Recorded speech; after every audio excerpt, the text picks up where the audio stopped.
Around Dodge City and in the territory on West, there's just one way to handle the killers and the spoilers, and that's with a U.S. Marshal and the smell of gun smoke.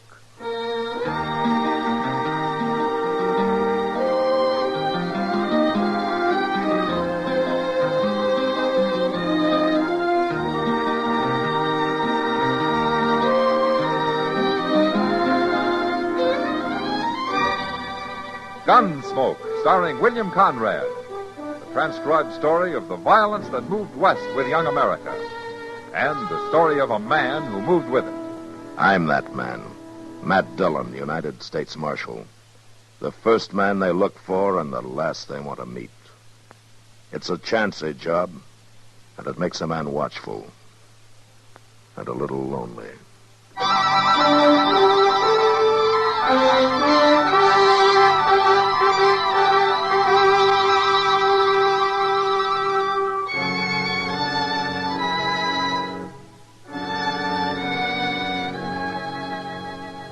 Her name was Rose, and she was pretty. And that's all anybody in Dodge knew about the girl. She'd come in on the stage from the South a month before and opened a blackjack table in the Long Branch, working on a 50-50 split with a house. The game got a big play, of course. A woman gambler was a new thing in Dodge. And some of the smartest and crookedest cardmen in town started coming around to try their luck. But with Rose dealing, the house never lost. And after a 3-week run of that kind of luck, I figured it was time to look into things. Oh, doggone it, Matt. We've been sitting here for an hour and a half. How long's it going to take to catch her cheating? Doc, we're not going to catch her. We're not? Yeah, the way she handles that deck, we could sit here till doomsday and never see a thing. Well, maybe she's dealing honest. Yeah, maybe. Chester. Yes, sir. Oh, yeah, Chester. Maybe he noticed something. You know, playing right there at the table with her. That's the last place in the world to spot a crooked game, Doc. I swear, I just don't know what you could have been thinking of, Mr. Dillon. Why, she's as nice a young lady as you'd ever care to meet. Now, how much did she let you win, Chester? $14.20. Yeah, but that ain't got nothing to do with it. I watched her every second. All right, Chester. Who was the heavy loser, then? Well, that Elko Dean must have lost about $200 before he pulled out, but just by betting foolish, Mr. Dillon, why, he didn't have no more reason to do what he done. Who else? Well, the ones there now, I reckon young Slim Raddick's out about 150 as the game stands. He's been losing every night for 2 weeks, the way I hear it. Well, he gets to making calf eyes at Rose and don't pay no attention to his cards. Oh, yeah, maybe that's how she does it, Matt. She gets them so all fired up over it that they don't care if school keeps her not. Somebody like young Raddick may be, but not the professional gamblers, Doc. You sit down for a while, Chester. I'm going over and talk to her. What you sipping on? 17 showing. Another card is 10. Hit me again. Again it is. 6 of hearts, 23 and busted. Much obliged to you, Mr. Raddick. You doggone sure ought to be. Seems all I do. Oh, evening, Marshal. Hello, Slim. Your luck turning on you? It ain't turning, no way. It's been against me right along. Then maybe you won't mind if I interrupt the game for a while. That is, with your permission, ma'am. I'd like to talk to you. Why not? All right, gentlemen, the game is closed. If you want to step over to the bar, the drinks are on me.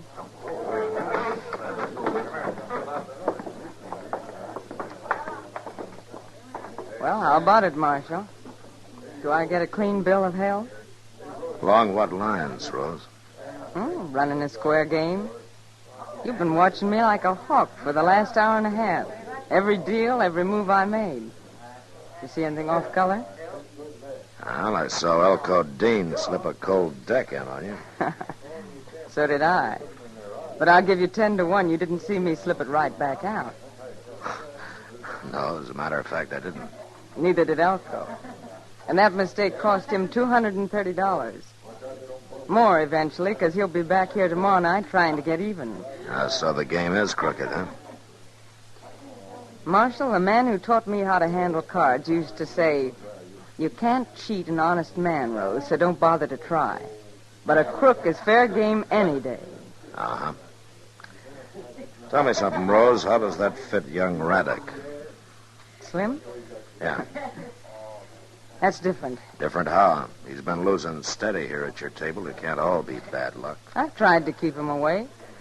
I told him over and over again to stay out of it and leave me alone. Stay out of what, Rose? It doesn't matter. Here, Marshal. Take a look. Go on, count it if you want it. That's the money I've taken from Slim. $2,642. And when I leave Dodge, he'll get it all back. Every cent of it. Can I ask you something, Rose? What's a girl like you doing in this business, anyway? Earning a living, for one thing. Now, there are other ways, you know. None that I know as well. Besides, it lets me cover a lot of country. Look people over. Why is that so important? I'll tell you why, Marshal. I've spent 4 years now looking for one certain man. Now, you won't quit till you find him, huh? I found him. Tonight. Oh? What happens now? I'm going to kill him.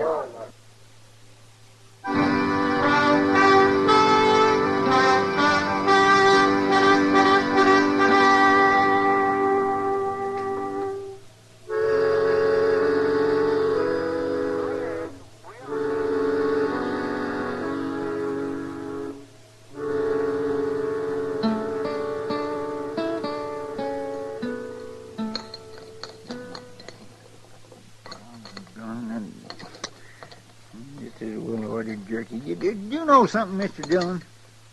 No, what, Chester? The doggone ham you get nowadays ain't nothing like it used to be. Oh, is that so? Well, just look at that. Lamb, they don't even half smoke it anymore. Just put on more salt. That's all they do. Well, it's better than side meat, anyhow. Why, even down in Texas, we used to smoke our meat at least 2 days. How are you, Marshal? Chester? Oh, morning, Slim. Oh, Slim. You had breakfast yet?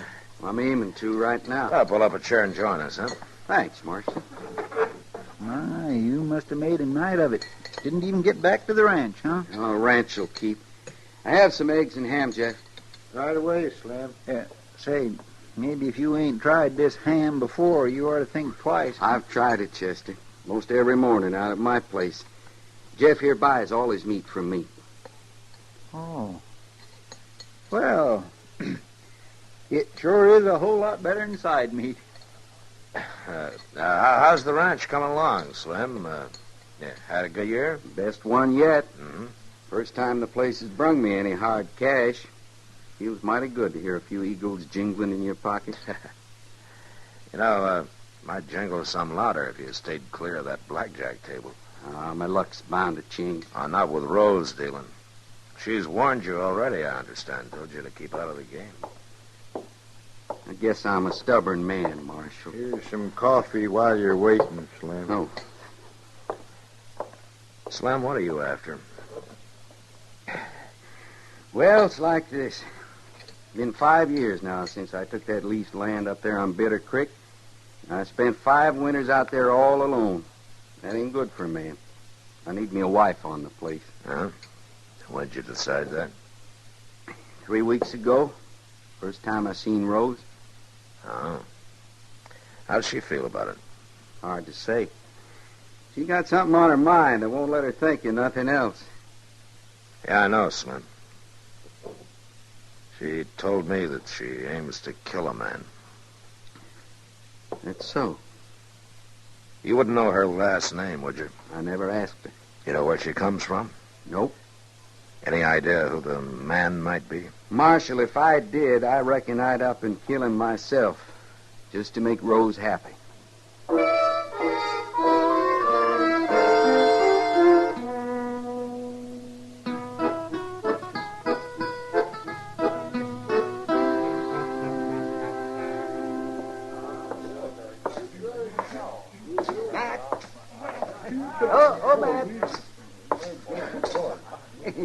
You're just the man I was looking for. How even, Doc? Yes, here. Sit down. Sit down, Matt. You're just in time. Time for what? A poker game.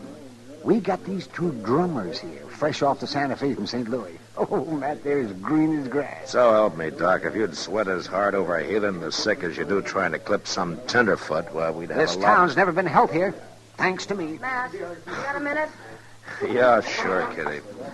I'll see you later, Doc. Maybe later it'll be too late, too. Man, and you'll be sorry. I'm sorry to break in that way. Oh, that's all right, Kitty. Matt, I just found out. Oh, found out what? About Rose, who she is.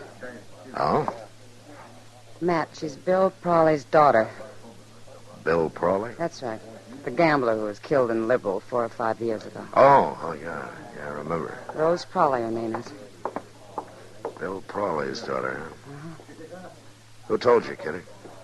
Mule Skinner came in tonight. He saw her dealing a table out in New Mexico last year. Yeah, and I guess that explains a lot of things about her. It explains one thing, Matt.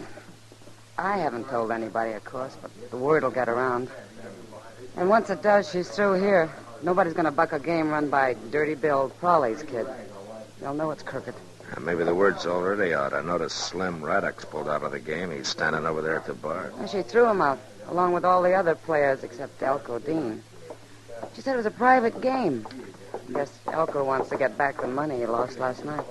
Say, Mr. Dillon. Yeah, what is it, Chester? Oh, something kindly funny happened. You know that sawed-off shotgun Sam keeps behind the bar, the one with the pistol grip? Yeah, what about it? Well, it's gone, and Sam thinks maybe it was Rose that took it. Rose? Yeah, but that don't make sense. Her and Elko were just sitting over there at the blackjack table looking at each other. Neither one of them made... What's the matter, Mr. Dillon? We're about to have a killing on our hands, Chester.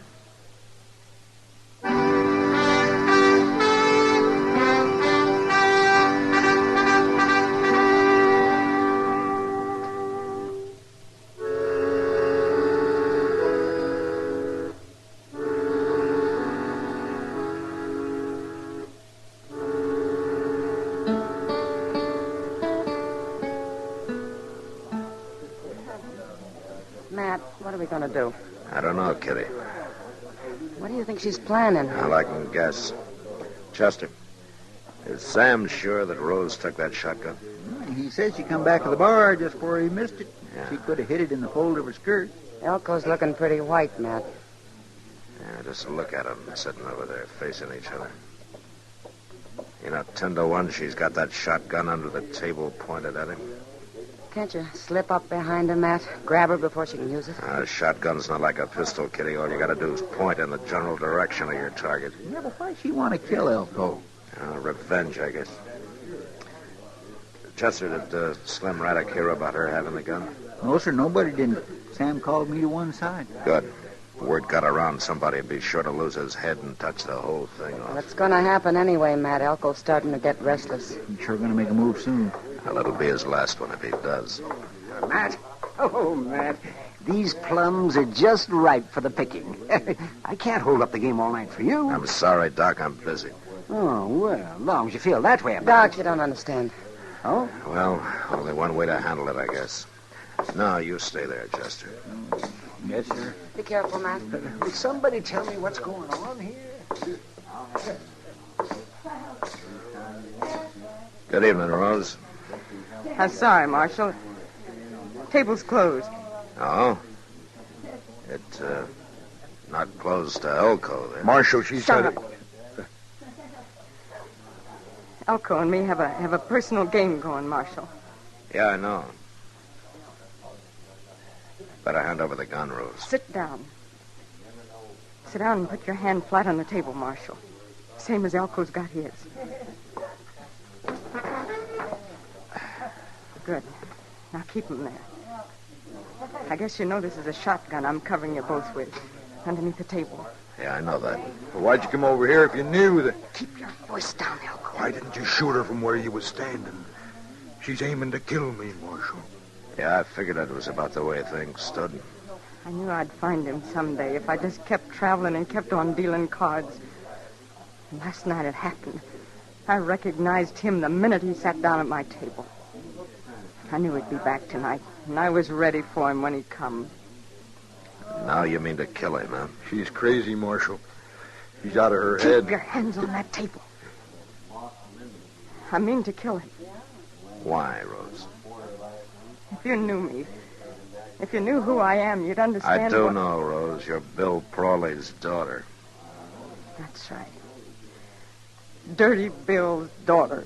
Look, Rose... Oh, I know what they called him. Dirty Bill Prawley. All the cheap little tin horns that tried to cheat him and lost their shirt doing it. They're cowards. And that's the only way they could hit back. Give a dog a bad name and shoot him for mad. Take her, Marshal. She's gone clean out Shut of up, her mind. Uncle, before you get us both killed. My father was a fine man, and anybody that says different is a liar. Marshal... That night he was killed, I was upstairs asleep. The shots woke me up. I looked out of my window, and I saw a man run out the front door with a gun still in his hand. I saw him for just a second in the light from the door. But I never forget his face. Elko here, huh? That's him. Don't listen to her, Marshal. She's lying. It's a job for the law now, Rose. Now you walk away from this table, Marshal. Stay clear of this. I got nothing against you personally. I want your gun, Rose. Sorry. The hand's played out. No, not yet, it isn't. I got a hold card. Hey, Slim. Slim Raddick. Marshal. Yeah, Marshal? Come here a minute, will you? What do you think you're doing now? Marshal, you... Hold it, Elko.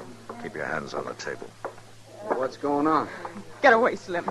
Stay back. Right here, Slim, between me and Elko, huh? No. That's right. What's the matter, Rose? Oh, you fool. All right, Rose, you were planning to give him back his money, so he must mean something to you. And he's in it now, too. The way a shotgun works, it's all three of us or none of us. Now, you hand over that gun. No.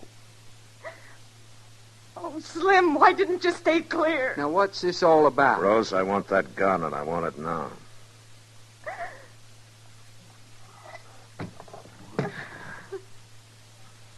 You knew I couldn't. You knew I couldn't, not with him in it. Well, I was sure hoping you couldn't. Chester. Here, put this in back of the bar, will you? Yes, Mr. Jones. It wasn't fair, Marshal. It was cheating. It wasn't fair. Sometimes you have to cheat, Rose. Get her out of here, Slim. And if you take my advice, you'll keep her out of here. Don't you worry about that. Come on, Rose. Matt, if that wasn't the doggonest thing I ever saw. Hey, Elko. What? Wait a minute. No, I said wait a minute. You're under arrest. you're not taking me in, Marshal. Look out, he's got a gun! Drop it. Drop that gun!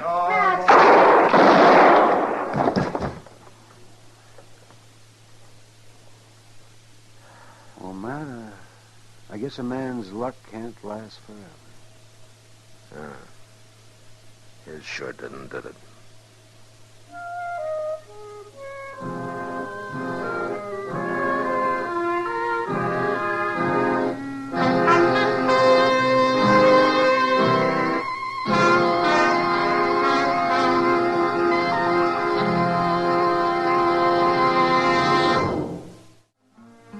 Gunsmoke. Produced and directed by Norman McDonald, stars William Conrad as Matt Dillon, U.S. Marshal. The script was specially written for Gunsmoke by Les Crutchfield, with editorial supervision by John Meston. The music was composed and conducted by Rex Corey. Sound patterns by Ray Kemper and Bill James. Featured in the cast were Virginia Christine, Vic Perrin, and John Daner.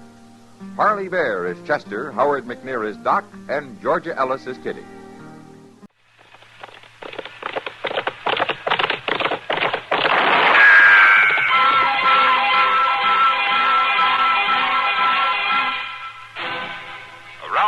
City and in the territory on West, there's just one way to handle the killers and the spoilers, and that's with a U.S. Marshal and the smell of gun smoke.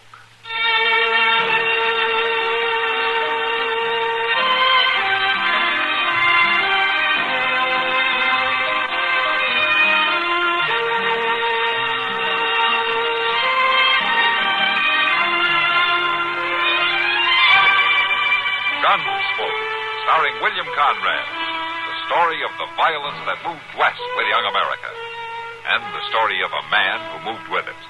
I'm that man, Matt Dillon, United States Marshal. The first man they look for and the last they want to meet. It's a chancy job, and it makes a man watchful and a little lonely.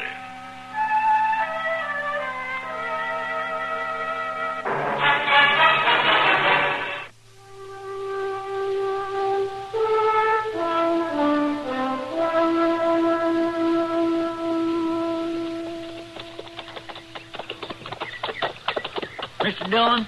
Yeah, what, Chester? Just look at them doggone prairie dogs skittering all around everywhere, scurrying down all them holes. Well, what about them? Well, I was just wondering, did you ever give them much thought? Oh, I can't say that I have. Well, they ain't good for nothing. Not one cussed thing. You're right about that. But all they do is increase theirself and pock up the prairie at them holes. You figuring on doing something about it, Chester? Well, yes, Mr. Dillon, I thought I might just maybe write a letter to the government about it. Oh? Well, you go right ahead and do that. You think it'd do any good? Well, sure it would, Chester. The government would turn it over to the nearest marshal's office. Then I could turn it over to you right away. And you could spend your time rounding up prairie dogs. Well, come right down to it. I ain't such a hand to write letters after all. Look yonder, Mr. Dillon. A buggy pulled up to the side of the road there. Yeah. Now, let's see if anything's wrong, huh?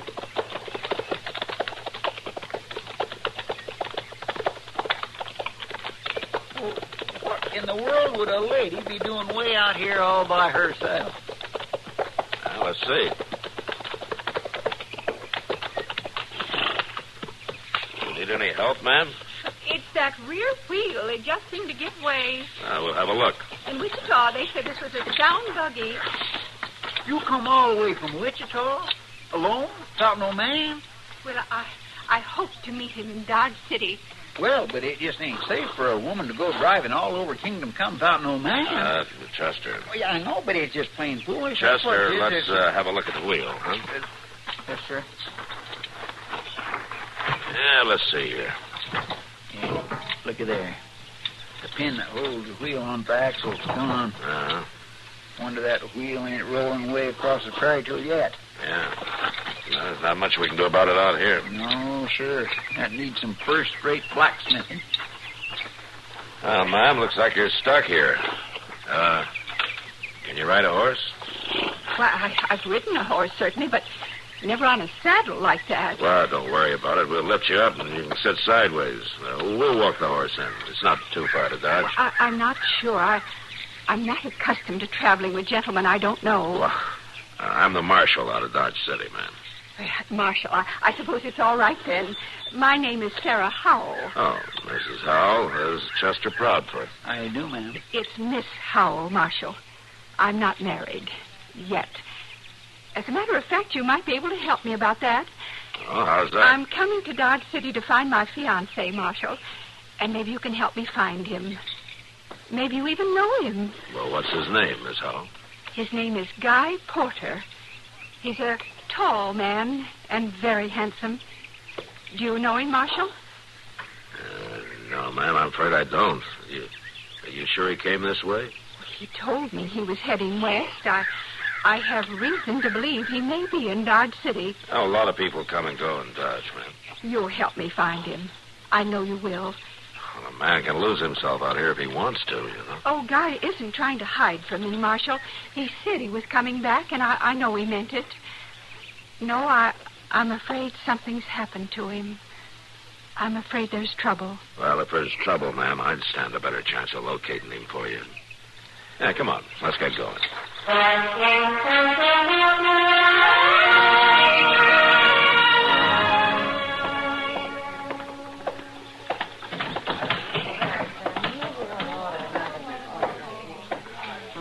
Hello there, Chester.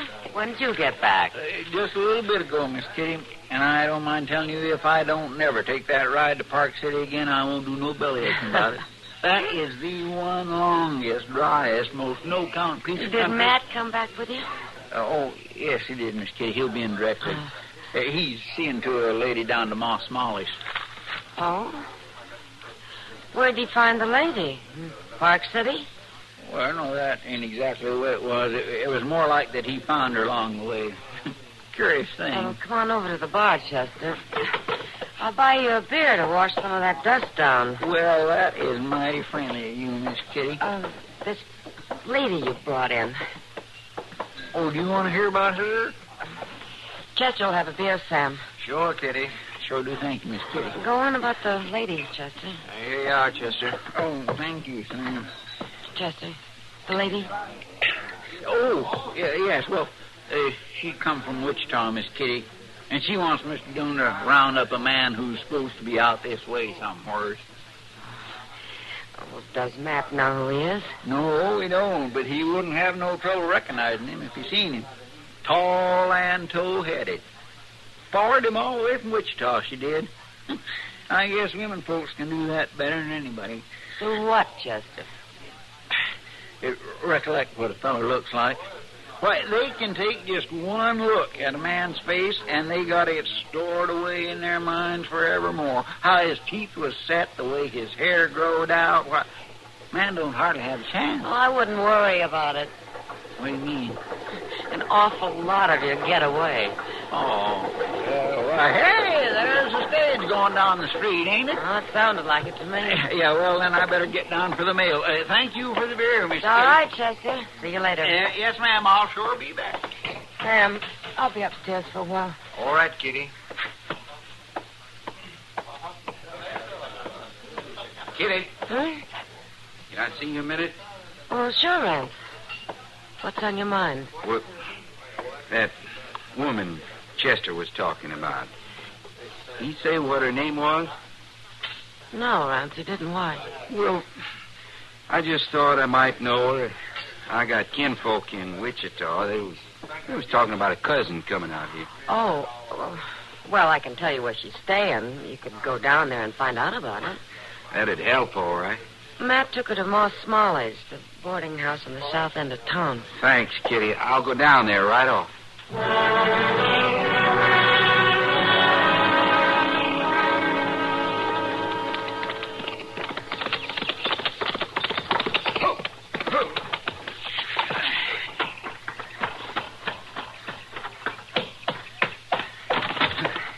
What's the matter with you, Rance? You come pounding in here like the devil's on your tail. You better start worrying about that a little bit, Joe. What do you mean? You talked me into saying you could stay on here with me mighty nice. Claiming nobody saw you get away with that Wichita money. Well, that's right. Nobody did. Well, you should have looked back over the other shoulder. There's a woman asking all over town after you. What? She's giving your description to the marshal, right down to that pretty white hair. And he's looking for you, too. Now, you just got to get out of here, Joe. Now, just a minute, Rance. You sure you know what you're talking about? I know, all right. This woman's from Wichita. She's staying at a town boarding house, and she's asking about you. Now, I don't want no trouble with the law. Quit your bawling, Rance. There ain't gonna be no trouble. But if she spots... She ain't gonna spot me. You gonna move on? No. She is. Tonight. How do you know? I'm gonna fix it, that's how. You know where this boarding house is? Yeah, well, sure. All right. You show me after dark. Well, now, you ain't gonna do You nothing... want her to show me to the marshal? Well, no. Well, then leave it to me.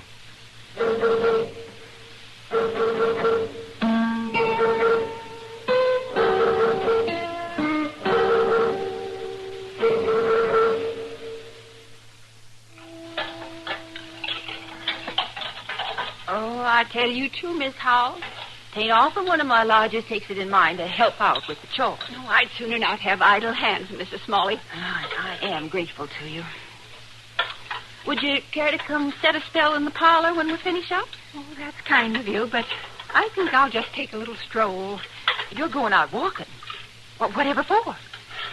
Guy, Mr. Porter and I, we used to stroll. We used to take lovely strolls in the summer evenings.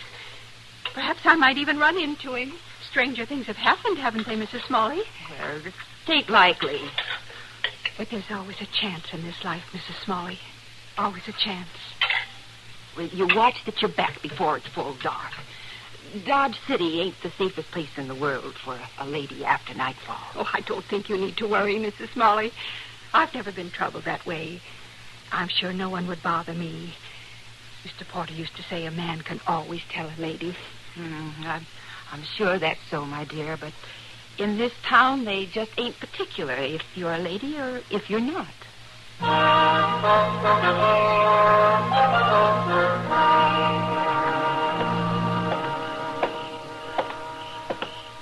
Rance, here, come over here.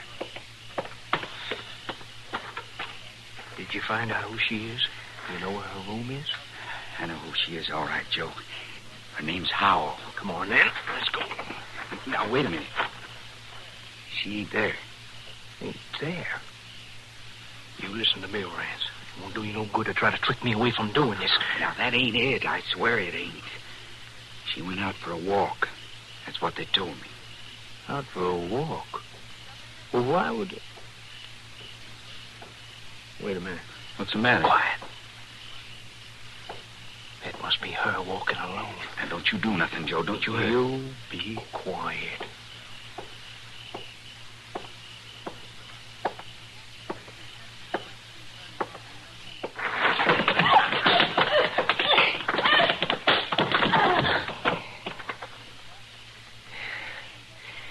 Now, you won't be talking about me or nobody else.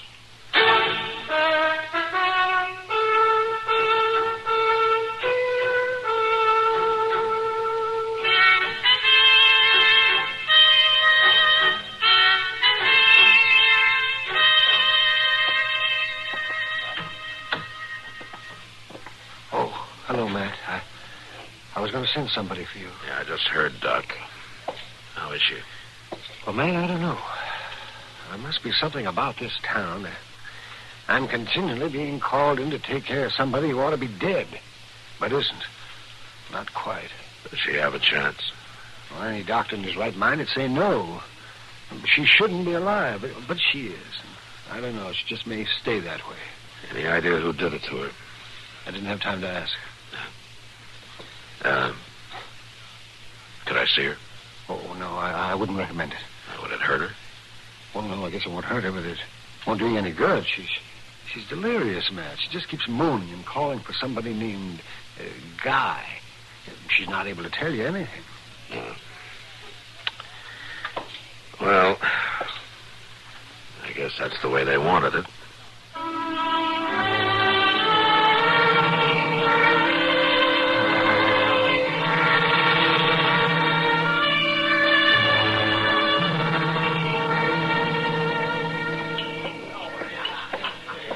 Here, Matt. Oh, thanks, Kitty.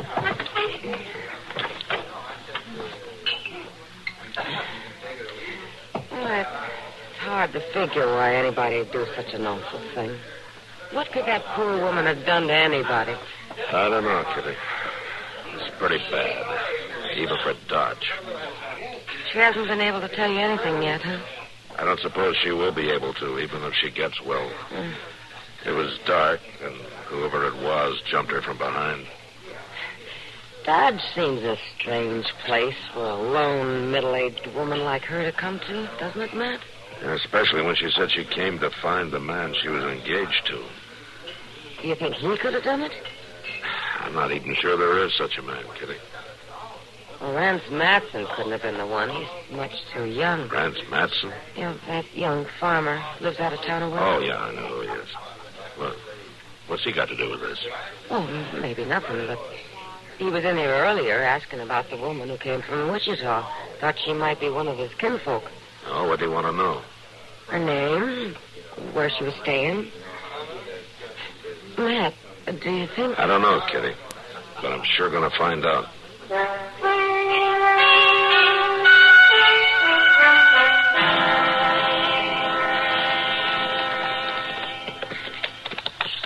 I sure wasn't anxious to be out on this road again so soon, Mr. Dillon. Seems like we ain't hardly been off it. Yeah? We could have stopped off at the Matson place yesterday just as easy on our way back from Park City. And it might have saved some trouble if we had, Chester. Yeah, come on, let's turn in here. Yeah. There's Rance standing out in front there. Yeah. Matson, I want to talk to you. Why, he's running, Mr. Dillon. And where you are? down. Don't shoot. Next time I'll be aiming for you.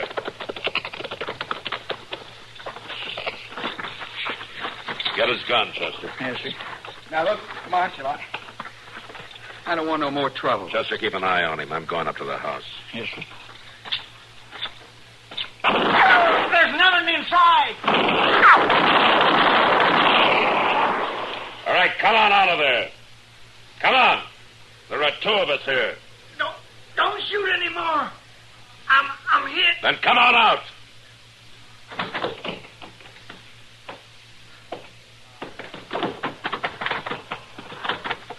All right, Chester, let's try to patch him up. I want him to last long enough to answer a few questions.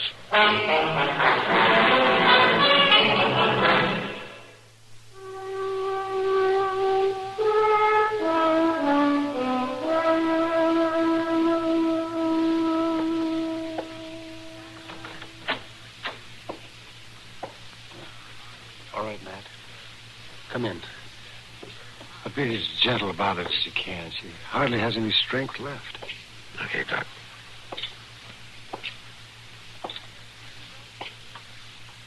Miss Howell? Miss Howell? Oh. It's Matt Dillon, Miss Howell. I'd like to talk to you for a minute. Oh, Marshal. Nice of you to come to see me. About the man you were looking for. Guy? You found Guy? Well, we might have, Miss Howell. Guy. I knew I'd find him. Now, you said that he was a tall man? Tall, Marshal. Straight as a young tree. And yellow-headed. He has light-colored hair, all right. And it shines in the sun. Well, we found a man that looks something like that. When can I see him? Where is he, Marshal? Well, now, just a minute, Miss Howell. You might not be so glad to see him as you think. Oh, Marshal Dillon, you mustn't talk that way. I've never had a thought for any other man. No, ma'am, I didn't mean that, but this man, he may have changed some since you last saw him.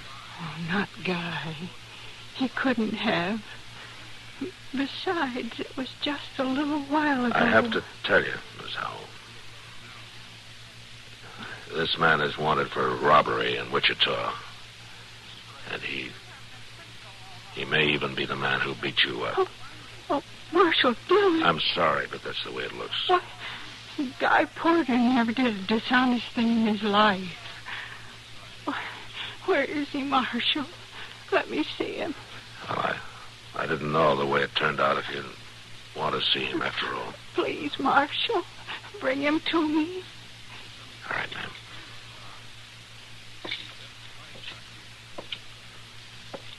She wants to see him, Doc. All right. Chester? Yes, sir. Bring him in. Yes, sir. Go on now, mind your steps off. Take your hat off in a lady's bedroom. Here he is, Miss Howell. Guy? Guy? Come closer. Well, go on, step up there. Tall and slim. But you're old. Old. Oh, no, you're not Guy. You sure about that, ma'am? Of course I'm sure, Marshal. Why, Guy's young. Young. He's only a couple years older than I am, Marshal. Young? Mr. Dillon. You better take him out of here, Chester. All right, Doc. Matt? Yeah, Doc, I'm ready to leave. Just a minute, Marshal, if you please. Yes, ma'am? I don't seem to have made myself clear to you about Mr. Porter, Marshal.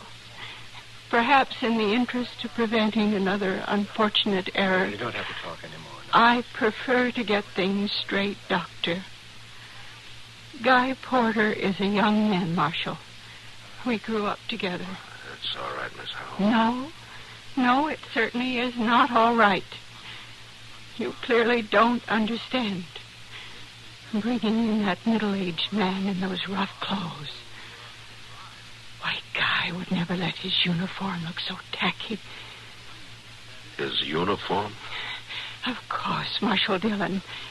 As long as the war continues, he'll be in uniform. Matt.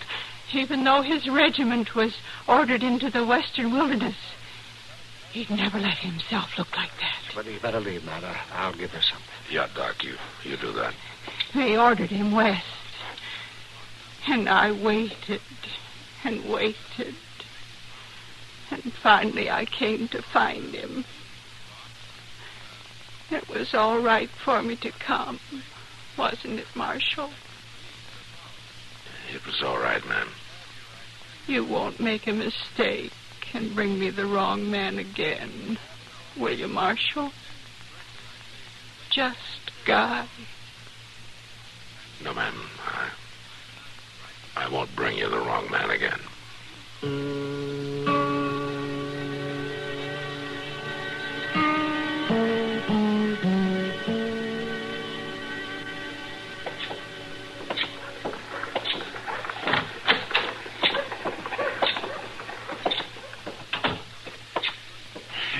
By jing, I tell you for sure, Mr. Dillon, I'm glad they sent a deputy to take that outlaw back to Wichita on the stage.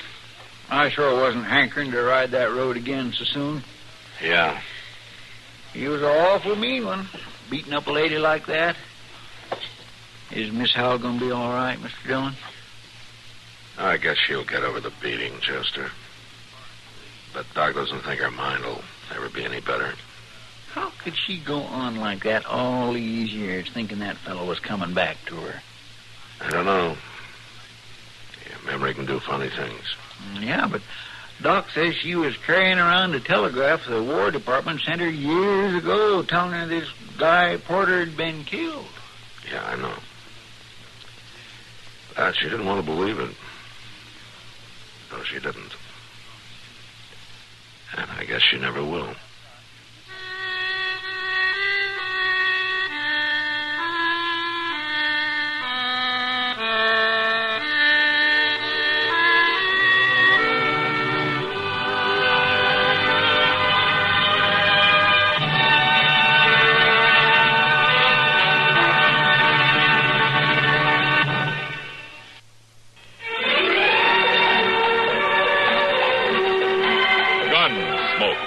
Produced and directed by Norman McDonald, stars William Conrad as Matt Dillon, U.S. Marshal. The story was specially written for Gunsmoke by Marion Clark, with editorial supervision by John Meston.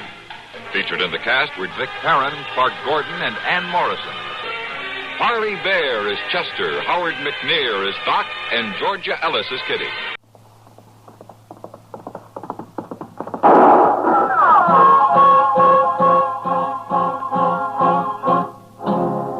Around Dodge City and in the territory on West, there's just one way to handle the killers and the spoilers, and that's with a U.S. Marshal and the smell of gun smoke.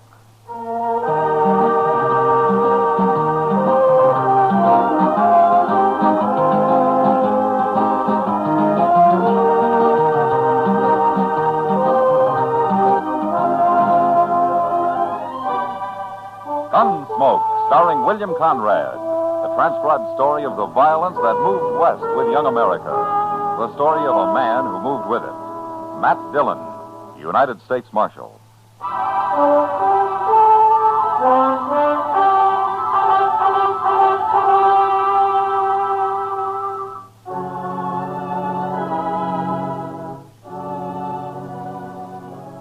I'd been up north for a few days. On the way back, I camped on the Pawnee River, about 30 miles from Dodge, planning to ride on the next morning. During the night, however, my horse twisted his knee somehow, and it was going to be slower traveling than I'd figured. So I set it up before dawn. It was just breaking day when I heard a rifle shot up ahead. A half hour later, I spotted a fallen horse and the figure of a man crouched by its head. As I came closer, however, the figure stood up. And I saw it wasn't a man at all, but a small boy. He held a rifle in his hand. far enough, mister. I'm a friend, son. Put down your rifle. Hey, you sound like... Yeah, it's Marshal Dillon. That's right. Who are you? Oh, gee, I'm glad to see you, Marshal. Now, you look familiar. We must have met somewhere. I'm Yorkie Kelly. Oh, sure, I remember now. That camp on the Arkansas. That's right. Oh, what happened to your horse, Yorkie? Busted his leg. I shot him just a little while ago. And I've been crying, Marshal. That's why I couldn't see you good. I don't know. Every man loses his horse once in a while, Yorkie. It ain't the horse so much, Marshal. It's my pa. Your pa? Well, where's he? They rode off with him, Marshal. Right that way. You gotta go after him. Please, Marshal, please. Something will happen if you don't. Now, wait a minute, Yorkie. Take it easy. Just tell me what happened. Who rode off with your pa? I don't know, Marshal. It was dark. I couldn't tell. Well, let's sit down here. Come on. Okay. Yeah.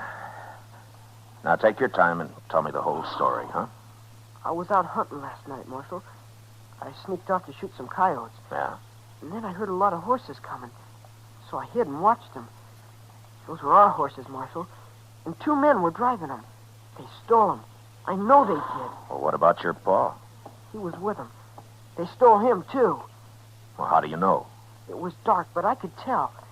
The way he was riding. He had his feet tied under his horse's belly. That's why. Go on. Well, I followed him till my horse went down. He busted his leg in a prairie dog hole. So I unsaddled him and then I shot him. Where do you live, Yorkie? Over there. About 5 miles. All right. My horse is lame, but I'll get you home on him. Go get your saddle. Well, what about my pa? Ain't you going to go after him? I'll find him, but I gotta have a fresh horse. All right, hand me your saddle. Now get up behind me. Come on. That's it. You think there are any horses left at your ranch, Yorkie? We only had 6, and they were driving 5. Paul was on the other one. Yeah, we're in a spot, then. My horse will never make Dodge. He's getting worse every step. I got a little Indian pony out in the pasture. Oh, but he's not big enough for you. Then you'll have to do it, Yorkie. When we get there, you'll catch your pony and you'll ride into Dodge. What'll I do there, Marshal? Go to the jail and tell Chester I sent you. You can leave your pony there and ride back with him. Tell him to bring some extra horses. We'll need them. We'll be just like a posse, won't we? Sure. And don't worry about your paw. We'll find him. We got to. You tell Hattie where I've gone, will you, Marshal? Hattie? Hattie ain't my real ma. My real ma, she's dead. Oh, I'm sorry to hear that. Hattie's awful pretty, but I don't like her much. Well, I hope you don't tell her that, Yorkie. She ain't as old as Pa, but she's awful old. Oh? She must be 30 anyway. I see. Well, how old's your Pa? 65, but he's tough. You know, Marshal, I don't think Hattie's any good for a ranch. Why is that? I don't know. I just don't think she is. You'll see. Yeah. I'll ride real hard for Dodge, Marshal. We'll be tracking my Pa before you know it. Sure we will, Yorkie.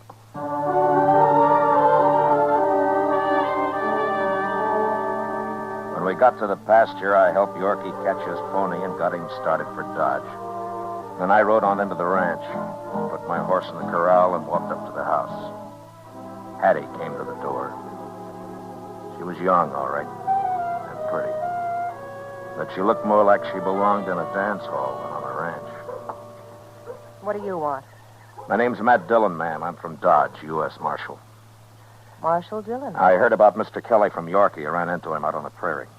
Where is Yorkie? Oh, he's gone to Dodge for some fresh horses, ma'am. He'll be back by evening, and we'll get started. Get started? Now, don't you worry any. We'll find him, all right. What did Yorkie tell you, Marshal? Well, last night he saw the men who stole your horses and took Mr. Kelly. Where'd he see him? He was out hunting, he told me, and he saw him ride by. So that's where he was. Darn little scoundrel. He's always running off like that. I don't understand, ma'am. That boy's got the wildest imagination. What do you mean? There's no trouble, Marshal. Kelly went along with those men just to show him the trail, that's all. He sold him those horses. Oh? Why, sure. Crazy Yorkie, always stirring things up. I'm going to hide him good when he gets home. Yeah. Then you expect Mr. Kelly back soon, is that right? Sure.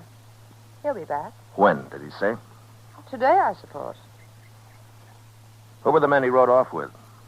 Well, I don't know their names. That's Kelly's business. I don't interfere. Come on inside, Marshal. I've got a pot of coffee on the stove. I expect you could use some.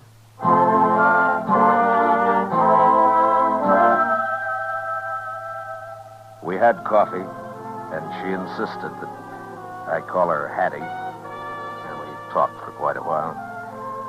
It seemed she'd worked in a dance hall all right over in Abilene.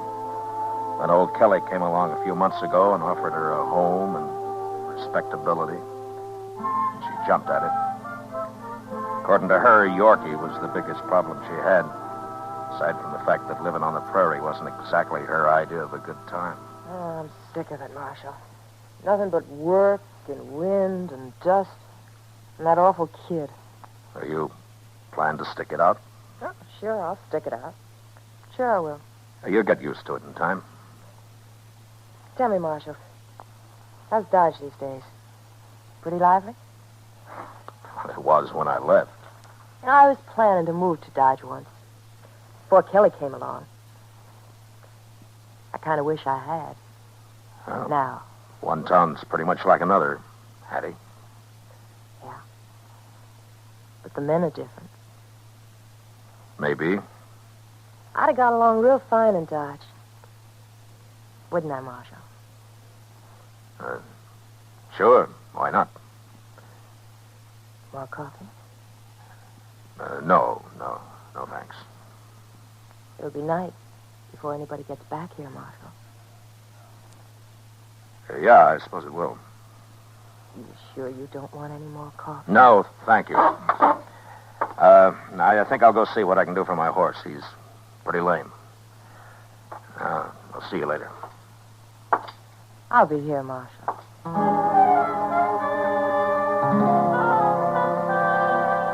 I spent the day out by the corral doctoring my horse and taking it easy. It was after dark when Chester and Yorkie rode in, leading 3 extra horses. But I still didn't know whether we were going to need them or not. I told Chester how things stood while Yorkie was watering the animals, and then we all walked up to the house. I explained to Yorkie that we'd have to wait for morning in any case. Hattie was waiting on the porch. Well, Yorkie, you ought to be real proud of yourself this time. We're going after Pa in the morning, Hattie. Can't track him at night. At least that's what the marshal said. That's right, Yorkie. Now, don't tell me you're going to make a fool of yourself, Marshal. Well, I hope not. Oh, excuse me. This is Chester Proudfoot, Miss Kelly. How you do, ma'am? Yorkie, I could whip you. Now, wait a minute, Miss Kelly. He's done no harm. Your husband isn't back yet, and if he doesn't come in tonight, maybe we better go look for him. How can he come home when they got him all tied up? Stole our horses, too. That's a lie, Yorkie. Those men bought our horses, and your father just rode out to show them the trail. Why are you saying that? You know Pa wouldn't sell our horses. Don't you talk back to me. You shut up, that's all. I won't shut up. You ain't my ma, and you can't... Now, Yorkie, now, you take it easy. We'll find your Pa. I promise you that. Well, okay, Marshal. But you find him. We will. Well, Marshal, I figured you'd all be back here, so I fixed some supper. Well, say, now, that's mighty kind of you, ma'am. I'm awful hungry. And the Marshal also missed his dinner. Come on inside and we'll eat. Well, I'm going around back and wash, Marshal. You don't have to if you don't want to, though. Okay, Yorkie. We'll be along. Chester. Yes, sir? I don't think old Kelly's coming back tonight. We'll be riding after him in the morning. Yes, sir.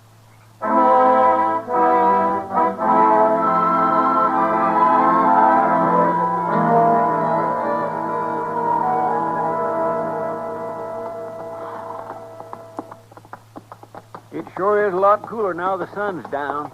I don't know when I rode so much in 2 days. Dodge yesterday and clear out here today. I must have covered 1,000 miles. Well, maybe you'll learn to ride. You keep this up, Yorkie. Oh, now, Marshal Dillon. Now, wait a minute. Huh? What's the matter? Now, here they are. The tracks go off this way. Yeah, they got a whole day to start on us. We can't follow them at night. We'll find them. We got to. Hey, look up ahead there. Where? What's a man? And he's afoot. Yeah, come on.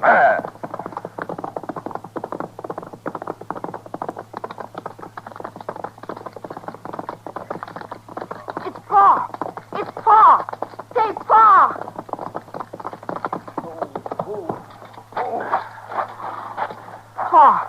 Pa, you all right? We found you. Me and the Marshal and Chester. We found you. Yorkie. Boy. Get him some water, Chester. He's about played out. Yes, sir. Sit down, Mr. Kelly. Chester's getting you some water. Here she is. Thank you.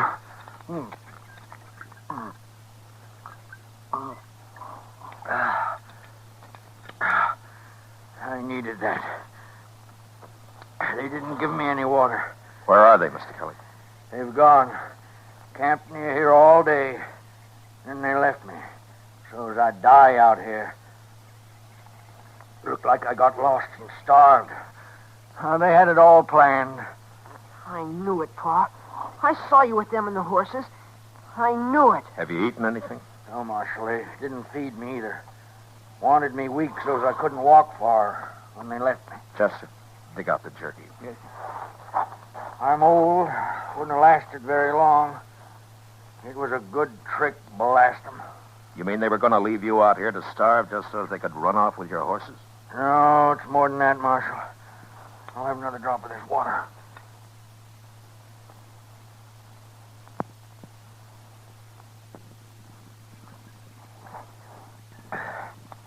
One of them, a fella called Webb Cutter. He's going to run off with my wife, Hattie. As soon as they sell the ranch, he is.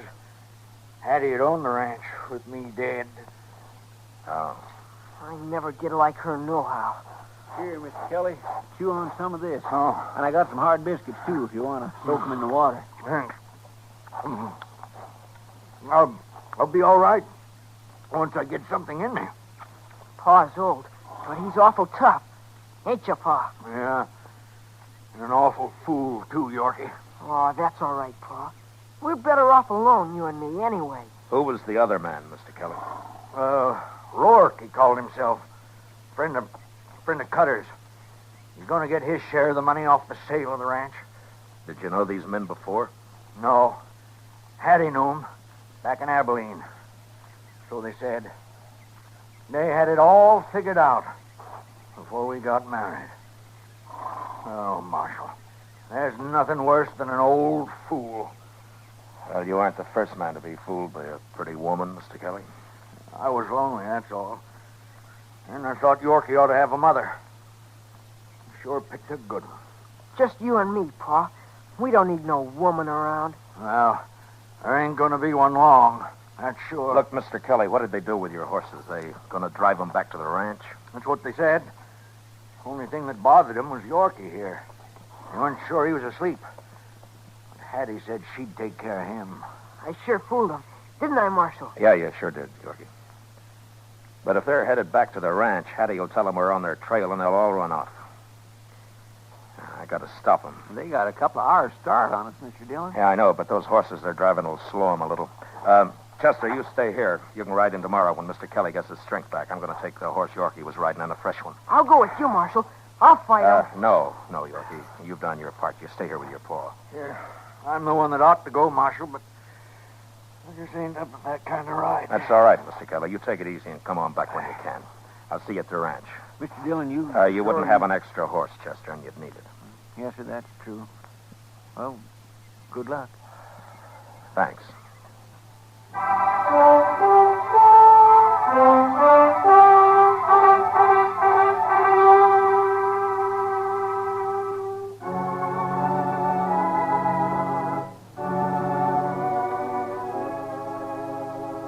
One thing in my favor was that Cutter and Rourke weren't riding as hard as I was. They didn't know there was any special hurry. I changed mounts every few miles, but along toward the end, one of the horses began to sull, and finally I had to leave him. It was just before daybreak when I came to the ranch. There were no lights on in the house, so I figured I'd beaten them after all. There was a room for my horse in the hay shed, and I put him in there and closed the door. Then I walked up to the house, hid behind a rain barrel near the porch, and waited. It was a half hour before they rode in. They put their horses in the corral and then came up to the house.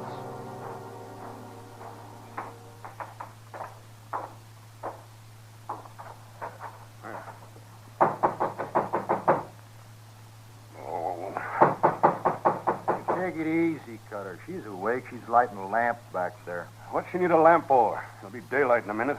She's your woman. Why don't you ask her? She's my woman, and you remember it, Rourke. I seen you looking at her the other night. One woman's just like another to me. They're all the same. They're all poison. For you, Hattie's poison, all right. I'm telling you, Rourke. But she's pretty. That's more than I can say for most. You forget she's pretty. Okay. There's something else about her I like. What do you... Well, I've been thinking when she sells this ranch, she gets a third, you get a third, I get a third. That's right. But whoever gets Hattie sort of gets 2/3, don't he? You try that, Rourke, and I'll kill you. I'm just joshing you. You really going to marry her, Cutter? I told her I was, didn't I? I didn't ask you what you told her. Shut up. Here she comes. Hello, Webb. Rourke. What are you all locked up for? Old man Kelly ain't going to come sneaking home. Come on inside. Hurry up. We haven't got much time. What's the matter with you, Hattie? You're all upset. You'll be all upset, too, when you hear what I gotta tell you.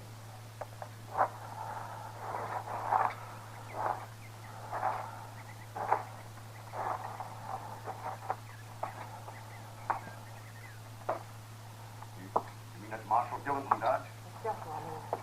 He's got another man with him. Tacetta something or other. Well, I'll be... This fixes everything. Why didn't you take care of that bratty kid like I told you? He sneaked off to go hunting. He wasn't even here. So how could I help him? And he ran smack into the marshal. Now we've really got our heads in a noose. Suppose the old man's dead when they find him. Well, if he's dead, he can't talk, can he? Oh, it's worse if he's alive. Blast you, Hattie. Can't you do anything right? You're blaming me? Who would I blame? I didn't put that marshal on our trail. It don't matter now who did. What are we going to do? We're going to have to get out of here fast. I'm all ready to go just as soon as I get a riding skirt on. Wait. You ain't going nowhere. What? You heard me. We can't be dragging a woman around. You'd wear out in no time. Now you're making sense, Cutter. We'd never get away with her holding us back. You're going to leave me here, are you? You're going to let me face those people? You know I'll go to jail, don't you? Oh, they won't do nothing to you. Tell them you got misled or something. They always go easy on women. You're going to run out on me. Oh, now, Hattie, you'd be better off here. They'll let you go and you can get on back to Abilene. And I'll come by as soon as they forget about all this. Oh, come on, Cutter. We're wasting time. They could be here any minute now. You cowards. You dirty, rotten cowards. Now, Hattie. Who is your mother, That's mister? enough, Hattie. I hate you. Go on, get out, both of you. I wouldn't have either one of you. Either one of us? You didn't think I cared, did you? I'd have made one of you shoot the other before I was through. Pies don't cut 3 ways, mister. Now we all know, Cutter. What'd I tell you? There, that'll hold you. Come on, Rourke, let's go. Dirty dog! Ah, forget it, Hattie. Maybe I'll get to Abilene sometime. So long. I'll fix you. I should have known about you. You gonna talk all day? Come on. All right, get your hands up, both of you. Get them up in the air. And don't try anything. Hello, Marshal. You touch that gun and I'll kill you. While you're killing him, what do you think I'll be doing, Marshal? Don't try it. Either of you. Hanging's bad, Marshal. I ain't going to hang. You don't have to hang. Kelly isn't dead. We found him in time. I don't believe you, Marshal. I think you've been here quite along. You ain't even seen Kelly. Yeah. You just want to see us hang. I'm telling you the truth. Oh, no. Lawmen don't tell the truth. Not to fellas like us, anyway. Do they, Rourke? No, I don't believe they do. Well, he can't kill us both, Rourke. We'll draw at the same time. I'm telling you, don't try it. Why not, Marshal? Let's kill him, Cutter. No.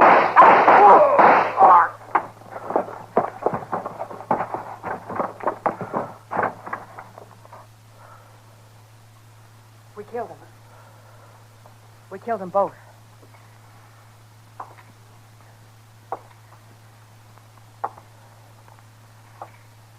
Now, give me the gun, Hattie. I said, give it to me. Take it. You shot Cutter, Hattie. Why did you do it? I don't know, Marshal. Did you do it to help me? Or because he was running out on you? He's dead. What difference does it make? It could be murder, Hattie. You'll have to decide that, Marshal. Yeah. Cutter might have killed me. He might have. Well? Go back in the house. You can wait in there. Now they're both dead. Do you care? No.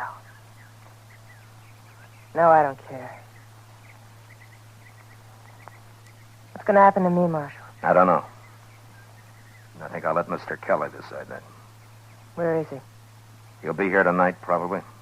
He's with Yorkie and Chester. Marshal, will I go to jail? I don't know, Hattie. Depends on Kelly. He's a nice old man. He wouldn't hurt anybody. I'm sorry I got into all this. I wish I hadn't.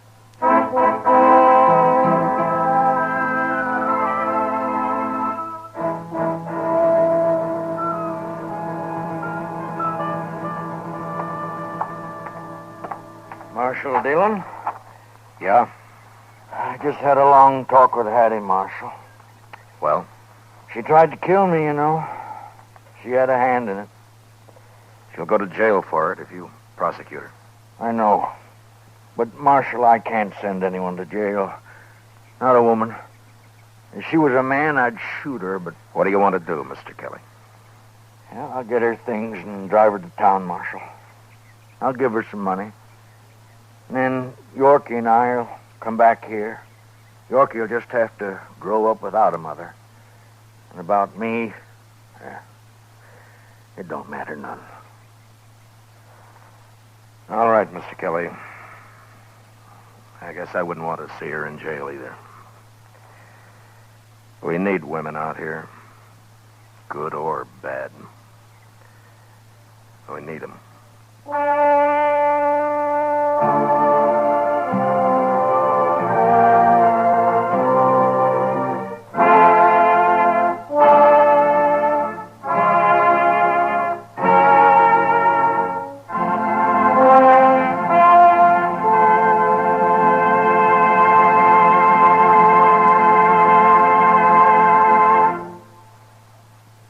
Gunsmoke, transcribed under the direction of Norman MacDonald, stars William Conrad as Matt Dillon, U.S. Marshal.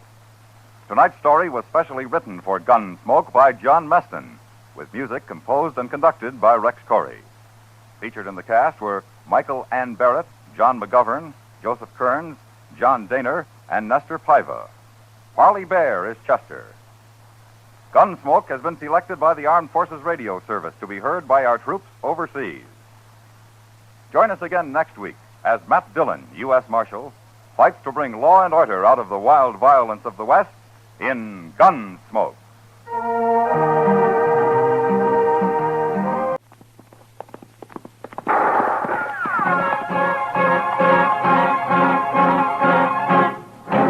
Around Dodge City and in the territory on West, there's just one way to handle the killers and the spoilers, and that's with a U.S. Marshal and the spell of Gunsmoke.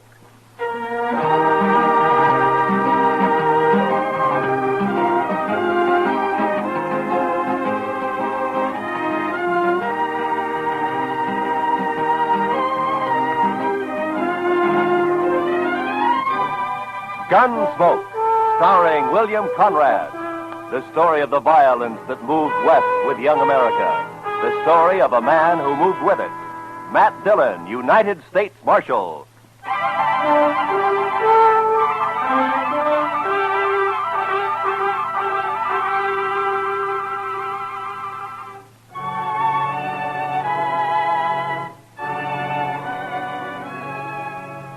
I think it was the nastiest weather I'd ever seen. It wasn't that there'd been a big storm or anything. It was just plain nasty. The sun hadn't shone for 3.5 weeks. Nothing but huge banks of black clouds that filled the sky and never moved. And when it finally broke, it was a downpour of the coldest and dreariest rain you ever saw. For 2 days, Chester and I never went out of the office. We didn't need to. There was nothing going on in town. There wasn't a soul on the streets. Everybody just holed up. Chester and I kept the fire going on the stove and tried to keep as warm as we could. And then on the morning of the third day... Mr. Dillon? Mr. Dillon! What? Wake up, Mr. Dillon. What? What is it, Chester? What's the matter, huh? Come over here and look out the window. My goodness sakes alive. Oh, what's the matter? What's happened? Just look. It stopped raining. Oh? The clouds are beginning to blow away. Why, I bet you we'll be seeing the sun before the day is over. Well, I hope you're right. We could use a little sunshine. We sure could. You know, Mr. Dillon, I've been so blue for the last couple of days. I boiled some coffee for you. It's on the stove. Oh, thank you, Chester. Yeah, like I was saying, I've been just awful low, Mr. Dillon. It's funny how the weather affects you, isn't it? It does almost everybody, Chester. This coffee's good. Oh, thank you, sir. Chester, how'd you like to go for a little ride, huh? Make us feel good to get out in the open after being cooped up for the last couple of days. Why don't we ride down to old man Johnson's? I've been meaning to talk to him anyway. Well, I say that's a wonderful idea, Mr. Dillon. I'd be proud to go. Besides, Thurlow needs a good workout.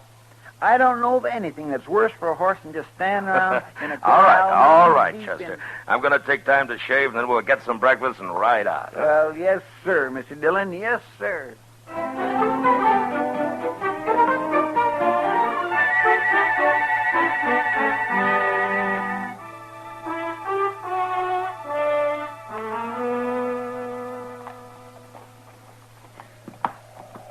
You were right, Mr. Dillon. Nothing like a ride in real brisk weather to make you feel fitter than a fiddle. Well, I'd say it's a little more than brisk, Chester. It's downright cold. This wind doesn't help much. Well, we haven't got much farther to go. How far would you say we've come? Oh, about 15 miles.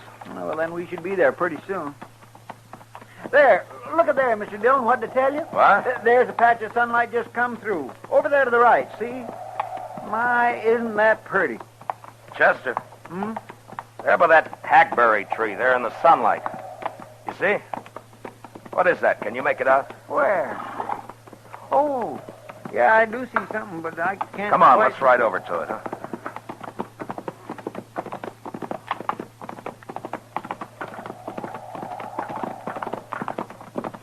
Well, Mr. Dillon, it looks like somebody all huddled up leaning against the tree. Why, it's an Indian. Yeah, a woman. Hey, pull up here. Oh. I don't think she's heard us. Hello there.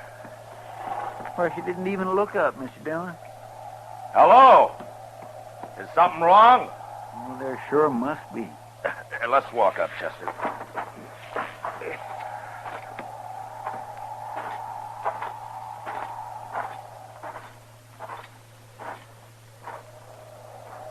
Can we help you, miss? She won't even lift her head.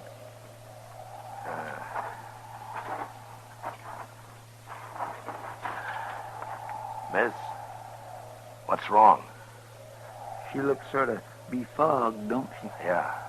Miss, here, look at me. No, I'm not going to hurt you. Chester, she's burning up with fever. Well, what in the world is she doing way out here in the middle of nowhere anyway?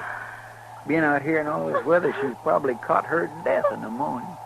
Yeah, you may be right, Chester. We're going to have to get her back to Dodge fast. She needs the doc real bad. Get the horses. We're going to have to hurry.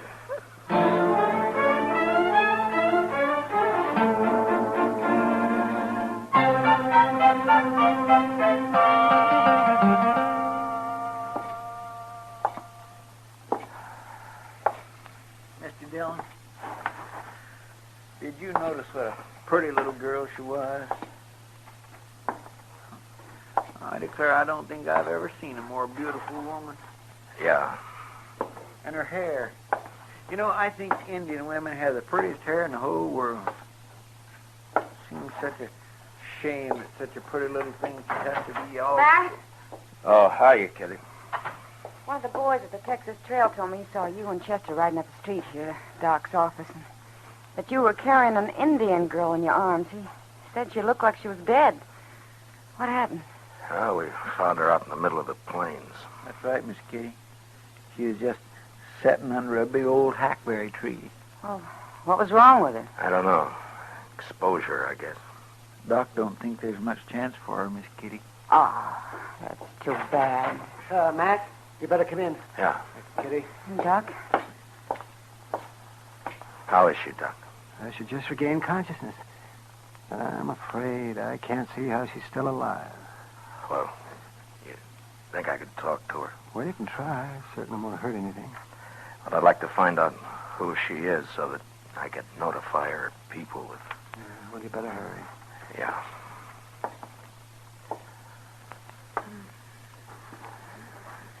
Miss? Miss, can you hear me? Miss, listen to me. Go away. Please. Tell me who you are. Leave me alone. Won't you talk to me? Now, what's your name? I want to die. What happened? Why were you out on the plains all by yourself? Were you lost? I want to die. I want to die. Alone. Matt. Yeah, I know. Miss, please, won't you tell me who your people are? I want to die.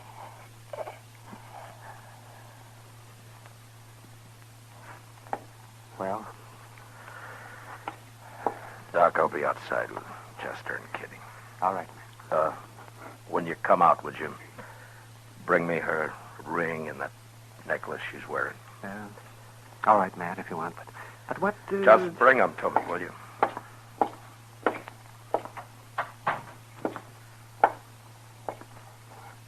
Well, Matt?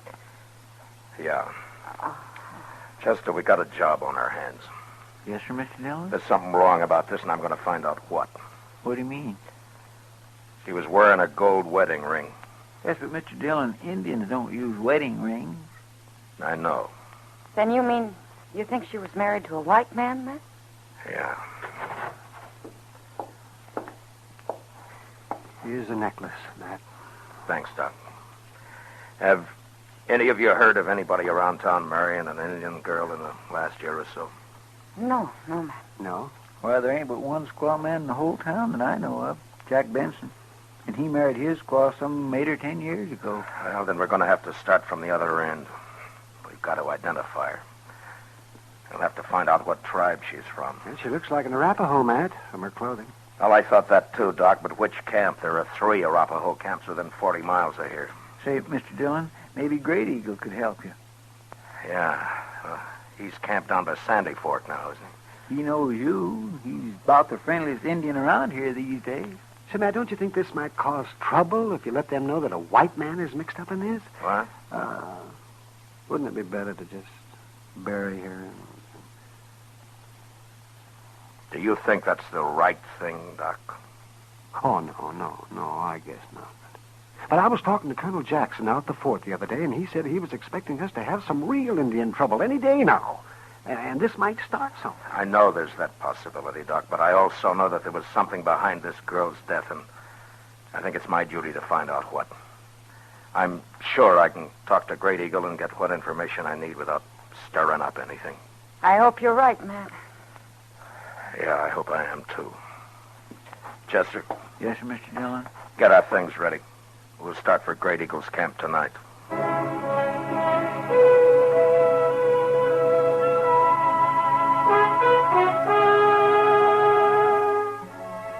figured it'd take us about 5 hours, and I was pretty close to right.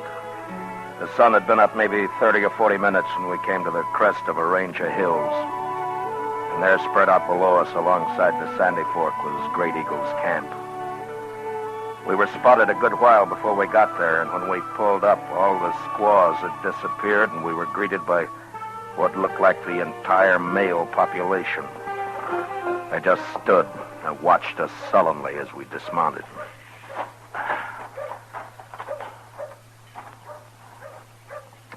I don't think they're too happy to see us, Mr. Dillon. You may be right, Chester.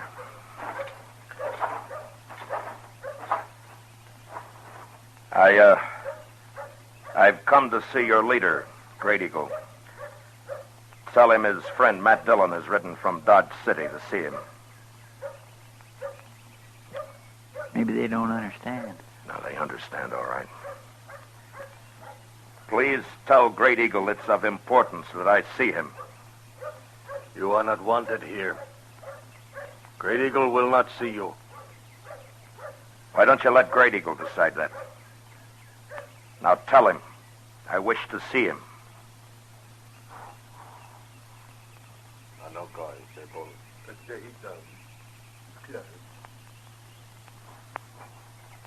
Great Eagle is ill, but I will tell him you are here. I thought for a minute there that we'd rode all this way for nothing, Mr. Dillon. Yeah, we may have, Chester. I wouldn't say these fellows is very sociable, would you? No. Doc must have been right about trouble brewing. Well, the last time we was out here, Great Eagle was real friendly. I swear I don't know what we've done to make him feel so good. You're talking too much. Yes, sir. Come.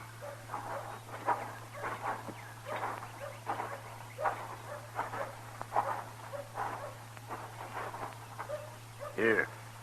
Inside.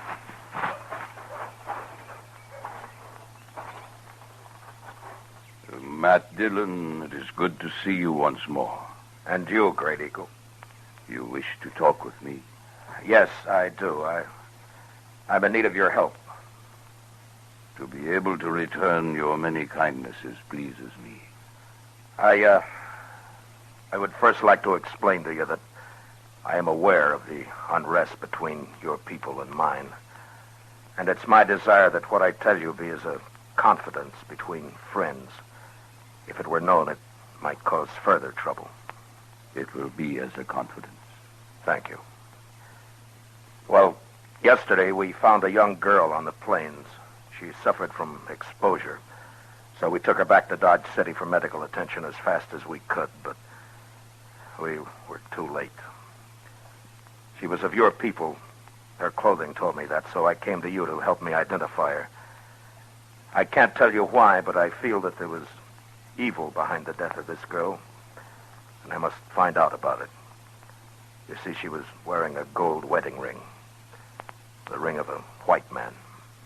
Can you describe the girl?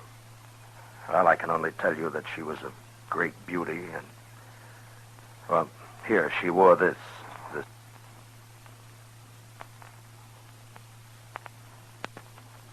necklace. It's unusual in design. I thought it might help in identifying her. Yes, it helps. Then she was from this camp? You knew her? Yes, I knew her. She was my daughter.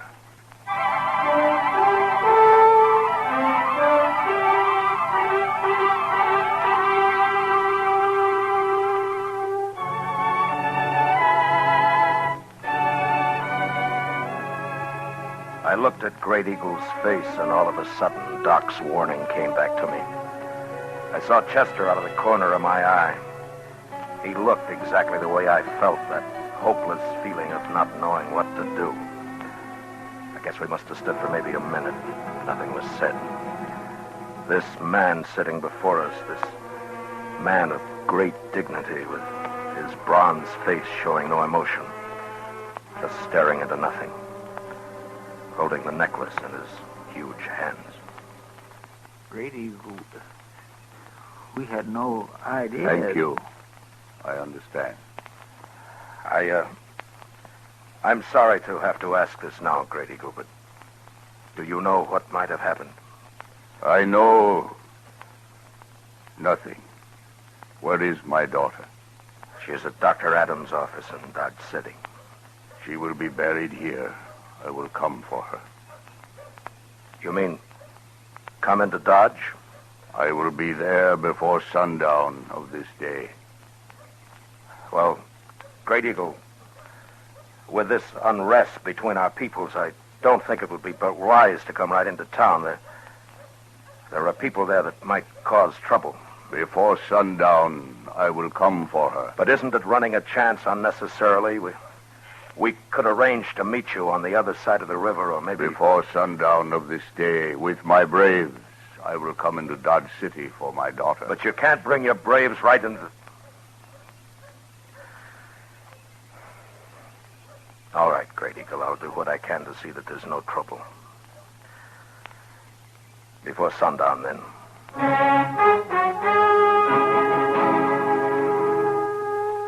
We rode hard to get back to Dodge. There was a lot to be done. Chester didn't say anything, but I knew he was worried, and he wasn't alone. If this thing wasn't handled properly, it might turn into the worst trouble that any of us had ever seen. We got back into Dodge just before noon, and I sent Chester off to spread the word about what was going to happen. I figured it was better for everybody to know about it as soon as possible. Then if trouble did start, maybe I could stop it before Great Eagle arrived. I went to the office, tried to finish some work. But I kept seeing the girl in front of me. Hearing her say, I want to die. I want to die. Must have been 3 hours later when Chester came in. Told me that the trouble had started. It was Black Dawson down at the Alafraganza.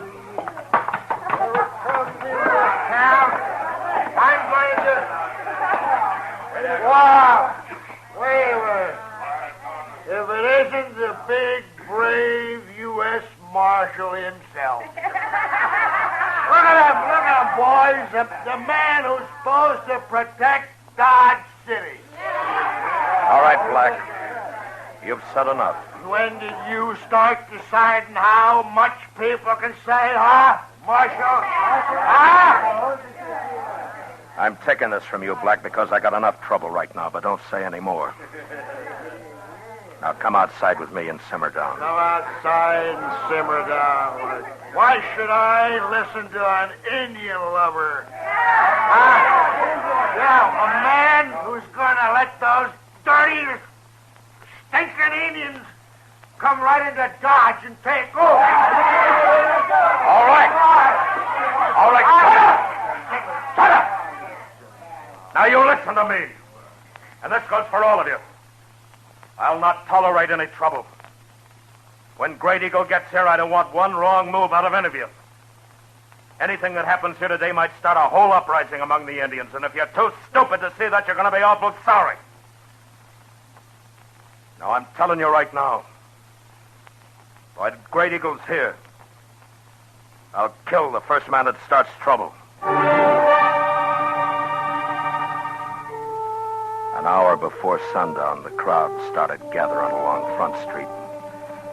They were talking and laughing and being loud, too loud. They were nervous and trying not to show it, but they all wanted a front seat at the big show. They didn't want to miss anything. And then Black Dawson and his gang came out of the Alafraganza and stood leaning up against a hitching rail. Finally, Chester came down from Boot Hill where he'd been on lookout, and he told me that he'd spotted Great Eagle and his braves. They were coming. I looked around.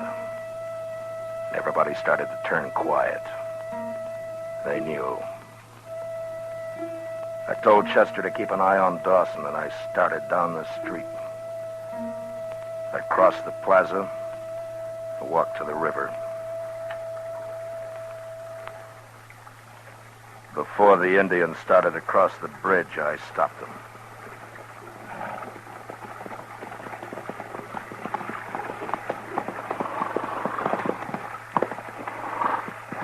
Great Eagle? can't let you bring all your braves in. You may bring 2, and that's all. You see all those people over there? They're just itching for trouble, and I can't chance it. I'm sorry, but that's the way it is. I would bring all my braves.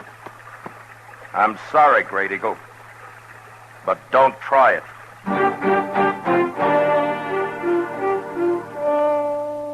I turned and walked back into the plaza and stopped in front of Doc's office and stood, waiting. Great Eagle and his band didn't move. They just sat there on their horses, looking into the plaza. The crowd had stretched all along Front Street now, and they'd turned very quiet. Even Dawson and his gang were just standing glowering across at the bridge. I wasn't sure what was going to happen. And I waited. Must have been 5 minutes before Great Eagle turned and said something to his men and started out, with 2 of his braves following. Nobody in the crowd along Front Street moved or said a word.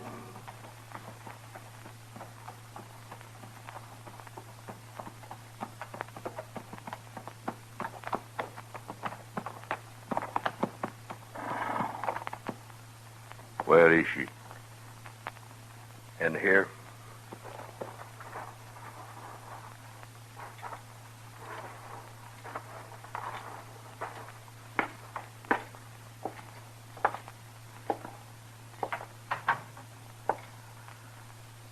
She's in there.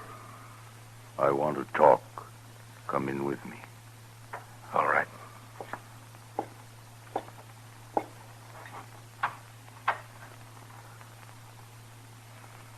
Anoli.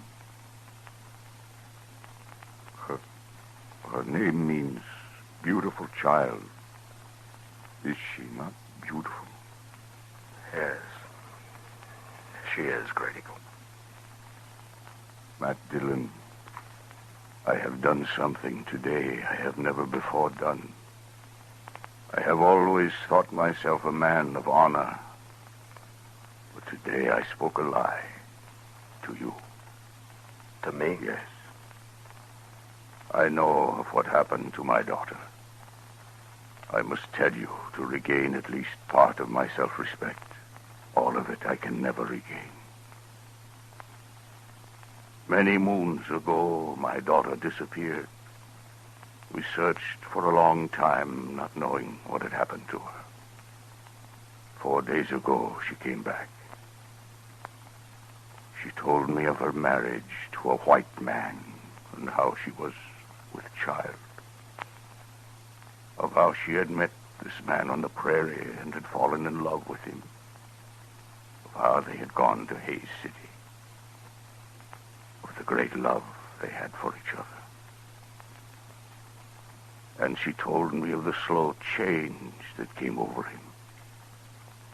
When his fellow men began to laugh at him and with derision call him Squaw Man. And how the white man is ashamed of the Indian. The white man has great pride. She told me how he turned her away, told her to go back to her own people where she belonged. Great Eagle, I'm very sorry. At that moment, I was with great anger and pride. And for this, I will never again be a man of honor. I told her to go back and live with the white people in shame. That she was no longer an Indian. That the Indian, too, is a proud people. I am responsible for her death. I turned away from her. You may do what punishment you like with me. I killed my daughter.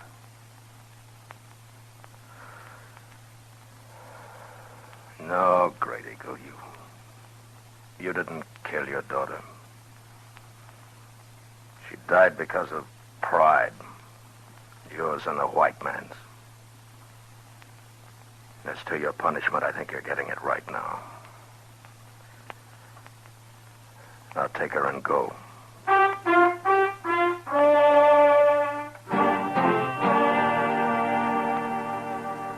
Great Eagle reached the bridge, the rest of his braves turned and joined him and rode slowly off across the prairie, out of sight.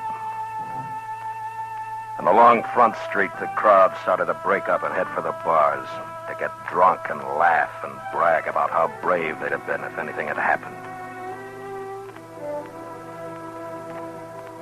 Chester and I stood for a long time, and the streets were almost empty.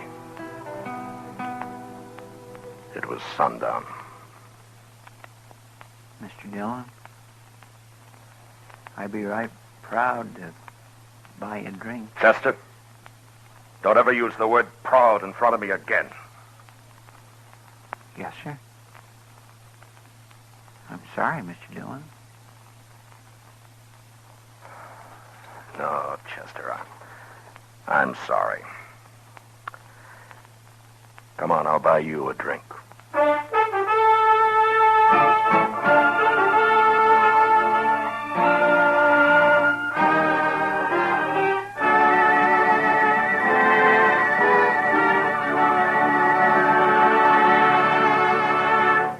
Gunsmoke, under the direction of Norman Macdonald, stars William Conrad as Matt Dillon, U.S. Marshal. Tonight's story was written for Gunsmoke by William Conrad, with music composed and conducted by Rex Corey. Featured in the cast were John McIntyre as Great Eagle, with Michael Ann Barrett, Lawrence Dobkin, and John Daner. Parley Bear as Chester, Georgia Ellis as Kitty, and Howard McNear is Doc. Join us again next week as Matt Dillon, U.S. Marshal, fights to bring law and order out of the wild violence of the West in Gunsmoke.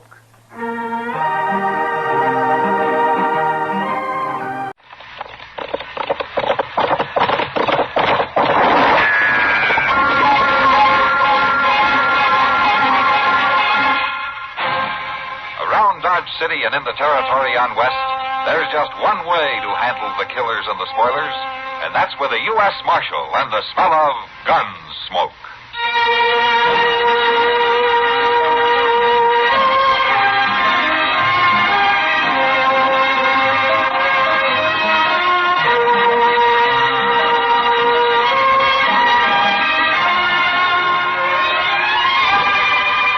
Starring William Conrad, the story of the violence that moved west with young America, and the story of a man who moved with it. I'm that man, Matt Dillon, United States Marshal. The first man they look for and the last they want to meet. It's a chancy job, and it makes a man watchful and a little lonely.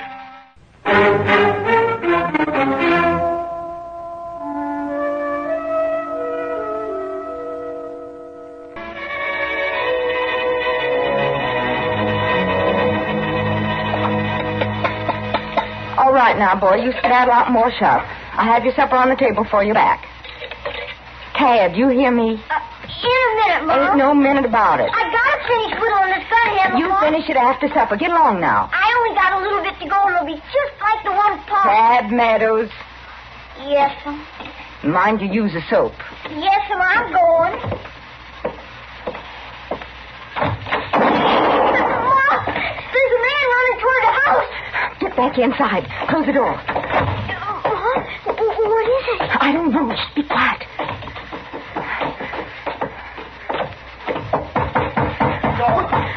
Don't shut me out, please. Please don't shut me out. Open the door. Let him in, Tad. Open the door. Here, let me hide. Will you let me hide? Groat? Oh, don't let him get me. You're hurt, mister. You're hurt. No use trying to hide, Rourke. Don't shoot me, please. Don't.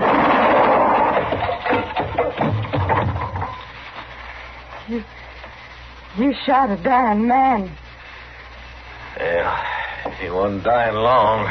You shot him in the back. Be still, Tad. You're a right smart boy, ain't you? Where's your daddy?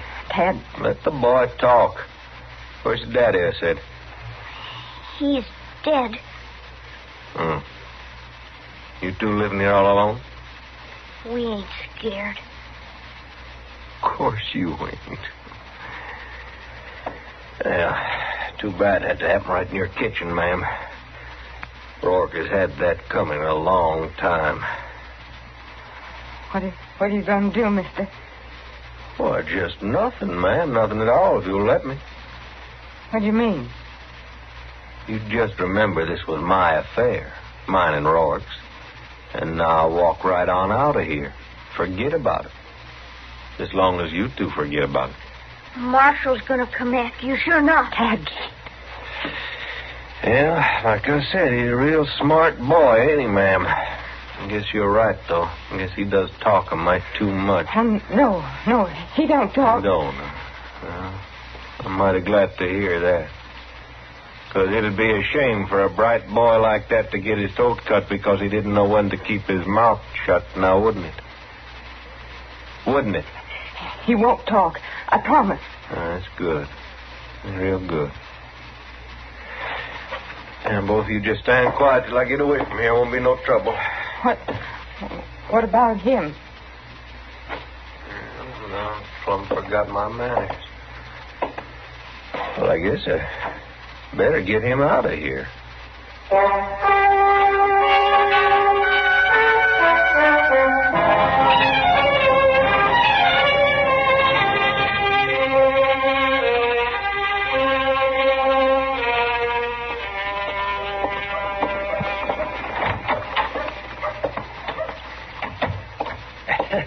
Matt! Oh, Matt! Anybody here? Oh, for heaven's Chester! I'm all back here, Doc.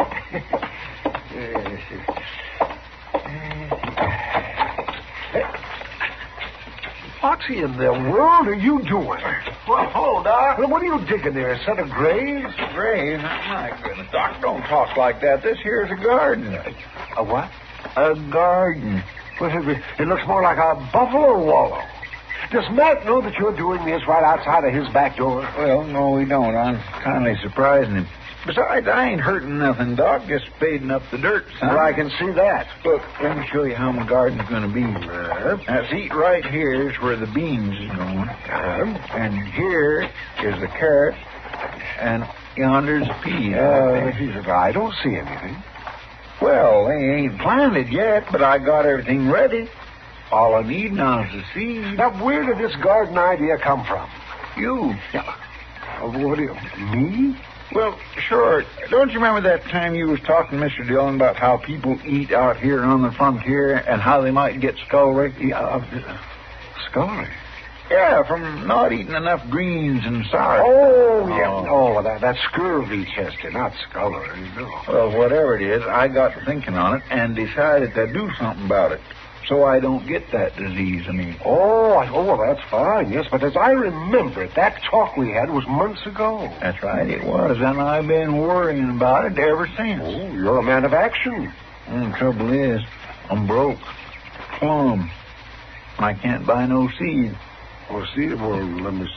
Oh, no, now don't look at me. Well, now, Doc, you'd like a plate of greens every now and then, wouldn't you? Oh, well, sure I will, but not enough to pay for the seeds. You might get scullery, Doc. Scurvy, Chester, and I won't get it. Wouldn't take very much to buy them seed from Mr. Jonas. Just a few pennies is all, Doc, and then none of us wouldn't never have to worry again. Well, now, Chester, suppose you did get those seeds. Now, you think everything that you plant is going to bloom like a sunflower? Well, my gracious, Doc, this ain't no problem. You just kindly put them little old seed in the ground, and before you know it, you got vegetables. Oh, yeah, oh, my. You're quite a farmer. All right, now, Doc, ain't no need to smart off. All right, Chester. All right, here's some money. There. Now, go and get your seed. Well, thank you, Doc. And from now on, you're half owner of this garden. You can have part of whatever I grow free. Oh, well, that's good of you, Chester. It's pretty warm, ain't it? It usually is in the sun. Must be near noon. Yeah, let me see. It's just about 12:45. 12:45? My gracious, I'm going to be late. Late? Where are you going? Or to meet Mr. Dillon at Delmonico. Lunch or... What about our garden? I'll get to it, Doc. But after all, if Dodge ain't had no green vegetables for all this time, it ain't going to hurt us none to wait a little longer. I'll see you later.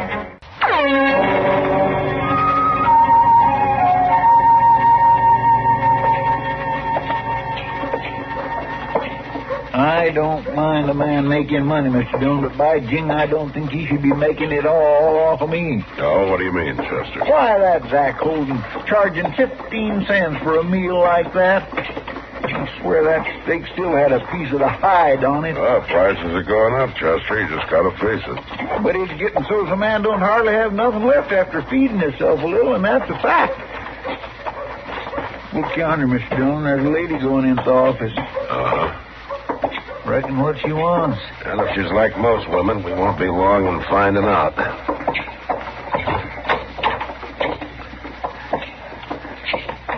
You wanted to see me, ma'am?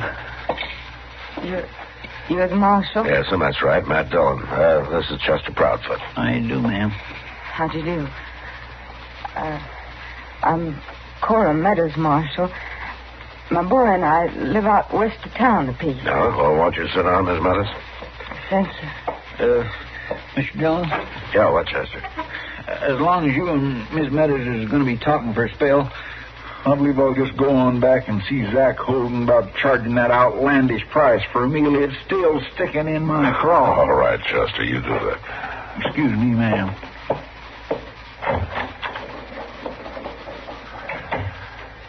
Hello, Miss Meadows. Marshal, I don't rightly know what to do. Well, suppose you just tell me what's the matter. Well, that's just it, Marshal. I'm afraid of what'll happen if I tell you, and I'm afraid of what'll happen if I don't. You need help? Yes, Marshal. I need help, all right. Just speak right out. Well, it's my boy. My boy, Tad. He's missing. Oh? I think he's taken out after that man, and he'll kill the boy if he sees him, and he'll kill me if he knows I've been here. Wait a minute. What man are you talking about? The one that shot that fellow out to my place yesterday. He shot him down just like it was an animal. You're telling me there was a killing there yesterday and that your son may have gone after the murderer? Yes, Marshal, I am. Well, I think you better go back to the beginning and tell me the whole story.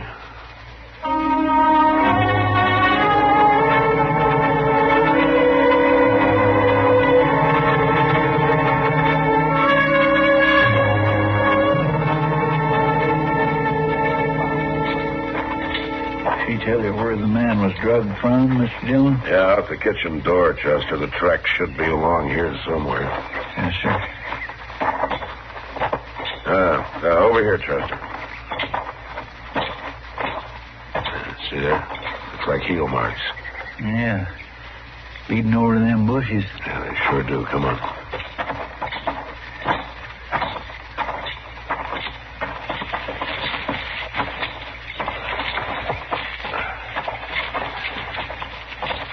I don't think he'd have taken much time with him. Oh. Yeah. There he is. Seems to me he could have took the trouble to bury him. Well, when a man shoots you in the back, he's not going to worry about your funeral, Chester. I've seen him before, Mr. Dillon. He was at the Long Branch lot playing cards. Yeah, it's a gambler by the name of Rourke. Well, I guess the burying's up to us. Yes, sir.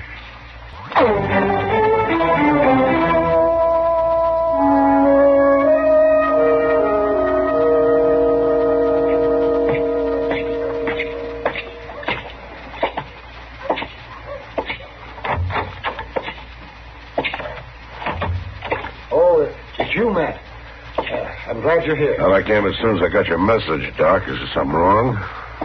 Yes, Matt, there is. Come to the other room. Huh?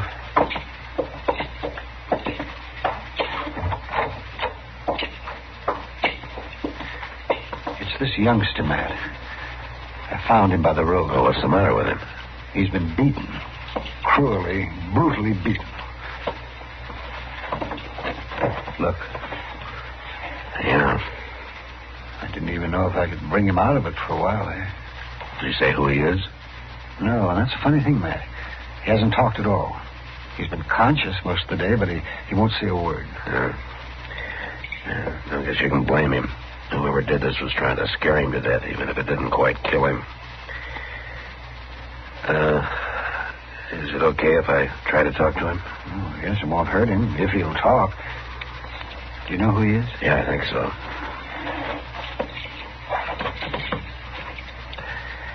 Hello, Tad. Tad? Tad, I'm Marshal Dillon. Now, you don't have to turn your head away, Tad. I want to help you. I want to help you and help your mother. Now, you want me to catch the man who did this, don't you? I can do it if you'll help me. Look, Tad, I promise you won't get hurt anymore, and I promise that your mother won't get hurt either. Tad, look, the only way to be sure that you're safe is to bring this man in. He's not going to answer, Matt. No, I guess not. All right, Doc, let's leave him alone.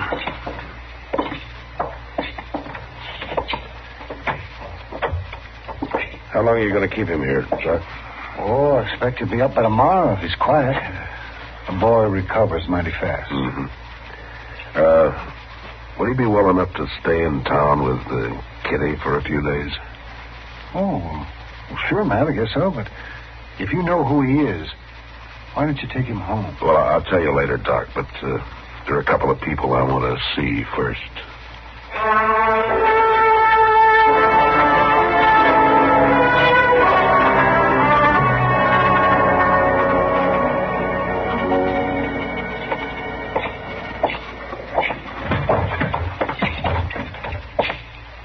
Hello, Sam. Oh, Marshal. Did you drink? No, thanks, Sam. Is Kitty around? She's upstairs, Marshal. Ought to be down in a minute or two. Oh, well, I'll go on up. Thanks. Sure. Oh, Matt. You looking for me? Oh, yeah. I'd like to talk to you, Kitty. I'm coming down. All right.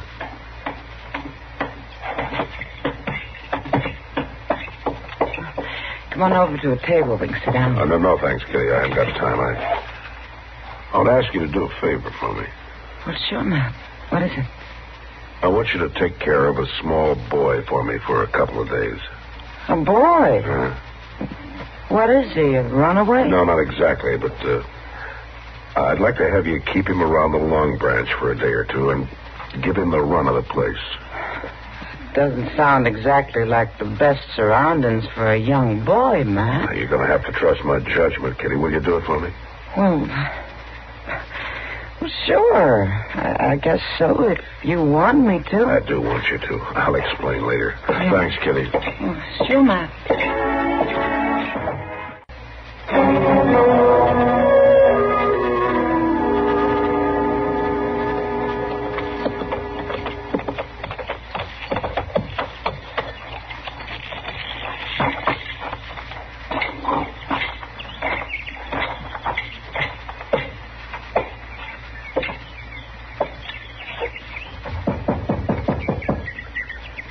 Who is it?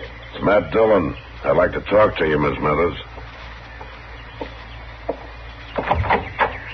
Come in, Marshal. Tad, is it about Tad?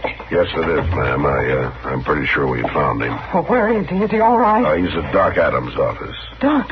He's all right now, Miss Meadows, but he had a bad beating. Beating? I think the killer beat him to keep him quiet. And it worked because Tad won't talk to anybody. I'll go get him, Marshal. I'll fetch him home. Well, that's what I want to talk to you about, Miss Meadows. I'd like to keep the boy in town for a few days. No, a sick boy belongs in his own home. I'll go get him right now. Will you listen to me for a minute, Miss Meadows? You've got to understand that as long as this man is on the loose, neither you or Tad is going to be safe. Well, we're not going to get mixed up in that no more, Marshal. Me and Tad will stay right out here and never say a word more. Yeah, but if the killer gets worried about you, it won't matter where you are, especially if he knows that you've been to see me. I shouldn't have come. No, you did right to come, Miss Meadows, and if you'll let me keep Tad in town for a few days, maybe we can get this man. I'm pretty sure that he's a gambler, and He'll be back. You mean you want Tad to help you? Well, he won't know anything about it, ma'am. He'll be perfectly safe, I promise. Oh, no, Marshal. You got no right I'm to not take talking about rights, ma'am. I'm talking about maybe saving your life and your boy's life, too. I want him here at home. You just let him recognize that gunman for us, and he'll be home, safe and for good. He's been hurt bad enough already. He won't be hurt, ma'am. Now, Chester or I will be watching him every minute, and as soon as it's over, I'll bring him right home. Tad's a good boy. He never had a beating before. And I want to see that he doesn't ever have another one.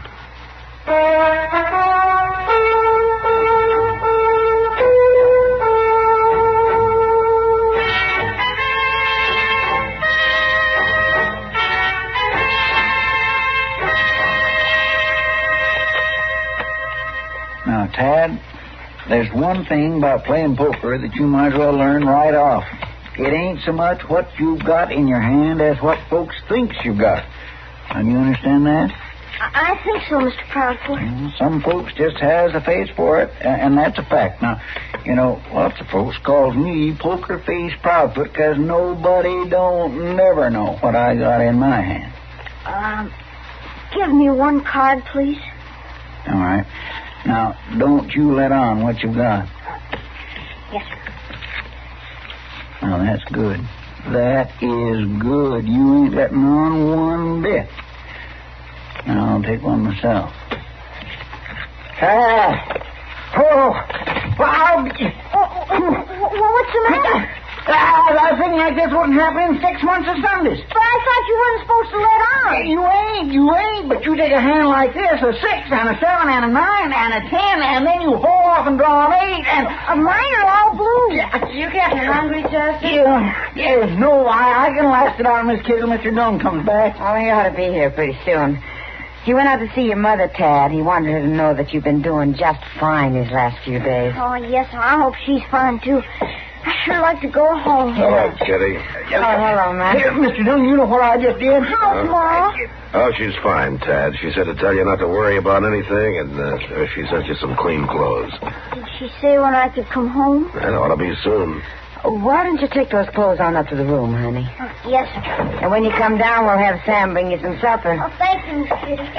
Mr. Dunn, do you know what happened just a minute ago? No, what? I was drawn to an inside straight, and the... What? Hey, what is it, boy? There he is.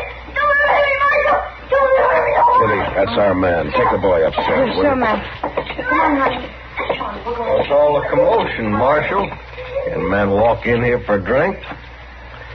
We, been waiting for you, mister. The boy and I. Well, I don't know what you're talking about. I never saw that boy before in my life. You never expected to see him again, either. At least not alive. After that beating you gave him. Beating? Now, you listen, Mark. You listen to me. That boy knows you. And so does his mother. Well, she ain't here. She'll be here in good time. Marshal, you ain't taking me. You better look out, mister. Because I'm not turning my back on you like Rourke did. Oh, you...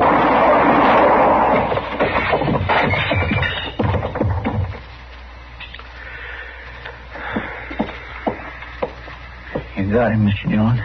Yeah. Well, anybody can shoot a man, Chester.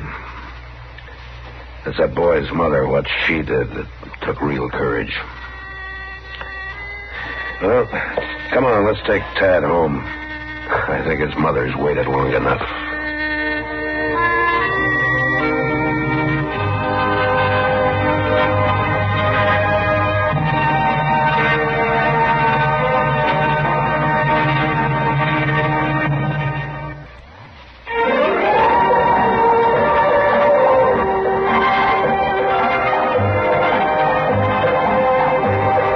Gunsmoke. Produced and directed by Norman McDonald, stars William Conrad as Matt Dillon, U.S. Marshal. The story was specially written for Gunsmoke by Marion Clark, with editorial supervision by John...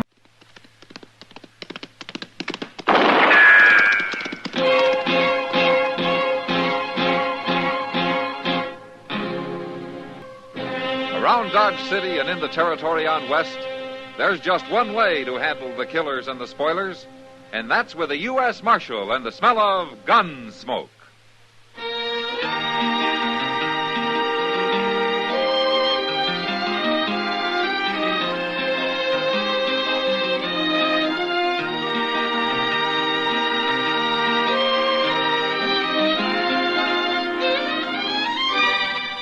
Gunsmoke, starring William Conrad.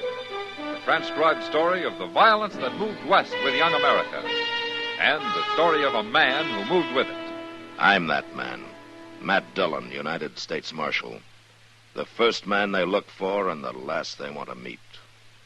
It's a chancy job, and it makes a man watchful. And a little lonely.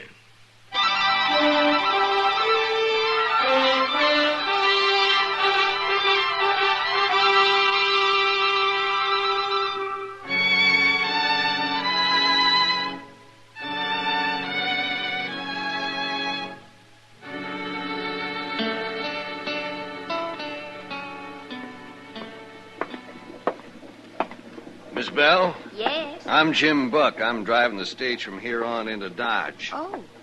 What happened to the other driver? I always spell him here. He told me to look out for you. Oh, that's kind of him. And kind of you, too. You're awful young to be traveling alone. I'm 17. Well, now, I take it back. Are we about ready to leave? As soon as I get the other passenger away from that bar over there. They told me I'd be alone on the rest of the trip. Well, miss, I don't know this fella. Says his name's Bassett. But if he's drunk, I promise you he ain't riding. How do you expect anybody to ride sober if you're driving, Jim? Marshal Dillon, what are you doing in Pawnee? Oh, I had some business up this way, but I'd sure like to get back to Dodge. You got any room? Sure have. Oh, this here's Marshal Dillon, Miss Bell. How do you do, Marshal? Miss Bell? It's Linda. All right, Linda. When are you leaving, Jim? Soon as I round up that Bassett fella. Well, get him, whoever he is. Huh? And drive easy, will you, Jim? I wore out a horse getting this far, and I sure need some sleep. I'm glad you're riding with us, Marshal. I don't like the looks of that fella Bassett. But you two climb in now. We'll pull out of here in 5 minutes.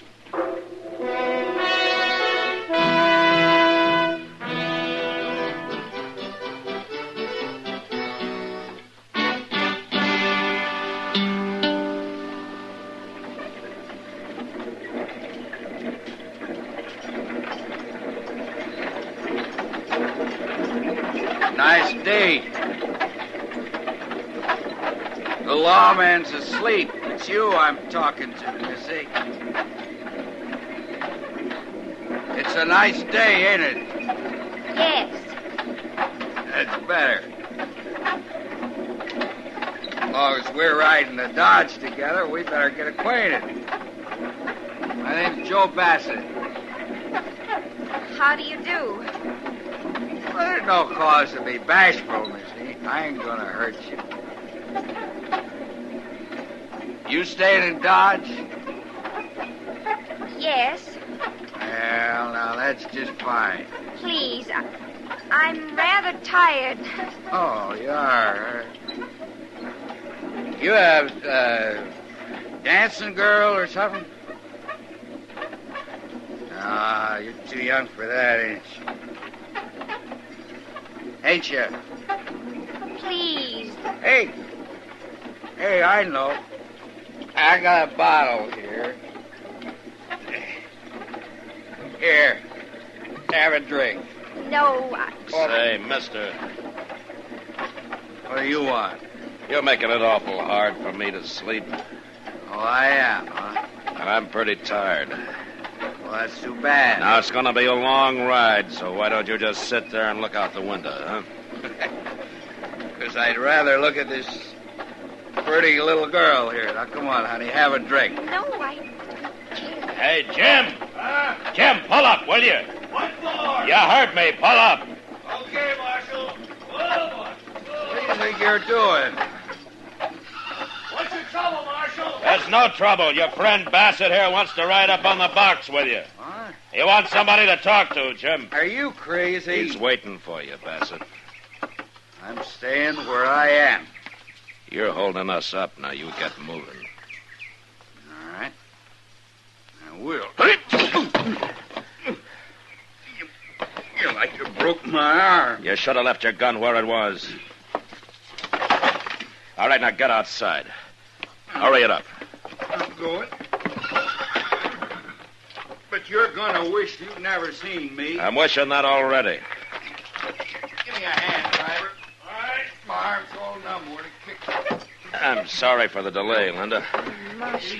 It was worth it, though. Maybe now we can both get a little sleep, huh? Well, I can certainly use some. What'd you say? I said I can certainly use some. Oh, yeah. Yeah.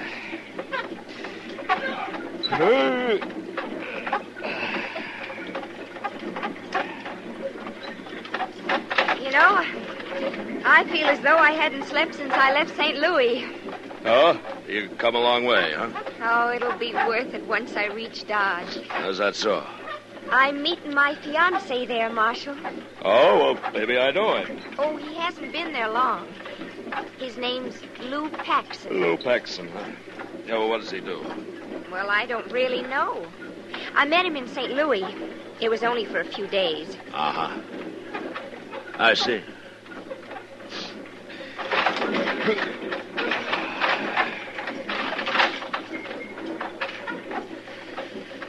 Marshal? What? If you promise to keep it a secret, I'll tell you something. Okay, I promise. I ran away from home. My parents think I'm too young to get married. Oh? Well, how old are you, Linda? 17. Do you think that's too young? Well, I don't know, Linda. I guess that depends on what you're like and what this fella Paxton's like. Oh, he's a wonderful man. He's so strong and so handsome. Uh-huh. You'll see when you meet him. Yeah, I'm sure it will.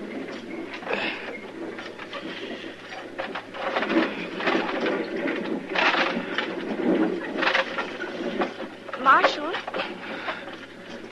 Yeah. Are there a lot of men in Dodge like that man, Bassett? Oh, why do you ask, Linda? Well, he frightens me. He's not going to forget what you did to him just now. Oh, well, you let me worry about Bassett, huh? I don't like him. Well, I don't like him either, but why don't we forget about him and try to get a little sleep, huh?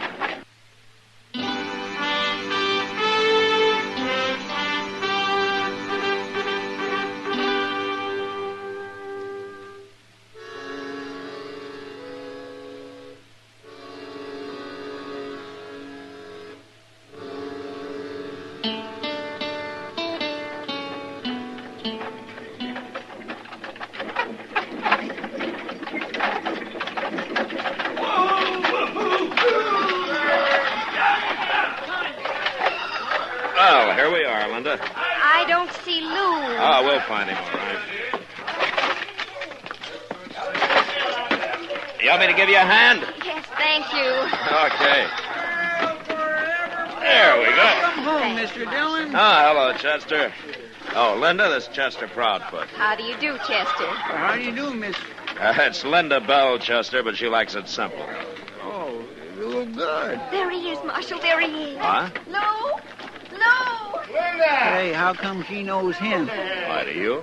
Yes, sir, Lou. Oh, Linda. Oh, Lou, I made it, and I never thought I would. Oh, I knew you would. No, it might have been bad, too, except for Marshal Dillon here. Well, you're Marshal Dillon. Yeah, that's right. Lou, it was that man right over there. He was What? trying to make me drink with him and everything. Which man? He's coming this way. Him. Marshal? Where? His name's Bassett, Lou. He was annoying me. Don't you worry about him, Linda. So this is who the little girl was coming to see. She's my fiancée. I'll be darned. I mean, she didn't say she was coming here to get married. Well, it's true. Sure. What do you want, Bassett? You got my gun in your belt. You aim to steal it? Hey, you aim to sell it? What do you mean by that? You look like a gunman to me. Where you from? Wichita. Now, what are you going to do about that? Here, catch it. You didn't have to throw it at me. And I wanted to see how you handled it. You move pretty fast when you're sober. What are you prodding me for, Marshal? You aim to stay here long? No. Not long. Good. And while you are here, I'm going to be watching you. That won't bother me.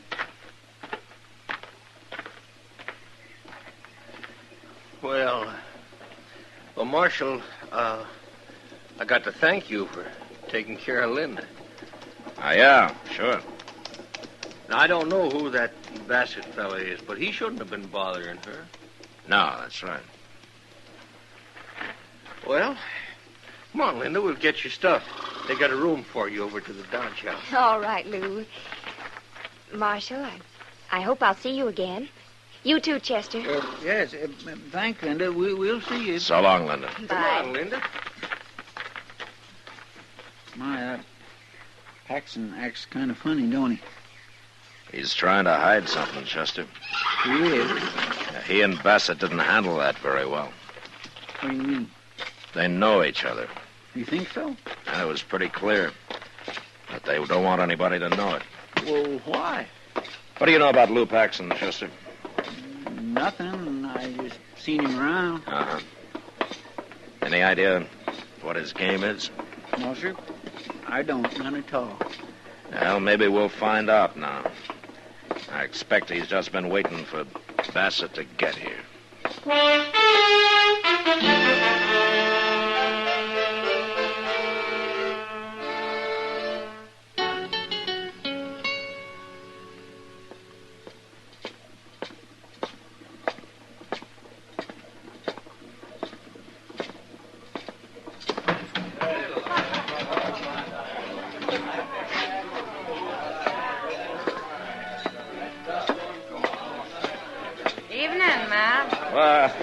Hello, Kitty. I heard you got back this morning. Yeah? Sit down. Oh, thank you. You know, you've been gone most 2 weeks. You know something? It seems a lot longer than that to me. I also heard what happened on the stage. Oh? You did? Yeah. Linda told me. Linda? How come you know her? She's sitting right over there. What? Well, it kind of surprised me, too. But Paxton brought her in this afternoon and made Sam give her a job. Sam didn't like the idea much. She's only 17, Matt. Yeah, I know, Kitty. What's this Paxton up to, anyway?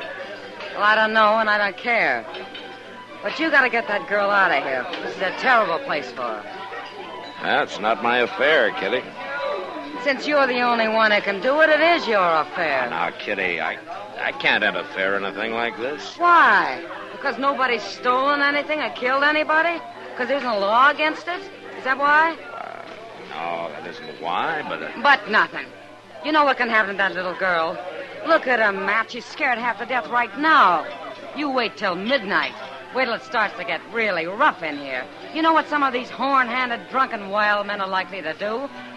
You can't let it happen, Matt. You got to get her out of here, and if you're any kind of a man at all, you do it right now. Well? Well, Kitty, All right, ask her to come over here, huh? Sometimes I get a feeling that maybe you're not all bad, Matt Dillon. Yeah, I'll bring it back.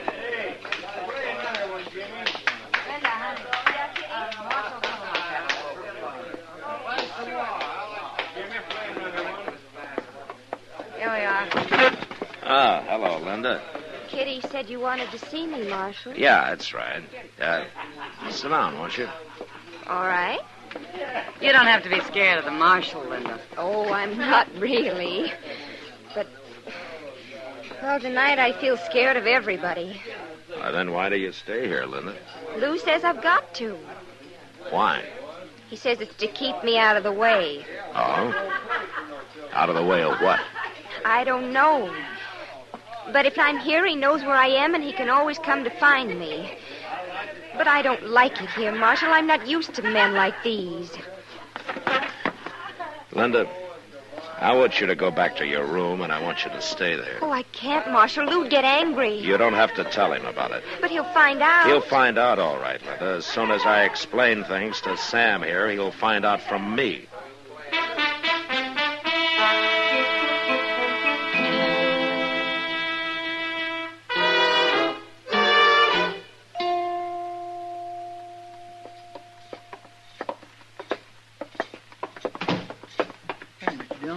Down at the end of the hall, there goes that fellow Bassett. Yeah. I didn't know he had a room here. Now, that could be Paxton's room he came out of. Number 12, ain't it? By golly, you're right, it is.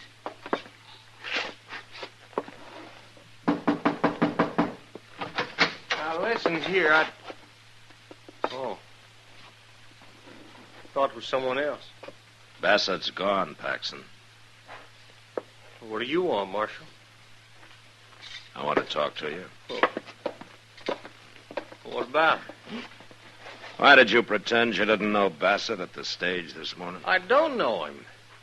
Well, he just walked out of your room. I mean, I didn't know him. I didn't know him this morning. You're lying. Now, Bassett's a gunman, Paxton. What's your business with him? I got no business with him, Marshal. We were talking, is all. Uh-huh. About how much are you going to pay him? I got nothing to do with him, I tell you. All right. Now, I don't know who you're after, but this time I'm going to stop the trouble before it starts. Chester, when's the next stage leave? Not till day after tomorrow, Mr. Dillon. But there's a Santa Fe out in the morning. I'll be there to see that you're on it, Paxton. I can't leave, Marshal, you've got no right to make me. You're leaving, and you're leaving alone. What? A man who'll put an innocent 17-year-old girl to work in the Long Branch isn't going to keep her if I can stop it. I got her out of there, Paxton, and I told Sam she's not to come back. Well, I got good reason for her being there. Oh, and what are they? Well, it's none of your business. Marshal, you're interfering in something you got no right. As far as Linda's concerned, maybe I am, but I'm doing it anyway.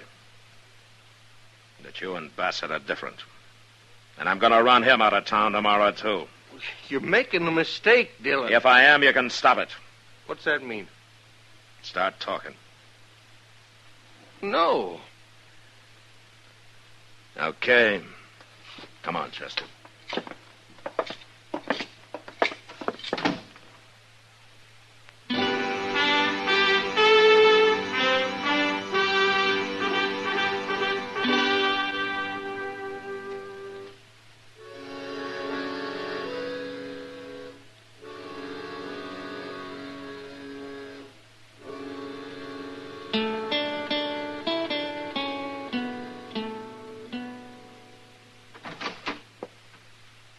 Still up, man? Oh, come in, Doc. Come on in.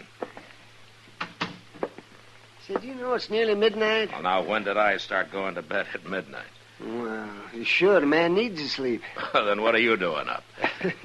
I'm looking for somebody to argue with. Well, I'm your man. Start up. Yeah, what? Sounds like somebody beat us to it. Yeah, come on. Yeah, see? That came from right down the street. Down by the Alfraganza, maybe. Yeah, it sounded like it. Mr. Dillon! Mr. Dillon! Over here, Chester. What happened, Chester? Lou Paxton. They shot him. He went into the back room at the Alfraganza wearing a mask and carrying a gun in his hand, but they shot him before he could run off with any money. He didn't even try to shoot back. Well, is he hurt bad, Chester? I don't know, Doc. I didn't wait to see. Well, I'll go see that he's taken up to my office. Give him a hand, Chester. Yes. I'll come up there in a few minutes. Well, where are you going? There's a man across the street I want to have a little talk with. Where? Oh, Bassett. Yeah, that's right.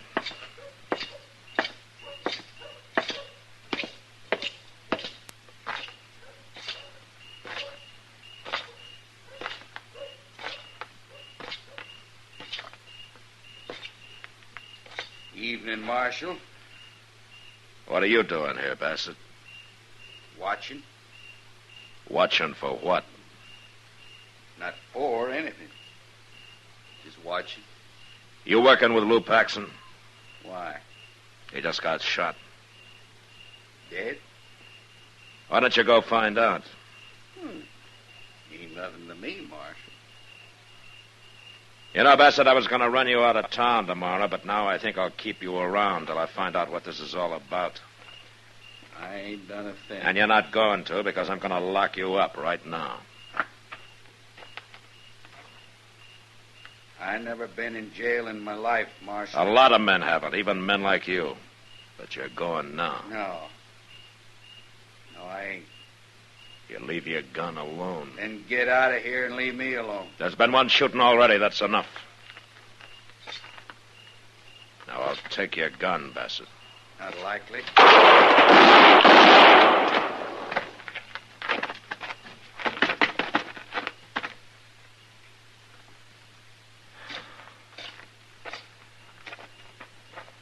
He missed you, Mr. Dillon.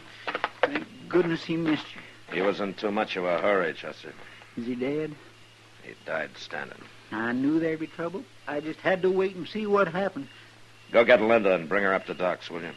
Yes, sir.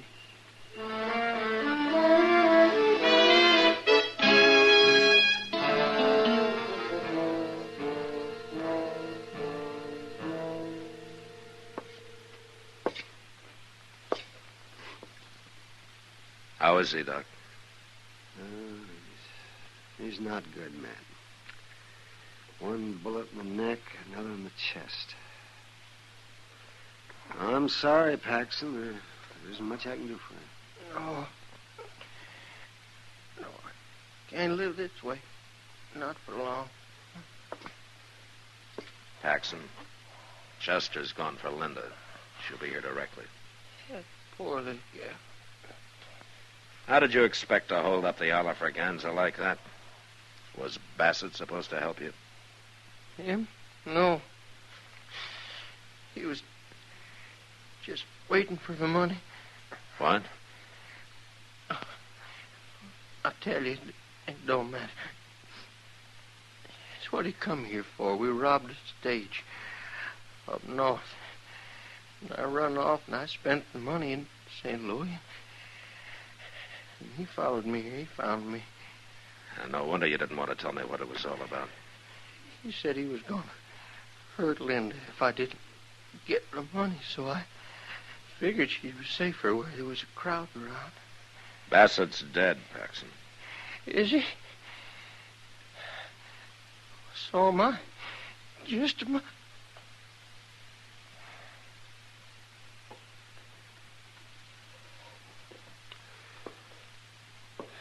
He's gone, Matt. Oh, that's probably Linda. You better keep her out of here. Yeah. Chester, wait in there, will you? Yes, sir. What are you going to tell her, Matt? I'm going to tell her the truth, Doc. The whole story. Oh, that would be awful hard on her, wouldn't it? Finding out what kind of a man Paxton was? No, you could spare her that. Linda got off easy, Doc. Married to an outlaw, she'd have been in real trouble. But all this won't do her any good at all if I don't send her home a lot smarter than she left. And that's what I'm going to do.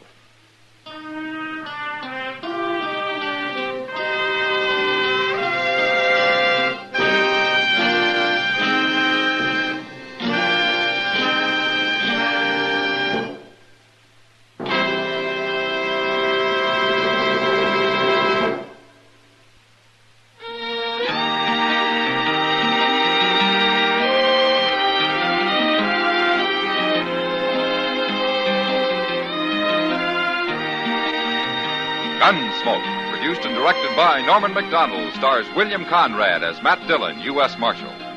Our story was specially written for Gunsmoke by John Meston, with music composed and conducted by Rex Corey. Sound patterns by Tom Hanley and Bill James. Featured in the cast were Eleanor Tannen, Vic Perrin, Lawrence Dobkin, and Paul Dubois. Parley Bear is Chester, Howard McNear is Doc, and Georgia Ellis is Kitty.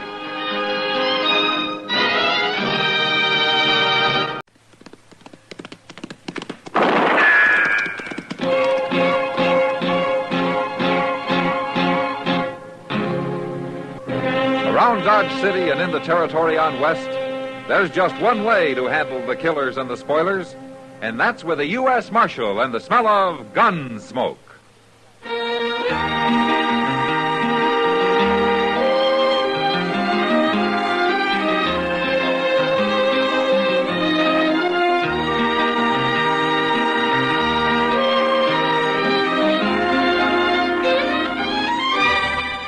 Gunsmoke, starring William Conrad. The transcribed story of the violence that moved west with young America. And the story of a man who moved with it. I'm that man. Matt Dillon, United States Marshal. The first man they look for and the last they want to meet. It's a chancy job, and it makes a man watchful. And a little lonely.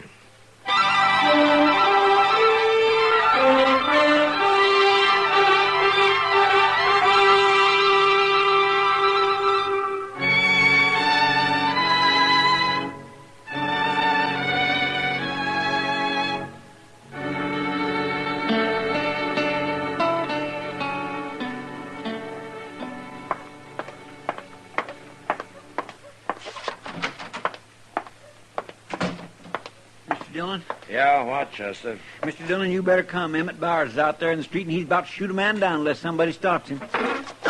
Oh, what's the trouble? Why, this fellow's accusing Bowers of stealing his horse, Mr. Dillon. What? That's what he's doing. Now, that doesn't make sense. Who is the man? I don't know. I never seen him before, but Bowers is getting awful mad at him. Oh, where are they? Right outside at the hitch rail. Yeah. And he must be drunk to call Emmett Bowers a horse thief. Oh, he don't look drunk to me. I'm through arguing with you, mister. You're wearing a gun. If this is your horse, you can claim it with that. Bowers. What? Oh. Marshal, I'm about to kill this man. But I think we can settle this without a killing. Now, what's the trouble?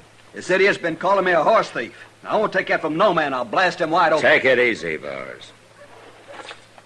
Now, you say this is your horse, mister? Of course it's mine. And you think Bowers here stole it? What else would he be doing with it? I own over 200 head of horses, you fools. More likely I'd give one away than steal one. Emmett Bowers is one of the biggest ranchers in Kansas, mister. I don't care what he is. That's my horse he's been riding. See the brand? Bar S? That's my brand, and I can prove it. Yeah, it's a Bar S, all right. What difference does it make? I buy horses with all kinds of brands on them. Where'd you buy this one, Bowers? Fellow come by the ranch yesterday with half a dozen horses for sale. I bought all of them. Maybe them others is mine, too. He told me he bought them horses from a man named Pringle up in Wyoming. Now, what's your name, mister? Disha. Charlie Disha. Where are you from, Disha? Well, I had a place down on the Canadian River, Marshal, but I went broke. Uh-huh. All I had left was my horses. How many horses? 17. The only one they didn't steal was the one I was riding. Yeah, you're a long way from the Canadian River. I come up here looking for a job. I'm broke, Marshal, plumb broke. Can, you prove that the Bar S brand is yours? Well, I got the certificate of registration. It's in my sack over at the stable. All right, why don't you go get it? And we'll ride out with Bowers and look at those other horses. I'll get it. Right now. I think that man's a liar. Yeah, he might be, Bowers. But if he isn't, you sure got stuck. And I'd hate to be the man that stuck me, Marshal.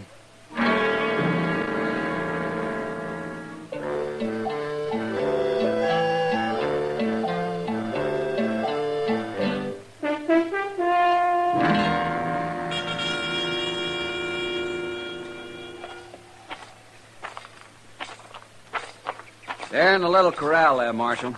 I told the men not to turn them out till I'd had a chance to ride them. I like to get on every horse I buy at least once. Them are my horses. I can tell from here. Are they all branded, Bishop? Ask Bowers. He's seen them. Yeah, it's true. There's a Bar S on all of them. Oh, by golly, look at him. I thought I'd never see him again. Yeah, you're awful lucky, Bishop. Sure, he's lucky, but what about me? Well, there's not much you can do, Bowers. What with that brand being registered to Disha? How much did you pay for them? $30 apiece. $30, huh? You sold them cheap. They're worth more than that. I bought them because they were cheap. Tell me something, Bowers. How come you didn't buy the rest of them? According to Disha, there must have been 10 more. I picked out the best 6. I didn't want the other. Now, you say the man was alone, Bowers. Did he give you a name? Yeah.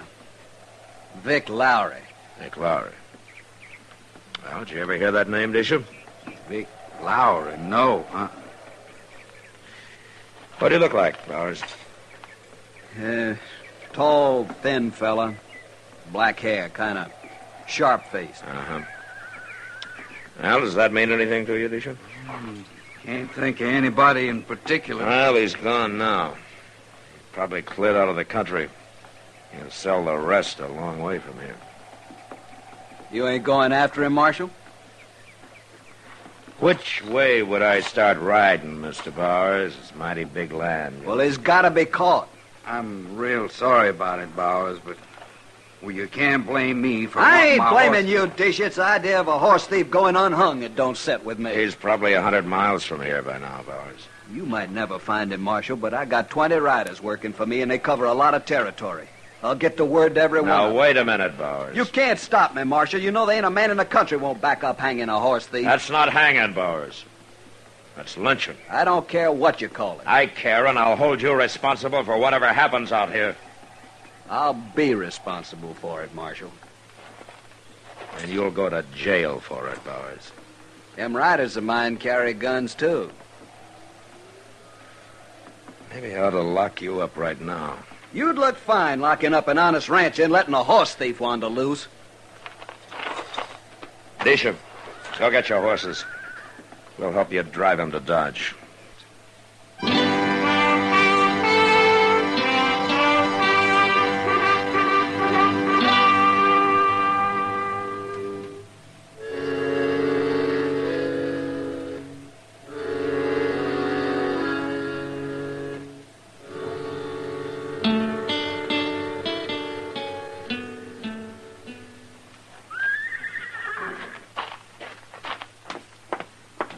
I can't find Moss Grimmick nowheres, Mr. Dillon. He left this stable plumb deserted. Where's Disha? Oh, he's out back. He wanted to put some hay down for his horses. Oh, there. I stand too quick fighting that rope. There's Moss now. Yeah.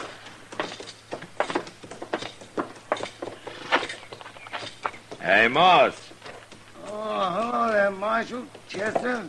All right, Moss. There. What have you been doing here? We brought some horses in with Charlie Disha. Oh, him. He's been keeping one here. Where did he get the others? They were stolen from him down on the Canadian and sold to Emmett Bowers yesterday. That's so? Yeah. Bowers rode into town on one of them this morning, and Disha spotted it. Say, I bet Bowers ain't fit to live with. Well, he's not very happy about it. I was out his way. If I'd known, I'd have stopped by just to burr him a little. Where's that boy I left here? Oh, what boy? Well, I've been gone since yesterday morning, Marshal. Went out past Bowers' place to see a friend of mine. That's why I got these horses. Uh-huh. Fella come by selling a bunch, and I picked these two out. Pretty good horses for $30, ain't they, Marshal? Now, looking at the brands, Moss. What about the brand? You're not going to be any more fit to live with than Bowers is, Moss. Those are both Bar S. That's Disha's brand.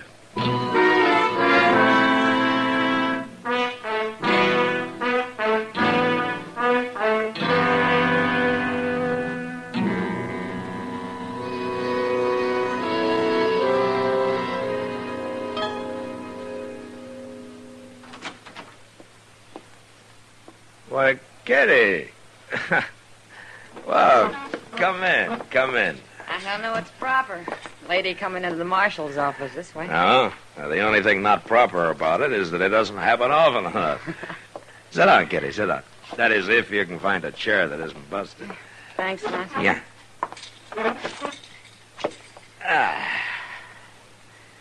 You know, you're the first woman that's been in here since the night I pulled Frogmouth Kate off of that buffalo hunter she was about to cut up. I remember. I've always wondered how you got the nerve to do battle with her. And if I'd have had any sense, I'd have let him take care of himself. Well, what's on your mind, Kitty? Well, it's no business of mine, but I've been hearing a lot of talk about this man who's riding around the country selling the horses he stole from Charlie Disha. Ah. Word sure gets out fast, doesn't it? Mm-hmm. Only started 2 days ago.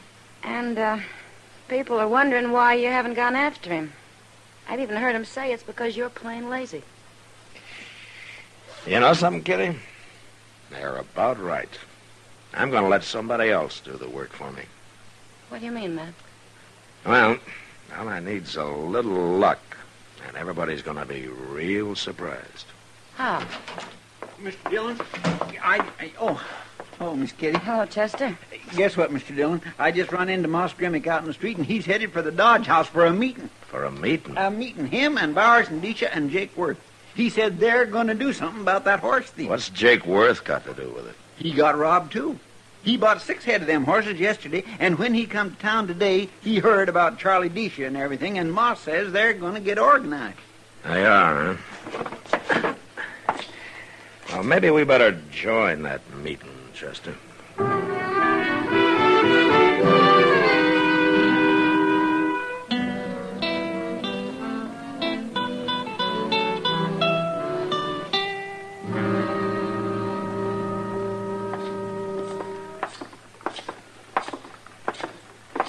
Mr. Dillon, Moss says he ain't never saw Jake Worth so mad. Well, you can't blame him much.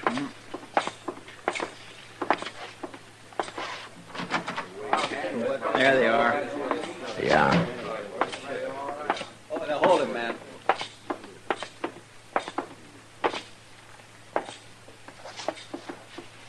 Well, am I interrupting something, gentlemen?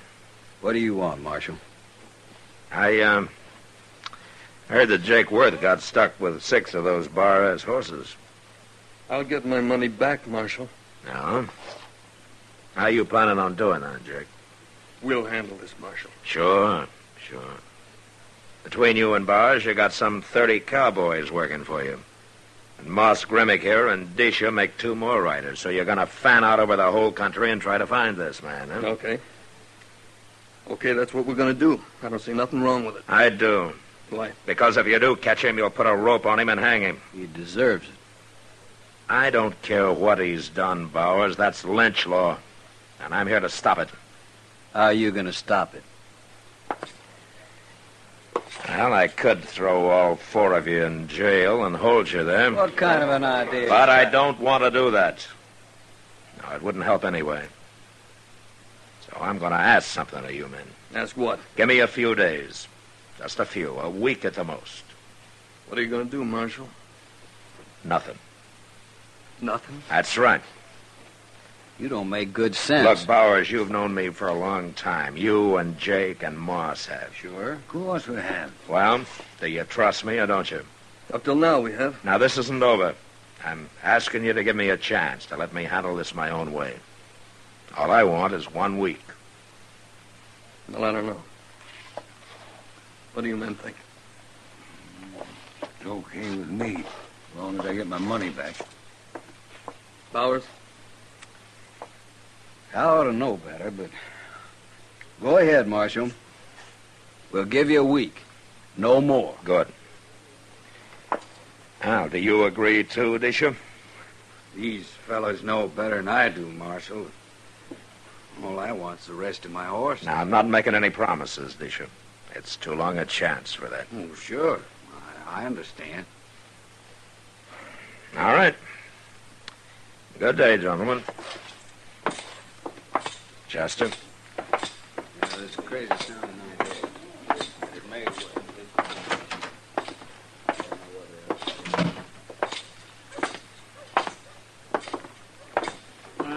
You think they mean it, Mr. Dillon? Now, they'll hold off for a week, Chester. I know. Yeah, but what if you don't have any luck? Well, then there might be a lynching. What are you going to do? Here, Chester. Hmm? Here's $20. $20. Take it. $20?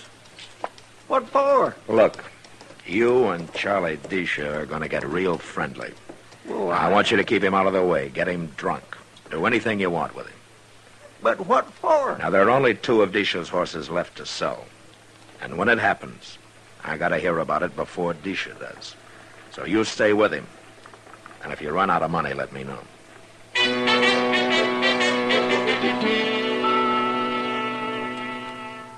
Chester worked hard at spending my money the next couple of days. He even came back twice for more. But it was worth it. On the 3rd day, Moss Grimmick came in and told me that a cowboy named Ed Harper had just come into his stable with the last 2 of Disha's stolen horses. I sent word to Chester to get Disha sobered up if necessary and bring him along. And then I walked over with Moss to talk to Harper.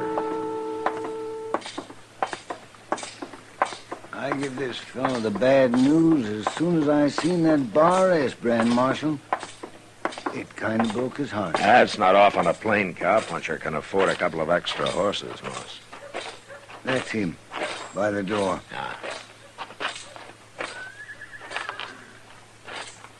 This here's Marshal Dillon, Harper. Marshal? Hello, Harper.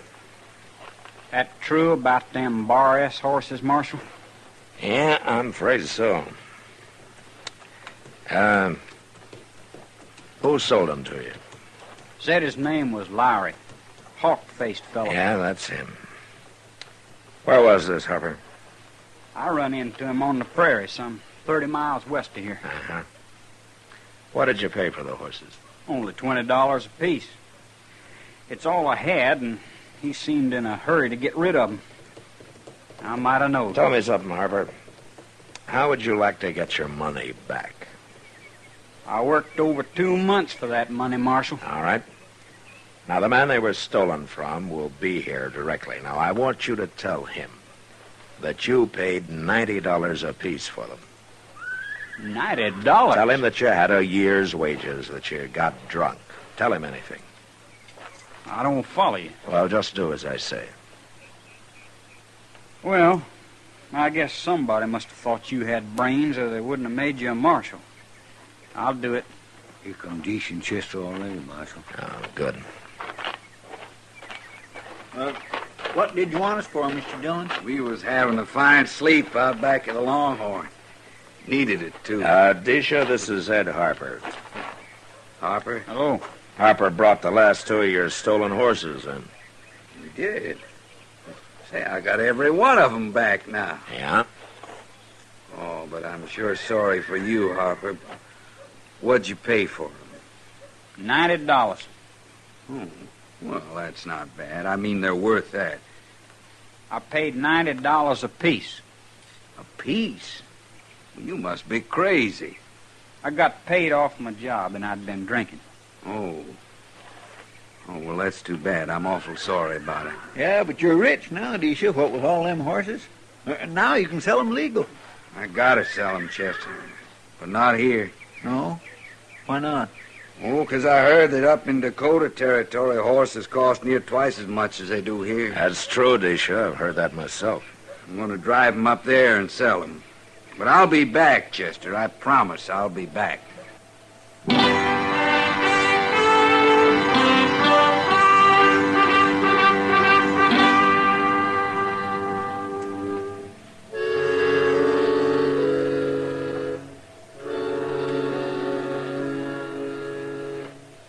We helped Disha gather his horses and herd him to the edge of town. Then we said goodbye and watched him head north. As soon as he was out of sight, we took up his trail and followed him. He didn't ride north for long. Soon he changed his direction and circled west. It was near dark and some 20 miles further on when we came to the top of a small bluff and stopped. At the foot of it was a tiny cabin with a corral at one side, full of horses. We dismounted, went down on foot to within shooting distance of the place.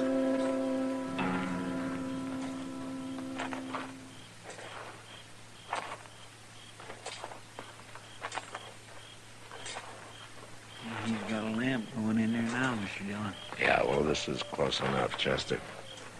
We'll just squat down here and wait. What are we waiting for? Why don't we just go on in? There's no reason to bust in there and kill somebody when we don't have to. That's true. Of course, you could say that I'm lazy, letting Disha do my work for me this way. Oh, now you're thinking all that talk back in Dodge. What do they know? Bunch of money grabbers. Mr. Dillon? Sit tight, Chester. Look, he's coming out the door. Why, that ain't Disha. That got him. He's through. Yeah. Come on.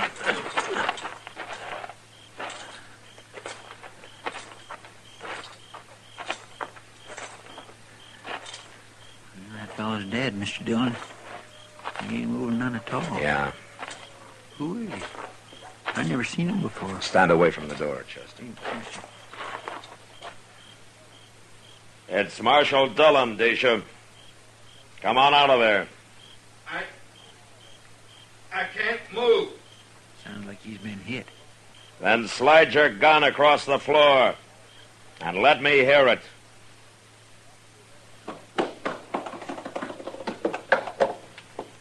Okay, Chester.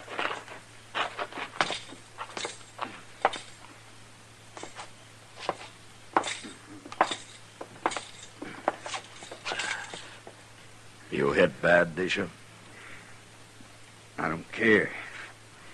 If I killed him. You killed him. Good. He tried to cheat me.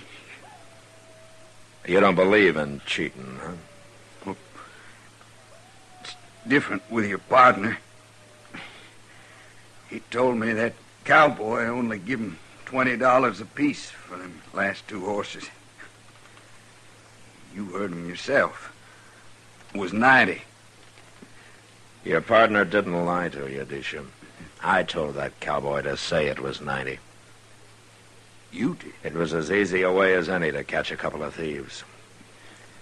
What were you going to do, divide the money your partner got and go someplace else to sell and recover the horses all over again? We sold them twice already. But we ain't going to sell them again. We ain't going to do nothing. You can't even put us in jail, Marshal. Smart as you are. I'm going to die now. I feel it coming.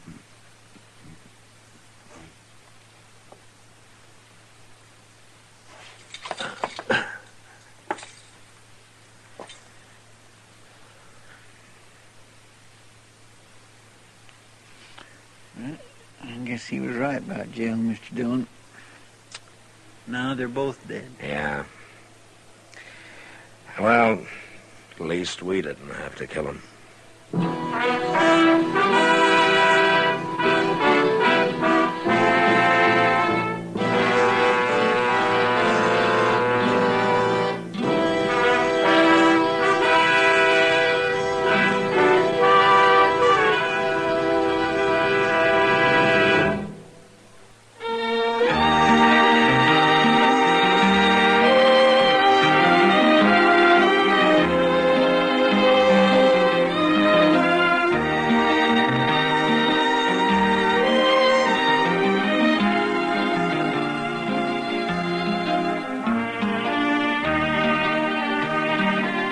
Gunsmoke, produced and directed by Norman Macdonald, stars William Conrad as Matt Dillon, U.S. Marshal.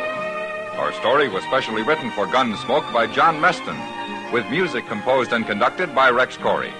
Sound patterns by Tom Hanley and Ray Kemper. Featured in the cast were Harry Bartell, James Nusser, Vic Perrin, Sam Edwards, and Joe Cranston. Parley Bear is Chester, and Georgia Ellis is Kitty.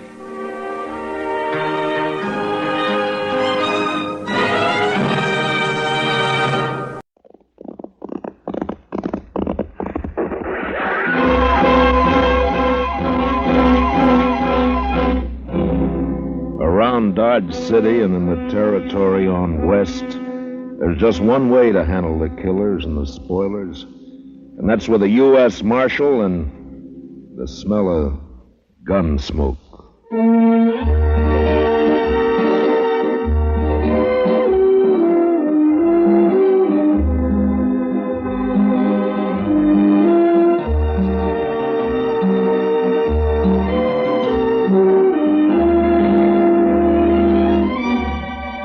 Gunsmoke, starring William Conrad. The story of the violence that moved west with young America. The story of a man who moved with it.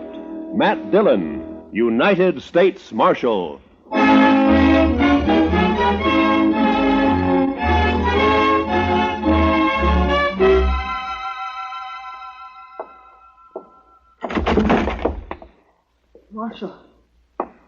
Marshal Dillon. Over here, son. What's the trouble? Marshal. Why, that's Will Thompson's young'un, Mr. Dillon. What is it, kid? What's wrong? Dad. Mom. They burned our house. Got the fences. 4 of them. My sister. They rode in and shot. He's been shot. Hold that lamp down here, Chester. Yes, sir, Mr. Dillon. Blood all over the back of his shirt. Will Thompson, he's a homesteader, isn't he? That's right. Came to Dodge City about 3 months ago. Took up a section over on Mulberry Creek. Mr. Dillon, you want me to go get the doctor? No. Boy doesn't need a doctor now.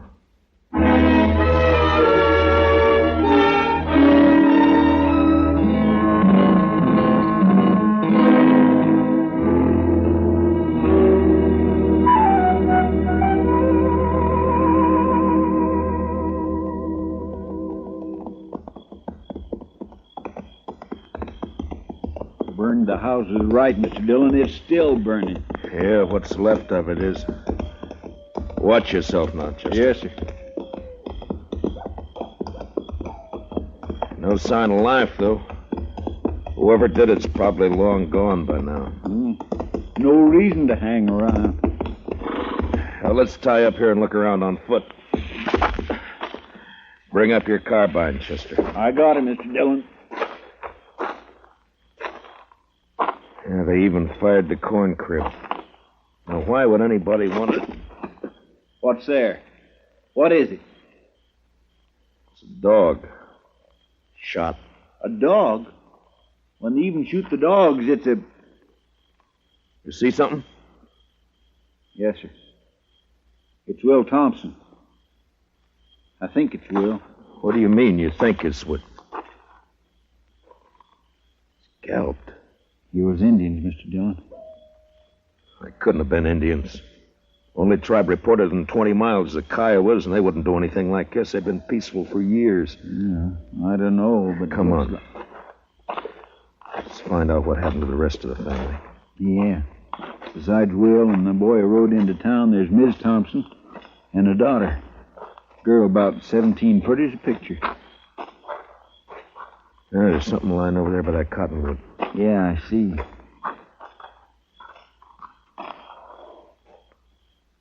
Well, I guess we found Will's wife. She's alive. Yeah, if you can call it that. Scout around and take a look for the daughter, Chester. Yes, Mr. Dillon.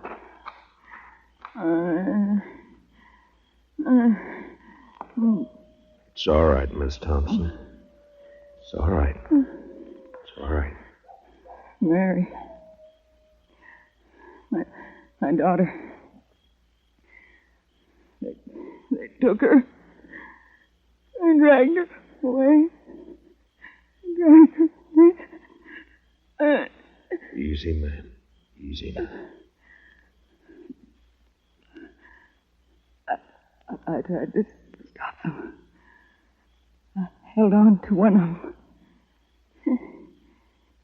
He kicked me loose. And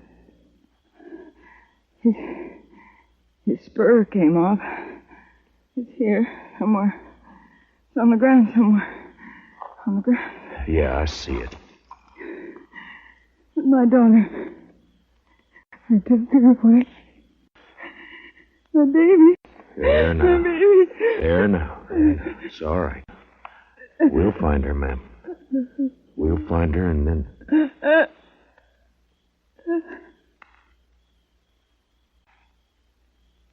Miss Thompson?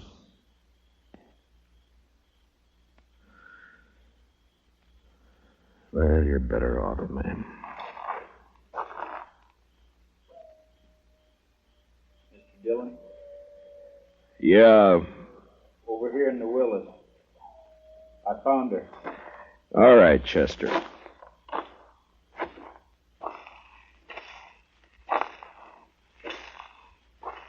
Pretty as a picture. Seen her in Dodge. Walking down Front Street. Pretty as a picture. Yeah. All right, let's ride.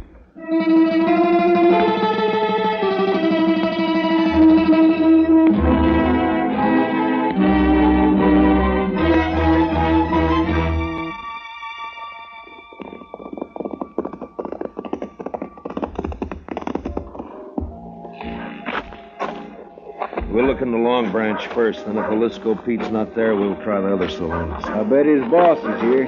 He's here every night. Yeah, I know. Follow me in, Chester. Just keep him off my back. I'll take care of the rest of it. Yes, sir. Good luck, Mr. Dillon. Yeah, thanks.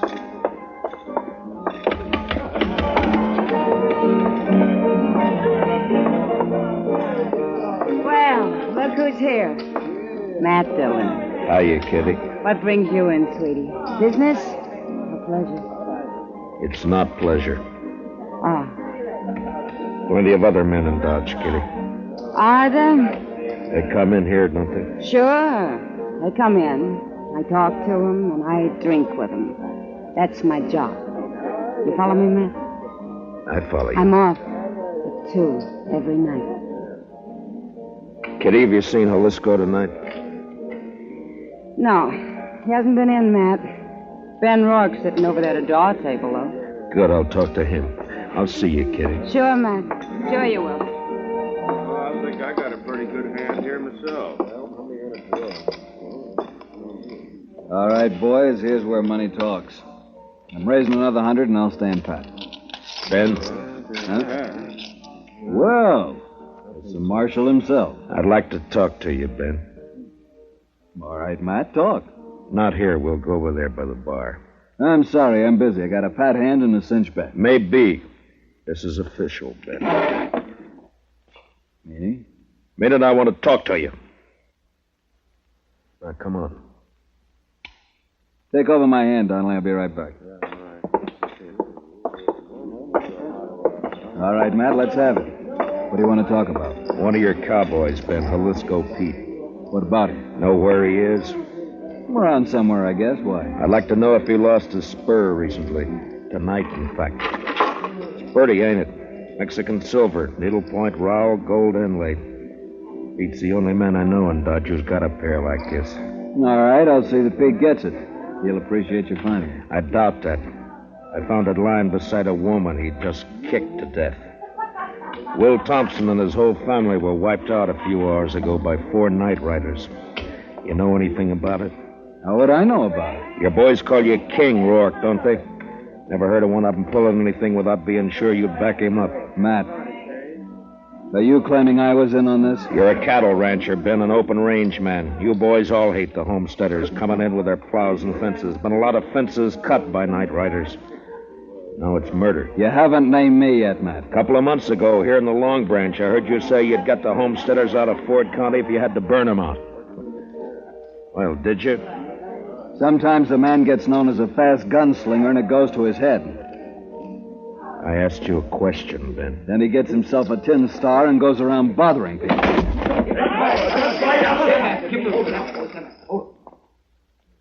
Ben, if you're figuring to draw on me, don't. Why not, Matt? I've seen you in action. You're not fast enough. Now, I asked you a question. And maybe I don't feel like... What's going on in here? Nothing. Oh, there you are, Marshal. How are you, Colonel? Marshal, What's this I hear about an Indian uprising? There's been none that I've heard about. Whole family massacre, the way I hear it, sir. Murdered and scalped. Scalped? 2 of them were.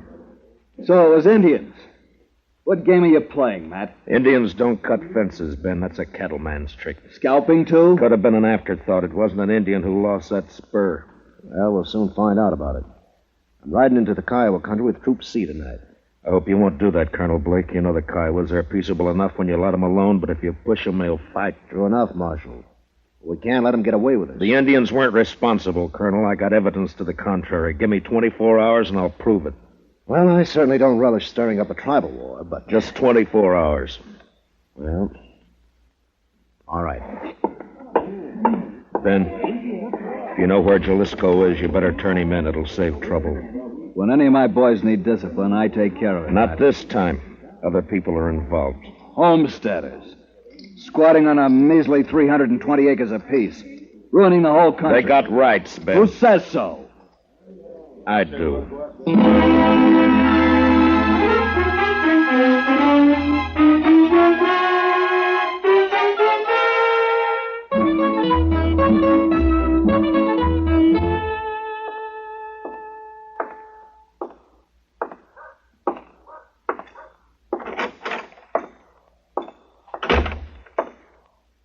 Morning, Marshal. Good morning. Any luck, Chester? No, sir. I just stopped by the jail here to see if you'd found him. I wish I had. I'll head out again in a few minutes. Oh, this fellow's been waiting for you all morning, Mr. Dillon. Is that so?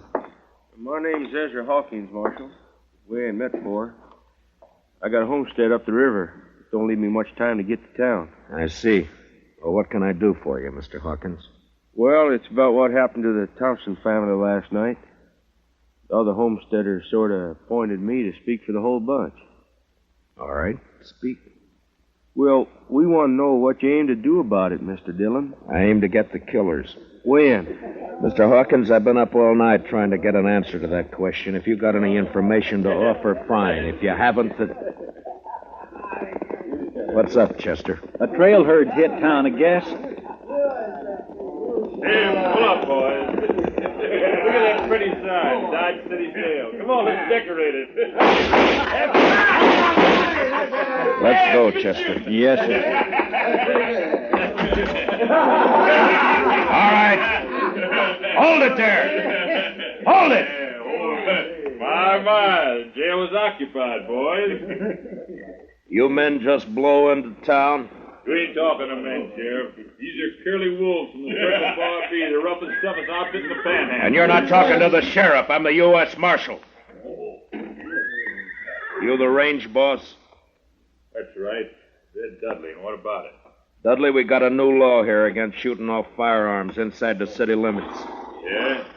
You mean like this? No, Dudley, I mean more like this. Hey! Now, come on down off that horse. Sure, I'll come down off it. Watch it, Mr. Dillon. He's got a knife. Yeah, so I see. Well, nice work, Mr. Dillon. Drag him in and lock him up, Chester. Throw some water on him. Yes, sir. All right, curly wolves. Your boss is jailed and fined $50. You can get him out tomorrow morning. We got the money. We'll take him now. I said tomorrow! Now on the move. All of you. Get!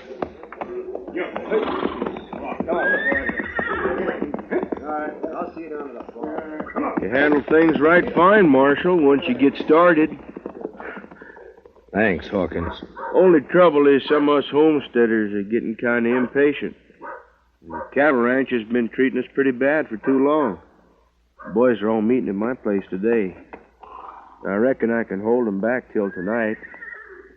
You know what I mean, Marshal. Yeah. I saw it happen in Abilene, dirty and bloody. I'd hate to see it happen here.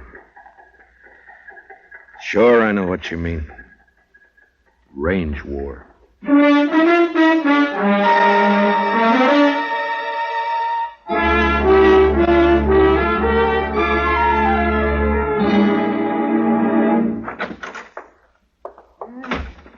Well, I'm sure we can hold an inquest any time now. I'm all finished with the autopsy. All right, Doc. It goes pretty fast when you can line 'em that way, 4 in a row. Makes the job a lot easier. Yeah, I imagine. Doc, have you ever seen a range war? No.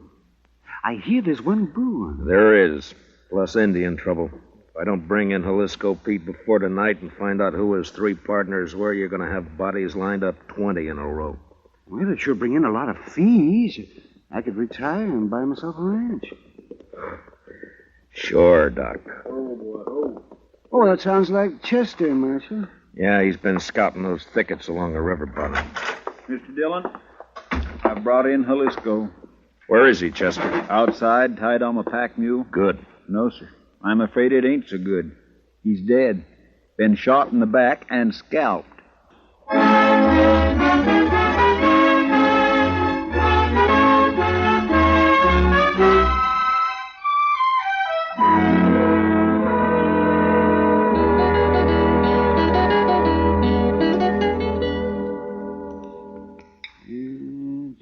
Just a second now, Marshal.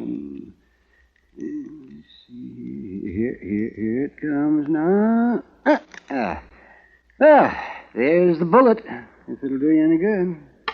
It won't, Doc. The slugs I dig out of the bodies all look alike. Someday, though, they may figure a way to tell them apart. Maybe even tell which gun fired which bullet. Oh, no, not a chance of it, Marshal. Well, I guess that's all I can do for the late lamented. Oh, I see he's only wearing one spur. Yeah, I know. I got the mate to it here. That's what I wanted to talk to him about. It's too bad, Marshal. His talking days are over. Yeah, somebody made sure of that, all right. Then tried to cover the trail by scalping him. Well, I can tell you one thing.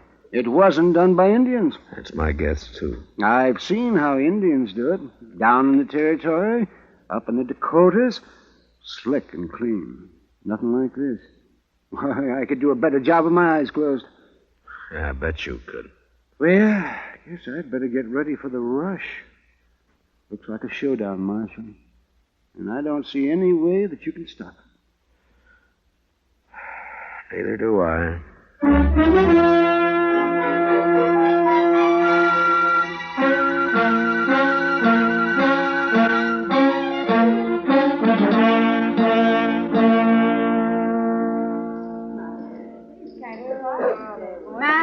Over here, Matt. Oh, hiya, Kitty. Business again, Matt? Well, I was looking for Ben Rourke. He isn't here. He left about an hour ago. Some of his boys came after him. Matt, I waited for you last night. I worked, Kitty. All night? Yeah. There's a bad feeling in the air, Matt. What is it? What's going to happen? I wish I knew. They called all the soldiers from C Troop back to Fort Dodge this afternoon. I hear they're planning to move out tonight. I hope not. Been a lot of homesteaders in here drinking today. That's unusual for them. What's going to happen, Matt? The bloodiest mess you've ever seen. And I don't know any way of stopping it. If I'd only found Jalisco Pete before they killed him, now I got nothing to go on. Jalisco came in here last night, late, after you'd gone. What? Well, why didn't you let me know? There wasn't time, Matt. He heard he was wanted and he left right away. His friends with him. Friends? What friends? Oh, I'd never seen him before. I think Pete had known him in the Pecos country. They're all pretty drunk. How many were with him, Kitty? 3, I guess. One of them was named Red Dudley. Red Dudley? And one called himself Tulsa Jim. They kept talking about the Circle Bar B brand. It might be. They could have ridden in last night ahead of the herd to look up Pete, and then they... Oh, Marshal. Say, you better come on outside here if you want to stop a lynching. Coming, Doc. Be careful, Matt. Be careful. What is it, Doc? Ben Rourke and some of the cattle ranchers. They caught themselves an Indian, and they're going to string him up. I doubt it. Let us stay clear of this, Matt. We know what we're doing. I hope so, Ben. Who have you got here? One of the murdering skunks that wiped out the Thompsons. Any objections? I might work up some, Ben. What's your name, fella? He won't talk to you. Hasn't opened his mouth. Look, fella, as an Indian, you're a ward of the government. I'm a U.S. Marshal. I represent the government. I'm here to protect you. Now, what's your name? Keith Doxwa. Work hard. Good man. No kill. What makes them think you did? Say kill people. No kill. He pleads not guilty, Ben. Sure he does. And maybe he can explain why we caught him 2 miles from my ranch house. Is that reservation? What was he doing there? Go on, ask him. Mr. Rourke? Maybe I can tell you what he was doing. What? Ezra Hawkins. One side, if you don't mind. Let me through here, please. Let him stand. Thank you.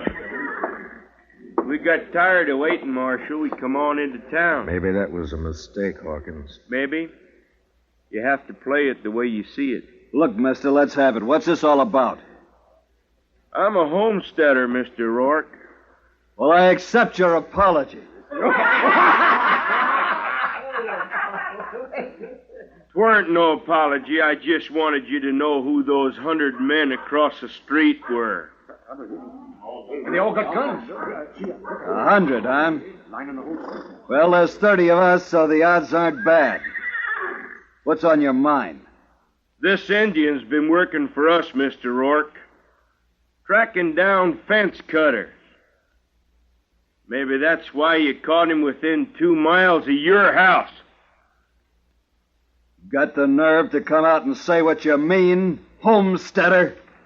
You bet I have, fence cutter. All right, hold it. Now, you're covered, Ben, and you too, Hawkins. This play's gone far enough. Not giving a man a chance to draw, Matt? Not this time, Ben. All right, Katoxa, climb off that horse and get over here behind me. Move slow and stay out of the line of fire. You men, if either side makes a move, Ben and Hawkins will be the first to get it. You understand? Doc, take us into your office. Oh, sure, right away, man. Well, Matt, what's the next step? You can't keep us here with our hands in the air forever. I don't intend to. I got one of the murderers locked up in jail. I want you two to come along and listen to his statement, but leave the questions to me, all right? It's just fine with me, Marshal. It's your show, Matt. Good. Come on.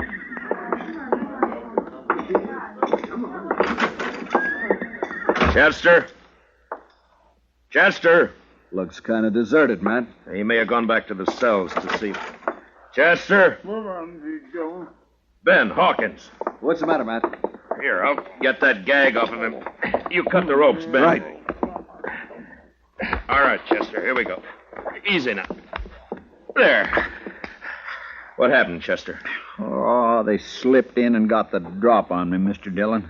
Took Red Dudley with them. There was 2 of them, not more than 20 minutes ago. Who were they? Did you know them? Nope. Circle Bar B-boys, I think. They slugged me and thought I was out, but I heard them talking. They were all in with Pete on the Thompson killing. Yeah, I know. And they killed Pete, too. They was afraid you'd make him talk. The question now is, where are they? I know where. They are Kansas rooms. They are Kansas, huh? They planned to hole up there till it got dark. Maybe they've gone by now, though. Maybe not. Want some help, Matt? No, thanks, Ben. It's my job, mine and Chester's. Come on, Chester, let's go.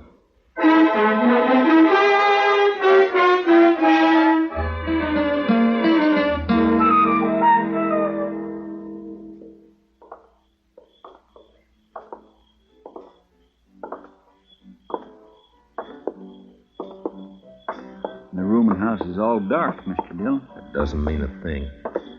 Watch the windows. That's you, Dillon? Drop behind that water trough here. Use your carbine. It's more accurate. Yes, sir. All right, Dudley. Come on out. You're under arrest. Come and get it! Fire at the flashes, Chester.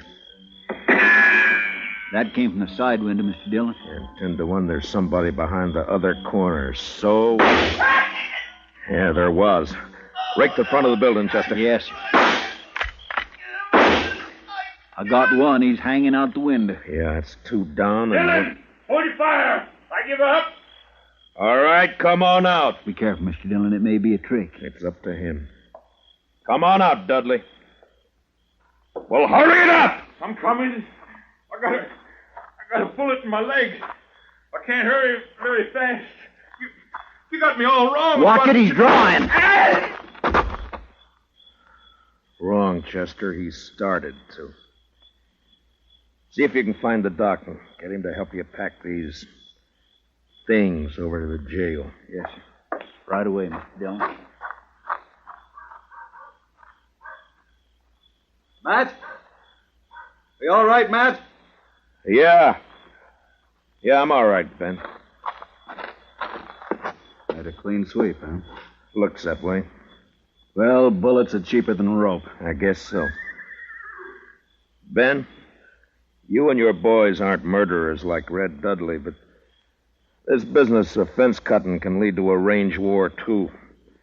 Like it or not, homesteading's here to stay. There's more of them coming in on every train. I know all that. Those cattlemen built this country, Matt. A few more years now, they'll have us fenced out of it. Times change, Ben. There's range still left out west, New Mexico, Arizona. Yes, I know. Some of us have been thinking about it. Matt, they'll fence you out, too, you know. Yeah, I guess they will. Well, when that time comes, I'll move on. If I'm still around. Farms and families. Next thing they'll do is set up courts and bring the law in here. Law's here now, Ben. In Dodge City, I'm the law.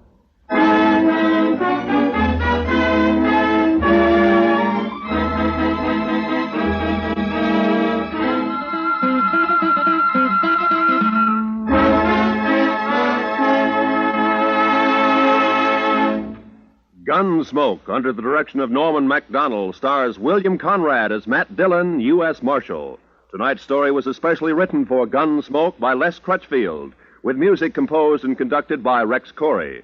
Featured in tonight's cast were Harry Bartell, Lou Krugman, and Georgia Ellis, with Jack Crucian, Barney Phillips, Vivi Janis, and Johnny McGovern. Parley Bear is Chester, and Howard McNear is Doc. Join us again next week as Matt Dillon, U.S. Marshal, fights to bring law and order out of the wild violence of the West in Gunsmoke.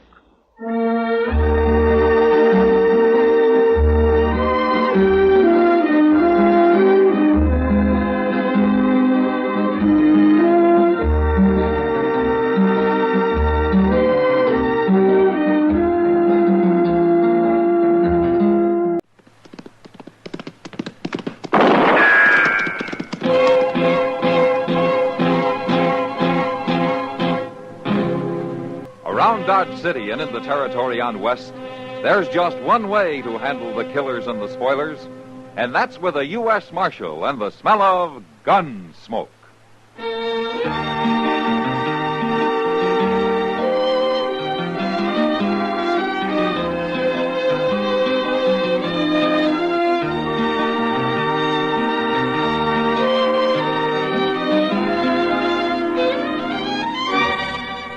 Gunsmoke, starring William Conrad. The transcribed story of the violence that moved west with young America. And the story of a man who moved with it. I'm that man, Matt Dillon, United States Marshal. The first man they look for and the last they want to meet. It's a chancy job, and it makes a man watchful and a little lonely.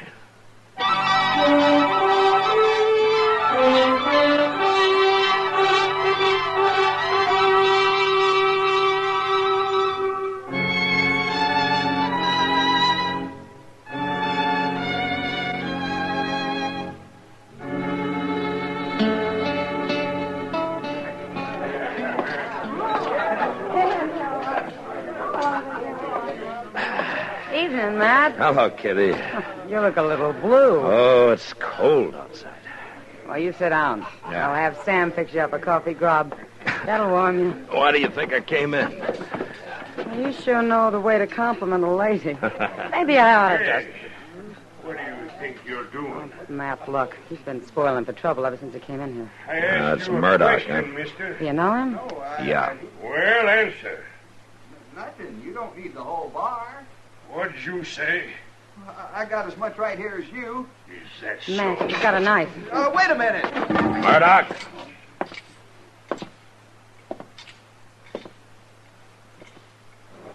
Put it up. You again, Dillon.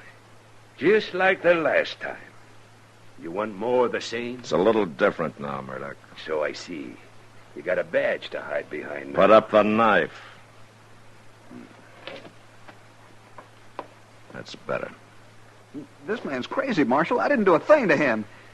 I didn't mean to jostle him. It's all right, son. It's over now. Go on about your business. Yes, sir, Marshal. Yes, sir.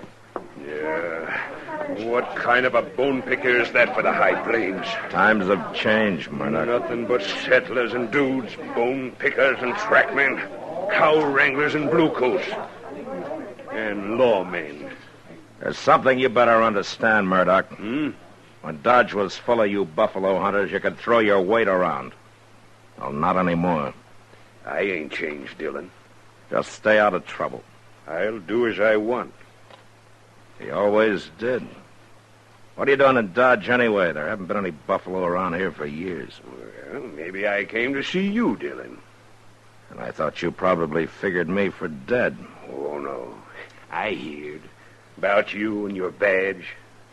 Maybe it's just as well for both of us I'm wearing it. I don't fear no man.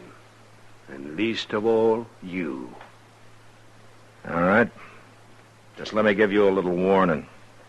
If you're thinking of going south for buffalo into Indian territory, I wouldn't. I do a lot of things you wouldn't. This is orders from Washington. They don't want any more trouble with the Indians. The territory is closed to hunters. They got cavalry patrols along the line. I go where I aim to go. And I don't fear no cavalry. And I got orders to stop anyone. Have you now? You just remember what I said.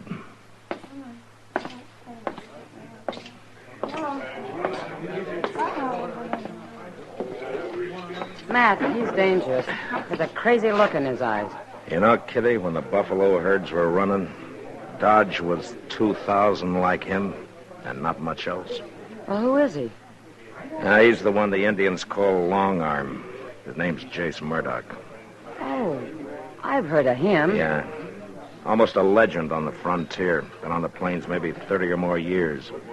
Beaver trapper, buffalo hunter, Indian scout. He lived with the Indians a long time. Matt, what's between you and Murdoch? A grudge? That's the kind of a thing a man doesn't like to talk about or remember, Kitty. When he takes a beating. You? I was just in from Missouri. Pretty green. Murdoch and some of his crowd were in town on a spree.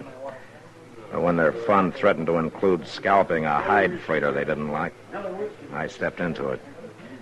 Like I say, I was pretty green. They beat you, Matt?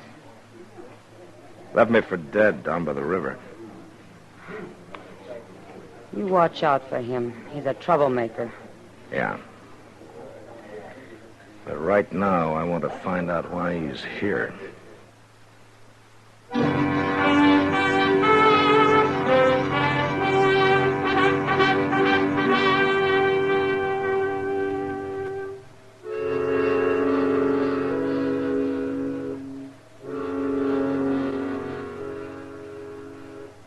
I figured Murdoch was in Dodge outfitting a hunt, so I found the merchant who sold him supplies.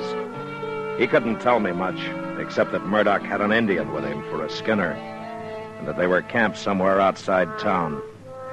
Took me a while, but I found the camp. And when I came up, the Indian was alone. He was a young brave, and he was hunched over the fire, sharpening a long, curved skinning knife.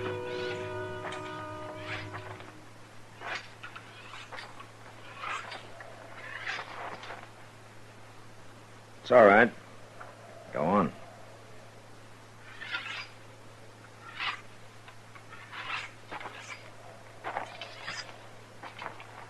You're a long way from home, aren't you? What are you, Blackfoot? How do you know that? The scars on your wrists. The cut arms. Your people do that in mourning some close relative's death, don't they? No. Who are those for? Father, brother, mother? All right. My name's Matt Dillon. I'm a U.S. Marshal. How are you called? Oh, what does Murdoch call you? When he is not angry, Injun.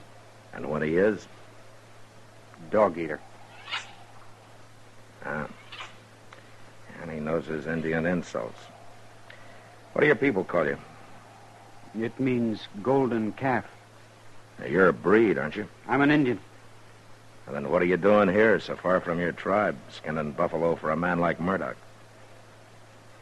In the lodges at night, my people speak of the pale warrior with the long arm. Chase Murdoch, huh? When he was with us, his medicine was good. The plains were dark with buffalo. They gave the Indian all he needed: food, clothes, beds, lodge skins. Now we do not have good medicine. The buffalo are gone. So you came looking for Murdoch, for Long Arm, to take him back? Yes. But he would not go, so I stay with him. And now you're going on a buffalo hunt with him into treaty territory, huh?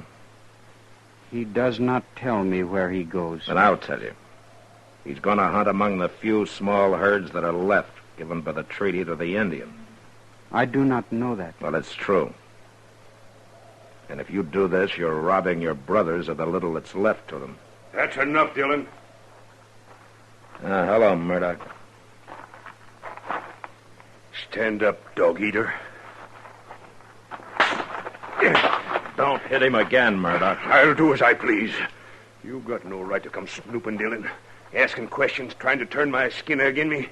And the way you treat him, you'll turn him against yourself. And he may not be so friendly once you two are alone down in the Indian nations. I don't fear no Indian. Least of all him.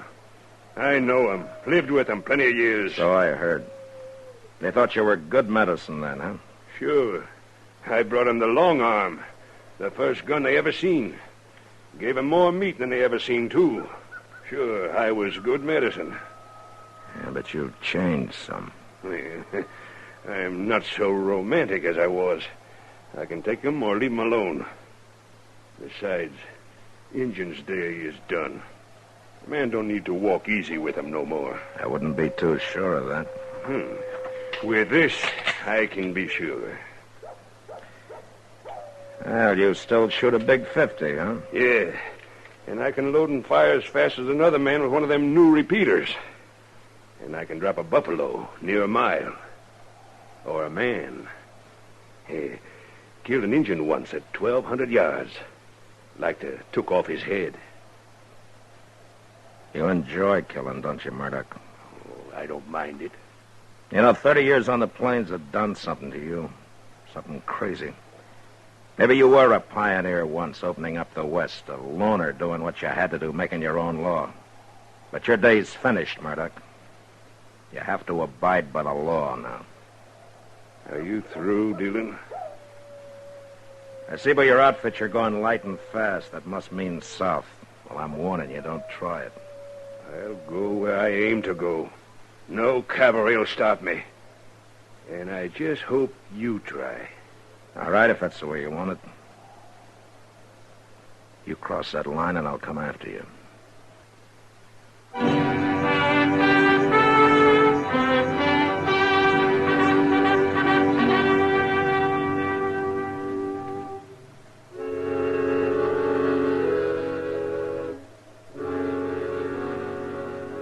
I could have sent word to the colonel out at Fort Dodge and let the cavalry handle Murdoch. But this was something personal. It was a job I wanted to do myself. I couldn't touch Murdoch until he crossed the line into the Indian nations, so the next morning I just watched him drive out of town. I gave him a couple of hours, and then Chester and I started on his trail. Went straight south, across the Arkansas, into the nations.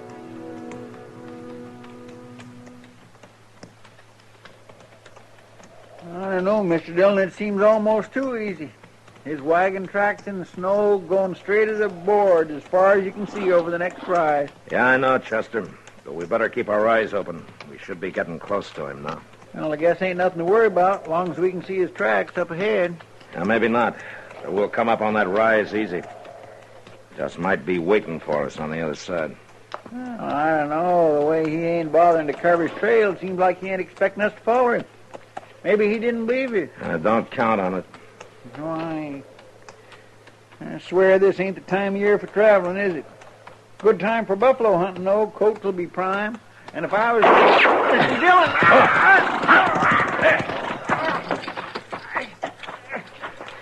Chester, you hit? No, sir, he didn't get me. He got my horse, but I'm pinned down. All right, I'll get you out. Mr. Dillon, look out. He's still shooting. All right, just stay flat behind the horse. Now, you pull your leg out when I lift up on the saddle, huh? Yes, sir, I will. There. Now, stay low. Mr. Dillon, where'd that shot come from? Well, I'm not sure, but Yeah. From over in that rim of rock there. Must have circled around. Yeah, we rode right into a trap. How's your leg? Well, it ain't broke, I don't think. But it hurts some, all right. Oh, I'm afraid I ain't going to be much use to you, Mr. Dillon. Now, don't worry about it, Chester. But what are we going to do? We can't just lay here in the snow. We'll freeze. That's probably what Murdoch's thinking. He sure planned it, and he's got us pinned out here in the open. No cover anywhere near. Mr. Dillon, my rifle's under the horse. Maybe we could... No, it wouldn't do any good anyway, Chester. It's too far. Only his buffalo gun has this range. Yes, sir. I got it. Where is it? No, he shot your horse, Mr. Dillon. There was no need for that. Yeah. He's showing us how great a hunter he is, Chester. What are we going to do without horses? We'll worry about that later. Right now, there's one thing we can do. Get up to those rocks and rush him. But how? Well, his big 50's a single shot. He's got to reload between shots. He's doing it mighty fast. Yeah, but while he is, I could be moving. Oh, Mr. Dillon, you wouldn't never make it. Why, that's 500 yards or more. You got any other ideas, Chester? No, sir, I ain't. Darn this leg. It's all right, Chester. This isn't your fight anyway. Well, I think I'll draw a shot and see just how fast he can reload. No, Mr. Dillon. 1, 2. You're taking awful 3, chance standing up like that, 4, Mr. Dillon. 5. No. Gracious. All right. Now we know.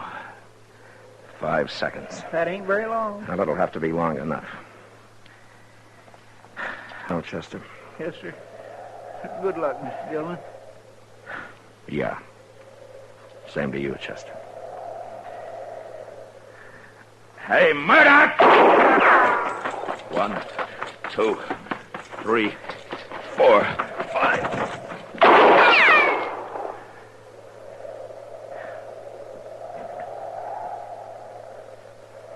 Not like hunting buffalo, is it, Murdoch? 1, 2, 3, 4, 5.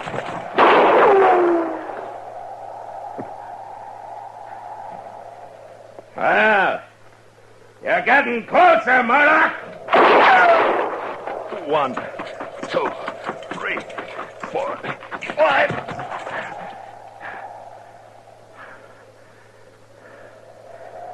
Oh, maybe he's caught on. Hey, Murdoch! You couldn't be out of ammunition, could you?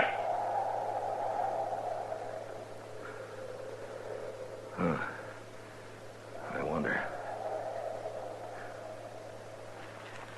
Hey, Murdoch!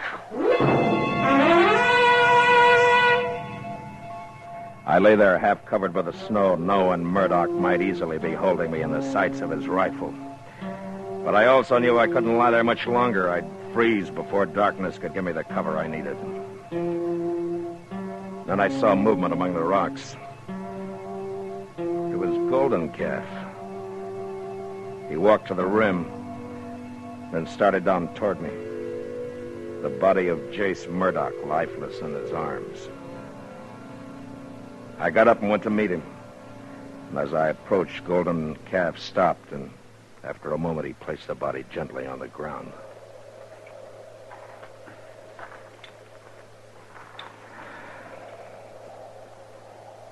Why did you do it, Golden Calf? I know now you spoke the truth. His medicine was not good. Not anymore. Is that the only reason you killed him? Here? Now? All right, thanks, anyway. I'm going to have to take you back. But nobody will convict you for saving the life of a U.S. Marshal. Well, we're going to have to bury him. Yes. Here, wait a minute. Let me see your wrist. That's a new gash. Was Murdoch a relative of yours? He was my father. I am Golden Calf, the son of Long Arm. Oh. Well, all right, Golden Calf. Let's get started.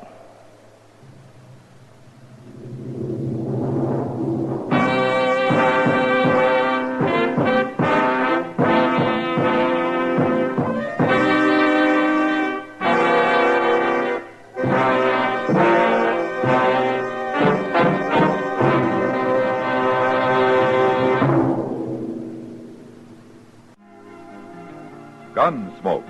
Produced and directed by Norman McDonald, stars William Conrad as Matt Dillon, U.S. Marshal. The special music for Gunsmoke was composed and conducted by Rex Corey. Sound patterns by Tom Hanley and Bill James. Featured in the cast were Nestor Paiva, Sam Edwards, and Harry Bartell. Harley Bear is Chester, and Georgia Ellis is Kitty.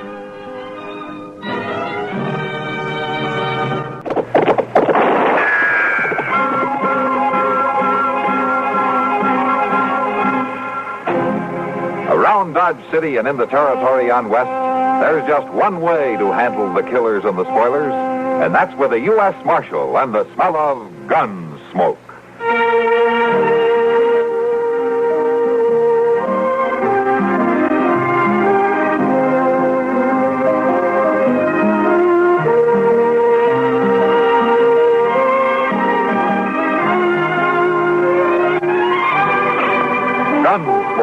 Starring William Conrad, the story of the violence that moved west with young America, and the story of a man who moved with it. I'm that man, Dillon, United States Marshal.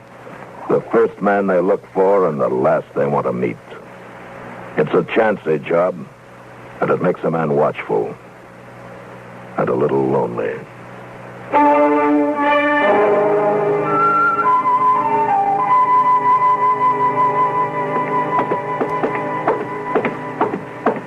Surprised there ain't any gets in them rooms. My jing, that bed up there don't get no softer. What's that, Chester? I was just telling you, Mr. Dobie, the bed up in number 4 don't have no more give to it than an old McClellan saddle. Well, now, I don't know. What were you doing up there anyway? I seen that drummer pack his duds out of here, so I knowed he wasn't in there no more, so I went on up. You got no right to go in my rooms. No right at all. Well, now, Mr. Dobie, I've been figuring I might take that room someday, and I was just kind of looking it over. Oh, for heaven's sake, Chester, you're talking a lot of foolishness. You can't afford to stay in the Dodge House. Well, now, it don't hurt none for a man to think about bettering himself. So what in the world is that?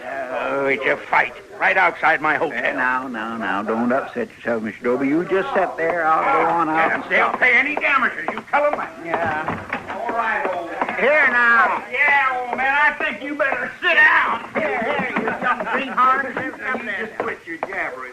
Here now, here. You leave Charlie be. Yeah, you better mind your own business, Chester. I said move along now. Leave him be. Hey, now, who's shoving here? Go on.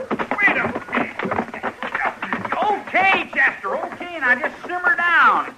Don't need to get so hard-nosed. Well, you ought to be ashamed, big fellers like you pushing an old man around. We didn't mean no harm. We was just trying to get him to stop ragging at us, to quit his talking. It don't make no difference to me what you was trying to do. Go on, get. Getting so you can't walk down the street without he stops you and talks your ear off. I said get. Oh, come on, kid. Let's get out of here. You hurt Charlie? No, I ain't hurt. It'd take more than them young buzzards to hurt me. Well, what was they pushing you around for? Oh, I was just trying to tell them something, that's all. Young folks ain't got the gumption to listen when to do them the most good. Well, now... Well, they'd have got shot down easy. Shot? Who's going to shoot them? Well, anybody that draw on the way they is handling them guns. I didn't hear no shooting. Of course you didn't. There wasn't none. They was talking about a fast draw. They'd have been shot down, sure. Charlie, was you trying to tell them how to do it? Young ones, they just don't listen. You try to tell them, but they just don't listen. Well, now, you just sit there quiet like. They won't bother you no more. Rio Joe would have got both of them before they even slapped the leather the way they was doing it. Yeah, well, sure, Rio Joe would have outdrew anybody, but that goes back a ways, don't it? Young smart Alex, they won't listen at all. Hey, they kind of winged you in the eye, didn't they? I guess maybe they did. There was a few elbows flying around. Well, you better put some beefsteak on it. Man needs his eyesight these days. Seeing's a good part of shooting. Yeah, sure. Well, all right, then. You just sit there, Charlie, now, and you let me know if you get bothered some more. Ain't nobody willing to listen no more, no matter how much you got to tell them. Yeah, well, I'll see you sometime. Now, you take care of yourself, Charlie. Ain't nobody willing to listen at all.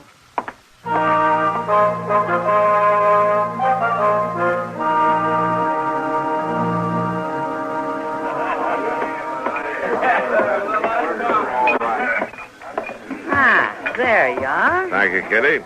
Oh, thank you, Kitty. Can't you sit down with us? Oh, maybe, for a few minutes. Good. I got to check over the whiskey supply with Sam pretty soon. Well, now, I wouldn't want to interfere with that. It'd be a terrible tragedy for Dodge if a saloon ran dry. Yeah, most of these men would rather see the river go dry. Well, you're both sounding pretty high and mighty for a couple of fellows who aren't exactly teetotalers. Oh, just philosophizing, Kitty. Nothing personal. How come Matt's buying you 2 beers, Doc? Because I won 2 games of checkers. That's right. He's slowing up, Kitty. Oh, he's slowing up. Yeah, I've noticed. Oh? Doc? Yeah? You mind if I see you for a minute? Well, sure not, Chester. Sit down. Well, no, thank you. I was thinking we might go on over to your office. Chester, look at me. Chester? Hello, Miss Kitty. Wait, you've got a black eye. Here, let me see that, Chester. Well, you sure have, and it's a beaut. That's right, I guess it is. Doc, you got something put on it? A man ought to protect his eyesight. Well, it's a little late for that, Chester. You should have ducked. Yeah, where'd you pick that up, Chester? Well, I was just trying to help, that's all. It just don't pay a body to try and do a good deed anymore. What were you trying to help? That old Charlie, what's his name, sits out in front of the Dodge house talking to anybody who'll listen. Charlie? Don't tell me he gave you that eye. No, Doc, no, of course not. A couple of young smart Alex was picking on him, and I mixed in it and come out with this. Yeah, it doesn't look like you accomplished much. Now stop teasing him, you two. That was a nice thing you did, Chester. Thank you. I run him off all right. But the old coot's bound to get into more trouble. Oh, how's that? Why, he keeps telling folks what they ought to do, and you know, Miss Dillon, there ain't too many people who wants to listen to an old man like him tell them how to draw a gun. Draw a gun? He's always talking about the gunfighters of olden days, and folks get tired of listening to that. Yeah, well, you better not listen either, Chester. You only got one more eye. Now, don't pay any attention to him, Chester. I'll fix that eye up for you. Yes, a little raw meat, Kitty. That's about the best thing. Yeah, and a few less jokes. I never did know what was so funny about a black eye. Come on, Chester.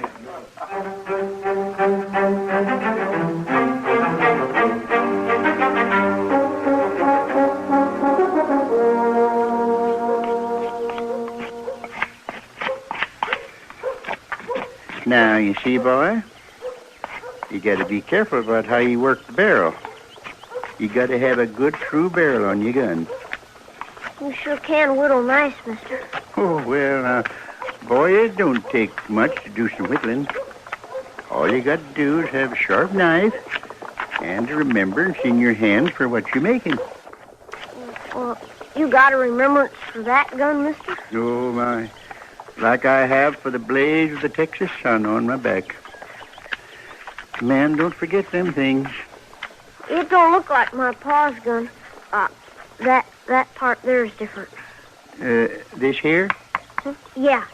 Oh, well, they got newfangled ideas. You don't need no notch in the cylinder to make a good gun. Well, Pa shoots better, I reckon. And ain't nobody needs nothing better than his gun. Why, Rio Joe could hit anything he could see. You know Rio Joe? Yes, I know him. You seen him doing shooting? Oh, stood right with him. By jingo, mister. Well, you recollect things you could tell me? Well, sure, boy. I recollect real good.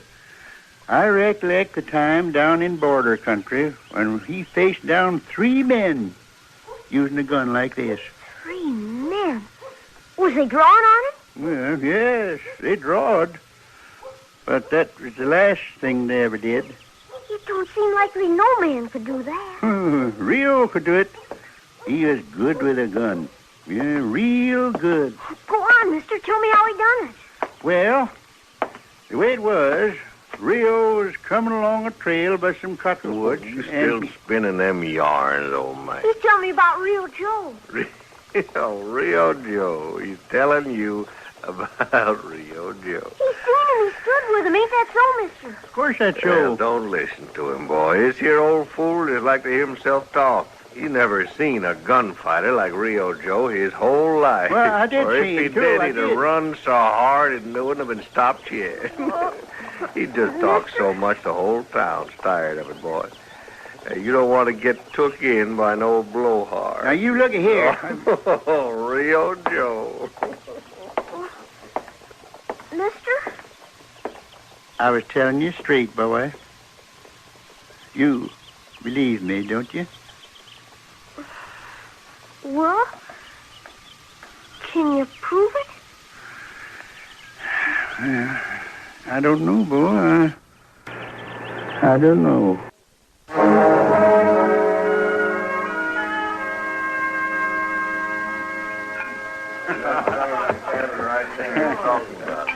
Hey, slide that bottle down this way, will you? Sure, Rasp. Well, thanks. Hey, you the 2 fellers give that marshal's helper a black eye. Chester? Well, he was asking for it. It weren't none of his business. You know, first I thought the old man give it to him. Old Charlie? All he does is talk. Oh, he sure does that, though, don't he? You think nobody else knowed how to draw a gun? Him and Rio Joe. Well, he don't even wear a gun. No, he don't. I ain't never seen him draw. He just talks about it. Yeah. Don't seem like feller talks that much ought to back his play. Old Charlie ain't got no play to back. Might be mighty interesting put it up to him. What you mean? Yeah, mighty interesting. What are you aiming at? I just got me a smart idea how to get rid of that old man. Wait a minute, Rasp. He ain't done nothing bad enough to get shot for. No. Who's talking about shooting? I ain't. You said get rid of him. Sure I did, and it'll work. And all you got to do is just call his bluff. How's that? Well, get him out in the street and tell him he's got to face up to one of us, or else keep his mouth shut and leave town. Yeah, that'd be calling him all right. He sure ain't gonna draw. No, not a talker like him. That'd be nothing for him to do but get. Come on, let's go fetch him. Tonight? Sure, tonight. Right now, ain't no reason to sleep on it. Come on.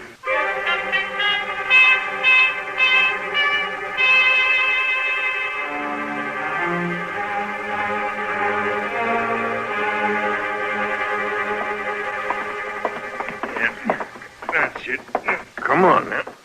Right down these stairs. Now, wait a minute. Keep your voice down. We got something to show you outside. But it's the middle of the night. Well, it ain't gonna make much difference, old man. I drag him right out in the middle of the street. You're not man enough to free up together to get away with this. What you're talking? You ain't got enough guts to wad a shotgun with you. I thought we was going to shut him up, Rasp. He sure is making a lot of noise for an old man standing around in his drawers. Bunch of yellow bellies dragging a man from his bed. You just give me a chance to get at you. We're giving you a chance, old man. Down in Texas, we'd have strung you up. Oh, you've been talking mighty big for a man that don't wear no gun. And you're lucky I don't. Well, now, we'll just see about that. We're going to give you one. Eh? We're going to see just how much you learn from Rio Joe. Now, wait a minute. You can't do that. Now, here, let go. Right now. Let go. Stand back. Let me through here. Let me through. Let him go. Oh, Marshal, we was just having some fun with him. Let him go. He sure needed the lesson. He doesn't need any lessons from you. Go on now. Get away from here. Well, there ain't no call to get rough about it, Marshal. Somebody had to shut the old man up. You listen to me. I find you pestering him again, I'll be rough in a way you're going to really understand. Now, you go on and get out of here.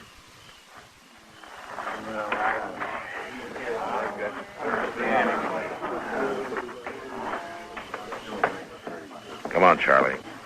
We'll go back to your room. You don't need to give me no help, Marshal. I can take care of myself. Sure. I know that, Charlie. I wasn't scared of him. I just stood up to him. Yeah. Come on upstairs. Ain't nobody never got by with nothing like that before. Don't worry about it. It's not going to happen again. I know it ain't, Marshal. I know it ain't. Charlie, you mind if I come in for a few minutes? Huh? Wait. Yes, suit yourself.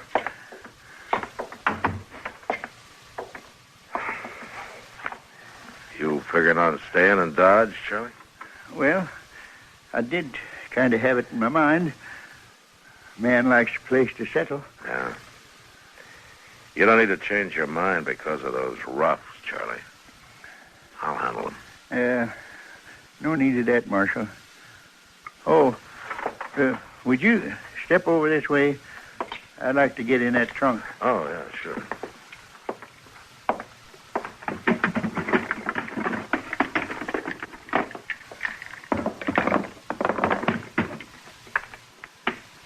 Oh, looks like you've had those guns a long time, Charlie.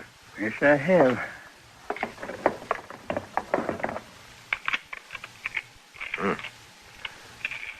Good shape. They're old friends, Marshal. I take good care of them. They kind of comfort me to have them with me. Yeah. I wouldn't get any idea about starting to wear them again, Charlie. They're old guns. Oh. And I'm an old man. Is that what you're saying? You're old enough to leave your gunfights behind you. Won't you remember that?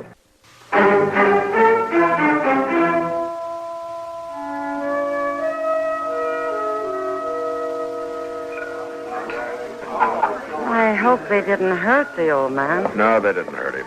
Not physically, anyway. Well, I guess his pride took a beating. Yeah.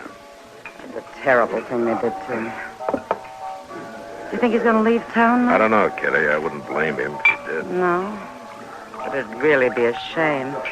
He wasn't doing any harm, telling his stories. And the kids seemed to like him. Yeah. But Rasp didn't. That Rasp Hiller. He's always been a bully. Not like I hear my name mentioned around here. You did, Rasp, and I'm glad to repeat what I said. I called you a bully.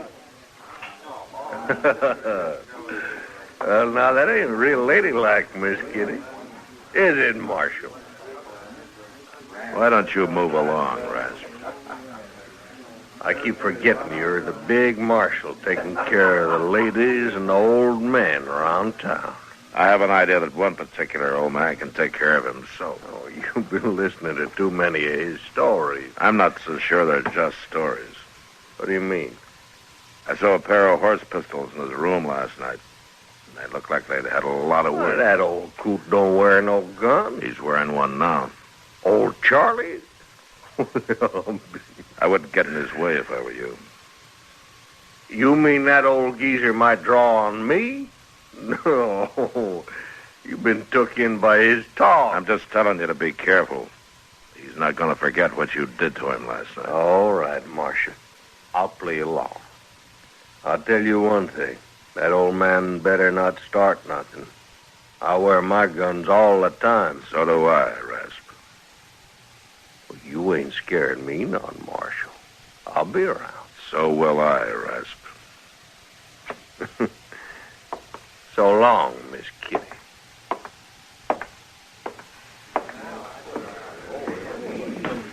Really think there's going to be trouble, Matt? I don't know, Kitty. Old Charlie was pretty upset. Well, you got to stop it. Don't let him put on those guns and march around till he gets himself killed. I can't take him away from him, Kitty. Why can't you? Because he hasn't done anything. Oh, yeah, I forgot. You have to sit and wait until something happens. Till somebody gets killed before you can do anything. Oh, Kitty. Why don't you just go stop this thing now, before someone gets hurt? All right, I'll see what I can do.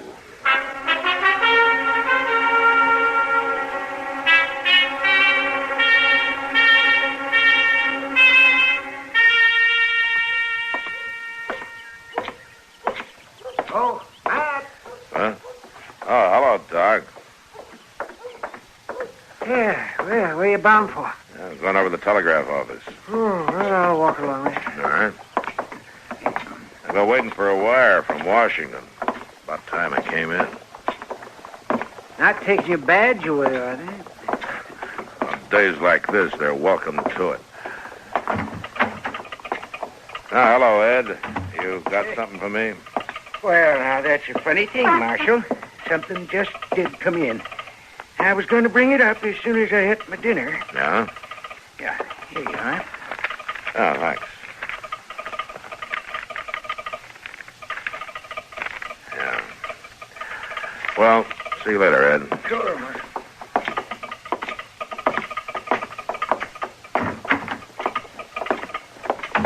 You don't look too happy about what's in that wire, man. This wire isn't really good news, Doc. It's something I've been expecting. Cut your salary, did they? No, I wish it was that simple.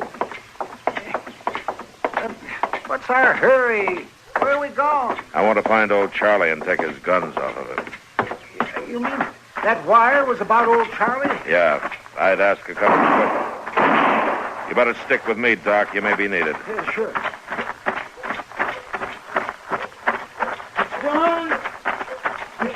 Yeah, Chester, I'm on my way.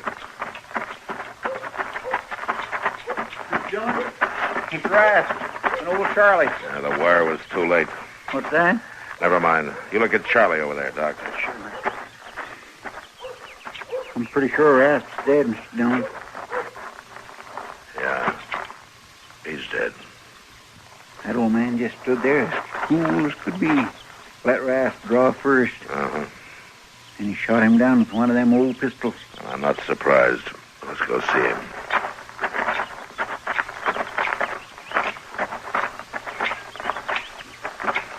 How is he, Doc? He's not good, man. He's not good at all. Marshal. Yeah, Charlie. I ain't gonna make it. Don't worry about it. Oh, I don't care about that. It's past time for me to settle. But, Marshal. Yeah, I'm right here, Charlie. I want you to know I wasn't making up them stories. I know you weren't. I wasn't making no brags or no bluffs. I did stand with Rio Joe. Yeah, I know. I could shoot, too. I could shoot as good as he could. I could draw as fast as Rio Joe. Yeah, Charlie, you could. You believe me, Marshal? Yeah, I believe you. I figure maybe you kind of know the whole thing. Yeah, I do. I guessed it, Rio. Sure. Tell the others for me. Tell them Tell them I weren't no fake.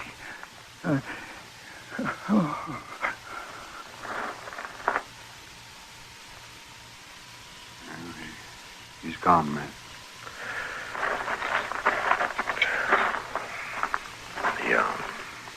Mr. Dillon, just a minute ago, what was that you called him? Rio, Chester. Old Charlie was Rio? Mm-hmm. Oh, that's just terrible. Dying like that? Nobody knowing who you are? I don't know, Chester. I have a hunch Rio'd like it just this way. I'd have had to arrest him otherwise.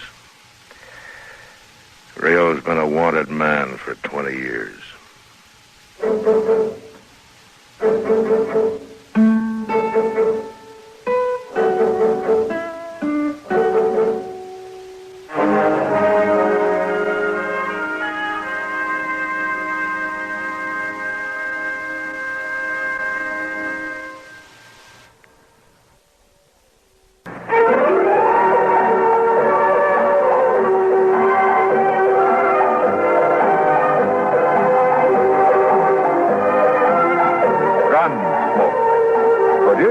In Hollywood by Norman Macdonald, stars William Conrad as Matt Dillon, U.S. Marshal. The story was specially written for Gunsmoke by Marion Clark, with editorial supervision by John Meston. Featured in the cast were Ralph Moody, Lawrence Dobkin, Dick Beale, Sam Edwards, Vic Perrin, and Jack Moyle. Harley Bear is Chester, Howard McNear is Doc, and Georgia Ellis is Kitty.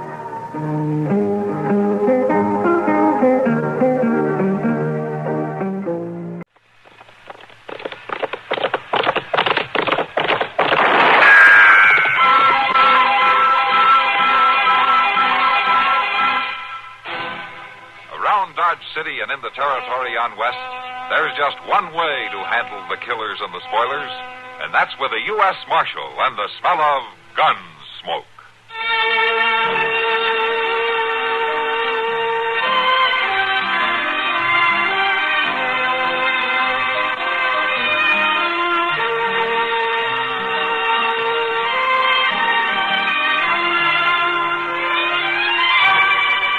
Gunsmoke, starring William Conrad, the story of the violence that moved west with young America, and the story of a man who moved with it. I'm that man, Matt Dillon, United States Marshal. The first man they look for and the last they want to meet. It's a chancy job, and it makes a man watchful and a little lonely.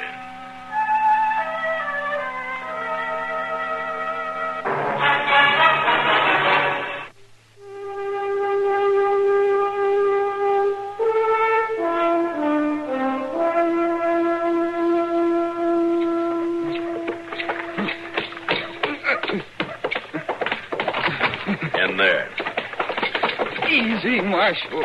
Chester, open a cell back there. Yes, sir. All right, come on. Now, you got no call to haul me in so rough. This your leg's real bad. You're lucky I didn't break your neck. But I ain't done nothing to get drug around like this. Get in there. Ooh. Look, that Injun was as dead as they come. I wasn't hurting him none. His relatives won't look at it that way. They'd call it grave robbing. I wasn't going to muss things up none. I was just sort of looking for some things they might have buried with them, Marshal. They sure wasn't doing him no good. Now, you listen to me, Red. You're a fool, but that's no excuse. In the first place, those Indians don't bury anything with their dead that you'd want. An old pipe, maybe, or a can of grease, or a horse's tail. But even so, they don't look kindly on grave robbing. If they'd have caught you before I did, you'd be needing a grave by now, or you'd be praying for one anyway. And the whole countryside would be in danger of an uprising. Now, you're going to stay in jail for a while. But my leg, Marshal, it's still bleeding. All right, I'll have Doc take a look at it if I can get him to come over here. Chester. Yes, sir. Go get Doc, will you? Well, yes, I will, but if it was me, I'd just soon let him bleed to death. I would too, Chester, but that way we'd have the job of burying him. Yeah, guess you're right there, Mr. Dillon. I'll go get Doc.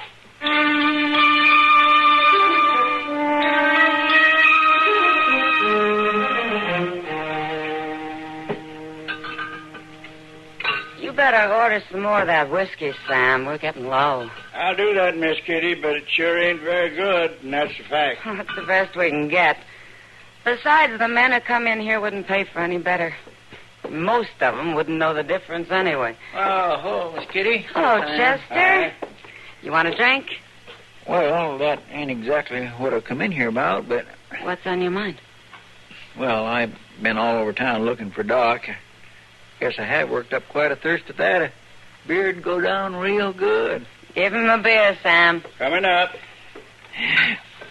Tracking somebody down is sure dry work. There you are.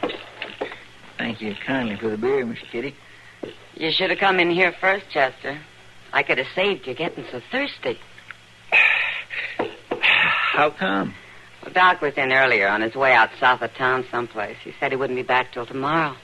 Well, I swear I sure don't know what's the good of being a doc if you ain't going to be around when you're needed. Now, slow down, Chester. Doc didn't go off on a pleasure trip, you know. Who needs him? Well, Mr. Dillon sent me out to find him and bring him back with me. Is Matt hurt? Oh, no, ma'am, it ain't him. It's that no-good Joe Red we caught out there climbing up on an Indian burying place. Huh? He hurt his leg when we pulled him down. He's carrying on something awful about it. Well, he'll just have to wait till Doc gets back tomorrow. I beg your pardon. Yeah? I couldn't help overhearing. There's no secret about it. Sounded as though I might be able to help. My name is Milford Brand. I'm a doctor. Oh, well, that's good of you, Dr. Brand. This is Chester Proudfoot. How you do, Proudfoot? Why don't you take Dr. Brand over to the jail, Chester? He can look at Joe Red's leg. All right, I'll do that, Miss Kitty. Maybe he'll have to cut it clean off.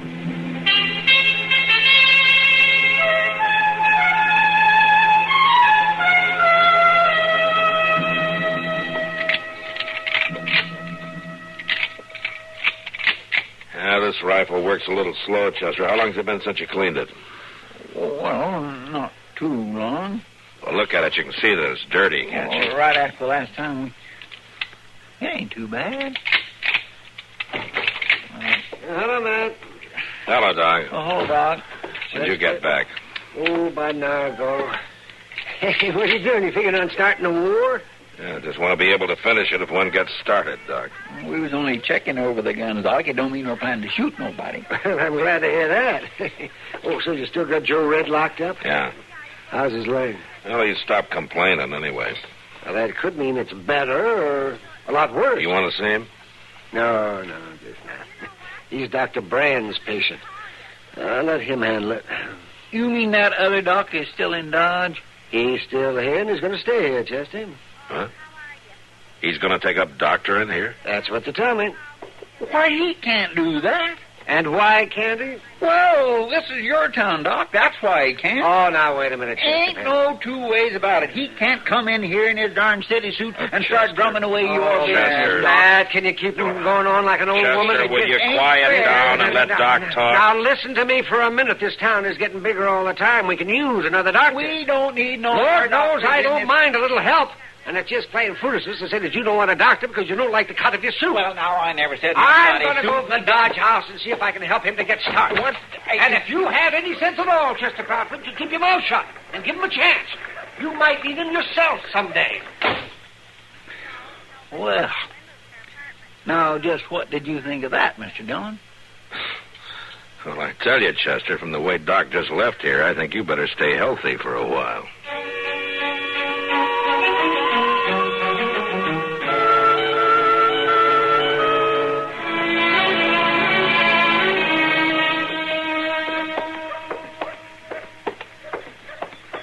Where are you from, Dr. Brand?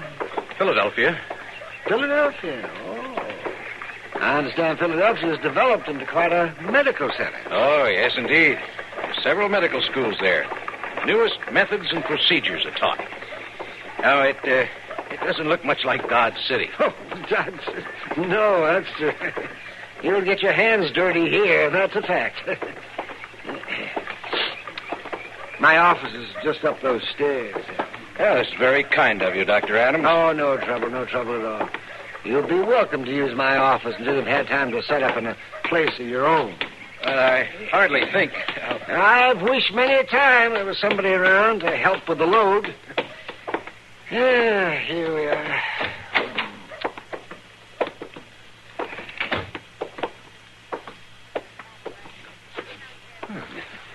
Very, very nice. Mm-hmm. Yes, it's very nice. And there's another room in there. Oh, I see.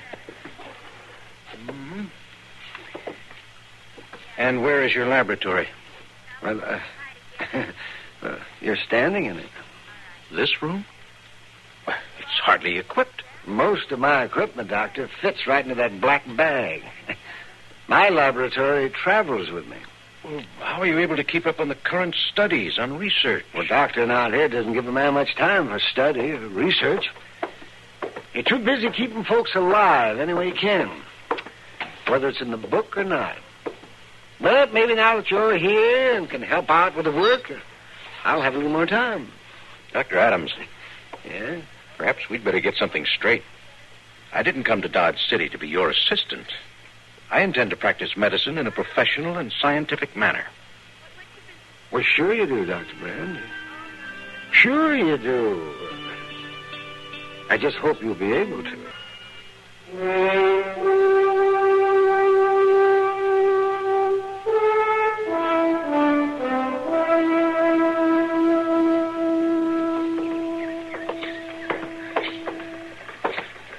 You got the wrong slant on it, Matt. It's not the way food tastes that counts. It's what it does for you. Well, that's what I'm afraid of, Doc. Oh, now, wasn't that bad?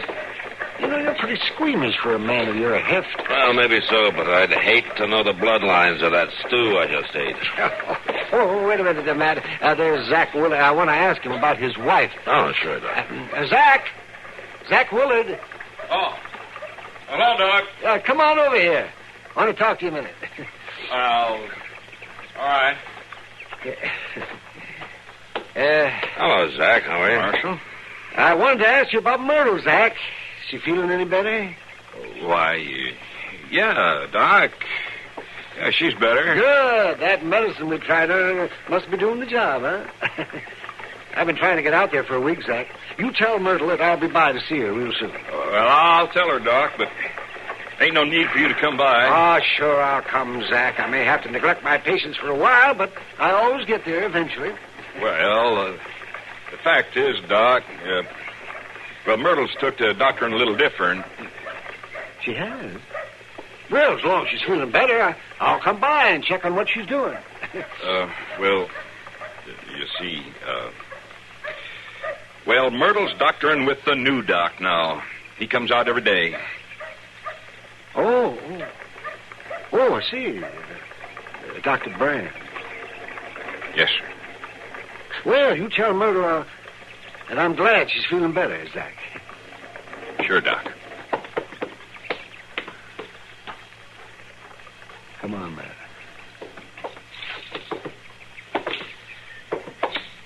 You're not going to let a thing like that bother you, are you, Doc? No, it doesn't bother me, Matt. Myrtle Willard is suffering from a common Kansas complaint. Too much dust, too much loneliness, too much prairie. It'll do her a lot of good to have a visit every day from a doctor. If he only talks to her. I never had the time. Funny thing, though. What's that, Doc? It looks like I might have the time from now on.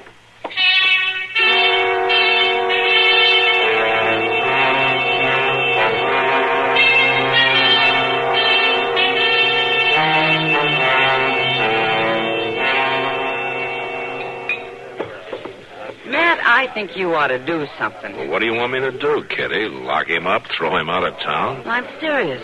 This Dr. Brand needs talking to. He's going around as though he's the only man who ever had a medical degree, as though Doc isn't anything more than a medicine man. Well, does he actually come right out and talk against Doc? No, he doesn't come right out and say anything, Matt. He's too smart for that. But he sure gets the idea across. I wish you would knock some sense into him. Now, Kitty, as long as he doesn't poison his patients, I can't do anything about it. Excuse me. Huh? Joe Red just came in. I want to talk to him. Sure, Matt. Got a bottle of rye? You don't look much like a man who's going to stay out of trouble, Joe. You gonna follow me around the rest of my life, Marshal? Joe, I warned you to stay out of trouble or stay out of Dodge. Well, there ain't no law against liquor. There's a law against breaking the peace, and I think you better get out of town until you sober up. Well, now, look, Marshal, I got a right to be here.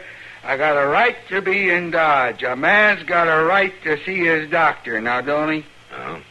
You came in to see Dr. Brand? I come in to see Dr. Brand. A man has a right It isn't your health that interests me, Joe. But you cause any trouble and you're going to go to jail, sick or well. Now, you go on and you see your doctor. And then you get out of town.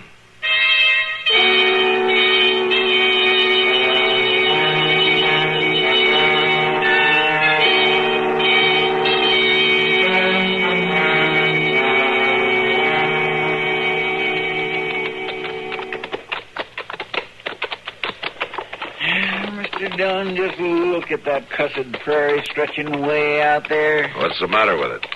Well, it ain't good for nothing. That's what's the matter with it. It's only good for buffalo grass. The best it can do is grow a cottonwood. You could ride all day and all night, and it don't never change. I swear I don't know what ails folks settling in a place like this. You ought to know, Chester. You settled here. Well, I ain't neither settled here. Well, you've been in Dodge a good many years now. You live there. Your friends are there. I'd call that settling. Well, now, that may look like settling to you, but I ain't about ready to settle nowhere near. Look yonder, Mr. Dillon. What? Over there next to that little old sod house. That man there. He's signaling to us. Now, let's go over and see what he wants.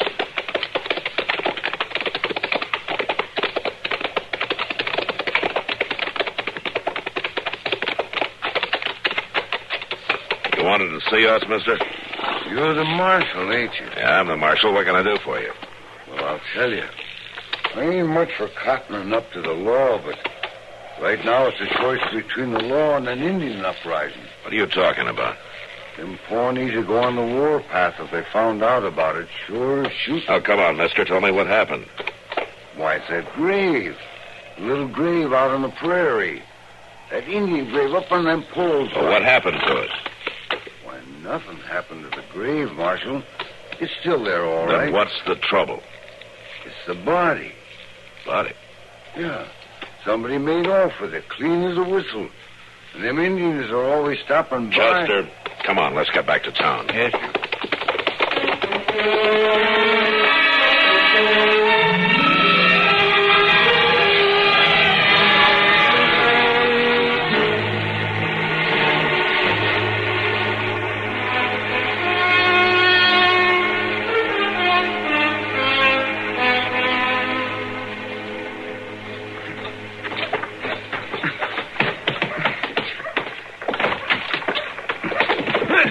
Marshal, I swear... I knew you were stupid, Red, but I didn't know you were this stupid. Now, you better tell me quick. What did you do with that body? What body, Marshal? I ain't killed nobody. Don't get smart with me, Red, or I'll break you in two. No, I'm talking about the body you took from that Pawnee grave last night. Now, come on. What did you do with it? I ain't been near no grave. You haven't got much time, Red. You better start talking real straight. Matt? Matt, can I see you for a minute? Can't I wait a little while, Doc? Well, I think it might be important, Matt. Well, all right, but make it fast, will you? I want to get the truth out of this man before it's too late. It won't take long. Chester? Yes, sir? Lock him up, huh? I'm coming right back to you, Red. You better have your story ready. But I ain't got no story, Marshal, even if you beat me to death. I might do that, too. Come on, Red, get moving. All right, now, Doc, what's on your mind? It's about that Dr. Brand. Oh, Doc, I haven't got time to worry about how you two are getting You along. gotta listen to me, Matt. All right, Doc, shoot. But it seems to me that there's something mighty peculiar going on in those rooms that Brand is set up to practice in. No? I know he takes great stock in being as up-to-date and scientific as possible, and that's all right. That's a good thing. But I think this is going a little too far. Will you get to the point, Doc? All right, Matt. Dr. Brand keeps a body in the back room of his office. A body? A corpse. Where are you going, Matt? I guess it's time I paid a professional call on Dr. Brand.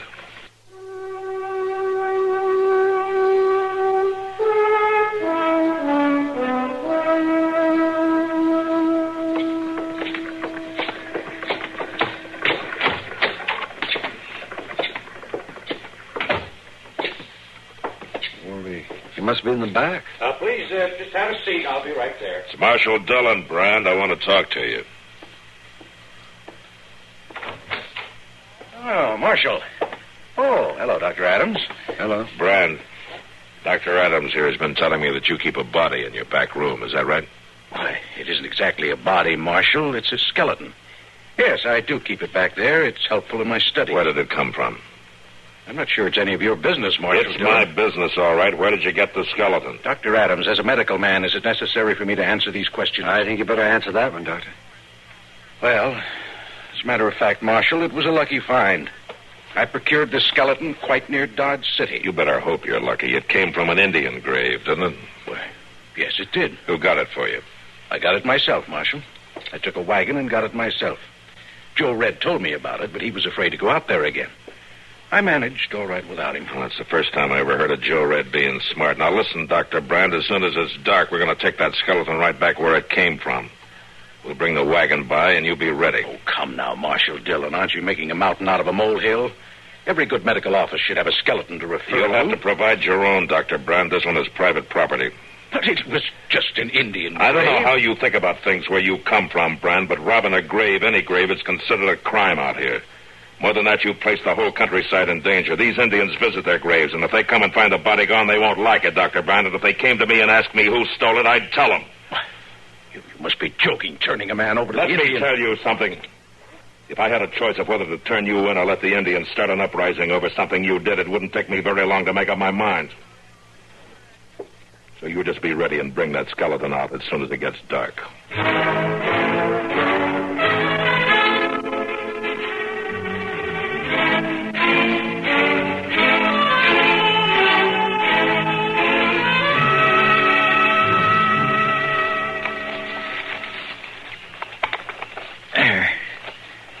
That ought to do all right, Mr. Dillon. It looks just as natural. You think we got the wrappings back on all right, Chester? Oh, I think we done a real nice job. I don't think them Indians will ever notice a thing about it. Let's hope not. Where did Doc go?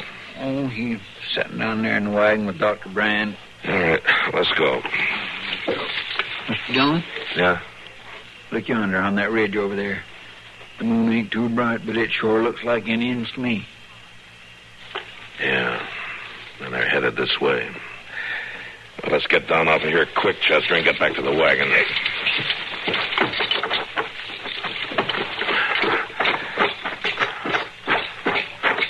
Doc, move over. Give me those lines. There's an Indian party headed this way. Oh, all right, Matt. Cab! Cab!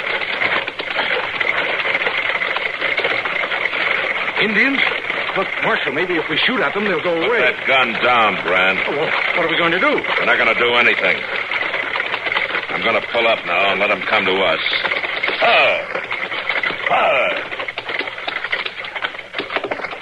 Everybody keep quiet. When they get here, I'm going to do the talking to them.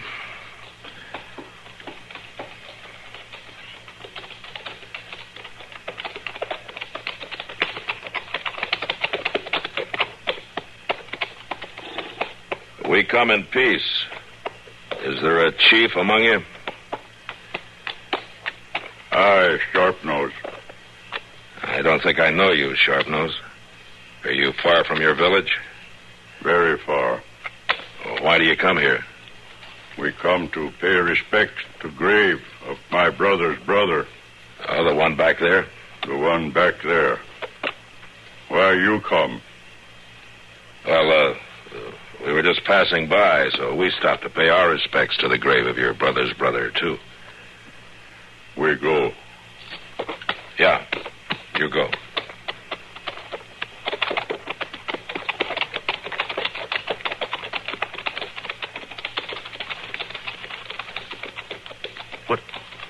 What are they doing? They're going to circle the grave.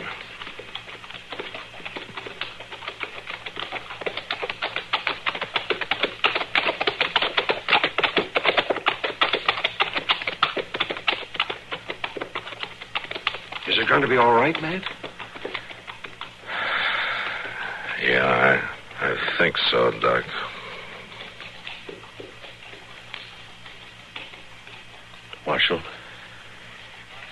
Marshal Dillon? Yeah, what is it? I'm listening. I think I owe you an apology. And, Dr. Adams, I guess I have a lot to learn. There may be newer ways of doing things in the medical schools, Doctor, but folks out here have learned a lot about staying alive.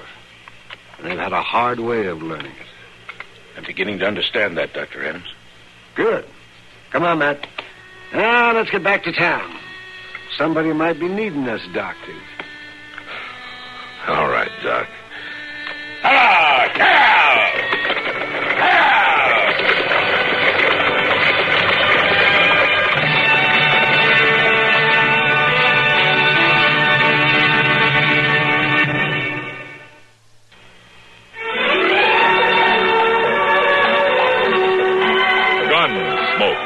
Produced and directed by Norman McDonald, stars William Conrad as Matt Dillon, U.S. Marshal. The story was specially written for Gunsmoke by Marion Clark, with editorial supervision by John Meston. Featured in the cast were Jack Moyles, Vic Perrin, Ralph Moody, James Nusser, and Howard Culver. Harley Bear is Chester, Howard McNear is Doc, and Georgia Ellis is Kitty.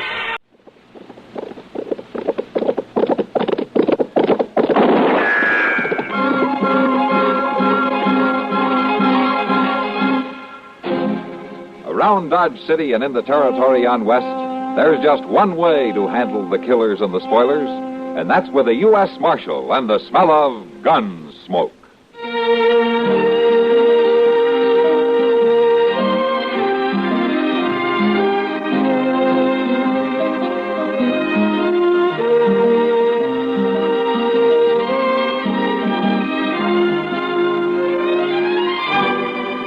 Gunsmoke, starring William Conrad, the story of the violence that moved west with young America, and the story of a man who moved with it. I'm that man, Matt Dillon, United States Marshal. The first man they look for and the last they want to meet.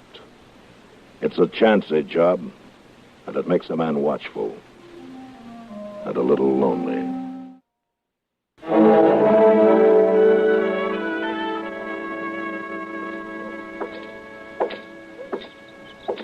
Matt! Hey, Matt! Huh? Oh. Hello, Doc. Kitty. Hello, Matt. How you like my new buggy, Matt? Hey, that's a nice rig. Nice. It's a beauty. That sure is. Doc took me for a drive up the Arkansas a ways, and this buggy rides about as easy as anything I was ever in. Yeah, it's okay for summer. Yeah. What do you mean for summer? Oh, you can't drive that thing around in the snow, can you, Doc? You wouldn't even get out of Dodge in it. I don't know why we stopped to talk to him at all, Kitty. Besides, I thought you were supposed to have left town, Matt. I'm leaving right now, Doc. Oh, where are you going? Chester and I are riding over to El Cater. What for? Word came in that Kerry Post is holed up over there.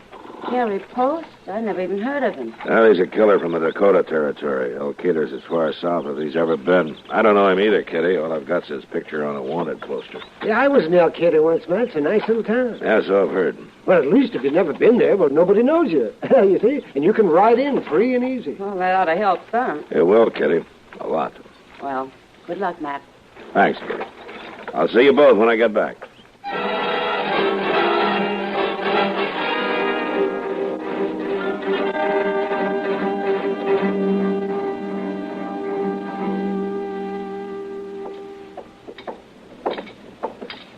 I swear, Mr. Dillon, this El Cater's dustier than Dodge is. I can't hardly see to breathe. You can't what? I can't do nothing but think about a glass of beer. Yeah, then let's try the saloon here. Looks like as good a place as any to get acquainted. I don't need no persuading.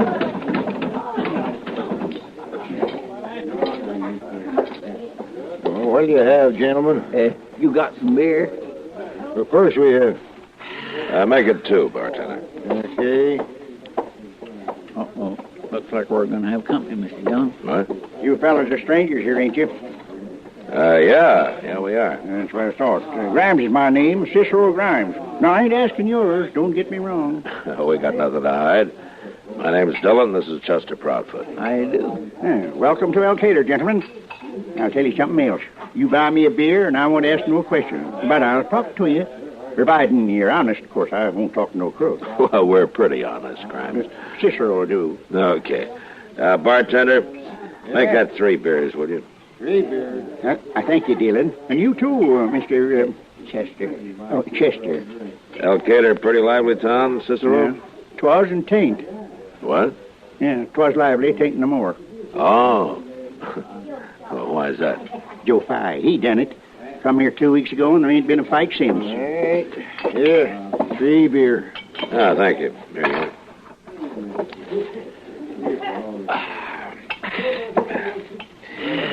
Tell me about this Joe Fye, Cicero.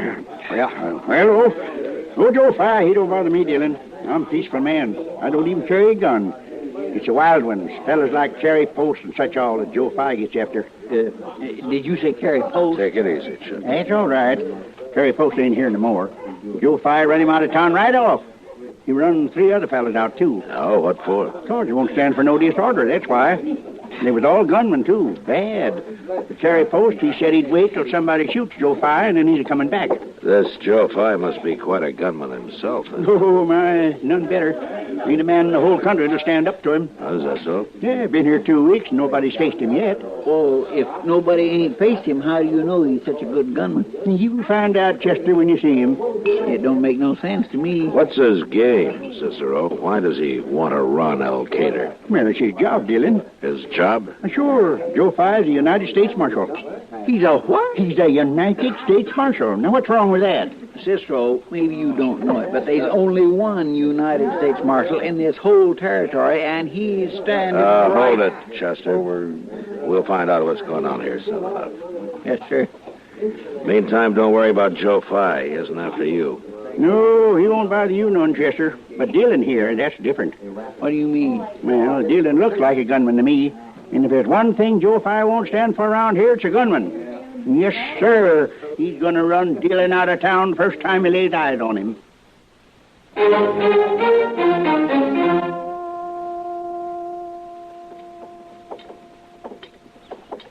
You know, Mr. Dillon, I don't like Elkader no better than I did when we first rode in. Well, it's no San Francisco, that's for sure. Good afternoon, gentlemen. Hello? I don't believe I've seen you men in Elkader before. Yeah, we've never been here before. That's probably the reason. Staying long? We hadn't thought about it one way or the other. You know who I am? Marshal Fye, isn't it? I don't like gunmen here. I ain't no gunman. I was thinking more of your friend than you. You moving pretty fast, Marshal. I mean business, gentlemen. You make trouble here, I'll kill both of you. What? Many a man has died who was a little slow believing me, mister. You've killed a lot of men, huh? Everyone that's ever crossed me. How many's that? Well, I don't keep count. It don't matter. No, I don't guess it does. Say, there's a fellow looking for pleasure. Yeah, he sure is, isn't he? Now, I won't tolerate that. You gonna stop him? If I have to kill him. Oh, now, look, you can't do that. Wait a minute, Chester. They must be friends of his. They're sure shutting him up. Yeah, they told him. You see, they're pointing over here at me.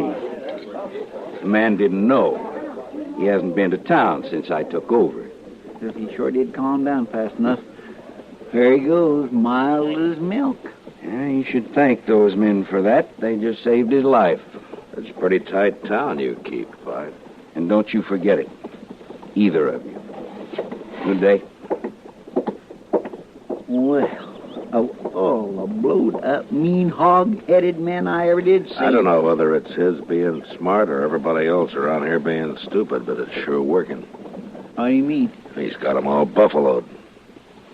And he hasn't had to fight once. Did you see how he handled that cowboy? He let those other men do his work for him. And with us, he waited till he was sure that we knew about his reputation before he got tough. You mean you don't think he's a gunman at all? I don't know what he is, Chester, but I got an idea how I might find out. How? I'll show you. And if I can take care of Joe Fye, then all I'll have to do is sit here and wait for Carrie Post to ride back into town.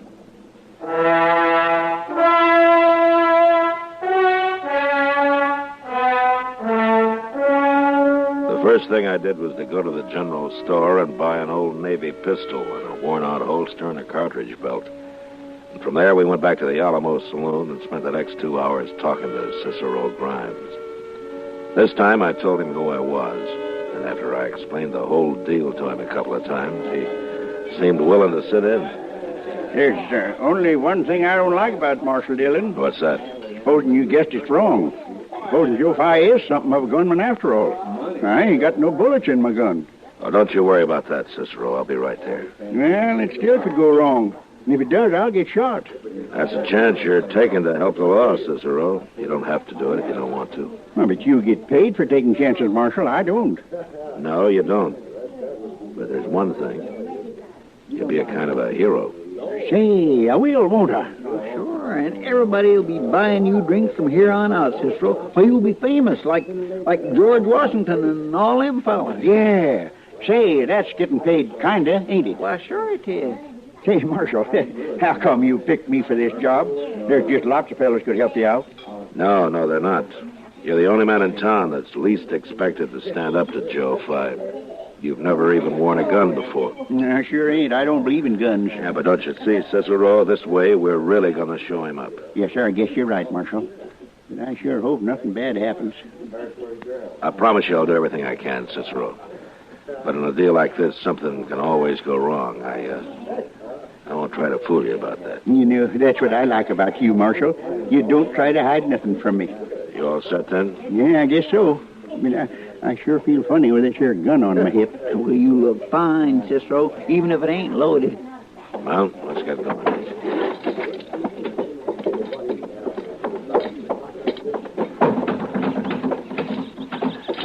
All right, Cicero, you get out in the middle of the street now. I think he's quite a fella, ain't he, Mr. Dillon? Yeah, he sure is.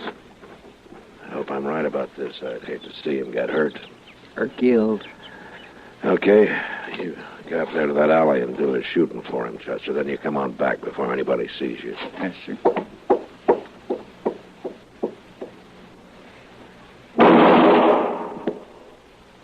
Yippee! Fi! Joe Fi! Come on out and play, Marshal. Come on. Where are you, Fi?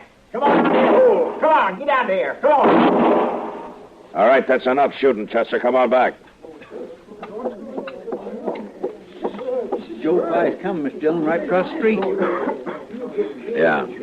All right, what's going on here? What's the matter with you, Cicero? There ain't nothing the matter with me, Marshal Fi. What are you doing with that gun? Now take it off. You didn't know about me, did you? I'm a deadly gunman. You must be drunk talking like that. Yeah, it'd be better for you if I was drunk, but I ain't. I always do my gunfighting plumb sober.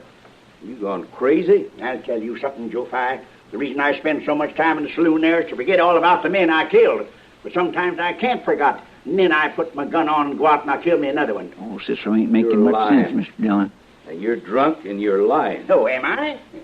Now, you get your hand away from that gun, Cicero. I'm warning you. Yeah, I can't shoot you without pulling my gun out, can I? You're not going to shoot anybody.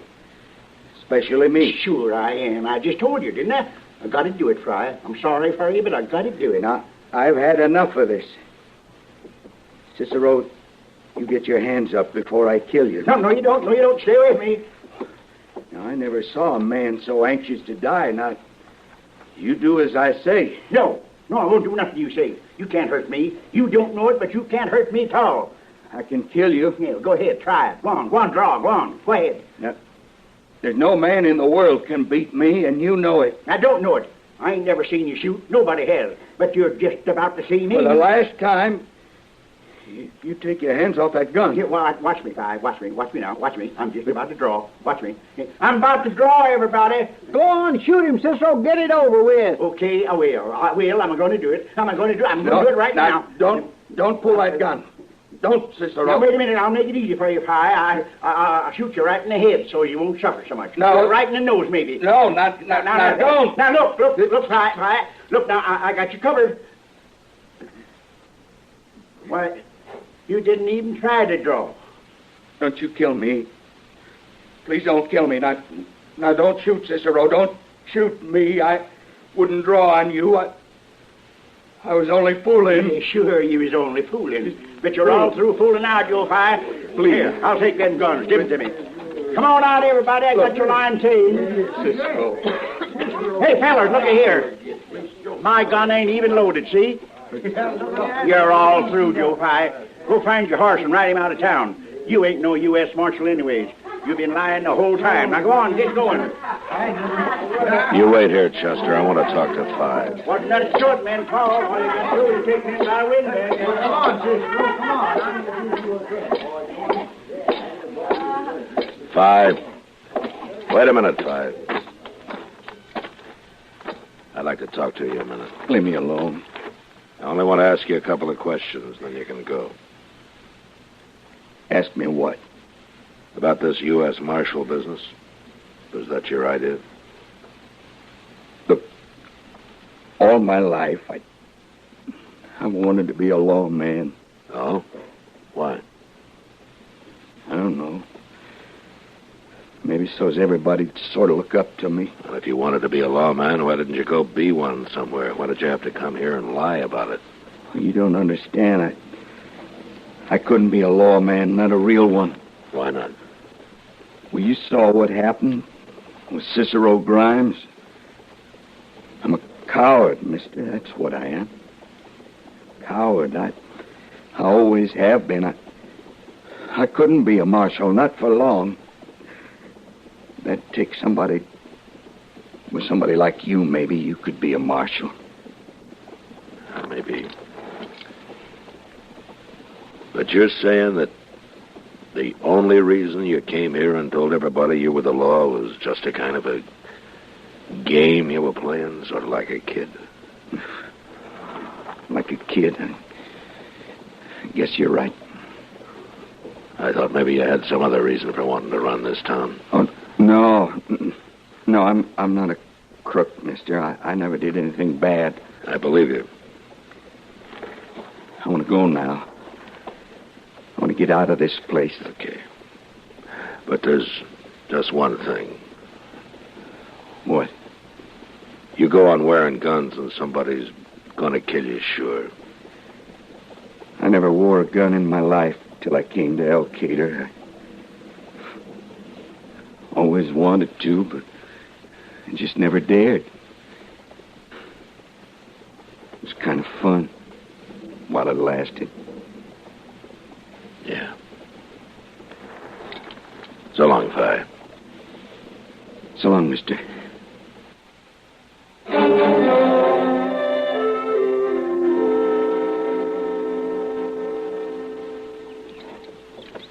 Mr. Dillon? Yeah, what, Chester? We've been here in El Cater most a week, and that carry post ain't showed up yet. How do you know he ain't gone back to Dakota Territory? Maybe the word about Joe Fi hasn't got to him yet. But I can't wait much longer. Yeah, morning, Marshal. It's Dillon, Cicero. Oh, I'm sorry. I just keep forgetting. All right, Cicero. Oh, fat as a fall hog. You fellas are sure right. Everybody, even strangers, been doing nothing but buy me drinks and listening to my story. But don't you worry, Marshal. I mean, Dillon. I'm real careful about what I tell him. You're doing fine. Say, you know something else? The bartender at the Alamo has hung that old Navy pistol I used over the bar. I guess it's kind of famous already. Well, it ought to be. It made the whole town of El Cater ashamed of itself for getting took in, so... Hey, that's what the bartender says. That's why he put it up there, to make him remember, I guess. My goodness, that fellow coming ashore raising a lot of dust. What's he in such a hurry for? Oh, why, Oh, Marshal. Yeah, I see him, Cicero. What is it, Mr. Dillon? It's Carey Post, Chester. You two stay out of the way now. No, not me, I ain't. I'm going to stay here and watch this. Sit right here, Cicero. What you mean is don't fall for him. Hello, Post. I don't know you. You've been a long time getting back to town. What are you talking about? Joe Fi left a week ago. He had your buffalo, didn't he? Now, look here, Mr. Shut up. This may upset you some, Post, but I'm a real marshal. What? Matt Dillon from Dodge. I've been waiting for you. No. And I'm taking you back with me, Post. Whoa. What for? I never even seen you before now. You're wanted for murder in Dakota Territory. And you know something else? I don't expect one bit of trouble out of you. Well, now, Marshal... I'm taking your gun, Post. Easy, just like this. Sure, Marshal. I wouldn't make no trouble. I want to take it. I got it. Now you get back on your horse. We're leaving for Dodge. Yeah, sure.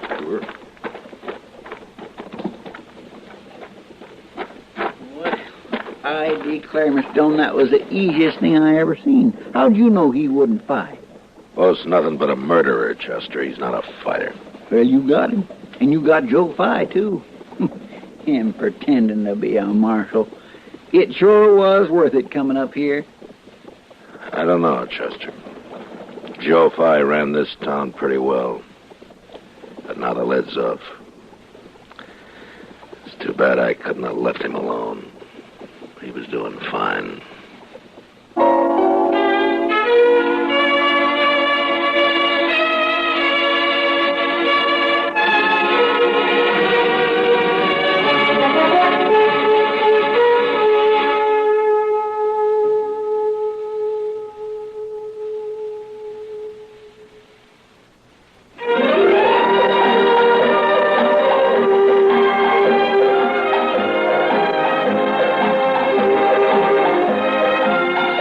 Gunsmoke. Produced and directed in Hollywood by Norman Macdonald, stars William Conrad as Matt Dillon, U.S. Marshal. The story was specially written for Gunsmoke by John Meston. Featured in the cast were Vic Perrin, Ralph Moody, and John Daner. Harley Bear is Chester, Howard McNear is Doc, and Georgia Ellis is Kitty.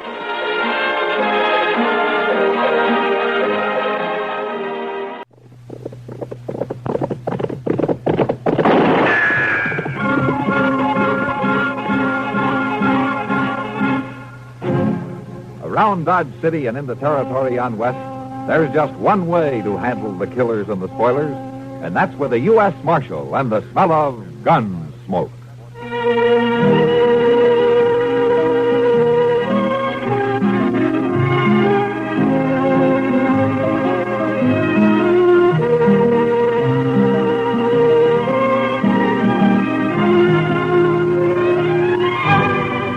Gunsmoke, starring William Conrad, the story of the violence that moved west with young America, and the story of a man who moved with it. I'm that man, Matt Dillon, United States Marshal.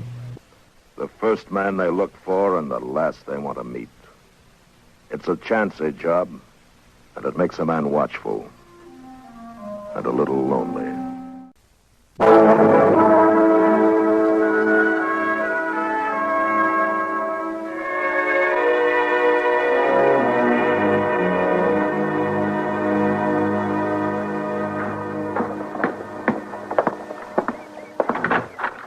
The horses is all saddled up and out front, Mr. Dillon. All right, Chester. I should be back late Wednesday or early Thursday. Well, don't you worry about nothing. Things should be pretty quiet with the prisoner gone. Might even have time to do a little housekeeping around here for a change. Well, now, I swept this place out from front to back just yesterday. I know. Now, maybe you ought to use that mop and bucket standing out back before Washington declares them surplus equipment. Now, Mr. Dillon. Never mind, Chester. All right, come on, Skaglow. We got to get started. I ain't no hurry. Maybe you're not, but I am. I promised the sheriff in Haves City I'd have you there by noon tomorrow. All right, let's go.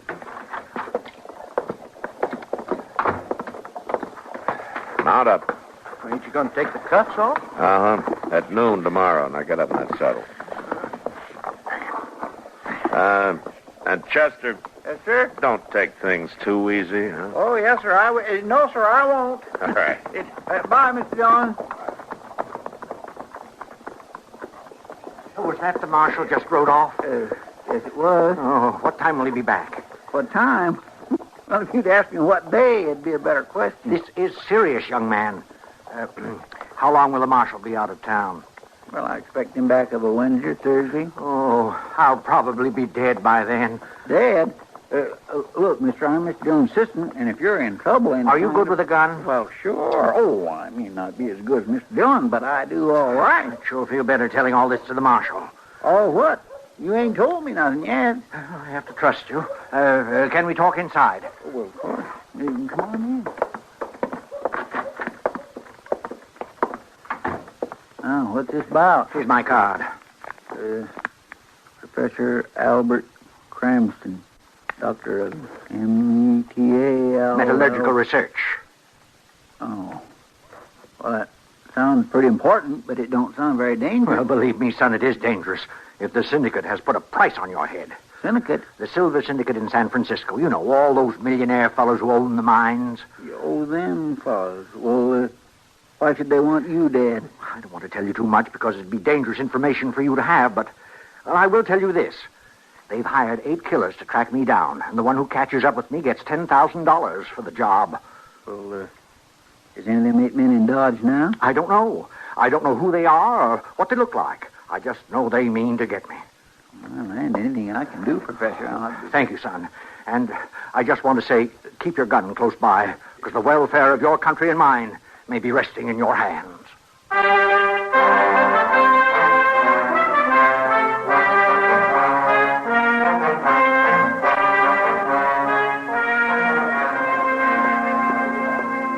Well, Delmar, Wilbert. Somehow I never thought I'd see you two drinking at the same table. Sit down, Miss Kitty. Sure. Join us for a farewell drink. I'd love to, but only if you'll let the Long Branch stand this round. Sam, 2 whiskeys, 1 beer. Right away, Miss Kitty. I understand Mr. Durgan bought out your shop, Wilbert. That's right, for $1,500. And you're leaving Dodge in the morning? You're right again, for San Francisco. And to be perfectly honest, about the only thing I'll miss is dropping in here to the Long Branch. Here's your drinks, Miss Kitty. Thanks, Sam. Miss Kitty. See that little old fella by the bar there? In the stovepipe hat? The kind of fussy-looking little man? Yeah. What about him? He keeps borrowing dimes from the customers. Sam, you know we don't allow panhandling in here. Oh, but he pays them back. What? Yeah, 3 times now I've seen him. He borrows a dime, he leaves, comes back, buys a drink with a silver dollar, takes his change, and pays back the dime. Well, you worry about it, Sam. I'm going upstairs for a while. I got some bills to go over. Excuse me, boy. Sure, Miss Kitty, sure. And if I don't see you before you leave, Wilbert, good luck. Well, thank you, Miss Kitty. Did you hear what Sam said about that little fella? Yeah. Sure sounds crazy. Why would anybody do that? I think we're going to find out. Oh, excuse me, gentlemen. I wonder if either of you would be so kind as to lend me a 10-cent piece. Why, I think that could be arranged, don't you, Wilbert? Yeah, I think so. Here you are. Oh, thank you. I'll return it shortly. I wonder where that little geezer's going. I don't know. Well, Sam said he keeps coming back with a silver dollar. Maybe we ought to follow him. Maybe we ought to.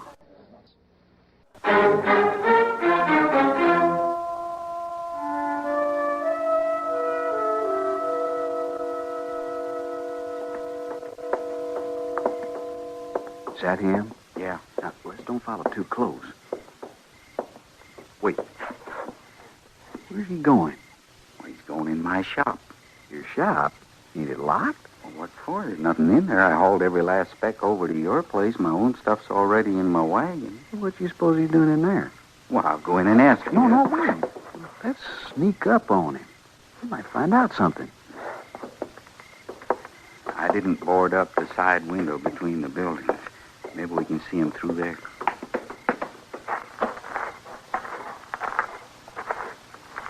That lantern. You suppose he's planning to sleep in there? I don't know. What's that thing on the back counter? I didn't leave nothing like that.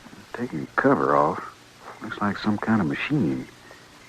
There's something crooked here, and we're going to get us a reward. Let's get the front door grabbing when it comes out.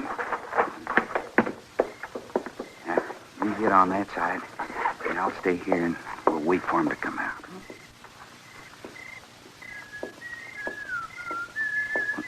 Oh, that's Chester. We got to get rid of him. Why? Because if he's in on it, there won't be no reward.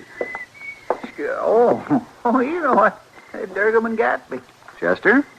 Yep, Chester. Just taking a last look at the old shop. Oh, yeah, that's right. You're leaving town tomorrow. Well, I sure do wish you luck, Wilbert.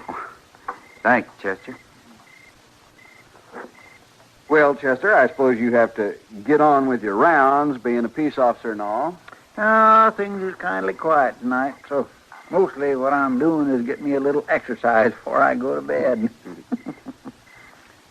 Well, good night, Chester. Good night. Good night, Chester. When we grab this fella, try to cover his mouth so he can't yell. He's coming. Get ready.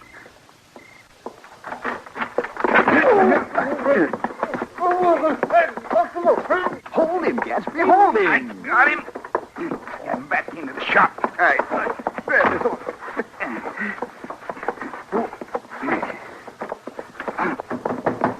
Delmer! Wilbur! You fellas in there? Are you all right? We got him, Chester. Come on in. You got who? And we get the reward. Here, that's Professor Cranston. Let him go, Wilbur. Don't you do it, Wilbur, till he agrees about the reward. If there's a reward, you can have it. Let him go. His face is turning blue. You said you protect me. Now, you shoot him. You shoot him. Whose side are you on, Chester? Now, look, Professor, these two fellers ain't killers. And they ain't from that syndicate thing. They're just Mr. Durgam and Mr. Gatsby. Oh, well, that's certainly a relief. Well, what about him? Who's he? Professor Albert Cranston, gentleman, late of San Francisco. Oh. Pleased to make your acquaintance. Howdy. We were watching through the window there. Well, you sure looked suspicious to us. Oh, well, I can certainly understand that. And since you've stumbled onto part of my secret, I guess you're entitled to know the rest if you want to. Well, I sure do. Me too. I'm kind of curious about this myself. But first, I have to ask you, are all of you natural-born citizens of the USA? Well, of course. And none of you are in the employ of a foreign government? You mean like Europe or France or one of them towns? That's what I mean. What, now, that's silly. Well, I won't even have nothing to do with foreigners. Me neither. Well, I've got to ask those questions. And one more. If the good of our duly constituted government depended on your keeping a secret, would you die instead of revealing it? Sure. Yeah, of course. All right. Now, I want you to watch this carefully, gentlemen, so you'll be convinced in your own minds of the importance of this little device. I'll explain it to you step by step as I go along, and if you have any questions, don't hesitate. You just speak right up. Well, man, this is also mysterious. Like, what does that thing do? You won't believe your eyes, Mr. Proudfoot. Would one of you contribute a dime to this demonstration? I got one. I got one right. I got a dime here somewhere. I'll take all three of them, and then you each have a permanent memento, a reminder that you were among the first to witness the results of my discovery. I'll use your dime first, Mr. Proudfoot. Chester. Oh, all right, Chester. Now, put the dime in this funnel here at the top. Now, you count to three, slowly. 1, 2, 3. Fine. Now, I give the crank 4 complete turns.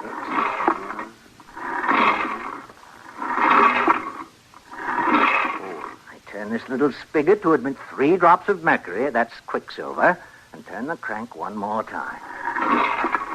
And there we are. Now, you see that lever there, Chester, on the bottom toward the front? Yes, sir. What about it? Oh, reach over and pull it. Well, now, I ain't sure. No, it won't hurt you. Just pull it. Do it. Well, I know, but... No. Well, I declare. That's a silver dollar. I told you wouldn't believe it. You can take that cartwheel to the bank tomorrow, and they'll tell you it's real. Oh, it's real enough, but But how is it done? Oh, it's really very simple once you understand the physical principle. It has to do with what I call induced porosity. Once you make that dime porous, like a sponge, all you have to do is introduce a little quicksilver to fill in the holes, and the chemical process of expansion is automatic. Well, that's clear enough. Oh, yeah. Sure. Yeah, but why do you have to use dimes? I'm glad you asked that question. You see, the ratio of the weight of 1 dime to 3 drops of mercury produces an expansion of exactly 10. Well... You follow me? That means this particular formula in this machine extends silver in size and weight in multiples of 10. Oh. So, the logical raw material is the little thin dime. Why, if you used half dollars or even quarters, the end product would be clumsy, large, and bulky. Besides, who ever heard of a $5 silver piece? Why, a couple of those would weigh you down like a pack mule. Oh, you're sure right there. No, you couldn't have many bigger than $1. Why, anybody can see that. Now, anything else you don't understand? Oh, no. How about you fellows? No, it's real clear to me. Me too, but... But what? I would like to see that thing work again. So would I. All right. But this time, you turn the crank, Mr. Gatsby. 4 times? Yes, but not till I tell you to. You ready? Yep. And I put in the dime. 1, 2, 3. Now. What? Now, turn it. Oh.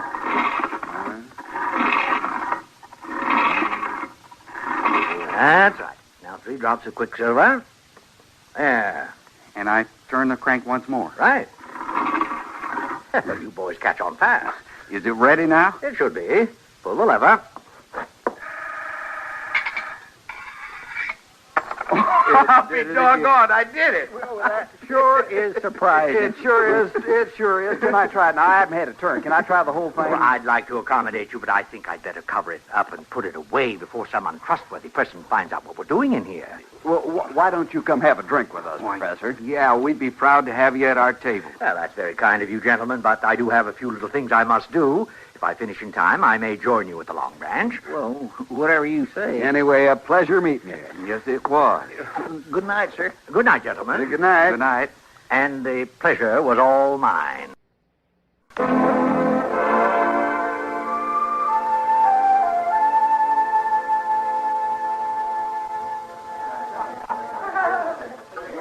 I just can't get over it. Neither can I. You know, if a fella could just own one of them machines, or maybe even rent it for just a month, think all the good you could do. Yeah, well, you could build churches and help the poor people. It sure would be wonderful. And after you did all those things, you could even take a little for yourself. Well, there's no reason not to. If a fella didn't get greedy, that is. That's right. You suppose he would sell it? Oh, I doubt that. I couldn't do nothing about it even if he would. You don't suppose he'd consider $1,500? $15,000 be more like it. Yeah. Anyway, I don't think so. Oh, gentlemen, I can't tell you how glad I am that you're still here. What's the matter? Something's come up. May I sit down, please? Of course. Go right ahead. Yeah. What's come up? I just got word that they know where I am. The Silver Syndicate? The Silver Syndicate. And their killers are closing in.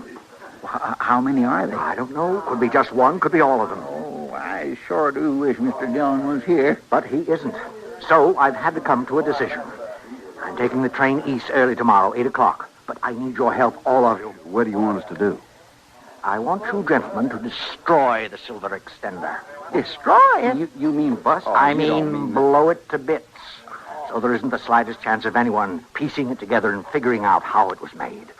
That'd be a terrible thing. Well, it sure would. Just a minute, gentlemen. I understand your concern, but it's not quite as bad as it sounds. How's that? Well, if I get to Washington alive, I can build another. If I don't, not only will I be dead, but my discovery will be lost to the government. I begin to see what you mean. Well, yeah. If you can make up another, and when you get there, you'd be an awful lot safer traveling without this one. Then I can count on your help. Oh, sure. In what way? Well, I've told you I want to destroy the machine. But when you're dealing with Washington, you can't do things just like that. No, sir. Now, see if you can understand my problem. Now, let's say you're the government. You know I have this machine. I've told you I'm bringing it to you. Then I show up without it. You ask me where it is, and I say I blew it up. And you say to me, prove it. Prove you didn't sell it to somebody. But I can't prove it. So you convict me of treason, put me up against a wall facing a firing squad.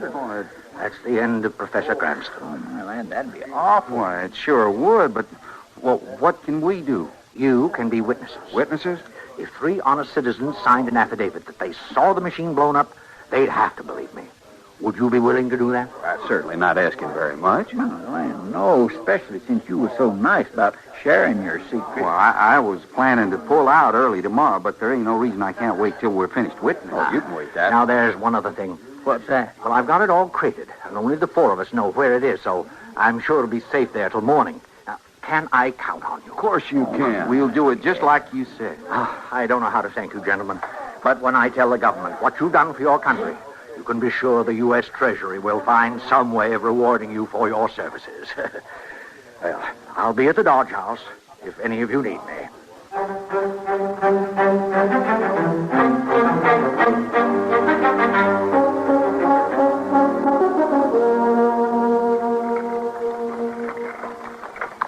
This ought to be far enough from town. Just pull off the trail there and we'll unload it. All right, Chester.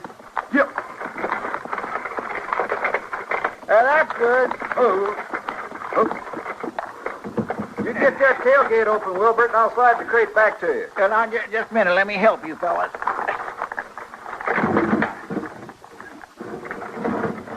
That's far enough. You and me can lift it down, Chester. I got the dynamite all bundled in under the seat here. Yeah. Now, look, we can just prop up one end of this rock and slide the bundles right underneath. Here. Oh, that should work just fine. Yeah. Fits real nice and snug, don't it? If you want to uncoil a roll of fuse, Wilbert, I'll turn wagon around and drive back down the trail. All right. I figured 20 feet of this would give us plenty of time to get out of the way. Oh, sure. String it out. We'll light it and keep right on moving. That guess is far enough for a wagon? Yeah, that's good. Well, yeah, that's all of it, Chester. You ready to move? Anytime. Here goes, then. Come on. I'm coming.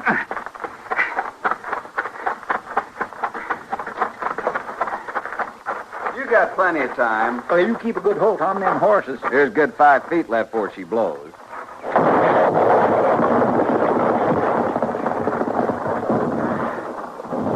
Smithereens. Yep, that did it. By jing, ain't nobody going to get the professor's machine now. Oh, they sure won't. Well, all I have to do is get back on to Dodge and sign that paper. Get on up on the wagon, Wilbert. We'll get going. I'm coming. Let's go. I'll ride alongside you fellas. We can stop by the office. Professor sure will be happy it all went so good. Yeah. I sure hated to do it, though. That machine... Here, somebody shooting at us. You see where that come from? Up there on that rise. He's gonna... I'm hit. You fool! Sure, you get Wilbert into Doc's. I'll ride after him. You'll never catch him. Well, I can try. You can get going. I'll meet you in town.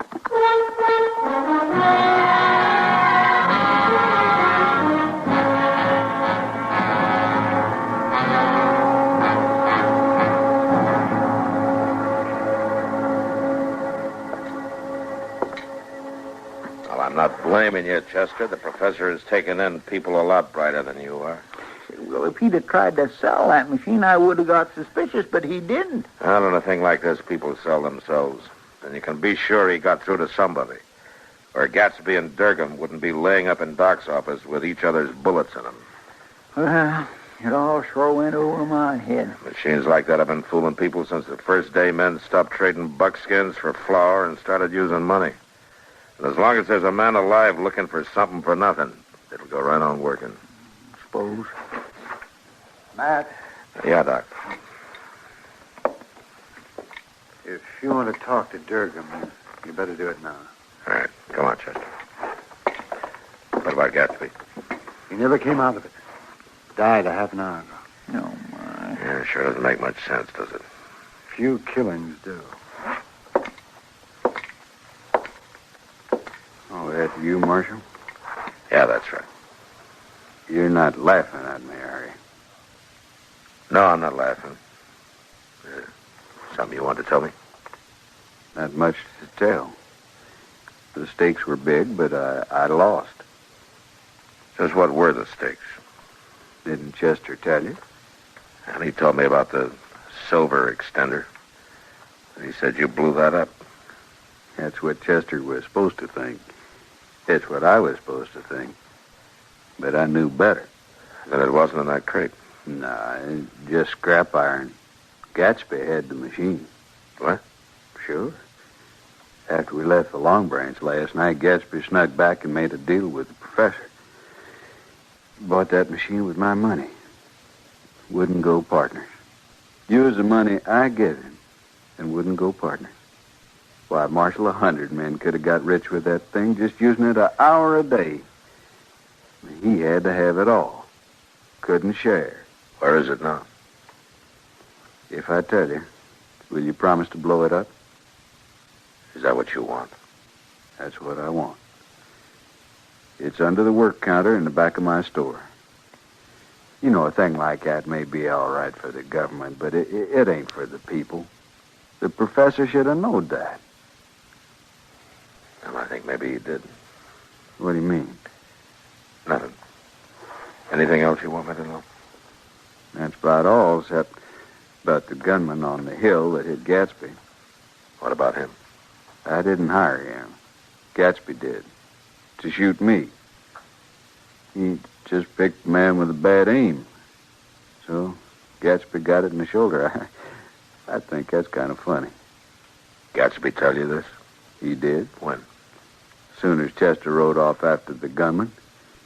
Pulled his own gun to do the job herself. Then you shot him self-defense. You might say that, yeah, but I'll be honest with you, though, Marshal. Yeah? I was planning to kill Gatsby anyway. You won't forget your promise. No, I'll blow up the machine. You want me to send Doc back in? No reason to. Yeah. So long, Marshal. So long, Durgan. Did you tell him, Mr. Dillon? About the silver extender? No, Chester, I didn't have the heart. I don't think I would either. No. Even when he's wrong, if a man has to die, he likes to feel he's died for something. And if he dies for nothing, I don't want to be the one to let him know.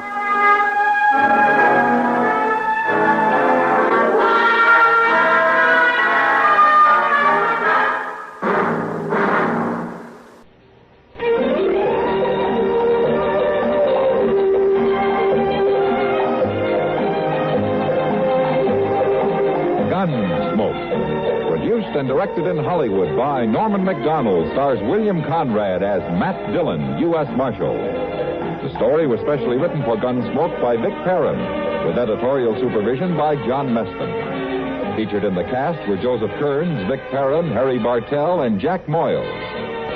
Harley Bear is Chester, Howard McNear is Doc, and Georgia Ellis is Kitty.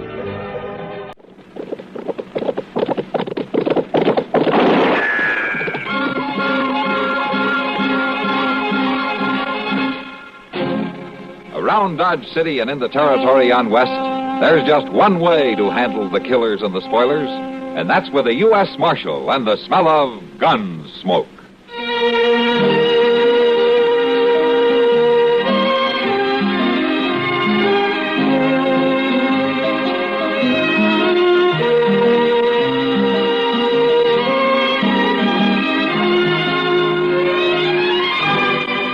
Gunsmoke, starring William Conrad, the story of the violence that moved west with young America, and the story of a man who moved with it. I'm that man, Matt Dillon, United States Marshal.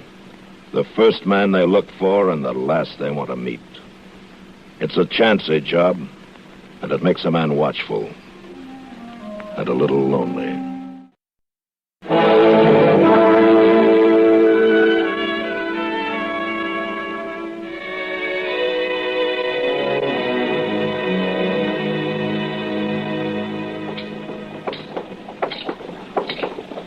Mr. Dillon, I ain't gonna do no complaining today, even if the beer's as warm as can be.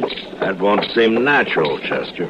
Maybe not, but I swear to gracious, it seems like this wind has put all the dust in Dodge right in my throat. Yeah, it's pretty dry, all right. Pretty dry? Why, Mr. Dillon, it's a whole lot more than pretty dry. Excuse me, Mr. Dillon, I'll be right back.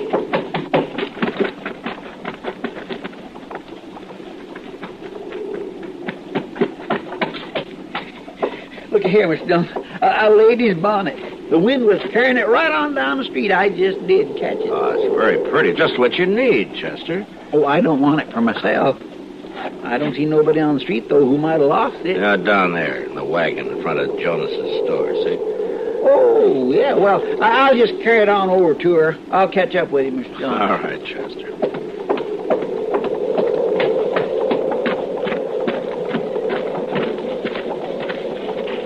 Excuse me, ma'am. I brung this bonnet. Thank you. I figured it must have been yours with you sitting here without no hat on and all. Yes. Well, I loosened it for a minute to set it straight. I shouldn't have in this wind. Well, it didn't make no difference. It didn't hurt it none. I was thinking for your trouble, Mr. Proudfoot. Chester Proudfoot. Well, I was thinking for your trouble, Mr. Proudfoot. What? My land, that wasn't no trouble. Leaning down and snagging up a pretty thing like that. Well, I thank you, Mr. Proudfoot.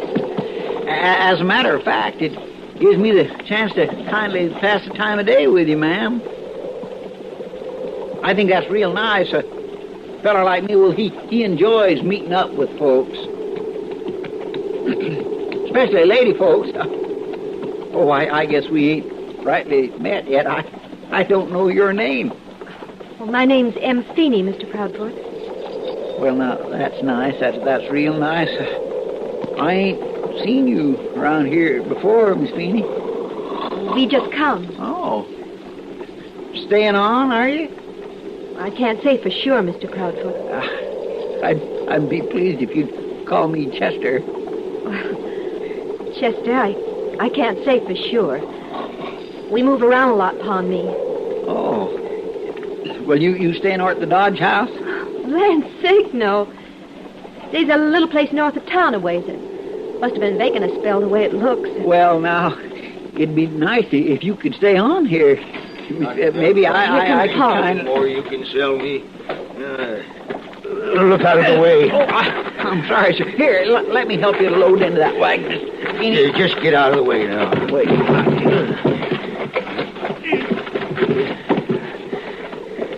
Pa, this here is Mr. Ain't got no time for foolishness.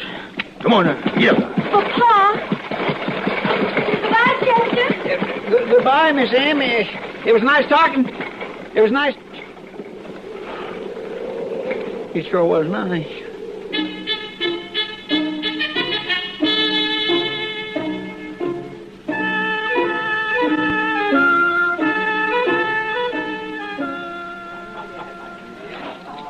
So long, Kitty. Thanks for the beer. You're welcome, Matt. Oh, Miss Dillon, I'm sorry. What's the matter, Chester? You running away? Running away? Who from? The girl in the wagon back there. Oh, no such a thing, Miss Dillon. Oh, she's a real nice girl. I just want to see Miss Kitty, that's all. All right, Chester. All right, I'll pick up the mail then. Boy, I clean forgot about that, Mr. Dillon. I'll go on down there. No, never mind. This seems to be your day for talking to ladies anyway. Well, I wasn't aiming to put you out. I'm going to go down there anyway. You go on, you see Kitty. Well, I just wanted to ask her something. And she'll probably have an answer. I'll see you later. All right, sir. Bye, Mr. Dillon. Hello, Chester. Whiskey? Beer? Oh, no thank you, Sam. I was looking for Miss Kitty. She just went in to check supplies in the back room. Miss Kitty. Coming. Chester here wants to see you. Oh, hello, Chester. Oh, Miss Kitty, I wondered, could we sit down somewhere? Well, sure, Chester, we can. You want a drink? Well, mostly I just want to talk, private-like. All right, then. Come on back to the office. Sam, bring in a couple of beers, will you? Sure, Miss Kitty.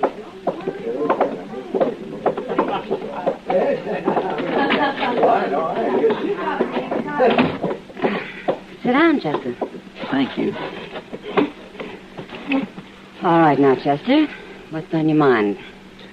Well, Miss Kitty, I figure you kindly know about ladies. Sometimes I think I know more about men, Chester. Well, I mean, you know what's right and proper. Well, if I did know, I wouldn't get much chance to use it around here. Oh, I thought maybe you might kindly be of the mind to give me some advice, Miss Kitty, but if you ain't... Oh, well, sure I am, Chester. There you are. Thanks, Sam. Well, now, what do you want to know? It's about a girl. I figured that. Who is she? Her name is Miss M. Feeney. You keeping company with her, Chester? Oh, no, ma'am, I ain't. Well, not yet, I ain't. Anyway, that's what I wanted to ask you about. You don't need my permission, Chester. I ain't asking your permission, Miss Kitty. I'm asking if it's proper. Well, why wouldn't it be? Well, see, I just seen her there, sitting in a wagon outside of Mr. Jones's store. Did you talk to her? Well, yes, ma'am, I did. She talked to you? Oh, yes, Miss Kitty, she did, and just as nice. Well, then what's your problem? Well, I can't make up my mind if it'd be proper to call on her. See, just talking to her like that one time. Did she tell you not to? Oh, no, she didn't, but she didn't hardly have time to. Her pa come out, and they drove off in an awful big hurry. Oh, I don't think I'd worry about it being proper, Chester. I'd worry about her pa. Oh, I ain't worried none about him. Well, then go see her, Chester, for heaven's sakes. You think that'd work out all right, Miss Kitty? Oh, I don't know how it'll work out, Chester, but you won't find out by staying away. That's a fact, ain't it, Miss Kitty? That's a fact, Chester. Well, then, by jing, I'm going to do it. I'm going to do it as soon as I can get me a haircut. Her name must be Delilah. How's that? Oh, never mind, Chester. But if she's able to get your haircut, I'm all for her. Maybe she'll be real good for you. You know, Miss Kitty, I was thinking the same thing.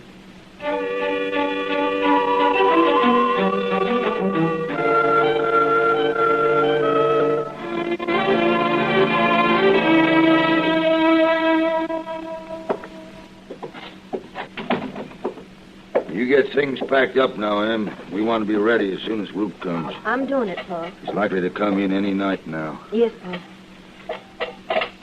I wish we could stay on here for a spell. Well, we can't. I know we can't. But it ain't easy. Moving here, moving on. Woman likes to stay a spell. Get to know folks. When you get to California, we'll stay. Now, go on now, girl. Get things together. Yes, Pa.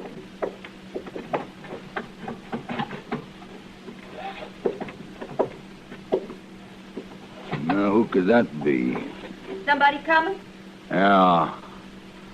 I'll go send him on his way. Well, I think that... Well, yes, it is. It's Mr. Proudfoot. You know him? Well, you've seen him too, Pa. He's the man I talked to in Dodge. What's he doing out here? I think he's come to call, Pa. To call? On you? He's a real nice man. Well, I don't care how nice he is. Ain't nobody can be nosing around here when Roop comes in. You know that. Sure, Pa, I know, but I'll send him home before nightfall. It can't hurt none. Please, Pa. I don't hardly get called on. Hardly at all. Well, all right, Em, but you get him out of here before dusk now. Sure, Pa. Sure, I will. All right. Why, hello, Mr. Proudfoot. How to do, Miss Em? I come to call, if that's all right with you. It's fine, Chester. It's just fine. Would you like to step into the house? Well, I declare that'd be nice, Miss Em. It's just real nice. Perhaps I could offer you a cup of coffee? Yes, ma'am, you sure could. Be mighty nice.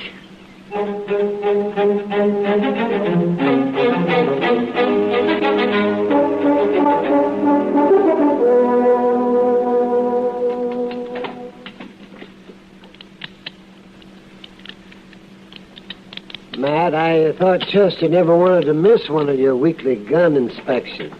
Well, he usually doesn't, Doc. Yeah? What's the matter? He's sick or something? No. He's gone calling.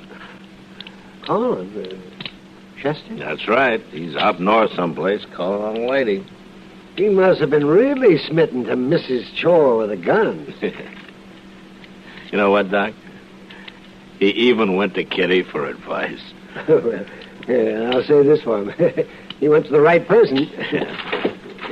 That does it. I don't think you better tell him that you were able to do without him.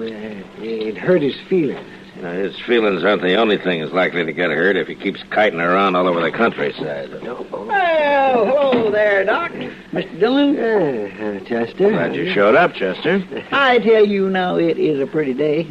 There ain't many pretty days in Kansas as a rule, but this is sure one of them. Yes, well, that's what it always seems when a man is courting, Chester. Well, now, Doc, I wouldn't exactly say I was courting. Oh, well, you're keeping company? He's only known her for 3 days, Doc. Well, it doesn't matter how long a man knows a girl. Oh, no, but it's how well. How well do you know this one, Chester? Well enough to know that she's a real nice lady. Oh, well, what does she think of you? She thinks enough of me, so she claims she'll always have a pot of coffee on the stove for me. Tell me something, Chester. You figure that you're going to be calling many more times in the daytime? Well, see, Miss Dillon, it's just that her pa don't like her keeping company in the nighttime. Oh, her pa's a smart man. But if there's anything special you wanted me to do, I could sure do it after sundown. Though. Oh, no. I wouldn't mind a bit. Indeed, I wouldn't. Thank you very much, Chester. That's very kind of you.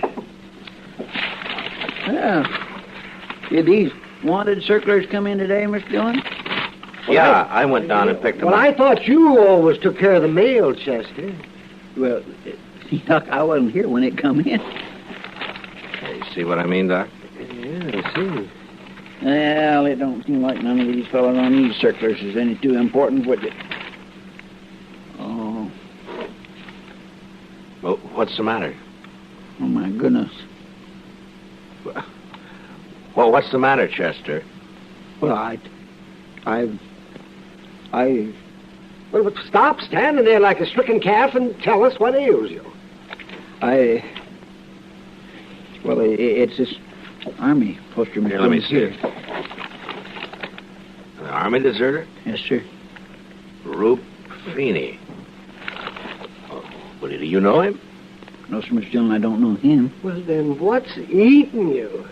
I think I know his pa and his sister. Oh, this new girl of yours, her name Feeney? Yes, sir, it is.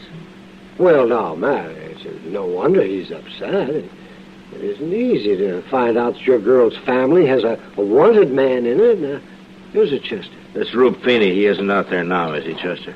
No, sir, he ain't out there. Well, don't you worry. No, sir, don't you worry, Chester. Matt isn't going to make you arrest your girl. Oh, Doc, it ain't that. Well, come on, Chester. Well, what's the matter? Well, the matter is, Mr. Dillon, I don't rightly know what to do. What do you mean? Why, there's this nice, fine lady, Mr. Dillon, and her brother, and he's her little brother, too.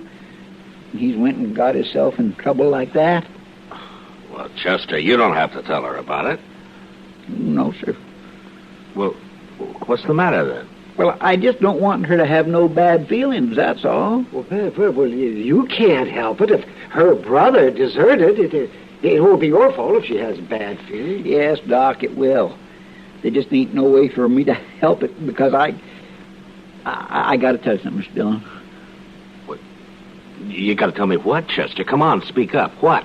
Well, that they're waiting for Roop Feeney to come meet him there. Oh. When's that supposed to be? I don't know just when, Mr. Dillon. That Miss M. Yeah, I know. She just said they was waiting for her brother any time now. I don't think she knowed nothing was wrong, though. All right. Guess we'd better get out there. Hey, you don't have to come, Chester. Thank you, Mr. Dillon, but I reckon a man has to meet up with the way things are. I'll get the horses.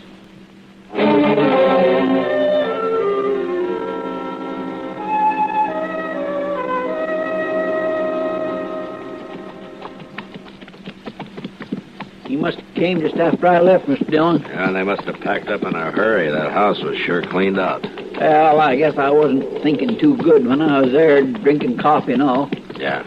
See, what I mean is they was packed to leave all the time. Things in barrels and cases instead of scattered around the room. Now, they couldn't have got too far, Chester. Don't worry about it. Mr. Dillon, I ain't worried about not catching them. I'm worried about when we do. Mr. Dillon, yonder's a wagon. Yeah, I see it. All right, come on.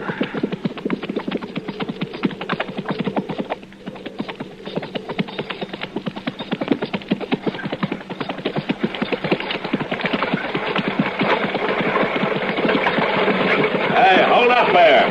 Who are you? U.S. Marshal. Stop the wagon.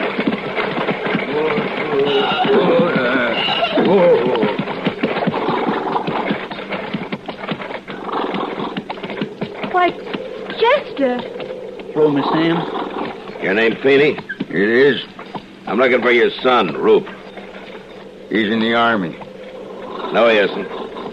Is that his horse tied to the wagon? You don't see him, do you? No, I don't see him, but I think I would see him if I pulled that canvas off the wagon bed. You stay away from my wagon. I wouldn't want any trouble, Mr. Feeney, but I can cause trouble if I have to, and I'll tell your son to come out. Now, you wait. Listen to me. There's no use for any killing, but if I have to shoot, I will. Now tell him to come out. No. No, I don't want no killing. Come on, Roop. Get up. Get up, Roop. We ain't gonna make it. I guess I should have known we never would. We'd have made it if they'd let me keep my gun, Pa. Your pa's a wise man. Now, maybe they won't shoot you. All right, come on, get on.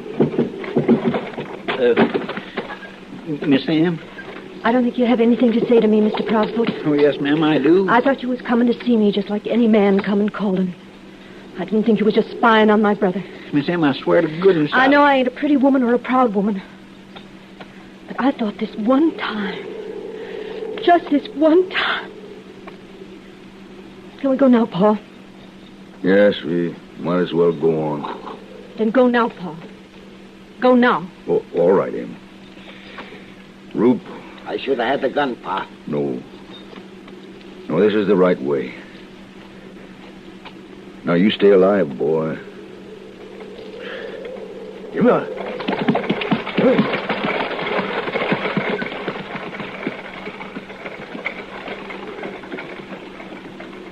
She wouldn't even say me a proper goodbye.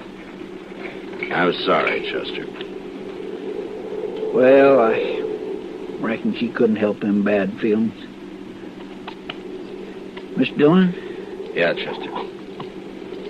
It ain't always easy to be a lawman. No, not always. Help, come on. Let's get the prisoner back to Dodge.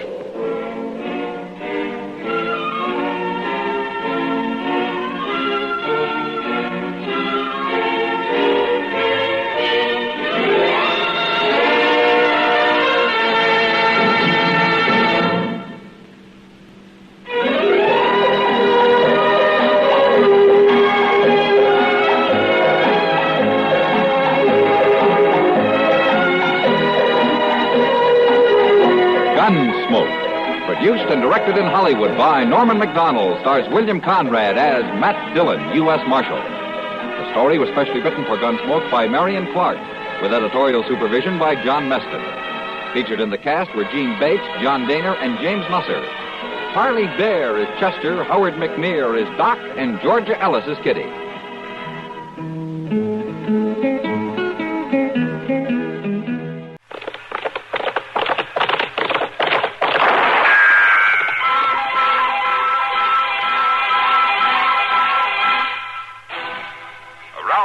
City and in the territory on West, there's just one way to handle the killers and the spoilers, and that's with a U.S. Marshal and the smell of Gunsmoke.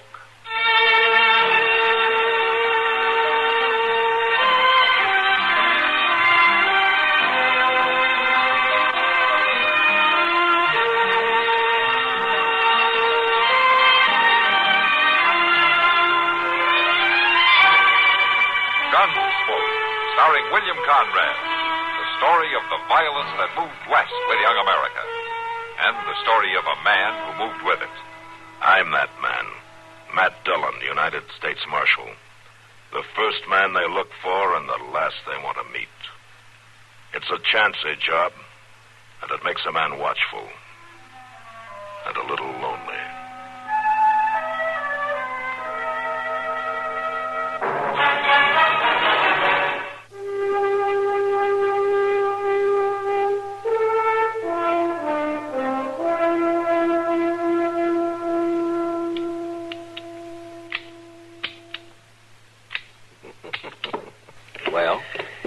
Must have rode out of the war with this gun, mister. I'd thank you just to tell me if you could fix it. You fought for the rebels, didn't you? I'm proud I fought on the side of honor. Yeah, sure. I can always tell by the gun. A piece like this, that's a copy of a Navy Colt.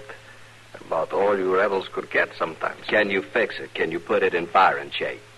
No, it's a very old gun. If you can't fix it, hand it back. I've not time to wait. No, hold on your horses, mister. I can fix it all right. Well, when can I have it? I could even fix this so that it will fire metal cartridges. You could even use 38. All right, just so it'll work. But I don't see no sense to it. How long will it take? No, there is no sense to it, mister. You are wearing a much better gun right now. There's nothing can beat those new Colt Peacemaker. I have a special job for this gun. But it can't be nothing that the new 45 can do. This gun missed its chance once. I'm going to see it doesn't miss it again.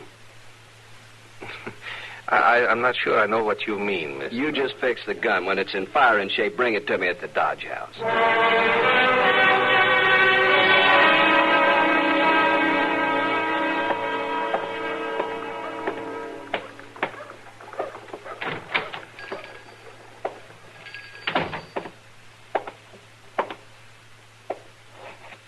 Storekeeper?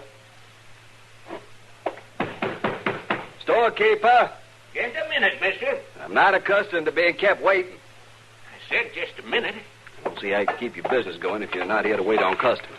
Well, now, no use getting riled, mister. I've got a lot of things to do back there in the storeroom. Folks in Dodge know I'm here. They know I'll wait on them as soon as I can. No way to run a business. You want something, and you just come in here to talk. I want a coffin. Oh, well, I'm sorry about that, mister. I don't require sympathy, just a coffin. Yeah? All right. How much do you want to pay? I don't care how much I pay. I want the right one. Well, I don't carry many fine caskets, mister. Not much call for 'em out here. I want a box like the North used during the war between the states. An army coffin? I ain't never carried nothing that cheap in my whole store. Have one made up then. Well, I might be able to do that. I want one just like the one they buried the Yankees in. Oh, is this going to be a military funeral? Not exactly. I mean, was the deceased a soldier? He was a soldier once. He should have died a soldier. Well, now, it don't make much difference what kind of coffin a man's buried in. And now, what I got back here... He won't rate anything better than a Yankee coffin. Or a Yankee death.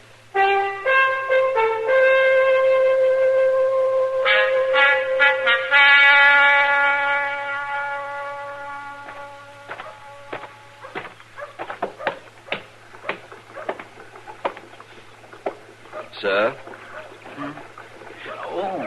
Oh. My name is Yancey Groat. I'd like some information. Why, sure, Mr. Groat. Be glad to tell you just about anything you might like to know. My name's Chester Prowse. I want to bury him. Oh, my gracious, Mr. Groat. That's a shame. And I want a preacher to read the service. Sure you do. It's only fitting. It's a funny thing, though. What? Well, I can't recollect anybody around these parts who's died recent. That doesn't matter. Well, now, Mr. Groat, begging your pardon, but it might matter a good deal. All I want is the name of a man to read the service. Well, now, that's just it. Some folks would want one kind of a burying, and some folks would want another.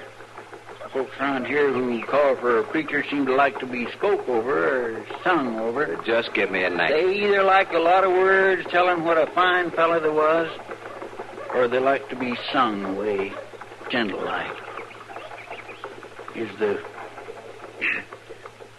body here in Dodge? Not yet. Oh, being freighted in, is he? No, he's riding in.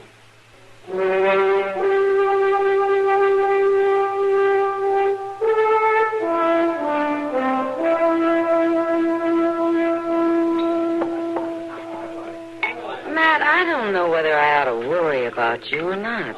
What? Well, you're almost beginning to live like a normal man, for a change. Oh, how's that?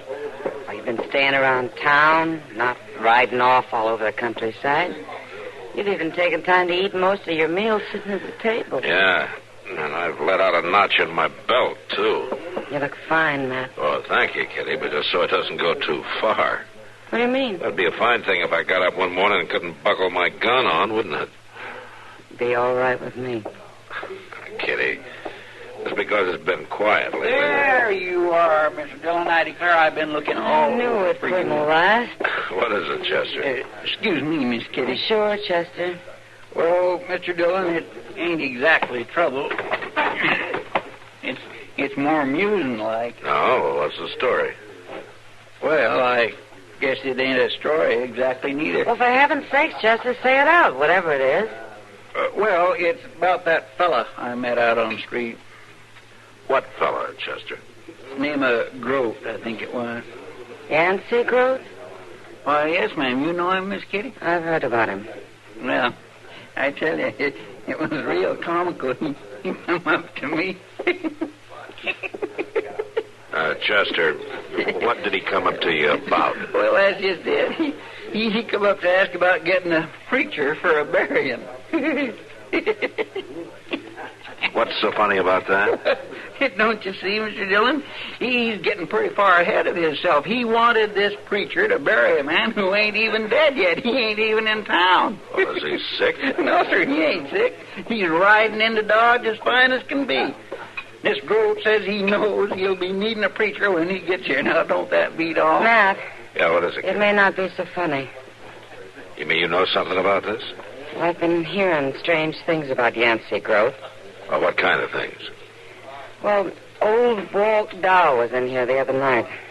Did he sell Groat a gun? No, not exactly. But he was telling the boys at the bar about how this stranger wanted him to fix up an old Confederate pistol. The man wanted to use it to even an old score. And the man was Groat, huh? That's right. And then today, Jonas came in with a strange tale about him, too. It seems he was pricing coffins. Yeah. Chester, you know where I can find him? Well, he's over at the Dodge house, Mr. Dillon. He told me to have the preacher come there. Well, I think maybe I better get over there first.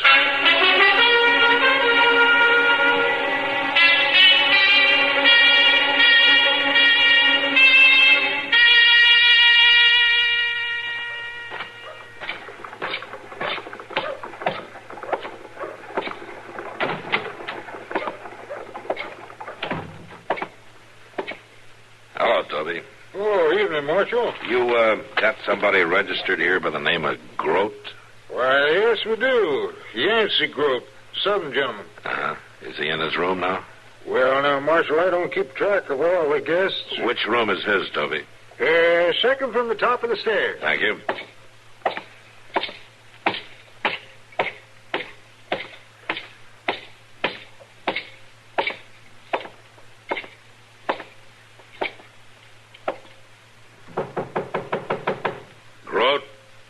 In there? Who is it? It's Matt Dillon, U.S. Marshal. Open up. Come in, Marshal. Come in. Thank you. Let me get those rags off that chair so you can sit down. No, never mind. It's all right. I've been polishing my gun. Oh? Is that the one that Walt Dow fixed up for you? You know about that?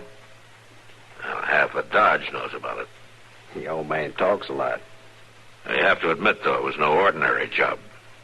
Fixing an old, worn-out gun. No, I suppose not. Dow does nice work. You care to take a look at it here, Marshal? Got the action, nice and easy.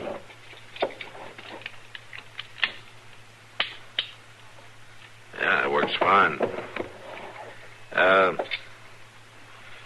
Dow seemed to feel that you had a special plan for this gun. Oh, I do, Marshal, I do. Maybe you better tell me about it, huh? Why, I'm going to use it to kill a man. Oh? Who is he? I don't think you know him, Marshal. But not that it make any difference. He isn't here yet. What's his name? His name's Tom Haskett. He'll be here in a few days. He's coming with a herd of cattle. And I'll be waiting. I've been waiting for too many years already. You listen to me, Groat. No, Marshal, you listen to me. There's nothing you can say to stop me. There's nothing you can do that'll save Haskett's life. I saved it once myself. And it was the biggest mistake I ever made. You're sure trying to make a bigger one. I know you're doing your duty as a lawman, but I'm here to do my duty, too. And I'm going to finish something I should have finished at Manassas. Those folks are doing their best to forget about the war, Groat. I had him there lying wounded at my feet. A Yankee soldier. If I had this gun in my hand, I should have finished him. I should have finished him right there. It's no crime to let a man live. 2 years later, he was with Sherman in Georgia. Tom Haskett led his men to burning my home. My wife was killed trying to escape. I should have finished him. And I will. I can't blame blame you for your feelings, Groat, but killing isn't going to bring anything back. Your wife will still be dead, and you'll have a murder on your hands. This won't be murder, Marshal. Merely delayed justice. The court won't see it that way. There's no law in the land can stop me. I've been trailing Tom Haskett for years, and now I found him. And I'm going to kill him. Groat, maybe you can't help it if the bitterness in your brain is eating away the reason, but let me tell you something. You're not going to work out your revenge in Dodge. As soon as I hear that cattle drive is near town, I'm going to lock you up, and I'm going to keep you locked up till Haskett's safely out of town. You can't stop me, Marshal. I hope I won't have to, Groat. I hope maybe you'll stop yourself.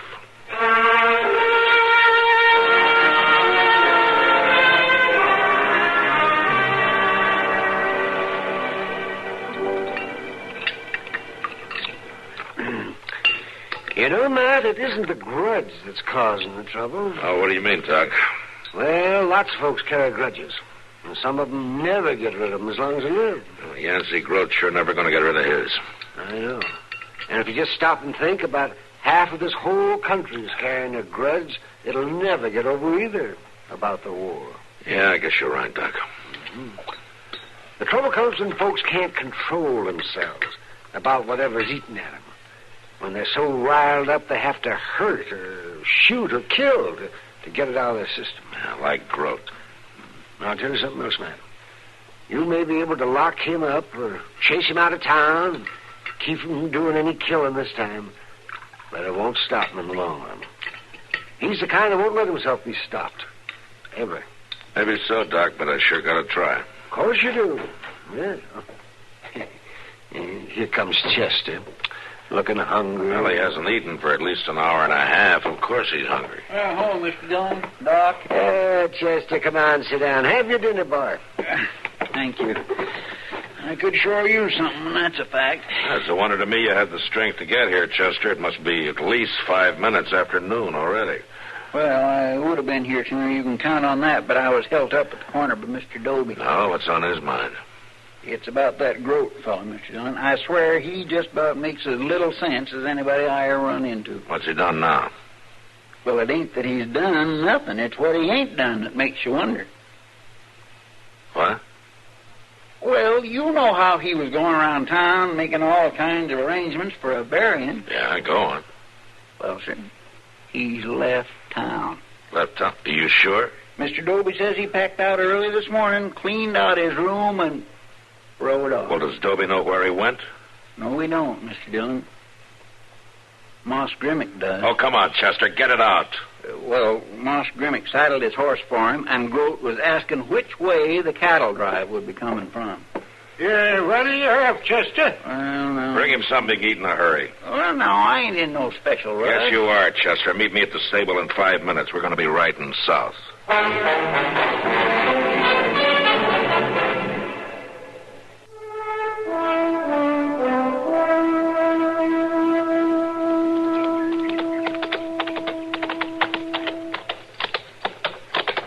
You the cook for this outfit, mister?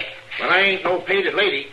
Could I have a few words with you? We don't need no more hands on this drive, fella. We're almost to Dodge. I don't want a job. I just want some information.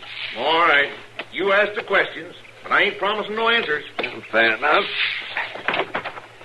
Can I tie my horse here? Sure. Just keep him out of the beans. I'm looking for a man named Tom Haskett. Oh? I heard he was with your outfit. Is that a fact? I'd like very much to find him. We haven't seen each other since the war. Is he on this drive?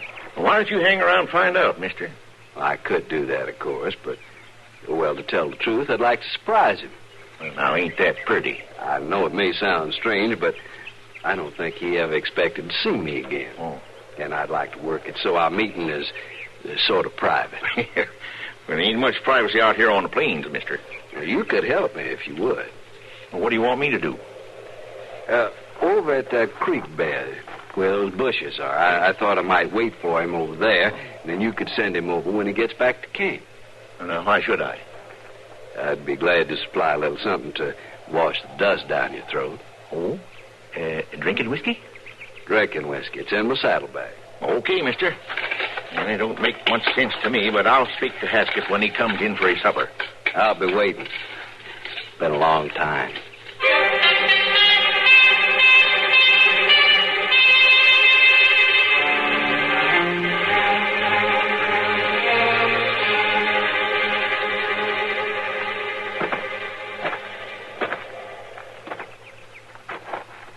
Somebody want to see me? You Tom Haskett? Yeah, I'm Haskett. Over here. What's on your mind, mister? Cook said you wanted to see me. I thought you'd remember me. I know you? You ought to. Maybe I can jog your memory. You remember Manassas? Second Bull Run? You bet I do. Was you there, too? I was there. Sound like a Reb. I was a Confederate cavalryman. Hey, hold on a minute. You remember a stream bed just about like this, and you lying there wounded, firing as we advanced? And my gun jammed, and you could have picked me off easy, but you didn't? You're Groat. That's right, Haskett. Yancey Groat. Well, I'll be dogged. Didn't figure on seeing me again, did you? No, for a fact I didn't, but I'm right glad to meet with you. I'm proud of the chance to shake your hand. That's not why I came here. You want me to do something for you? Need money or a job? Be proud to do anything I can. That won't be necessary. Well, then I'm going to kill you, Haskett. It's a poor joke. I held this gun on you once before and let you live. I will not make that mistake again. You must be crazy. Maybe. Maybe a man goes crazy thinking about his house burning down and his wife dying. And the man who did it. Oh, sure. Sure, it's a terrible thing. What's it got to do with me?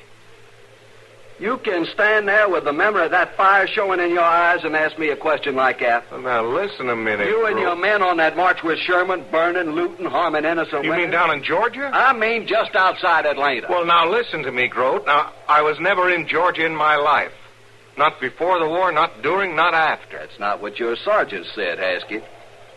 My sergeant? He identified you all right. Lieutenant Tom Haskett, he said. That's you, ain't it? Well, sure, that's me, but I'm not the one you're after. Listen, man, I can prove it. I was in prison. Burning a man's house, killing his wife, after his life had been saved. Look, shooting's too good for you, Haskett. Groat, you got to give me a chance. I gave you one with the same gun in my hand. For the sake of heaven, Groat. No.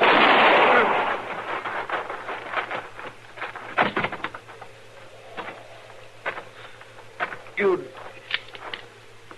didn't have... Groat. You're too late, Marshal. I said drop it.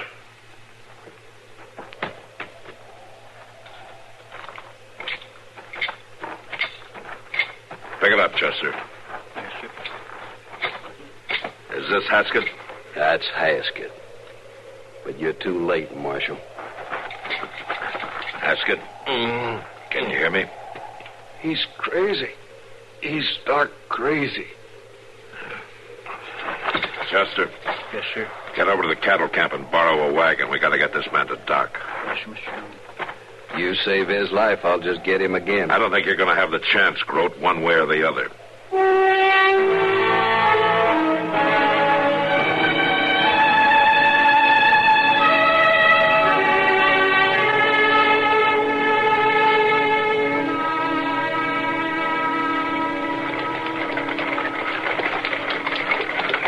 Hold up, Chester. There's Doc across the street. Yes, sir. Hey, Doc. Hey, Doc. Come over here, will you? Oh, yes, sure, Mac. Nobody can help him. You just sit quiet, Groat. What is it, Mac? Doc, we got a badly wounded man in the wagon. Thought you ought to take a look at him before we moved him up to your office. Well, that's a good idea. Yeah, help me up, will you, Chester? Sure, Doc. Give me a hand. Yeah. Thank you, Chester. Now, then, you just lie still. Let me see. Easy now. It'll just be a minute. What do you think, Doc? He's not good, man. Not good. Doc.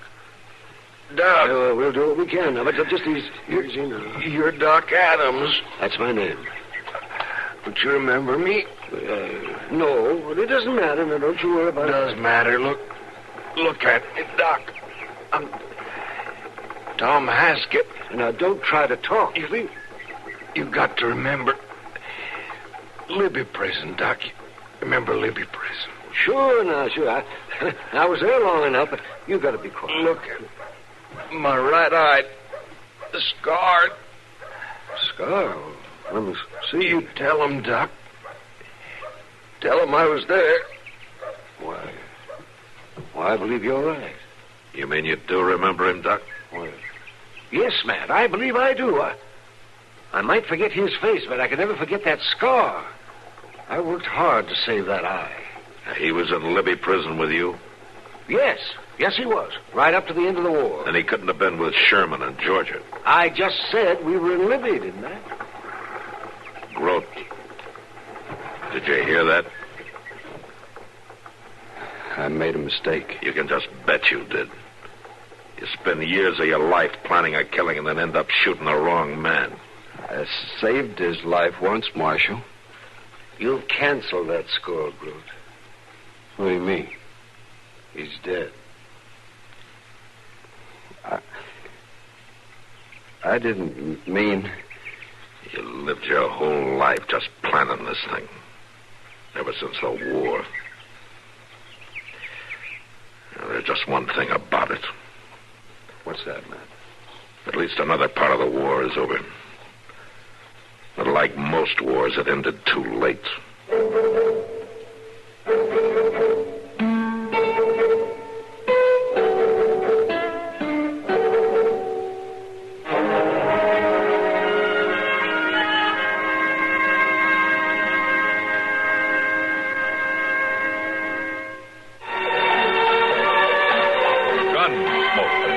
Produced and directed by Norman McDonald, stars William Conrad as Matt Dillon, U.S. Marshal. The story was specially written for Gunsmoke by Marion Clark, with editorial supervision by John Meston. Featured in the cast were Harry Bartell, Lawrence Dobkin, Jess Kirkpatrick, and Frank Cady. Harley Bear is Chester, Howard McNear is Doc, and Georgia Ellis is Kitty.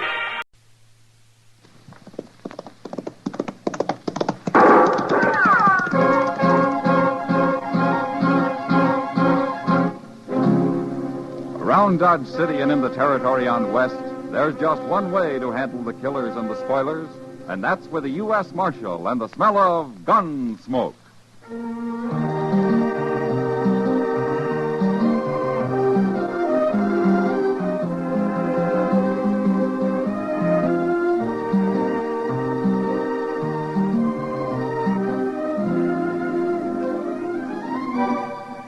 Gunsmoke, starring William Conrad. The story of the violence that moved west with young America. The story of a man who moved with it. Matt Dillon, United States Marshal.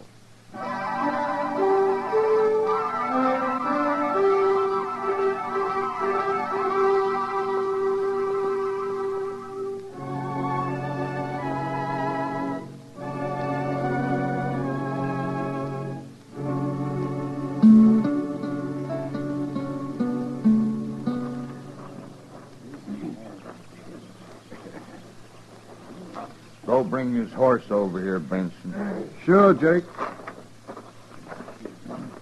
Wait till we get him up on his horse before you tie that rope, Duval. There'd be too much slack otherwise. Yeah. We couldn't hang you very good with your feet touching the ground, could we, Tillman?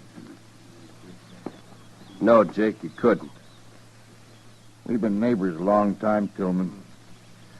If I could figure some way to make the noose bust your neck, I'd do it for you. It's all right. But you get to hanging, I could put a bullet in you. I'd be beholden to you. Okay, I'll do it then. Would you drop by and tell my wife on your way home, Jake?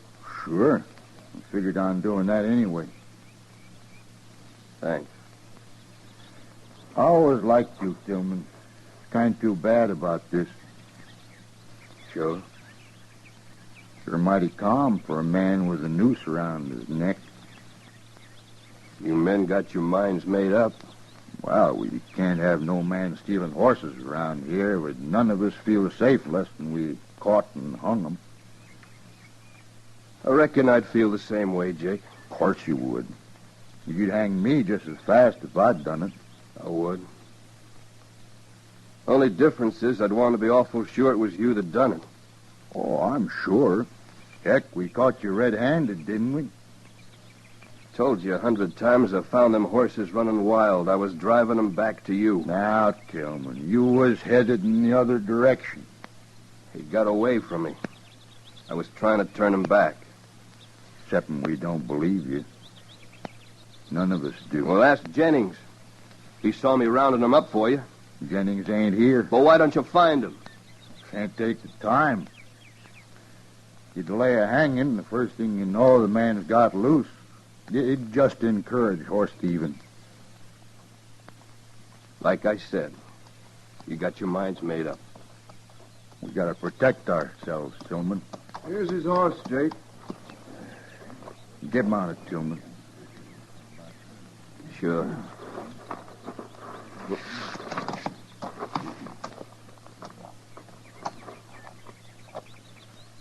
Okay, Duval. Take up the slack and tie it. Hey, look out there, Jake. Someone's coming. So they are. Now, let's get this done. We might have trouble. He's a long way off yet. We got time. You want to slap his horse, Benson? No. You do it, Jake. Okay. So long, Tillman. So long.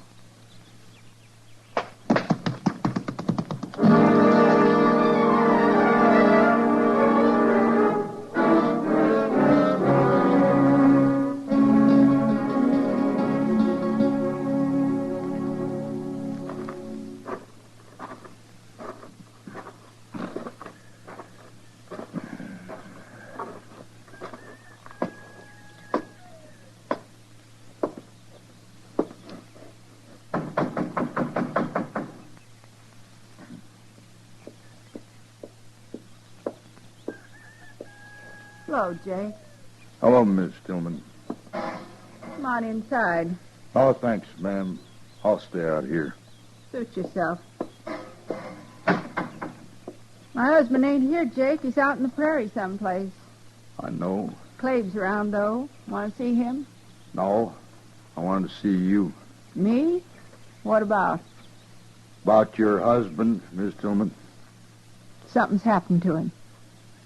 Well, it was like this, ma'am. You know, me and Duval and Benson's been losing some horses lately. I heard. But Tillman ain't, somehow. And when we caught him driving a bunch of mine this afternoon, we figured it was him who's been stealing them. I don't believe it.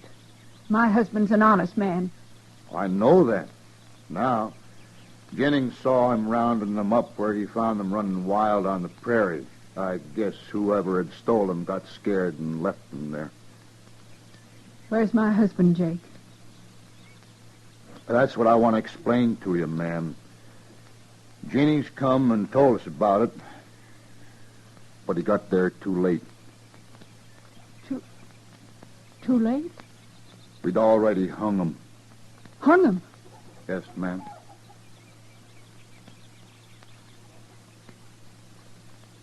Clave! Clave, come out here.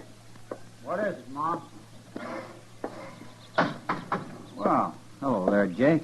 Hello, Clabe. Tell him what you done, Jake. Done? Clabe, we hung your old man this afternoon. You what? We hung him for stealing horses. Pa? They found out he didn't do it. After. Yeah. I guess the joke's on us, all right. Wait, Ma.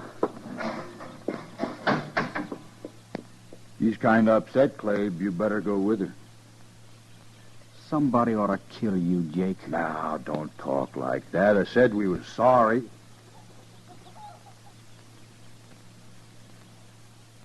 I gotta get home. It's kind of late. So long.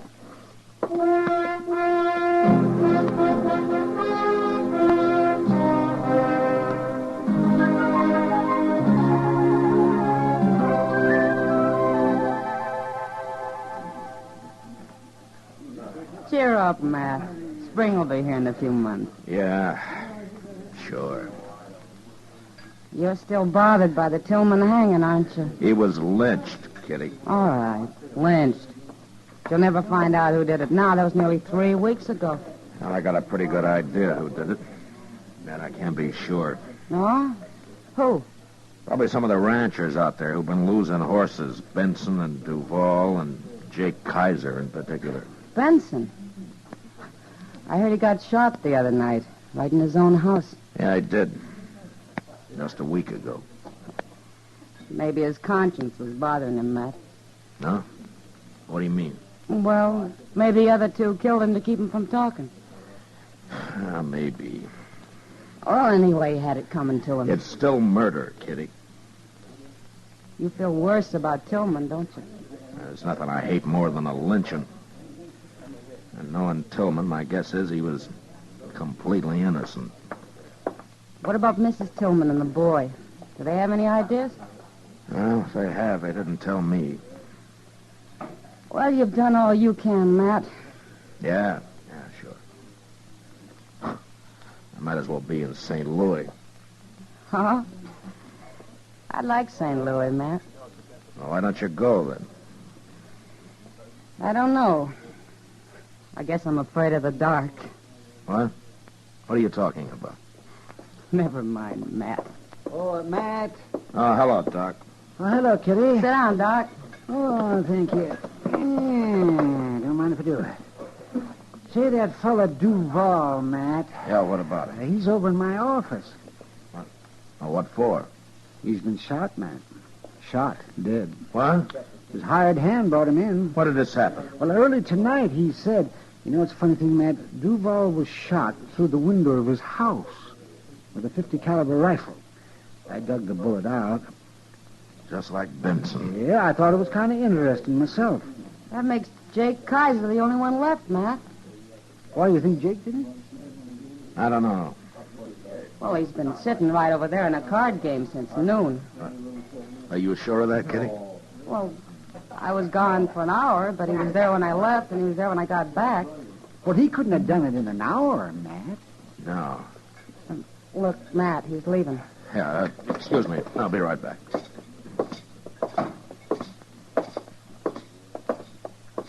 Oh, Jake. Hello, Marshal. Jake, let's sit down a minute, huh? I want to talk to you. Sure, Marshal. What's it about? Here's the table.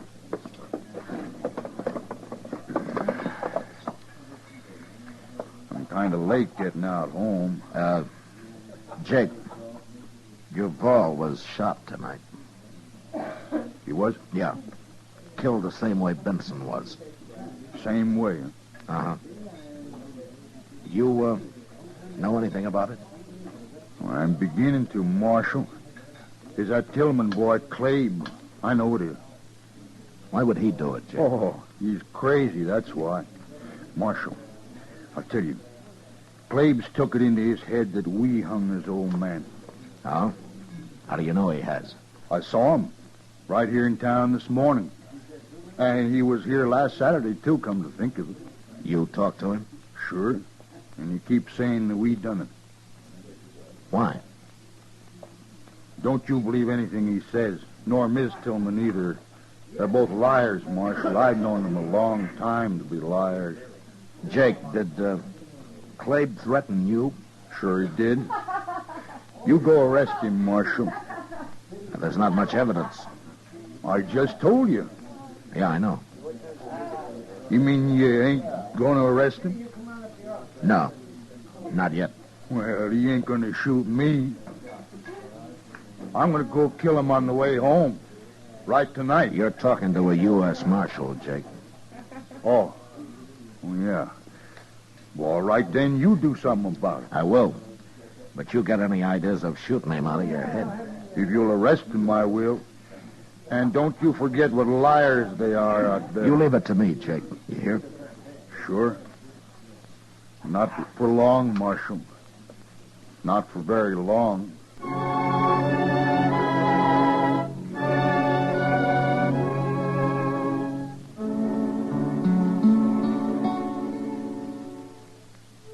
Jake Kaiser was a senseless kind of man, and I knew he'd probably go kill young Clabe Tillman the first time it happened to occur to him again. Still, I couldn't arrest Clabe for 2 murders just on Jake's word that he'd threatened him. I needed a lot more evidence than that, and the only way of getting it I could think of was from Clabe himself. So the next morning, Chester and I rode out to the Tillman place. It was only about 15 miles from town, and we got there early.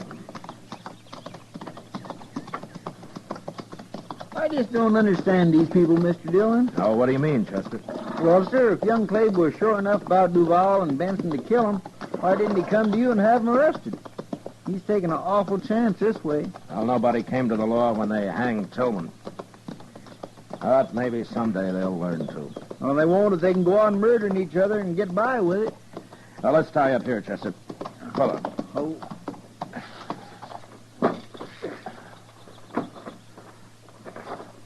Nice place Tillman made here, ain't it? Well, he worked hard on it, Chester. There. Now, come on, let's see if Clabe's around. All right.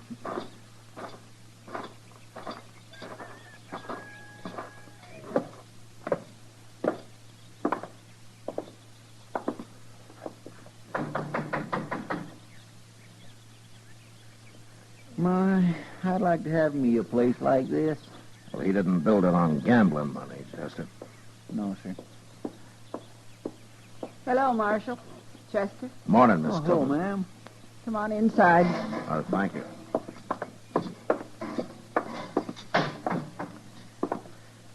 Sit down. Thank you. Well, I don't want to bother you, ma'am. No bother. Well, I was looking for Clabe. I'd like to talk to him. He's out back. He'll be here in a minute. Oh, good. Good.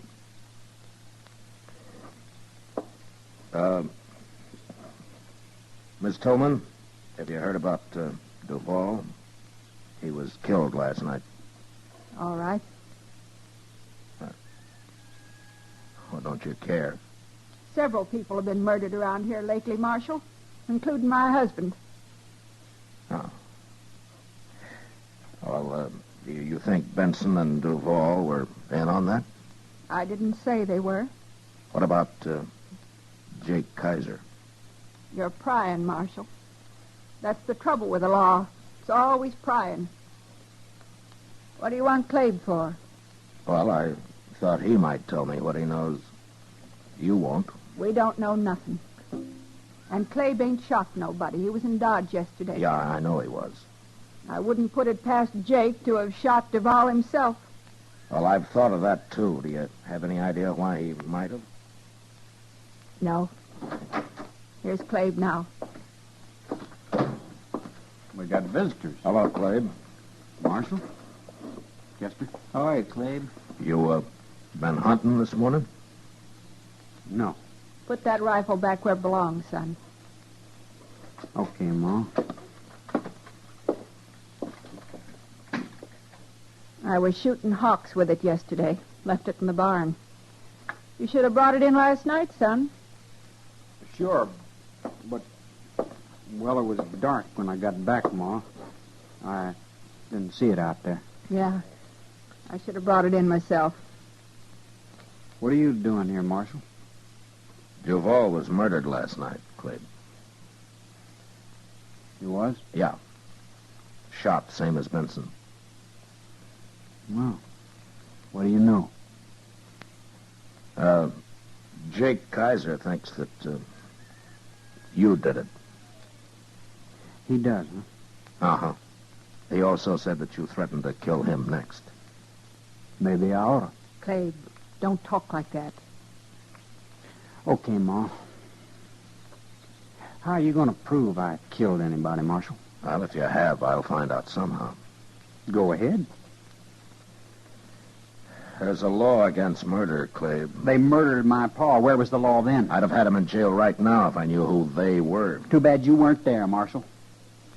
Well, I could still arrest Jake. We don't know nothing about Jake. Do we, son? No. No, we don't know nothing. Leave us alone, Marshal. We got trouble enough. Okay, Clabe. But you'll hang for murder if you kill Jake. Come along, Chester.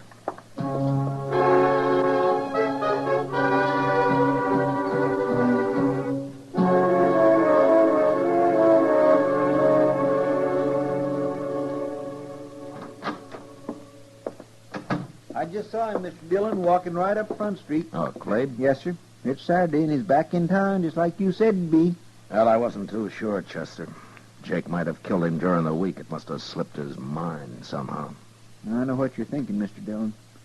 Clabe's going to ride past Jake's place on his way home, ain't he? Well, the man's been killed each Saturday the last 2 weeks. It could happen again. You going to stop him? Get our horses, Chester. We'll ride out to Jake's. Now? Hadn't we ought to follow Clabe when he leaves? No, it's Jake I want to keep an eye on. I don't understand. Just get the horses, Chester. Yes, sir. And be sure there's a rope on my saddle, huh? We going to hang somebody? No. Now get going. Yes, sir.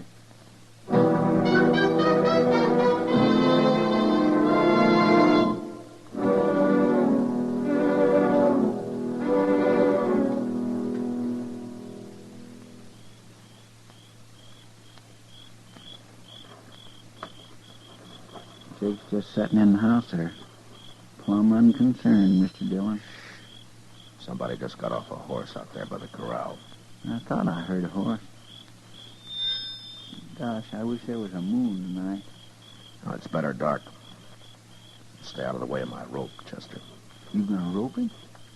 Quiet now.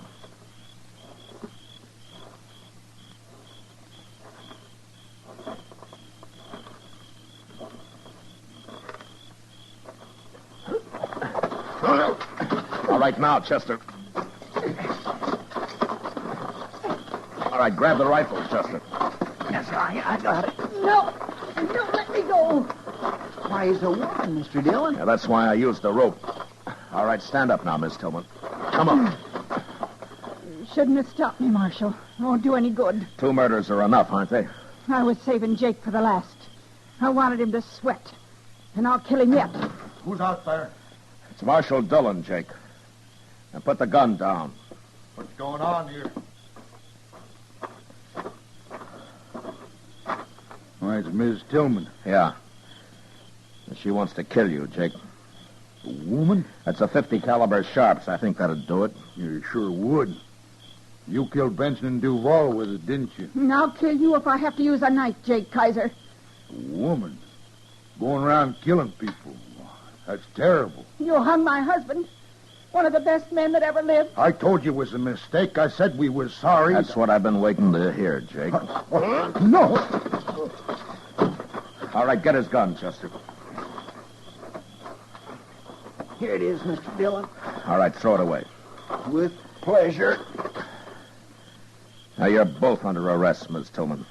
Well, as long as Jake hangs, too. He'll hang. What will Clade think? He knew about this when he found your rifle in the barn last week. But I guess he figured there was no way to stop you. You found the only way, Marshal. I guess maybe I should have told you everything from the first. Yeah. Yeah, but it's too late now. I'm sorry. Don't you feel bad about it, Marshal? I don't mind. I don't really mind at all. I know you don't, Miss Tillman. And that's the worst part of it.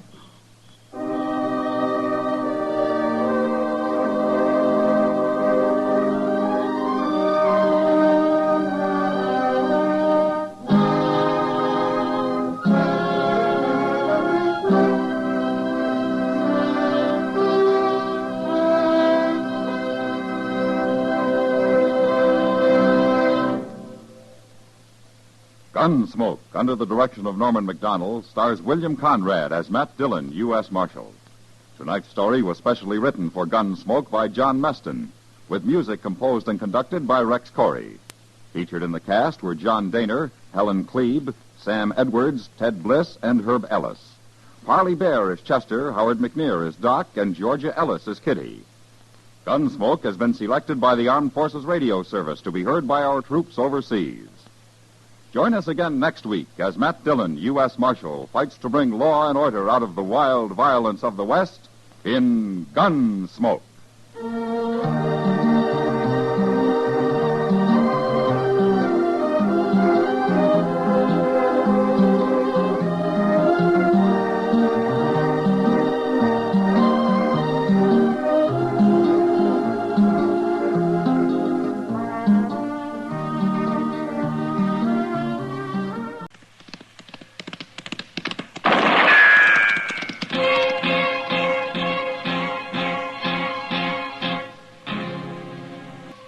Around Dodge City and in the territory on West, there's just one way to handle the killers and the spoilers, and that's with a U.S. Marshal and the smell of gun smoke.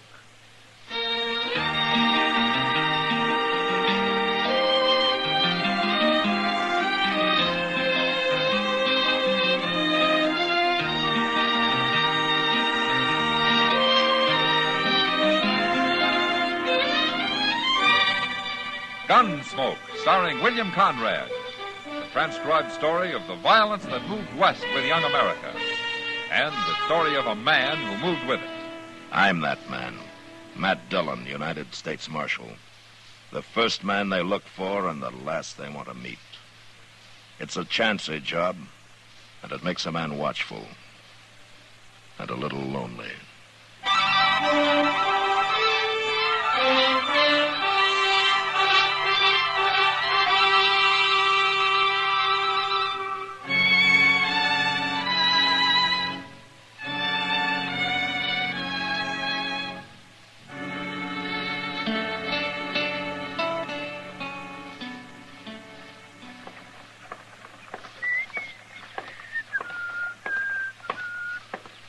Dum.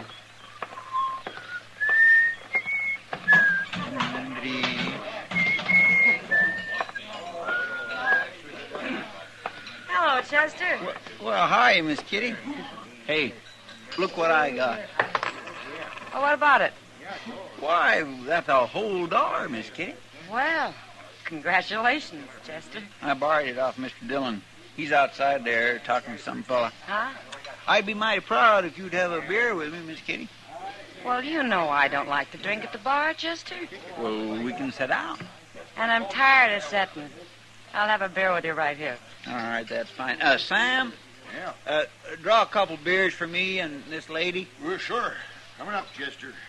Chester, you talk about me like I was a stranger around here. What do you mean? This lady. Why, I always think of you as a lady, Miss Kitty. Well, I mean, I don't never... Thank you, Chester. Here's your beer. Here's your money, Sam. Okay. Oh, my, it looks nice and cold, don't it? You look like you're about to swim in it, Chester. That's right, I'd like to. Hey, Kitty. They told me your name's Kitty. It is. Well, then why don't you say hello? Hello. Let's drink, Chester. Now, that ain't no way to act. All right, now leave her alone, mister. Well, I didn't come over here to leave her alone. Stop that. What do you think? No, Chester, I'll handle this. Get out of the way, Miss Kitty. Chester. Get out of the way, I said. It's all right, Kitty. I'll see you afterwards. I'm going. And I know where, too.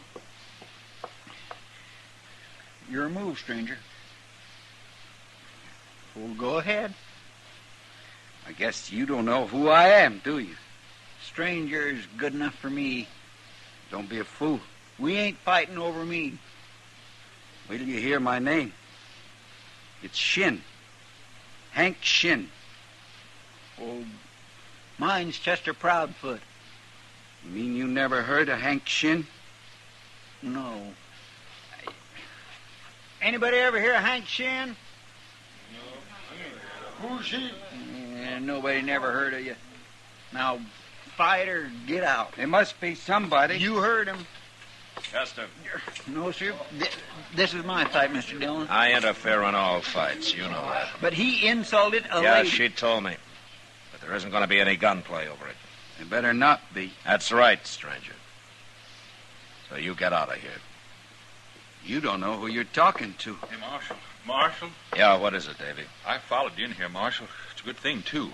Oh, why? This here's Hank Shin. I've been telling him that. I never met him, but I seen him. So? Well, maybe you never heard of him here, Marshal, but I was up in Dakota Territory last year. Hank Shin's got quite a reputation up there. Oh? For what? For gunman, Marshal. Why, there ain't nobody up there'd go against him. Ain't that so, Shin? 3 men tried it once. By golly, that's right. That was in the town of Blackhawk, wasn't it, Shin? That's where it happened. 3 men tried to take him in a saloon there, Marshal, and he killed every one of them. It was all gunmen, too. People are still talking about it. Hank Shin's got about the biggest reputation of anybody up there. I guess the word don't get to Dodge very fast. Well, maybe I ought to apologize to you, Shin. Oh, it's all right, Marshal. You didn't know. Forget it. Okay, I'll forget it. But I want you to remember something. What? You're going to impress a lot of citizens around here. But I don't care how big a man you are in Blackhawk or anyplace else. You start trouble in Dodge and I'll cut your string. You're talking mighty loose, Marshal. You know, somehow I got a feeling you kind of thrive on talk. I don't think I like that. Don't you? Come on, Chester. Yes, sir. I'd have fought him anyway, Mr. Dillon. I don't care who he is. I didn't step in to help you out, Chester. I did it to stop a gunfight. Oh, somebody's going to fight him if he keeps going on like that. Maybe. And I hope there's no trouble while I'm gone. Yeah. Say, I plumb forgot. You're taking Santa Fe up to Abilene tonight, ain't you? Yeah, I'll be back in about a week. But if this Hank Shin starts on a killing spree, you telegraph me. Yes, sir, I sure will, Mr. Dillon.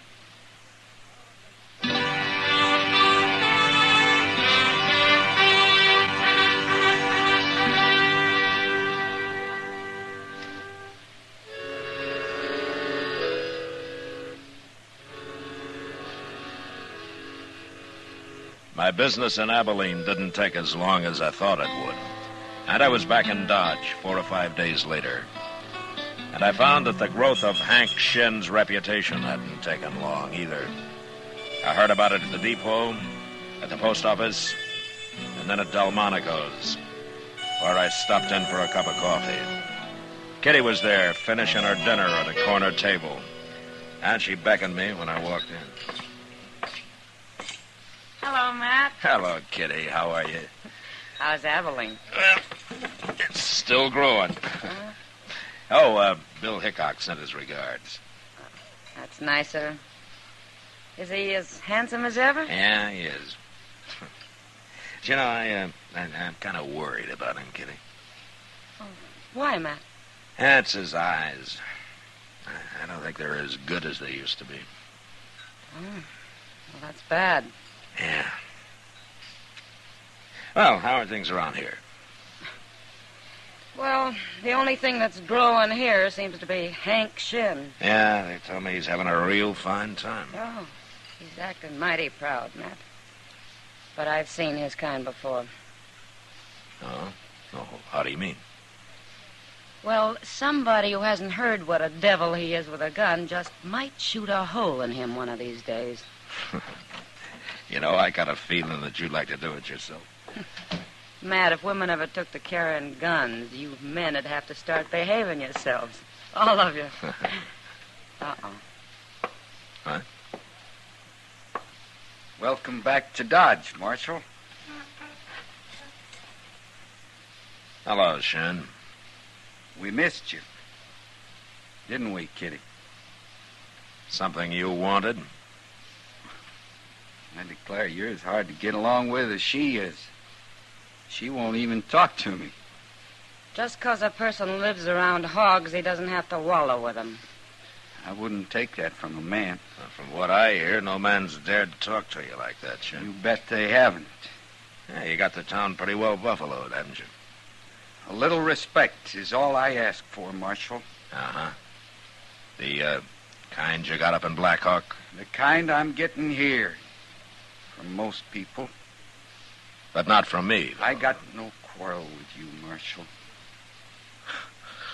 You know, you can't seem to make up your mind. What's your trouble, Shin? I got no trouble. Why do you say that? I don't know. Just a feeling, I guess. But, don't let it spook you. Nothing spooks me. Oh, you're lucky. So far. I don't like this talk. Nobody's making you listen to it. Well, you bet they ain't.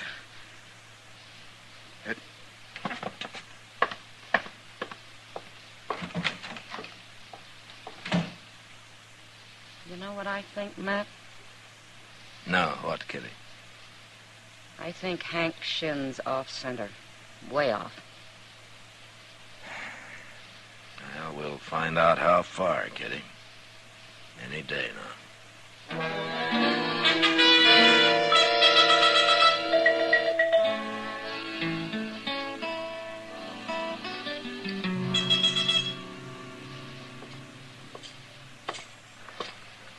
Matt! What? Oh, Matt! Well, how are you, Doc? When did you get back, Matt? Oh, about an hour ago. I was just coming up to see you. You were, yeah? Yeah. Hey, you remember Jim Branch? Jim Branch? Oh, Jim Branch. Yes, I oughta. I cut a frozen toe off of him last winter. Yeah, well, I ran into him up in Abilene. He wanted me to give you this. He did? But what is it? $20? Oh, $20. Well, that was worth waiting for. He didn't know exactly how much it was that he did owe you. I'd nick him for more if he was here, but this'll do all right. What's he doing in Abilene? He give up buffalo hunting? He told me he'd never go out on the prairie again. He's running the old golf house right now. The old golf house? You mean, did he buy that? No, he bought into it. Oh, yes, I always knew that man had money hidden away somewheres. Well, he's quite a dude now, Doc. Beaver hat, fancy shirts. Oh. I hardly recognize. What's that? It came from the Alafraganza. I thought things had been too quiet around here lately. It's about time we had a killing. There's Chester. Oh, good. At least it wasn't him that got shot. Mr. Dillon? What happened, Chester? It was Hank Shin, Mr. Dillon. He just killed a man in there. What, a fight? Yes, sir. Oh, this fellow was awful drunk. Some stranger, I don't know who he was. Well, him and Shin got to arguing, and he went for his gun, and Shin shot him. Killed him dead. Well, I'll look at him anyways. He seemed half scared, Mr. Dillon. Oh, Shin? Yes, sir. He kept trying to say who he was, but the fellow was too drunk paying attention. And then afterwards, Shin looked kindly surprised, like he didn't quite know what had happened. Oh, is that so? There he is at the bar there. Oh, well, where's the dead man? Well, he was right here with you. Oh, somebody drug him off the corner there. Oh, yes, I see him. I see him. Stand back. Here's the marshal, Shin. Now, what's he want? Now, it was a fair fight. Now, you tell him, Davy. Sure, I will. Marshal, I seen the whole thing. Chester already told me about it, Davy. That fella drawed first. I tried to tell him who I was, but he wouldn't listen. I did, too. I told him this here is Hank Shin from Blackhawk. I told him that before he ever got started. He was drunk. He was too drunk to know what he was doing. Too drunk to fight? He shouldn't have tried to fight me. He should have known better than that. Now maybe people will leave me alone. Why? Because you outdrew a drunk man? What are you saying, Marshal? You seem kind of upset, Shin. Did it get you this way when you killed those 3 men up in Blackhawk? I'm all right. I'm all right. Now, you leave me alone. I want everybody to leave me alone. Yeah, sure. That next time it may be a little different. What do you mean? Somebody might come along who hasn't been told what a killer you were. A real gunman, Shin, not some drunk who probably couldn't shoot straight if he was sober. You're the worst man I ever met, Marshal. Anyway, I told you to leave me alone. Okay, Shin, I'll leave you alone. Here. Have a drink on me. You need it. Come on, Chester. My, he's so mad he can't talk, Mr. Dillon. He's already talked too much. What's wrong with him, anyway? Maybe he's not getting all the respect he needs. No. Wait a minute. What? That man tying up his horse over there. I don't know him. He knows you, though. He coming over here. Yeah. Who is he? He's a gunman from New Mexico, Chester. His name's Al Janes. By golly, I was right. Matt Dillon. That's right. Hello, James. It's Marshal Dillon now, ain't it? Uh-huh. Oh, this is Chester Proudfoot. Hello, James. How you do? Chester? Oh, what are you doing in Dodge? Oh, nothing, Marshal. Looking around. Yeah. You never came here before. No. I never did. Man like you has usually got something in his mind, hasn't he? I'm here on pleasure, Marshal. Little gambling and the like. Uh-huh. All right, James, but you stay out of trouble, huh? Dodge isn't as wide open as some of the towns you've been in. Man gets a reputation, it sure stays with him, don't it? You wouldn't be able to sell your gun if it didn't. Now, ain't that the truth? See you around later. I'll buy you a drink, maybe. You too, Chester. Sure.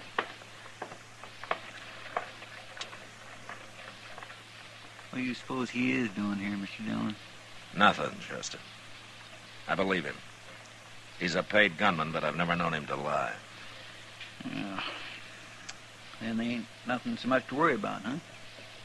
Chester, around a man like Al James, there's always something to worry about.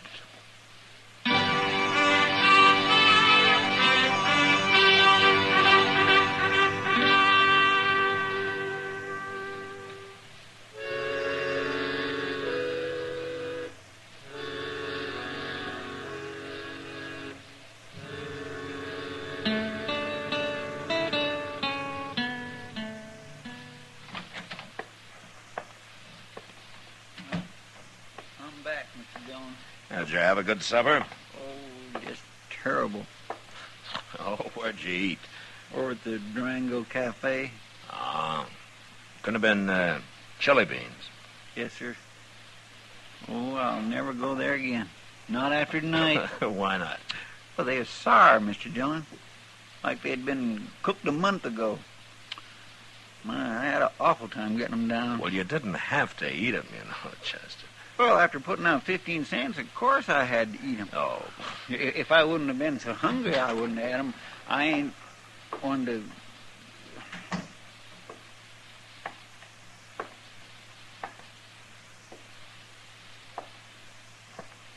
Marshal? Evening, Shin. Marshal, I've been thinking. What? I've been thinking about this afternoon. Yeah? You was right. I needed a drink. So? I don't like killing people, Marshal. And that's the truth. I don't like it. Why are you telling me about it? I tried to tell Davy and some of them fellas, but they wouldn't believe me. I'm tired of it, Marshal. I just don't want no part of it. Oh? I thought maybe you could explain it to them, to everybody. And they'd listen to you. You tell them I'm through, Marshal. Tell them I ain't a gunman no more. Just a plain, ordinary man. And if you're so plain and ordinary, why don't you tell me what this is all about? I did tell you. And if you don't believe me, you know what I'm going to do? I'm going to take off my gun. And I'm going to leave it right here. Now, there. Now you believe me? Well, do you? I don't know what to think of you, Shin. But I proved it. Now there's my gun. And you got to tell him, Marshal. I got me a bottle in my coat pocket. I'm going to my room, and I'm going to forget all about this. You tell him now, Marshal. And you tell him tonight. He is crazy, Mr. Dillon. Yeah, there's something sure wrong with him.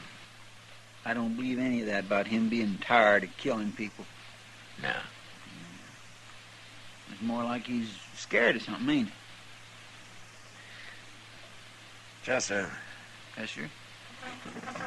I think I know what it might be. What? Al James. What's he got to do with it? I don't know. But let's go find him. Well, what for? To tell him Hank Shin isn't armed. Well, he could see that. He was wearing a coat, Chester. That's right out there in the street. Yeah, come on. There's some men down there, Mr. Dillon. Yeah. If it was a fight, it sure didn't last long. One bullet can end a fight, Chester. Yes, sir. Well, there's somebody laying there. Looks like Hank Shin. Yeah. Nobody ain't paying any attention to him. They're all crowded around Owl Jane's.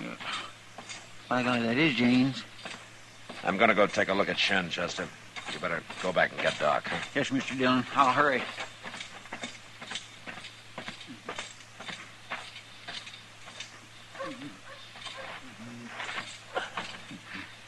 Shin. Shin. He shot me, Marshal. He shot me. Al James.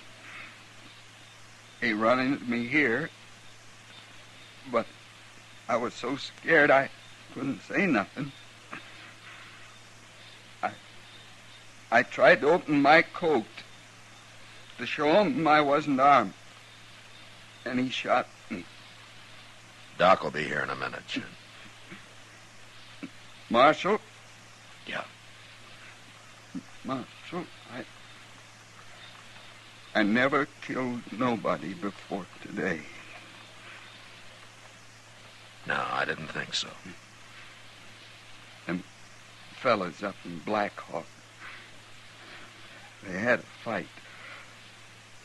I was the only other man there, and I hid out till it was over. They killed themselves. And you took credit for it. Mm-hmm. It made people respect me.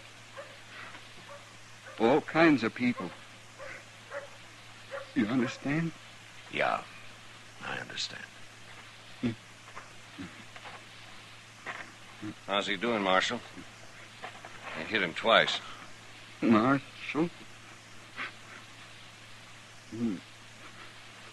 Marshal?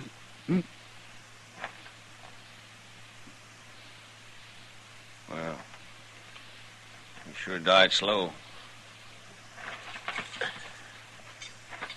Pretty slow, James. He went for his gun, Marshal. The men over there can tell you they saw it. You heard about his reputation and you had to kill him, didn't you? Self-defense, Marshal. There's nothing to talk about. Hank Shin was a liar, James. His reputation was a fake. What? I don't believe you. It's true. Now, besides, he wasn't even armed. Take a look. He ain't wearing a gun. But he went for it. I saw him. Everybody did. You killed an unarmed man, James. I don't like that. You'll have to stand trial for it. That ain't what's bothering me. No? It was a mistake. I'll get off. But everybody's gonna be laughing at me.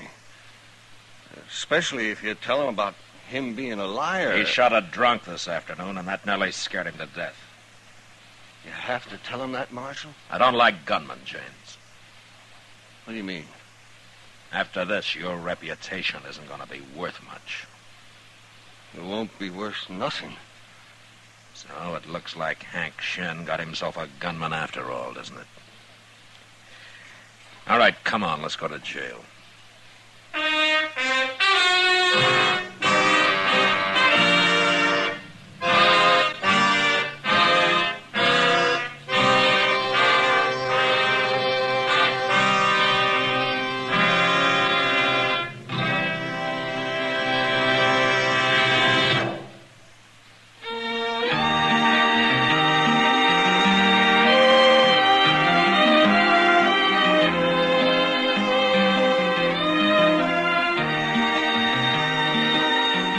Gunsmoke, produced and directed by Norman Macdonald, stars William Conrad as Matt Dillon, U.S. Marshal. Our story was specially written for Gunsmoke by John Meston, with music composed and conducted by Rex Corey. Sound patterns by Tom Hanley and Bill James. Featured in the cast were Vic Perrin, Paul Dubov, and Barney Phillips. Harley Bear as Chester, Howard McNear as Doc, and Georgia Ellis as Kitty.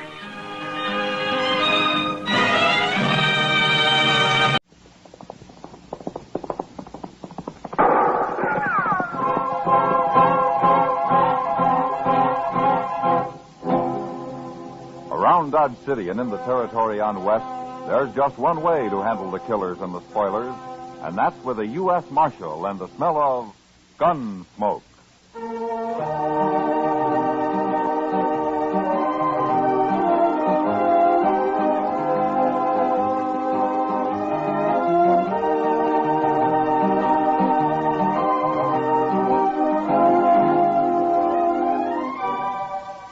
Gunsmoke, starring William Conrad, the transcribed story of the violence that moved west with young America. The story of a man who moved with it, Matt Dillon, United States Marshal.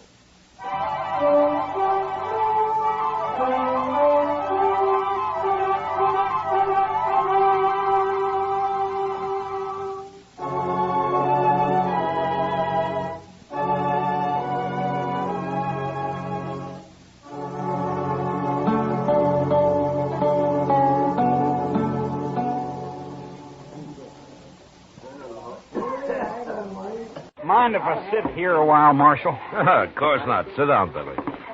Hey, you look worried, Billy. A boy like you shouldn't look worried. I'm 21. That's a man's age, isn't it, Chester? Oh, sure. 21's pretty old, Billy. Old enough for Frogmouth Kate, anyway. Every time I come to town, that woman won't give me a minute's peace. Well, maybe she's sweet on you, Billy. Sweet on me. Look at her at the bar over there. She'll come to and miss me pretty soon. Old enough to be my mother. Well, then why do you stay here? Why don't you go over to the Longhorn or someplace? Oh, Kate's all right when she's sober. Just when she gets drunk, she's such a nuisance. Well, she sure looks drunk now. She is. And when she's like this, there's no worse woman in the whole world. I could kill her when she gets like this. Somebody's always going to kill somebody around here. Oh, that's just a way of talking, Marshal. Yeah. I hate to tell you, Billy, but I think Frogmouth Kate has spotted you. Yeah, I knew she would. She gets lonesome awful fast, that woman. So that's where you went, Billy. Leaving me all alone? Shame on you, honey. I gotta catch my breath once in a while, Kate. You can catch your breath with me, honey.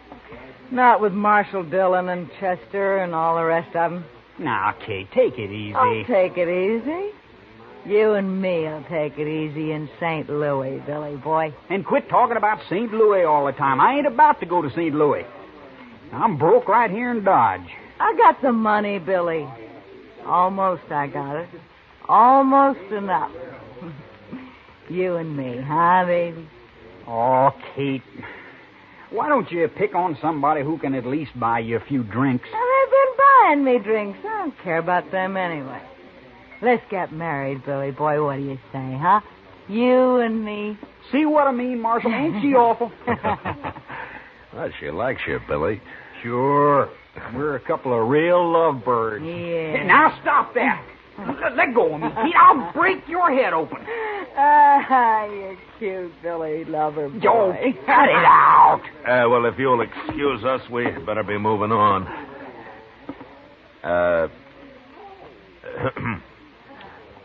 Chester? Mm-hmm. Well, all right, Chester. Yes, sir. So long, Billy. Kate? Now, you never mind them, Billy boy. They're just a couple of crooks like everybody else, except you, sweetie. You and me, huh?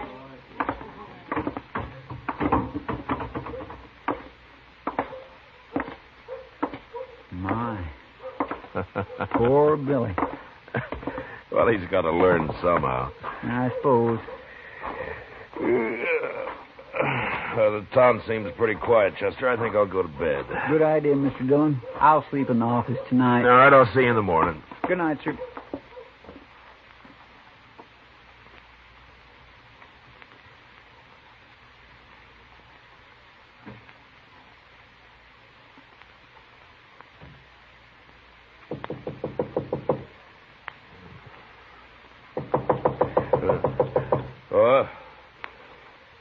Well, who is it? It's Chester, sir. Open up. Well, just a minute, Chester.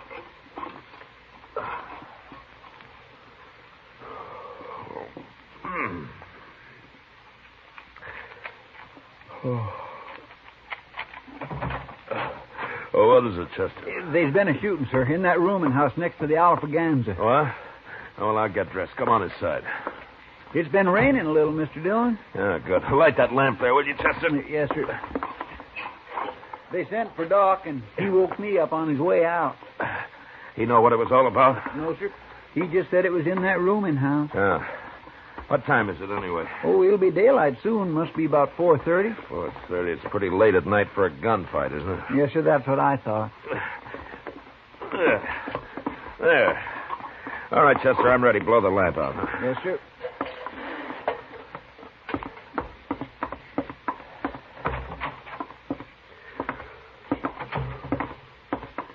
That rain sure helped. Wouldn't it be fine if it stayed this cool all day, Mr. Dillon? No, you'd be lost if you couldn't complain about the heat, Chester. Well, I'd be willing to think of something else. Yeah, I suppose.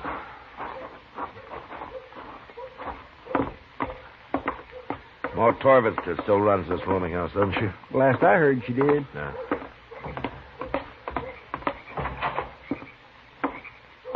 Marshal.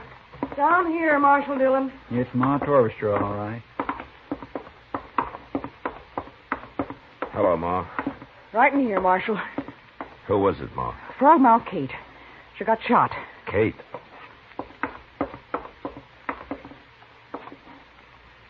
It's no use, Matt. She hasn't said a word, and she's not likely to now. Who did it, Ma? Oh, I was asleep, Marshal. Heard a shot and come right down. I sent everybody else back to bed and told them to stay there. You don't know who did it, then? He must have jumped out that window right there. You go get him, Marshal. He's got a head start already. Who, Ma? Well, that kid, Billy Daunt. Must have been. Well, why do you think it was Billy? Because he was drinking with her all night over at the Alfraganza, that's why. Been with her all yesterday, I heard, too. Couldn't be nobody else. He stole her money, too. How do you know he did, Ma? Oh, she showed me once. She kept it right under the mattress there, and it's gone. She had quite a lot of it saved up, too. Everybody knew that. She's planning on going back to St. Louis with it. She wanted Billy to go with her, but I guess he couldn't wait, the little rat. I sure hope I see him hung. Chester, start looking for him. I'll join you in a few minutes. Yes, sir. I'll go out back first. She's dead, Matt. Oh, that poor girl. It's a wonder she lived this long, being shot so close up. She didn't say anything, Not a word, Matt. She was unconscious the whole time. Yeah. Well, I'll chip in toward burying her, Doc, seeing as how she was sort of broke when she died. Nonsense. Kate was a good girl, and I'll be responsible for her getting a fine burial. Finest there is. But you catch that devil Billy Daunt, Marshal. Don't you let him get away. We'll find him, Ma. Well, you sure better. Well, let me know if you hear anything. I'll see you later, Doc. Sure, Matt.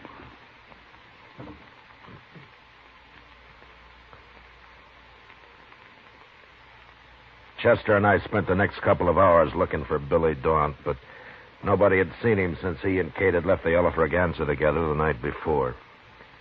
We did learn, however, that he'd been riding for Luke Atkins, and since it was our only lead, we decided to go out to the ranch and have a talk with Luke. It was mid-morning when we rode up to the main house, and at first the place looked deserted. Anyway, it's cool here under the cottonwoods. Maybe Luke's out on the prairie somewhere. Well, if he's smart, he's keeping away from the sun right there in the house. Oh. Now, leave the horses, Chester. They'll stand. All right,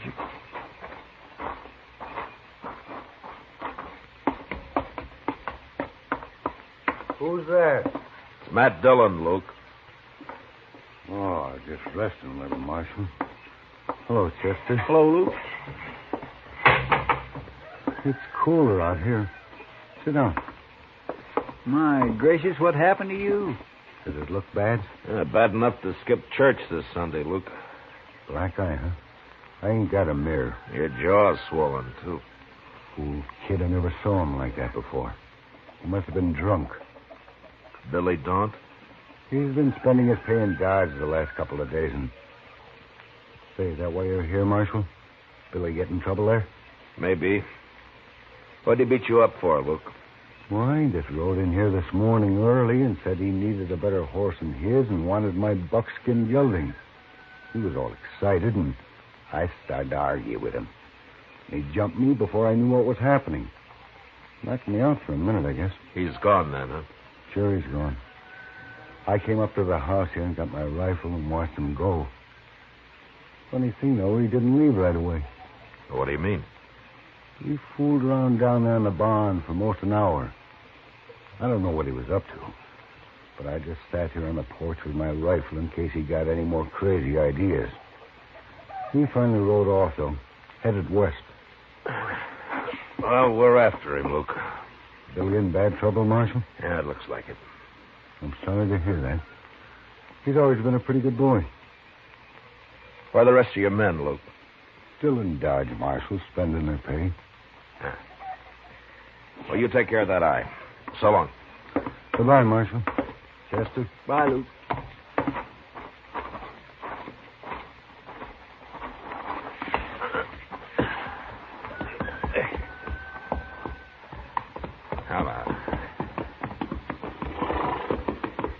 Well, there's not much question about Billy now, is there?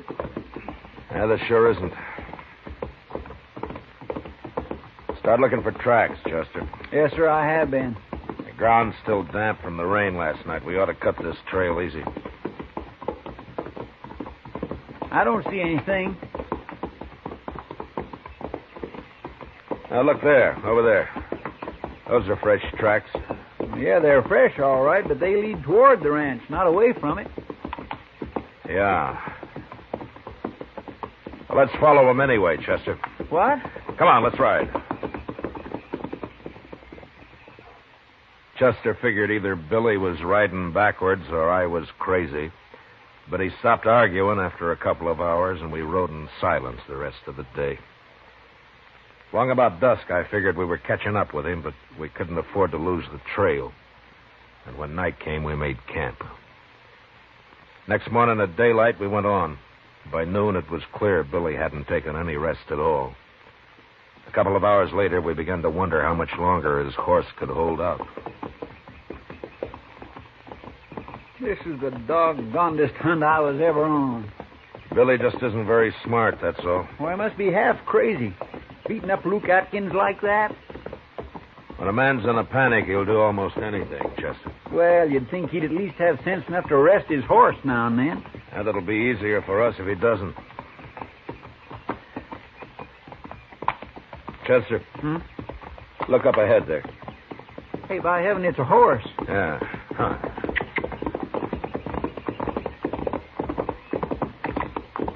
That's a buckskin. It's not saddled. There isn't a thing around, sir. This side of that bluff, anyway. The bluff's too far away for an ambush. The horse doesn't look very good, does he? He's not even eating. Yeah. Oh.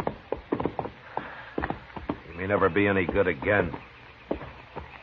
That fool kid. Well, he can't be very far away. Unless he's found another horse. Look at the buckskin's hooves, Chester. Why, he isn't even shod. Yeah, Billy pulled his shoes when he left him. He sure made a mistake, though. What do you mean? That's what he was doing in Luke's barn, putting the shoes on backwards. Now he's pulled them. It wouldn't fool anybody. All it did was help wear his horse out even more. He had me fooled for a while. Anyway, we'll catch him pretty soon now. Yeah, well, his tracks lead toward the bluff there. Probably into that clump of trees. Well, if that's where he is, he can see us. All right, we'll ride in from different directions. You can't get both of us. Okay, sir. A half hour later, Chester and I had reached the trees about the same time, and without being shot at. There was a spring there and a tiny cabin. Deserted. One set of footprints led up to the place, and two sets led away from it. Billy had taken whoever lived there along with him. Figuring there wasn't too much hurry now, we watered our horses and let them breathe for a while. The way I figured, Mr. Dillon, Billy was here about dawn this morning. Well, he won't be far away, not more than 15 or 20 miles at the most. Unless he's found a horse. Well, that's why he's carrying his saddle, isn't it? Yeah. Only Billy isn't carrying the saddle. What? He's saving his strength. Whoever was in this cabin is doing the hard work. You mean Billy took him along just to carry his saddle? Yeah, he found himself a pack horse, Chester. Mr. Dillon, I'm getting to have less use for Billy Daunt every minute. Come on, let's ride him down before it's too late for this poor fellow, whoever he is. All right, Chester.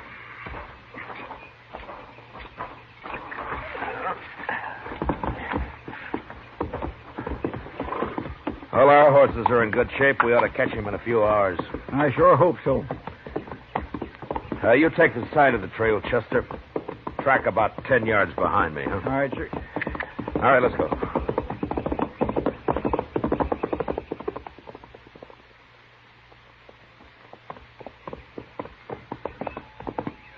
Don't bother to watch the trail anymore, Chester. It's headed right for that nester's shack there. So keep your eyes open. You think Billy might still be there? Yeah, he might be.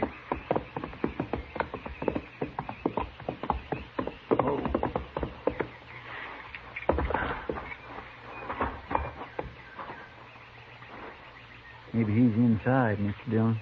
Yeah. Let's spread out a little. All right, sir.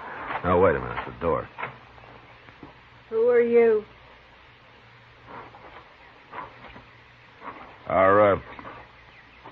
Are you alone, ma'am? You the law? I'm Marshal Dillon from Dodge.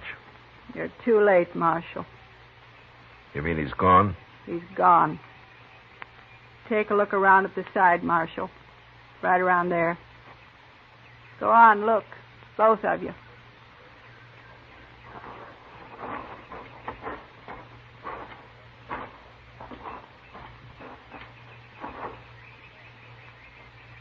Oh, my goodness, Mr. Dillon. Yeah.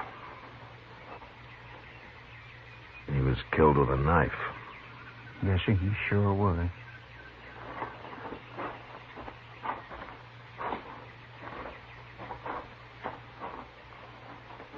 That your husband, ma'am? Yes.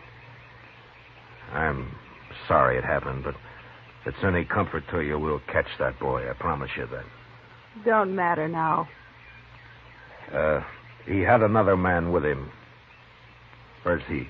Inside. I've been trying to fix him up. He was near dead when they got here. Poor old Clabe. Clabe? He's 75 years old, Marshal, and that's too old to be used like an animal.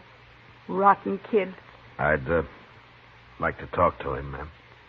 Come on inside.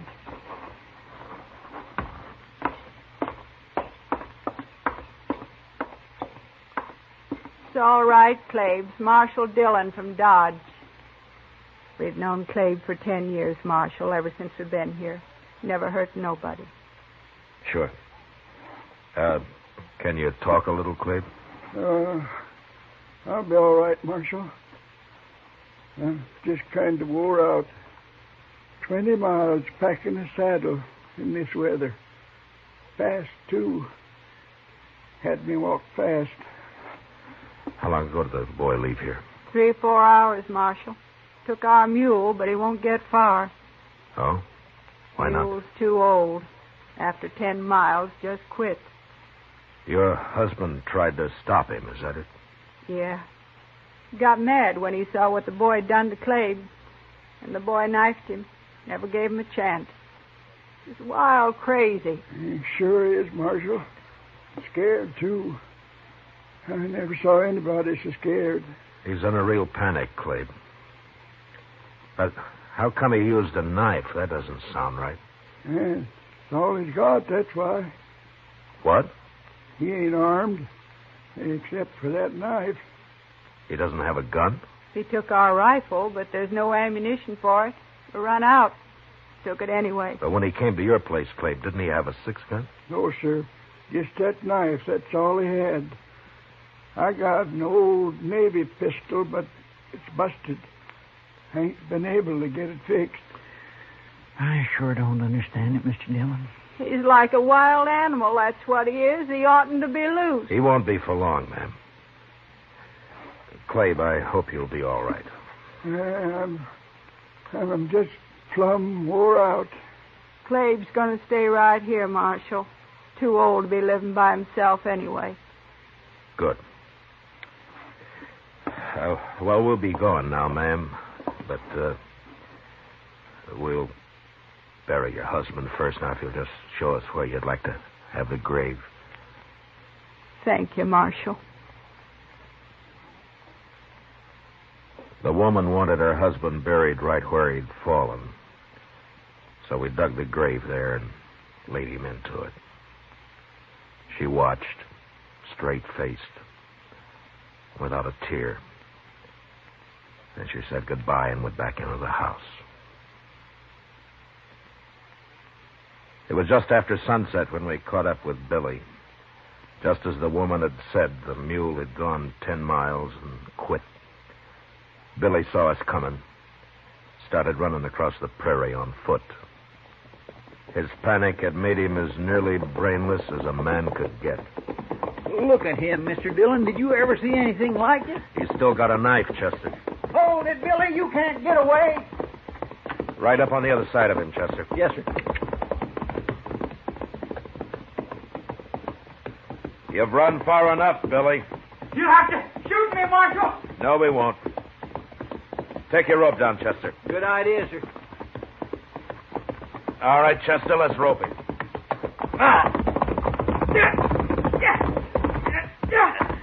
We both got it.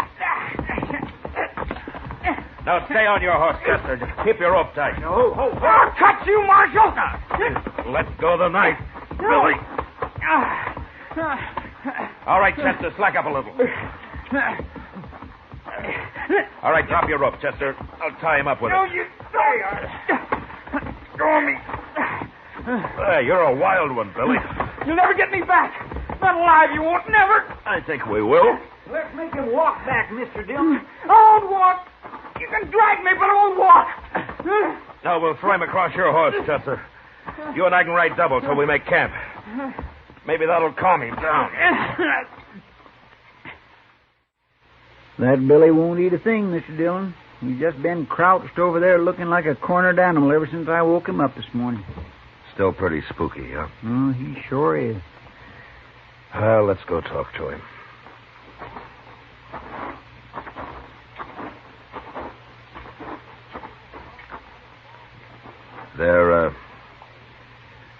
There's some bacon over there, Billy, if you want it. Aren't you hungry, Billy? I didn't kill her, Marshal. Oh? You've been running awful hard for an innocent man. I didn't kill her, I tell you. We'll let the judge decide that, Billy. I was waiting for her outside, and I heard the shot.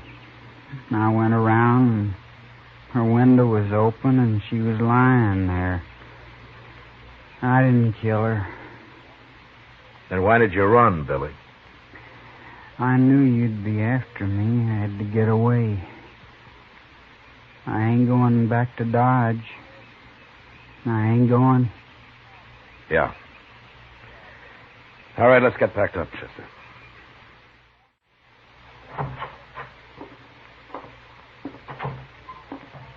How is he, Chester? He just keeps standing there looking out the cell bars, but he did drink some of the coffee I left him. I don't know, Chester. Sometimes I think just the act of running itself makes a man afraid. The more he runs, the more panicked he gets. Anyway, it ain't healthy. A young boy like Billy. Well, maybe you'll come out of it in time. Morning, Marshal. Yes, sir. Morning, Mr. Green. You're up early, Mr. Green. Well, I heard you brought Billy Dawn in last night, Marshal, so I figured I'd better turn this over to you. A 6-gun. Whose this is? It's Billy's gun, Marshal. I've been fixing it for him. Billy's gun? That's right, Mr. Dillon. Billy didn't have a gun, remember? How long have you had it, Mr. Green? Oh, he brought in the first day he came to town, Marshal. The cylinder was loose, been shaving lead. It's okay now. I fixed it fine. You've had it all the time? Yes, sir. I was just keeping it for him until I heard he'd been arrested. I see. Well, thanks, Mr. Green. I'll see that you're paid for your work. Oh, sure, Marshal. That's all right. Goodbye. Goodbye, Mr. Green. Looks like Billy was telling the truth. Yeah. You sure can't convict a man of a shooting if he didn't have a gun. No, sir. But there's that nester he killed. Yeah. And all for nothing. Yes, sir.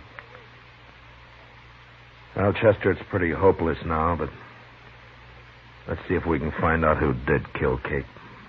Probably just some thief. Heard about her money. Yeah. Probably.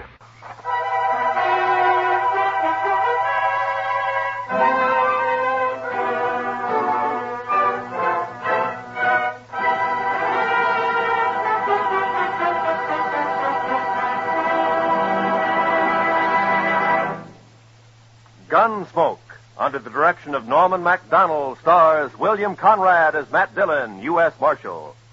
Tonight's story was specially written for Gunsmoke by John Meston, with music composed and conducted by Rex Corey.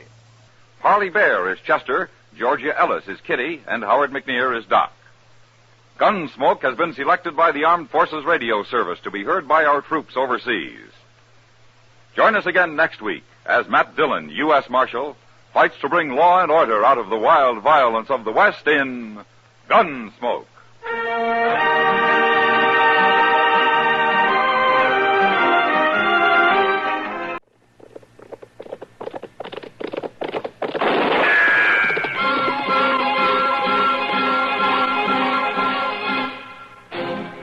Around Dodge City and in the territory on West, there's just one way to handle the killers and the spoilers, and that's with a U.S. Marshal and the smell of gun smoke.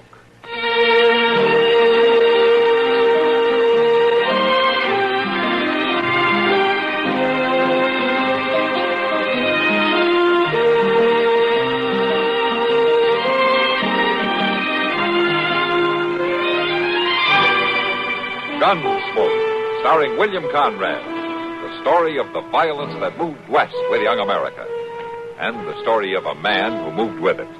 I'm that man, Matt Dillon, United States Marshal. The first man they look for and the last they want to meet. It's a chancy job, and it makes a man watchful and a little lonely.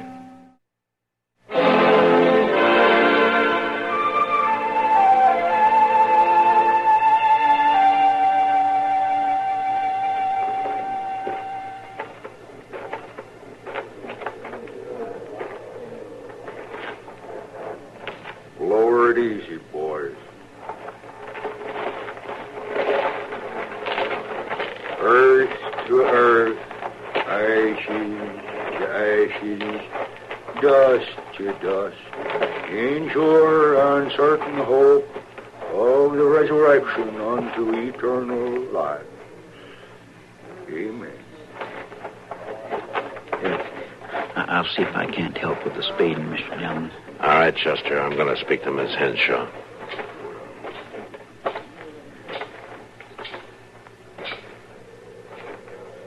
Miss Henshaw? Marshal Dillon? I just wanted to say, ma'am, if there's anything I can do, You've done your duty, Marshal. You arrested the killer. Yes, ma'am, I did. I was thinking more if you might be needing something. I shall be all right. I'm sure you will, Miss Henshaw, but if I can help you out any time. You can't bring back my son.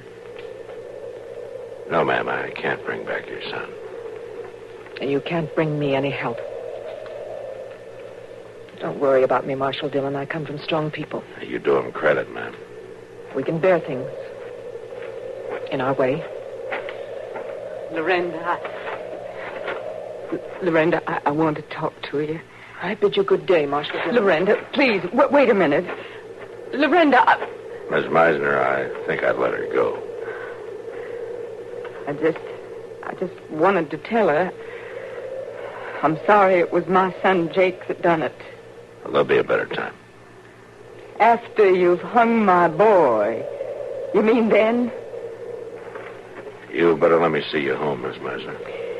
You think I ain't good enough to talk to Lorenda Henshaw because you took in my boy? Shall we go? I ain't going no place with the likes of you. Lorenda Henshaw ain't got no use for talking to me, and I ain't got no use for talking to you. You ain't forcing me neither. No, ma'am, and I'm not about to try.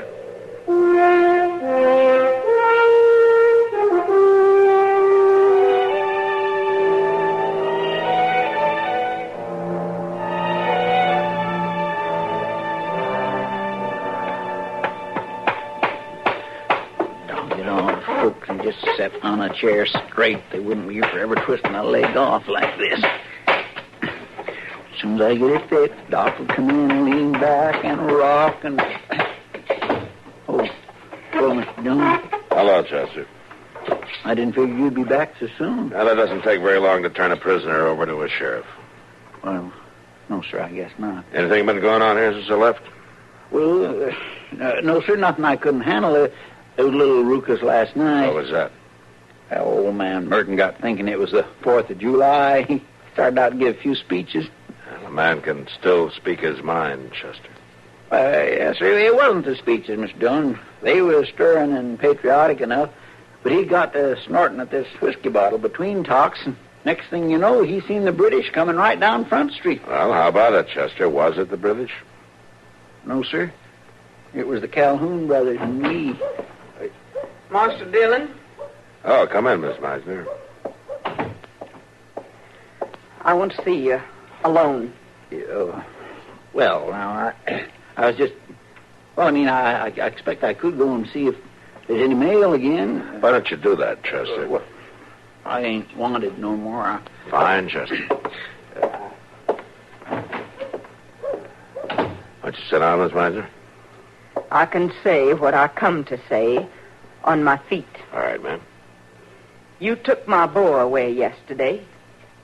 Yes, ma'am, I did. You took him away to be hanged. The law isn't easy, Miss Meisner.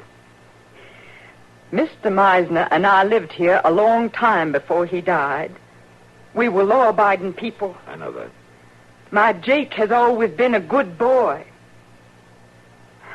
You know that yourself, Marshal Dillon, a good, God-fearing boy. He worked hard on that place we got, grubbing and digging to try to make things grow after his pa died. You've been out there a time or two. You've seen the boy working. I've seen him. Jake was my friend, yes, ma'am.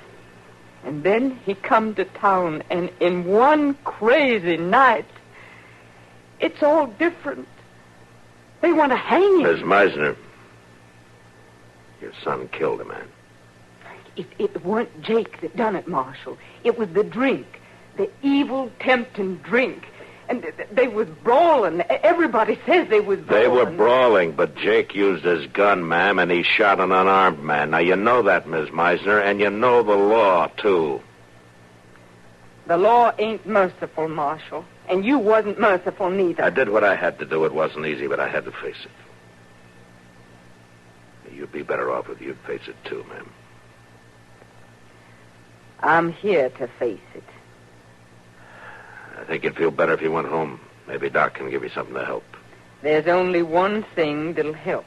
What's that? The life of my boy. I can't give you that, Miss Meisner. Then I'll take yours. You don't mean that. Yes, I do, Marshal Dillon. I ain't given to saying things I don't mean. Then you better do some more thinking, ma'am. Killing me or trying to is not going to solve anything for you. I've done my thinking. I know it won't help Jake. It won't even help me. But I got to do something. And if you let him hang next Thursday, I'll kill you. That's all I know. You need help, Miss Meisner, but this isn't... I ain't looking for help. I'm looking for an end to this. So you be thinking about it, Marshal. You be thinking good. I'm thinking more about you, ma'am. Don't worry none about that. I ain't been partial to firearms, but I've had to kill in my day. I can shoot, Marshal. Yes, ma'am, I'm sure you can shoot. And you be remembering, if I lose my boy next Thursday, I'll be back to end it I'll be here, Miss Meisner. Because I want to end it, too.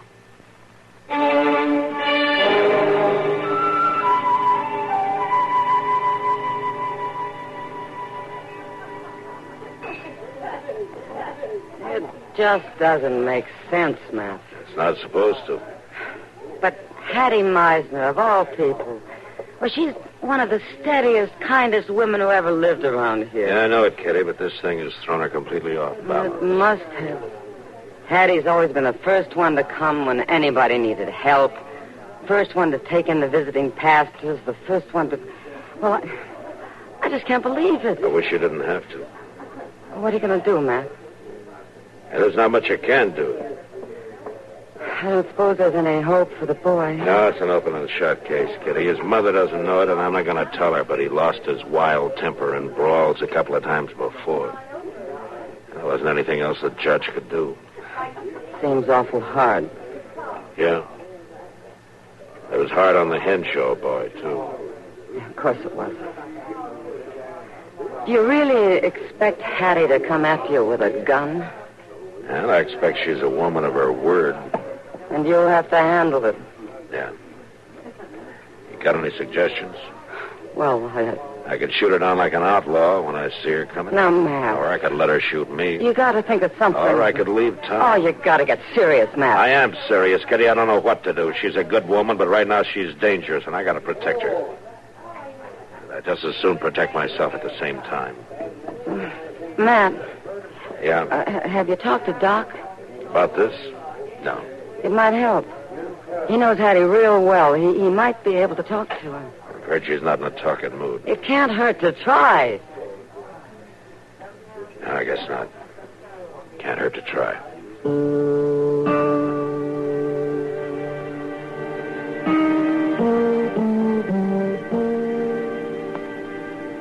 Yep. Come on, get up. Get up there. Get away. Get away, dog. Hurry up. Come on. Hurry up. Hey, Doc, hold up. Oh, there. What's the matter, Matt? You arresting me for something? I probably should. At the rate you were driving that buggy through town, you're a menace to life and property. You're getting old, Matt. Maybe. Are you heading for the stable? Until you stopped me, I was. I'll ride along with you. I want to talk to you. Yeah, so climb in. Climb in. Yeah. Get up. What's on your mind, Matt? Hattie Meisner. That's a sad thing, all right, but I wouldn't worry too much, Matt. She'll come through it all right. She's a strong woman. Yeah, I'm afraid she's too strong. What do you mean? She says if Jake hangs, he's going to kill me. Oh, come now, man. No, it's the truth, Doc. She knows he's guilty. She knows she's wrong, but she has to get it out of her system. That sounds like hysteria, but Hattie isn't a hysterical type of woman. I've treated her through all kinds of sickness and trouble. Yeah.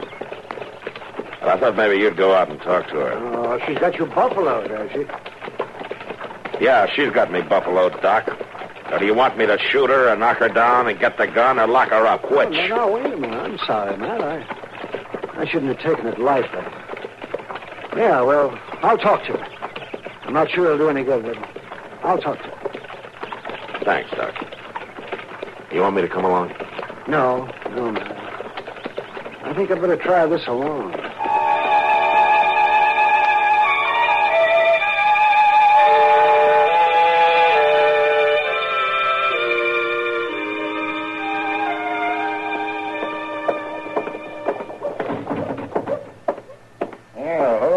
Chester, kind of early for you, isn't it? Yeah, where's Miss Kitty? I got to see Miss Kitty. She was here a minute ago. There she is, Chester, looking at that pair of chairs that broke up last night. Thank you kindly. Miss Kitty? Miss Kitty. Hello, Chester. What brings you? Miss Kitty, you've got to do something. Oh, all right, Chester. What do you have in mind? It's about that woman and Mr. Dillon. Well, no, I don't know about doing anything about Matt and a woman, Chester. Miss Kitty, I ain't funning. It's that Miss Meisner I'm talking about. Oh, yeah, Chester, go ahead. Tell me about it. Well, Doc went to see her to see if he couldn't talk some sense into her and all, and he just didn't get nowhere. She's still determined, is she? Yes, Miss Kitty, she is. She says she's going to walk right up and shoot Mr. Dillon after her boy is hung. Oh, it's a shame. It's more than a shame. Mr. Dillon's just going to sit there and let her walk in and do it, too. He ain't so much as cleaned his gun about it. Well, it isn't that simple, Chester. She's a good woman. Well, my goodness, I know it ain't simple. But there must be something somebody can do. We can't all sit around and let her kill him just 'cause she's a good woman. No, we can't. You got to think of something, Miss Kitty. Now, Chester, you know I want to help. Wanting just ain't enough no more. If somebody don't do something, we're going to be in an awful fix. Now, Chester, calm down. I ain't going to calm down, Miss Kitty, till somebody does something about this. All right, Chester, all right. I'll think of something. Though I swear I don't know what it'll be.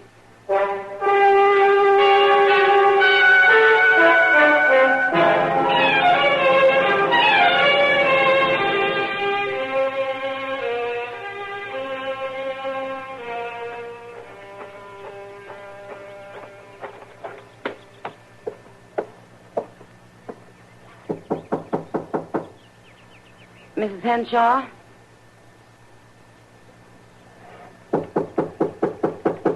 Mrs. Henshaw? You wish to see me? Yes, Mrs. Henshaw, I did. Do I know you? I'm Kitty Russell. Oh, yes. I'd like to come in for a minute. Very well, then. Come in. Thank you. In here.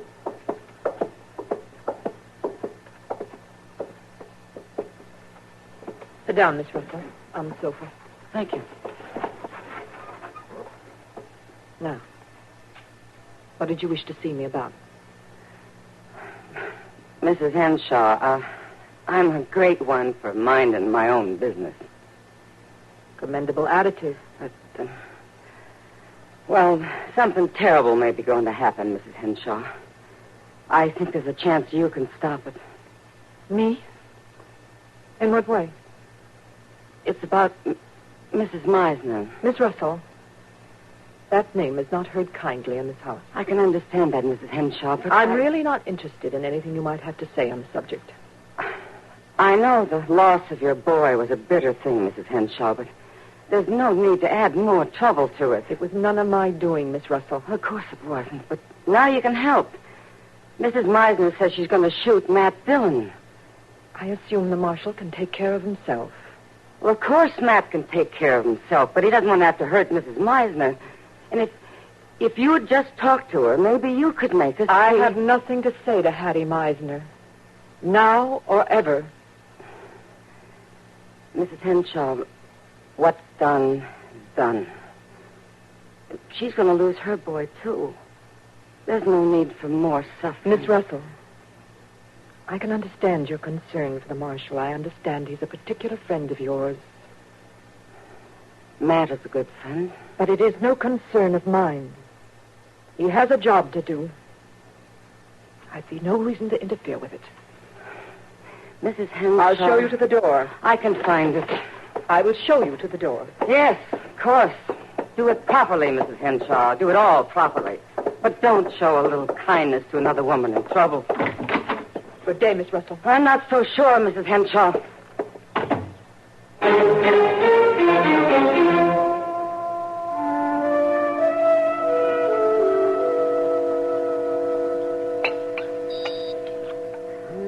All I can say is we're all wasting our money tonight. What do you mean, Doc? Well, I should have said everybody but you, Chester. You're the only one who's eaten with any enjoyment. Chester can always eat, Doc. Well, that's what a body's supposed to do. You should know that, Doc. He knows it, Chester. He just can't put the idea across, even to himself. Well, I'm frank to admit I'll have more appetite tomorrow night. If everything comes out all right. Yeah. Mr. Dillon, you're positive nothing can interfere with the hanging. Nothing. Nothing but a miracle. And you expect that Miss Meisner to come walking in, toting a gun? That's what she says. I never heard of two women that were so stubborn about being talked to. Yeah, they're both a little crazed by the grief of losing their sons, and they're They're reacting in different ways. Well, I should see that, but you'd think somebody could get through to at least one of them. It's a difficult case. Yeah, well, tell you what, why don't we leave it alone till tomorrow, huh? Till tomorrow? Why, Mr. Dillon, tomorrow will be too late. Yes, Matt. If you're going to think of anything, you better think of it tonight. Well, what do you want me to do, Doc? Leave town? That might not be a bad idea. Oh, for heaven's sake, Kitty, I'd have to come back someday, wouldn't Well, by that time, Hattie might have cooled off. Isn't that right, Doc? No, I don't think so. This thing is likely to stay with her until it gets out of her system some way. It'll take some kind of a trigger to let loose of her emotions. I hope it isn't a real trigger. Well, it's just a terrible, terrible thing. That's what it is. All right, let's talk about something else. Well, but maybe if we keep on studying and figuring... Yeah. Let everybody think. I said let's talk about something else. Huh? But, Matt, maybe if we get an idea... I don't want to hear any more about it. Now, do you get that idea? Yes, sir, Mr. Dillon.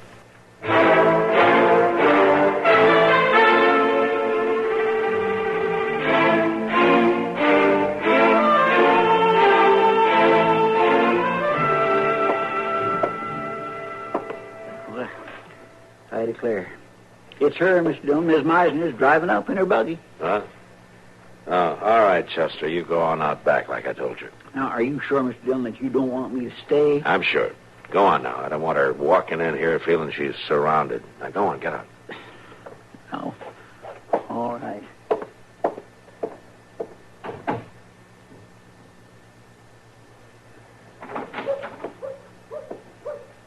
Marshal? Come in, Miss Meisner.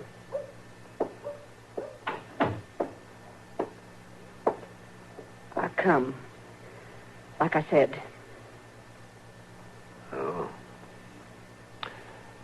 I think we could talk a little better if you'd put the gun Ain't down. no need for talking.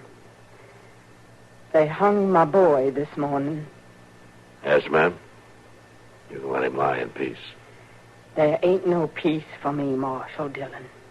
I'd help you if I could, ma'am. I'd help Jake if I could. There ain't no helping. For me or for you. You're a good woman, Miss Meisner. You don't want a shooting on your conscience. My conscience tells me to kill the man that took my boy. I'm not going to let you kill me, ma'am.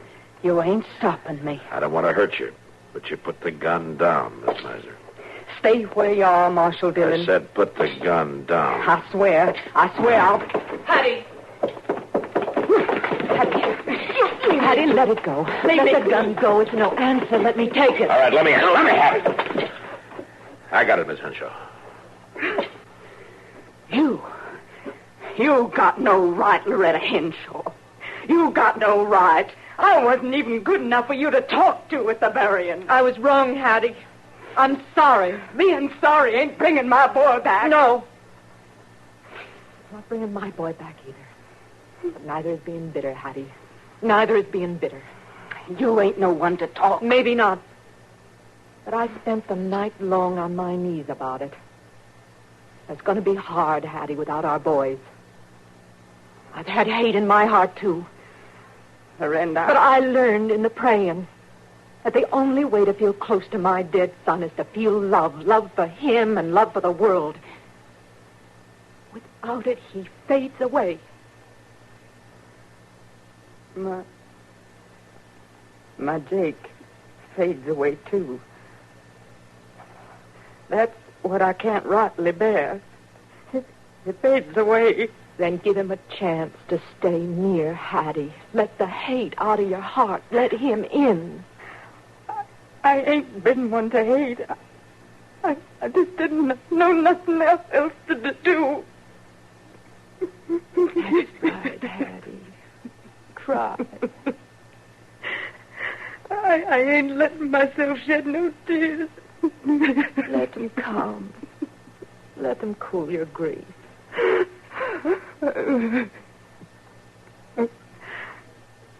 Marshal,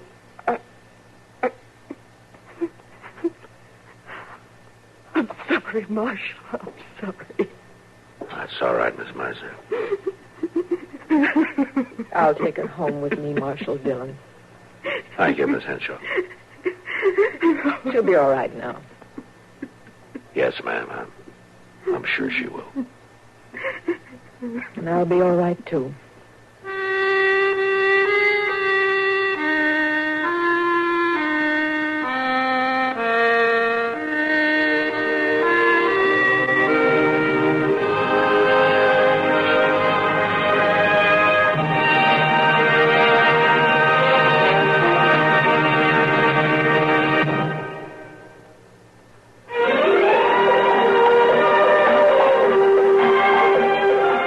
Gunsmoke. Produced and directed in Hollywood by Norman Macdonald, stars William Conrad as Matt Dillon, U.S. Marshal. The story was specially written for Gunsmoke by Marion Clark, with editorial supervision by John Meston. Featured in the cast were Gene Bates and Virginia Christine. Harley Bear is Chester, Howard McNear is Doc, and Georgia Ellis is Kitty.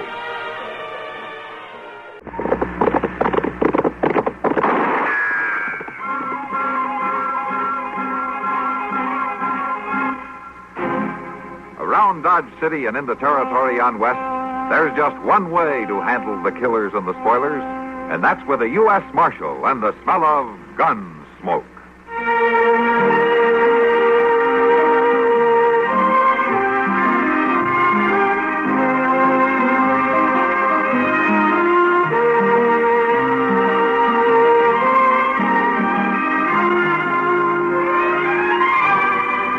Gunsmoke, starring William Conrad, the story of the violence that moved west with young America, and the story of a man who moved with it. I'm that man, Matt Dillon, United States Marshal. The first man they look for and the last they want to meet. It's a chancy job, but it makes a man watchful and a little lonely.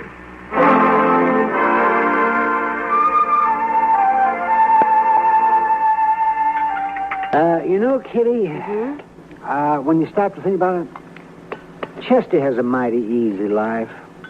Mighty easy. Well, I never thought much about it, Doc. Well, pass the sugar with me. Thank you, Kitty. Now, you take today, for instance. There they are, probably arriving in Abilene just about now.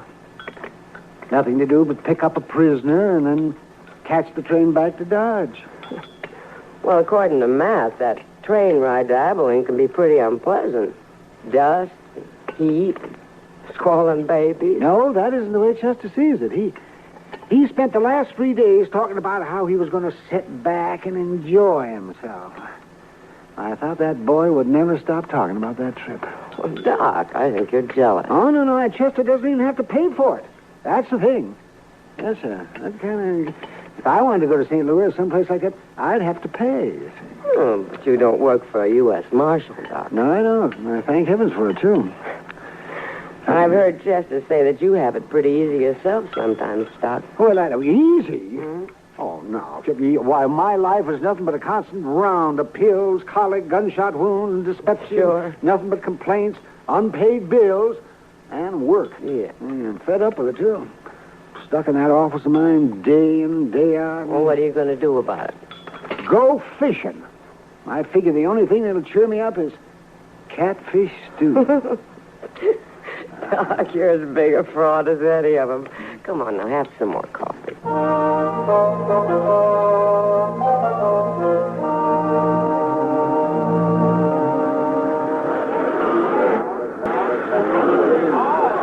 4:20 p.m.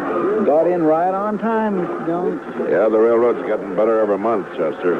They're going to civilize this prairie yet. Well, I'm glad to hear it. Yeah, let's go. Abilene sure don't change much, does it? Looks about like it did the last time I was here. Well, we're getting most of the cattle at Dodge now. The boom's leveled off here. Still a pretty rough town, though. Mr. Dillon, you think he'll put up a fight? I don't know, Chester. He's pretty mean from all reports. He may. We'll try to avoid it, though. Of course, we're only guessing. Anyway, he might not even be here. And he always heads for Abilene when he gets in trouble. It's his hometown. He'll be here. One good thing, it's Bill Hickok's town, too. At least we'll have the local sheriff on our side for once. Well, I suppose that's some help. Some help. I'd rather have Wild Bill along than anybody I know. I suppose. What's the matter with you, Chester? You're acting like a man at his own funeral. Mr. Dillon, I've had an uneasy feeling ever since we left Dodge. Huh? A hunch, you might say. That's nonsense. We're going to pick up a killer and take him back for trial. And that's all. Maybe. And maybe not. You know, Chester, any man who lives by a gun knows down inside that he's going to die by one someday. But if he's got any sense, he keeps from thinking about it. Of course, he can't help getting a hunch now and then. I've had plenty of them myself. Well, mostly wrong. Oh, come on, Chester. Let's walk down to the last chance, and I'll buy you a drink. As a matter of fact, I'll buy both of us a drink.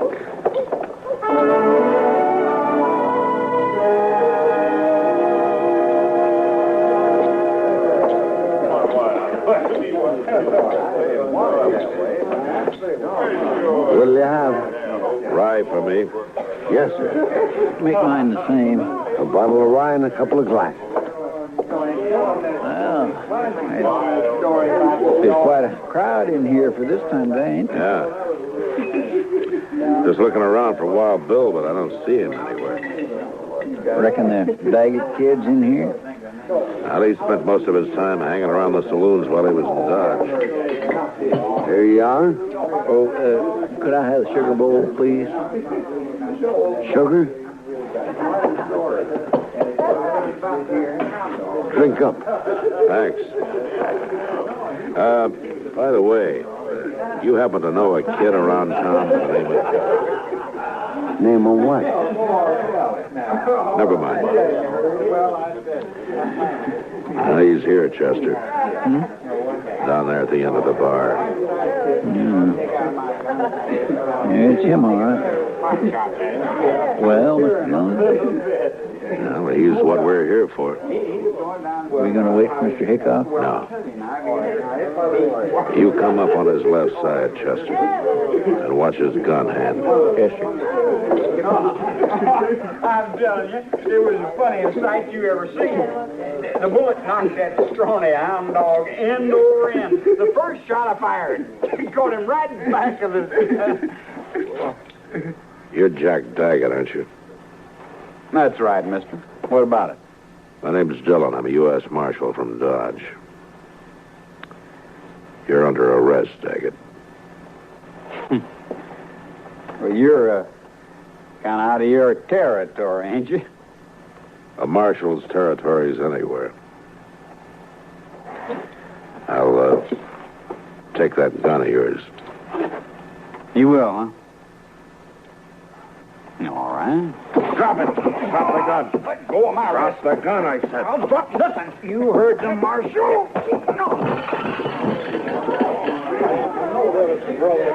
Yeah. That was easy, Mr. Dillon.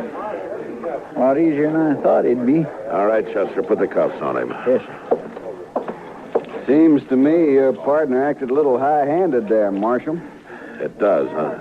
He had no call to slug that boy in the head that way. Would you rather I'd have put a bullet in his belly? Chester saved his life, that's all. He was drawing on me. Well, now, if you'd come around and seen me before you started anything, you wouldn't have had this trouble. My name's Rourke. I'm the town constable here. I see. Young Jack here told me all about that shooting out in Dodge. Said they ganged up on him in a poker game, tried to cheat him, and forced him to shoot his way out. Well, that's a good story. It's too bad it didn't happen that way. All right, Chester, let's get him on his feet and go find the sheriff. I reckon you won't be finding him. Oh, why not? Hickok's up in Topeka. Won't be back for a week or 10 days. And in the meantime, I'm the law in Abilene. Well, then I've got a favor to ask from you. I'd like to use one of your jail cells until 9 o'clock. That's when the next train leaves for Dodge. Sorry, Marshal. I got no authority to do anything What like difference does that make if Wild Bill were here? Yeah, but Wild Bill ain't here. Oh, I see. A lot of us folks here like to run our own town. We don't like outsiders coming in and taking over. It's 4 hours till that train leaves, Marshal. I think you're going to find 4 hours is a long time. Meaning what? This young fella you arrested's got a couple older brothers, the Daggett boys. You probably never heard of them, but you're going to. They're not going to like this. I don't much care what they like. Maybe they'll teach you to care when they hear about this, and they will hear. Like I said, 4 hours is a long time. Look, I want you to get something straight. I came here to arrest a killer and take him back to Dodge to stand trial. I got him under arrest now. And I'm going to take him back. Maybe. All right, Chester, let's get him out of here. You get a hold of his other arm. Lift him up. Yes, sir. Mr. Dillon? Yeah, what is it, Chester? Maybe this was too easy.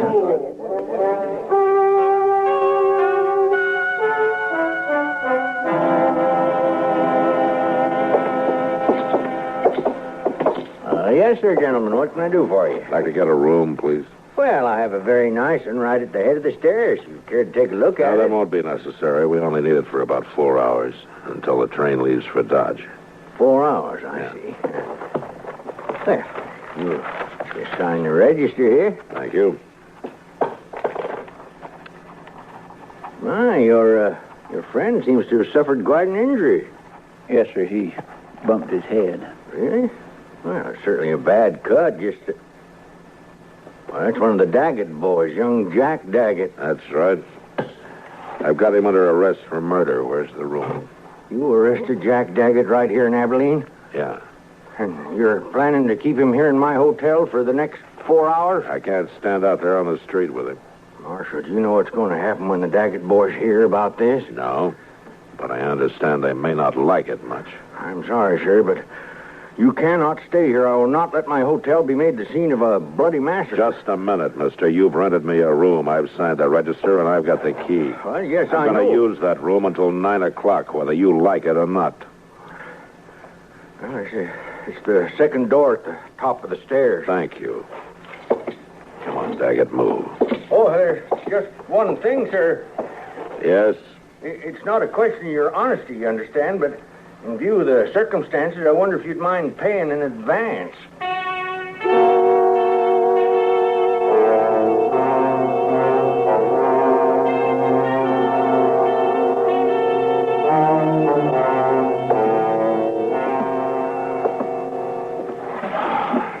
What time is it, Chester? It's 6:23, Mr. Dillon. Yeah. I thought it was later. Yes, sir, I know. It goes pretty slow when you're waiting for something like this. I wished it was 9 o'clock. I wished we was leaving on that train right now. You're not leaving on no train.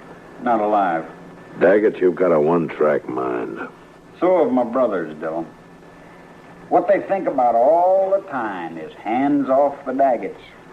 That goes for you or anybody else. Reckon we ought to stuff a pillar in his mouth, Mr. Dillon. Might not be a bad idea. Now, you won't think it's funny when they come around. Yeah, but maybe they won't. Maybe they've decided. You cover the door from the other side, Chester. Yes, sir.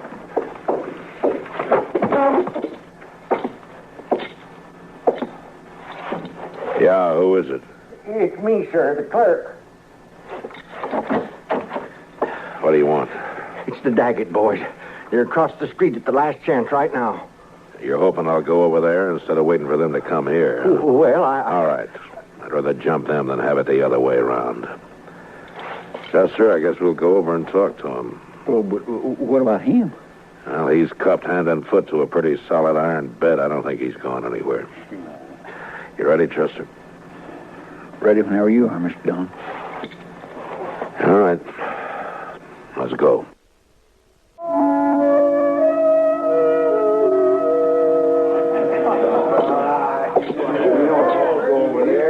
That must be them, Mr. Dillon, across the room there. Yeah, I guess so. Quite a crowd around them.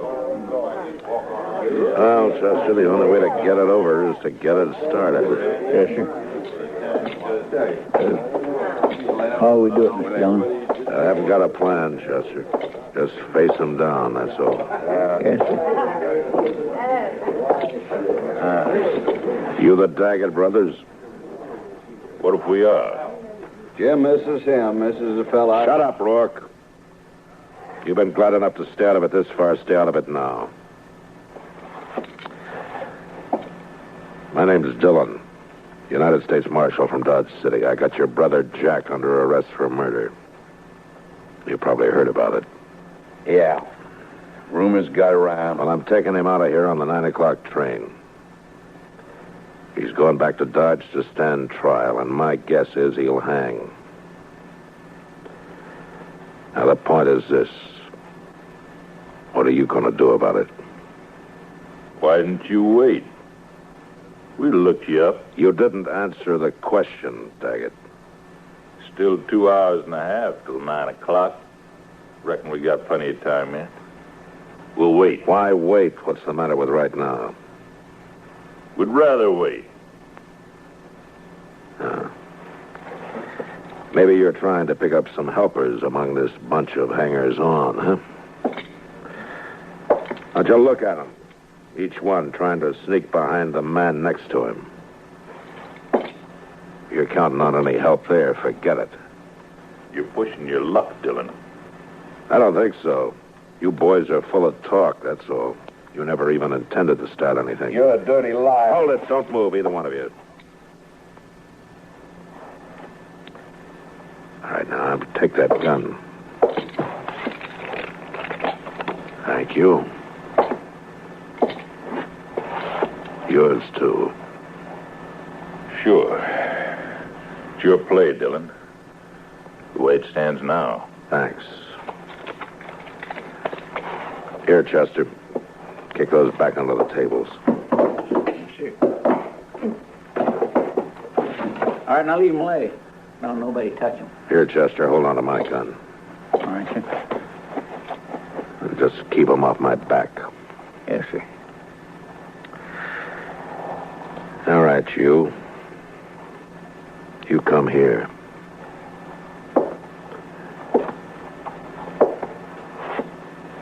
Now, you called me a liar, didn't you? Yeah.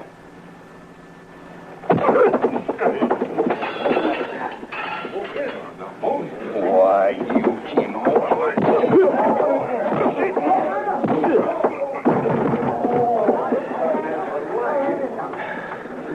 I thought you Daggets were tough. All right, you. You're next. I'll wait, Marshal. I'll get to you later. You're a no-good coward, Daggett. All right, Chester, I'll take my gun back now. Thanks. Well, boys, the show's over. Unless, of course, one of you would like to take up where the Daggets left off. Any one of you still figuring on helping them try to take my prisoner away from me? No, I didn't think so. Because you're all fine, upright citizens now. A pride and joy to Constable Rourke here. That's enough, Dillon. I thought I told you the show was over. All right, now beat it. Go on, get out, all of you. Move! Marshal, I'd say you overreached yourself there. Step past the limits of your authority. How I enforce the law is my own business. I do things my way. It's a way it'll get you killed someday. Maybe. I have to live in this town, Dillon. You don't know those Daggett brothers. You cross them, you're through. I've seen it happen. Come on, Chester. Let's go. All right, Mr. Dillon.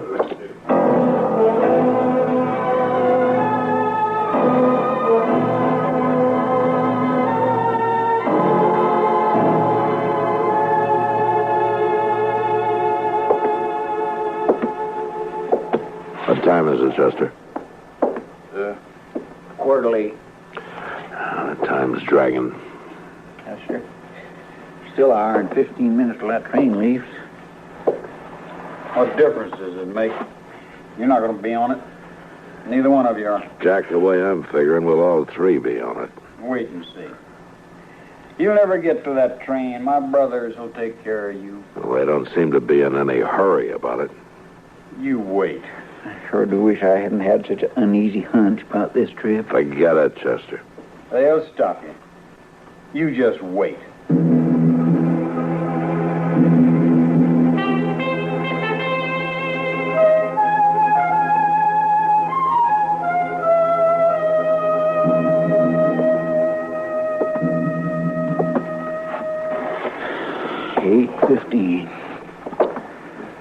Seems to be going slower all the time.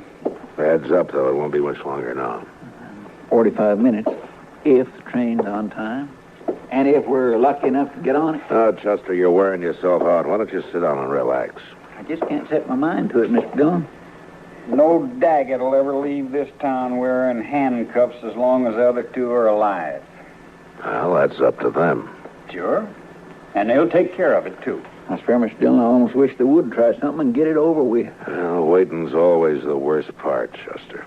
You'll find out what the worst part is. I could gag him, Mr. Dillon. No, let him talk. He's only got a few more weeks to do it in. They'll never hang me. I'll never even stand trial. You wait and see.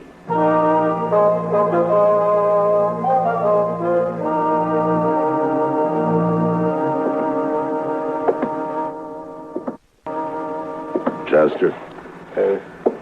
8:30. All right. Let's get started. It's a little early, ain't it? Won't take that long to walk from here to the station. Well, it might if we have trouble. Yes, sir, I guess it might.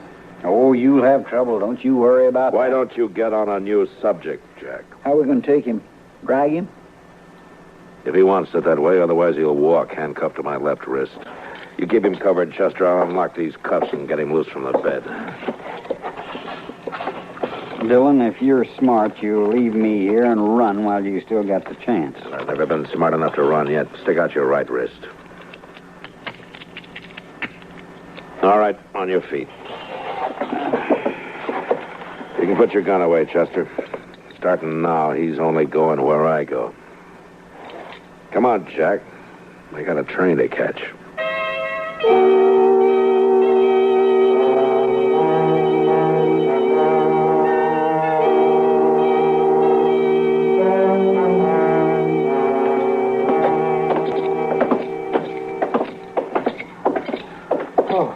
Thank heaven, gentlemen, you're leaving. Yeah, we're leaving. I want to thank you for your hospitality. I'll be glad to recommend your hotel to anybody who plans to stop over in Abilene. Well, I hardly know what to say, Marshal. You simply don't understand. You don't know these Daggett brothers. No offense personally, Jack. I have to live in this town, and I... Come on, Jack. You boys must run quite a bluff. You got everybody in town jumping sideways. You'd be smart if you did, Dillon. Good luck, gentlemen. The best of luck to all of you. All of us. Well, let's hedge on his bet. Look, Mr. Dillon, ain't a soul on the street. Quiet as a graveyard. They're going to make a play, Chester. Somewhere between here and the depot, we can count on it. Yes, sir, I kindly figured they would. Especially after getting beat up over there at the saloon. And they would have anyway. And jumping them like that did one good thing. It scared the pack off. At least we only have to worry about the Daggets, not a mob. You think it's a mob? You shut up. From now on, you keep your mouth shut. If you don't, so help me, I'll slug you and drag you to the train. All right, let's go.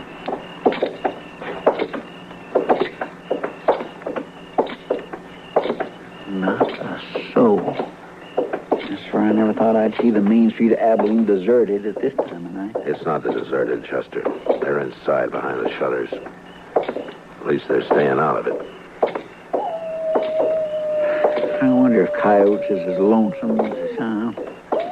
I couldn't be, Chester. Watch that left side ahead of us. It's pretty dark along there. Yes, sir, I am. You know, they might maybe jump us from behind. I don't think so. Too many people watching. They got to keep up their reputation. I sure hope you're right. Chester, they're at the corner of the bank. Somebody moved. Yeah, across the street, too, in the shadow of the bank. Take the one in the shadow, Chester. Yes, sir. Oh, that's one. The other one's still there in the shadows. Get him if you can, Chester. You ain't gonna get... No! What happened, Mr. Dillon? He caught a bullet that was meant for me. His own brother shot him. Just keep firing, Chester. Yes, sir.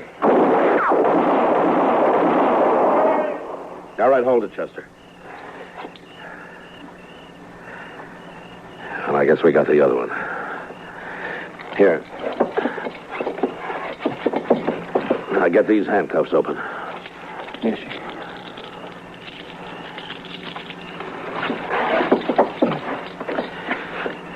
Well, there's our prisoner, Jack Daggett. Wanted for murder. Killed by his brother. Now let's take a look at the others.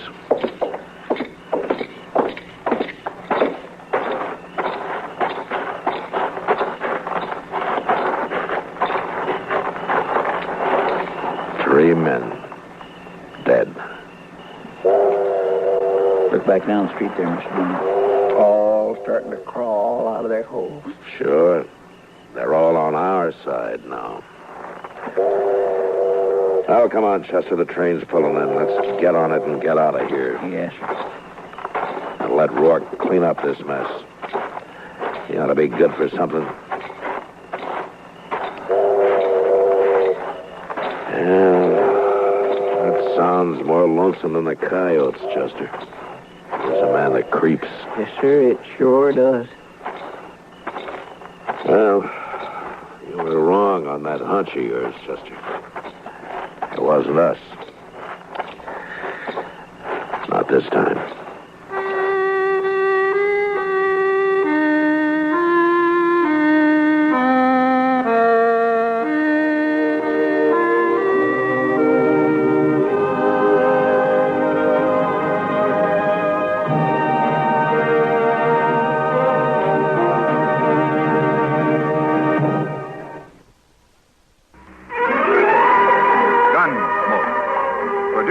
In Hollywood by Norman Macdonald, stars William Conrad as Matt Dillon, U.S. Marshal. The story was specially written for Gunsmoke by Les Crutchfield, with editorial supervision by John Meston. Featured in the cast were Sam Edwards, Harry Bartell, Joseph Kearns, James Nusser, Barney Phillips, and Vic Perrin. Harley Dare is Chester, Howard McNear is Doc, and Georgia Hawkins is Kitty.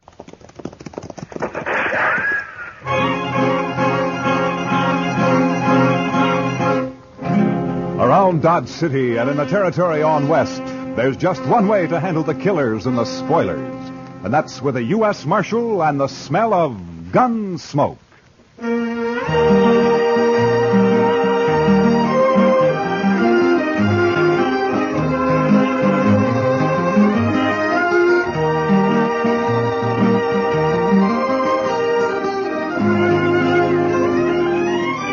Gunsmoke, starring William Conrad. The story of the violence that moved west with young America. The story of a man who moved with it. Matt Dillon, United States Marshal.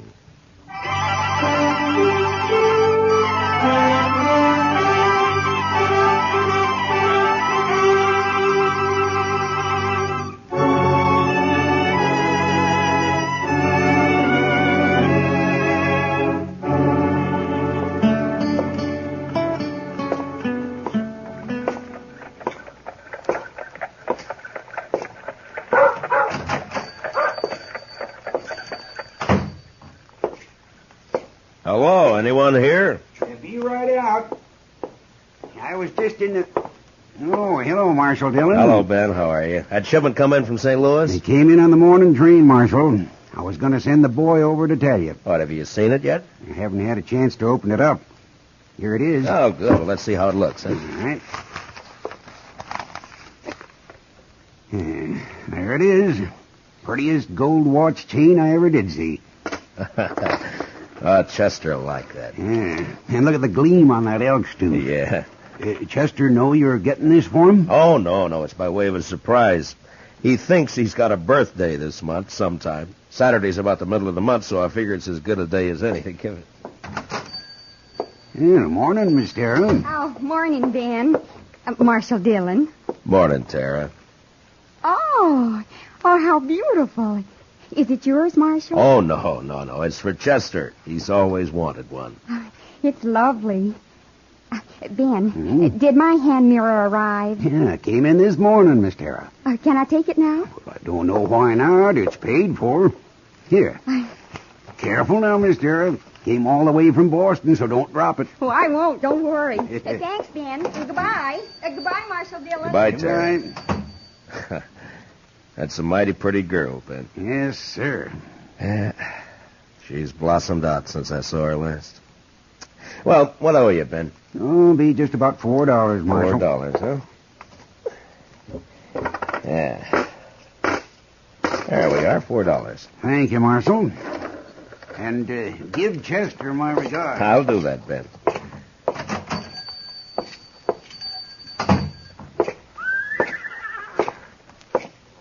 Well, morning, Miss Lane. Morning, Marshal. Morning. Morning, Marshal. Hello, John. Oh, hello, Marshal. Good morning, Chester. Well, morning, Mr. Dillon. Put this in the safe for me, will you? Yes, sir. How was the auction yesterday? You know, Mr. Dillon, I never did see so many horses and mules. You buy anything? No, sir, Mr. Dillon. But Asa Welton bought that old stud horse off Mr. McGovern. No, is that so? Yeah. You know, I feel sorry for poor old Asa.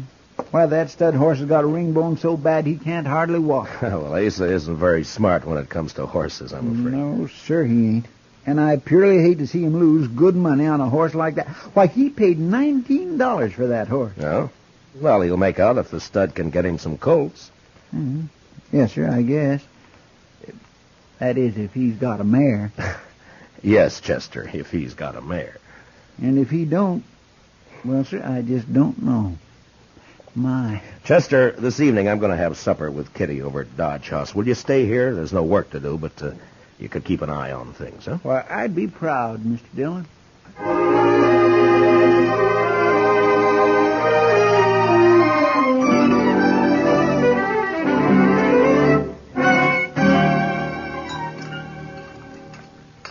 More coffee, Kitty? No thanks, Matt. Yeah. You mind if I smoke? Oh, those are the longest cigars I ever saw.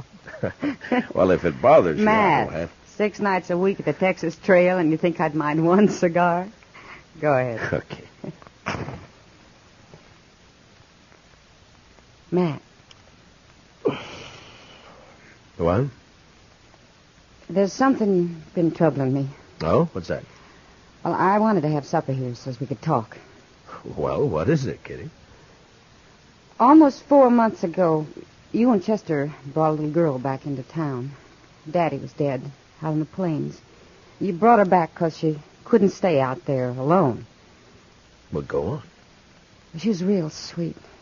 Young, I guess maybe 17. You're talking about Tara Hantry. Yeah, Matt. I saw her over at the general store this morning. What about her? Well, she's hanging around the Texas Trail, Matt. I see her there all the time. Afternoons, evenings. Oh? Well, why are you telling me this, Kitty?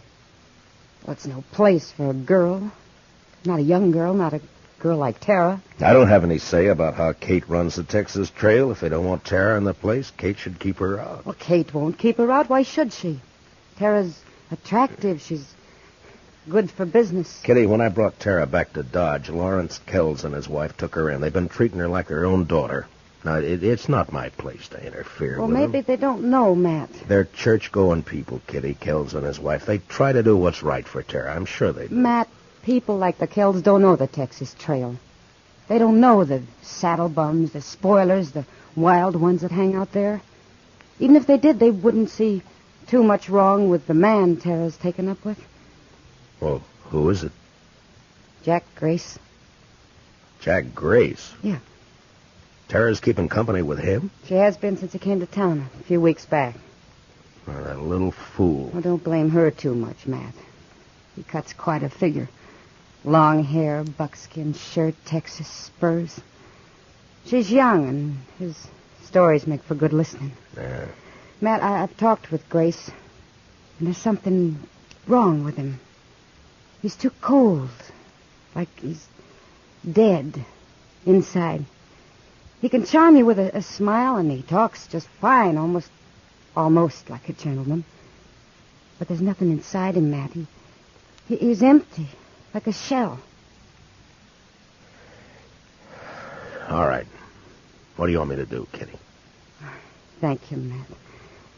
Talk to the Kells. All right. Tomorrow morning. I promise.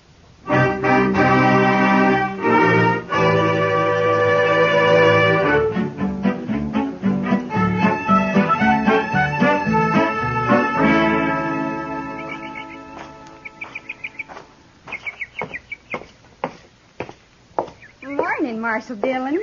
Good morning, Tara. We're having some lemonade. Won't you join us? I came looking for Mr. Kells.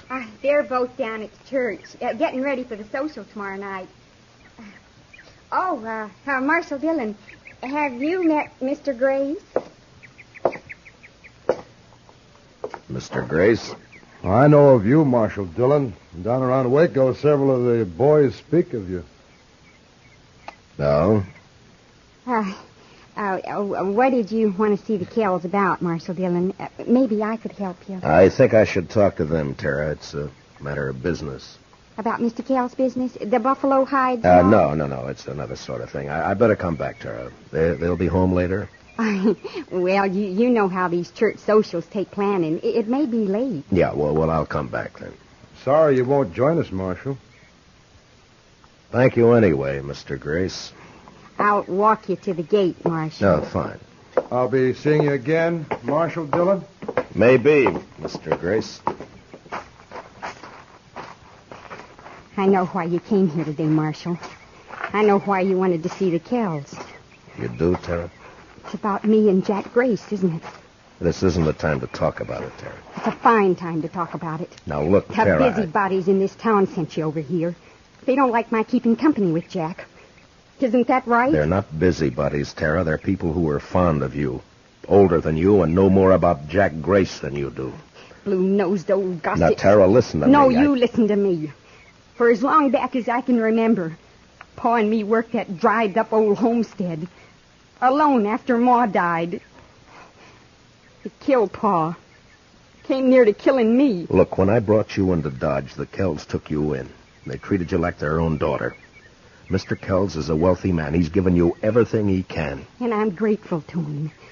He's tried hard to do all the things Pa would have done if the planes hadn't killed him. But he still can't give me the love and excitement and fun Jack Grace can. Oh, Tara, so help me. If you were 2 years younger, I'd put you across my knee and slap some sense into you. Now, if you hurt the Kells because of Jack Grace, or if you get yourself in trouble, I'm going to forget about this. If I didn't know better, I'd say it was a lover's spat. I'll be back later, Tara. There isn't much point in that, Marshal Dillon. From what I could hear on the porch, Miss Tara seems to have said what she thinks real plain. I'll be back later, Tara. Will you tell him? I don't know why you bother, Marshal. If the Kells are ones to worry about loose reputations, they might not pay too much attention to you. What are you getting at? A U.S. Marshal who sniffs around one of the girls at the Texas Trail isn't in the best of company, and after all, everyone knows that Kitty is... Now get up. And if I ever hear you've mentioned Kitty again, I'll come after you. Why don't you do that? I will. Good day, Tara. Oh, Jack, I'll call back for you later this afternoon. I'm sorry, Tara. I didn't mean for this to happen. You're just a big, blundering, stupid bully. Tara, please. And if you mess up the one thing that means happiness for me, I'll help him kill you.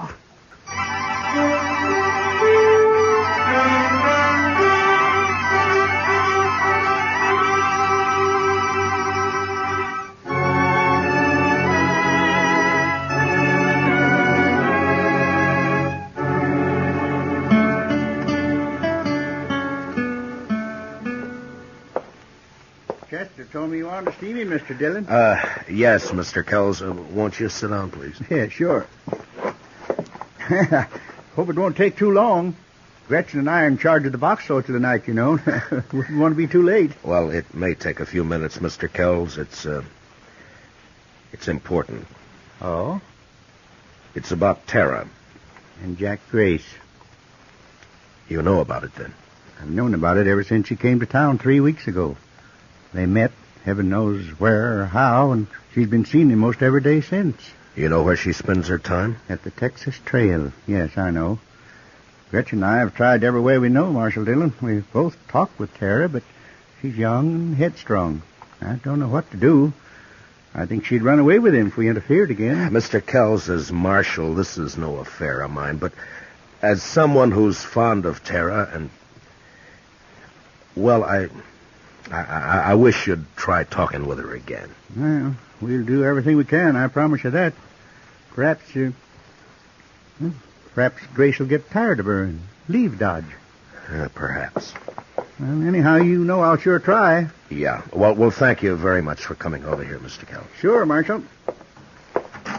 You're going to be at the social tonight, aren't you? Oh, sure. Chester and I'll be there. Chester'd be real upset to miss it. Good. We'll see you there. Okay, fine.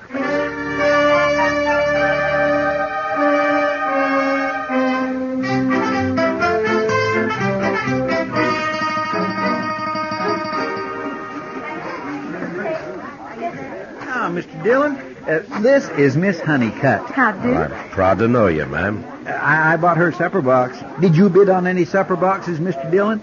No, Chester. I was late getting here. Oh, that's a pity. Now, what do you do for supper? Oh, I'll make out all right. Well, there's really enough for the three of us, Marshal, if you'd care to join us. Well, thank you, Miss Honeycutt, but I'm looking for Mr. and Ms. Kells. Oh, they're not here yet. The parson was asking for them a few minutes ago. Mr. Kells was to have auctioned off the suppers, but they didn't come, so we went ahead without them. Oh? You sure you won't join us, Marshal? No, thank you, ma'am. I'll just wait for the Kells. Perhaps I'll walk back toward their place and meet them on the way. Well, all right, Mr. Dillon.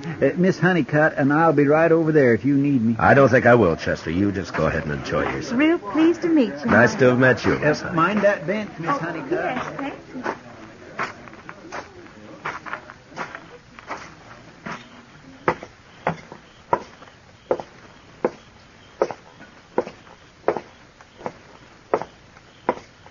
Matt? What? Oh, hello, Kitty. You leaving the party before I get there? No. I was just walking back toward the Kells place. They're not at the social yet, and this might be a good chance to talk to them. Oh, all right if I come with you? Well, sure. I had a talk with Mr. Kells this afternoon. Yeah? Yeah. He knows all about Tara and Grace. Has known for a long time. Well, what's he going to do about it, Matt? He doesn't know what to do. Neither do I, Kitty. Look, Kitty, you're a woman. You know about these things. You don't tell a woman she shouldn't love some man, do you? No. No, you don't. Kells has tried hard. He's done everything he can. Well, he's a wealthy man. He could send her east for a few months on a visit. St. Louis, maybe.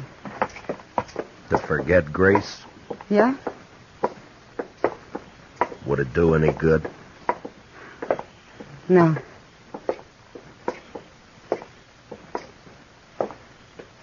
Oh, there's the house. It's dark. Maybe we passed them. No, I don't think so. Here. Oh, thanks. Thanks, Matt.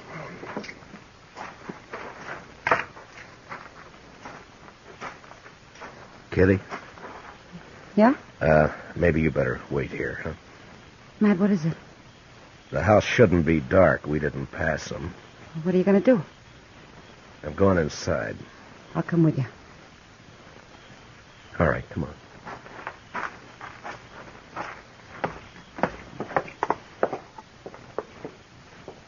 The door's open.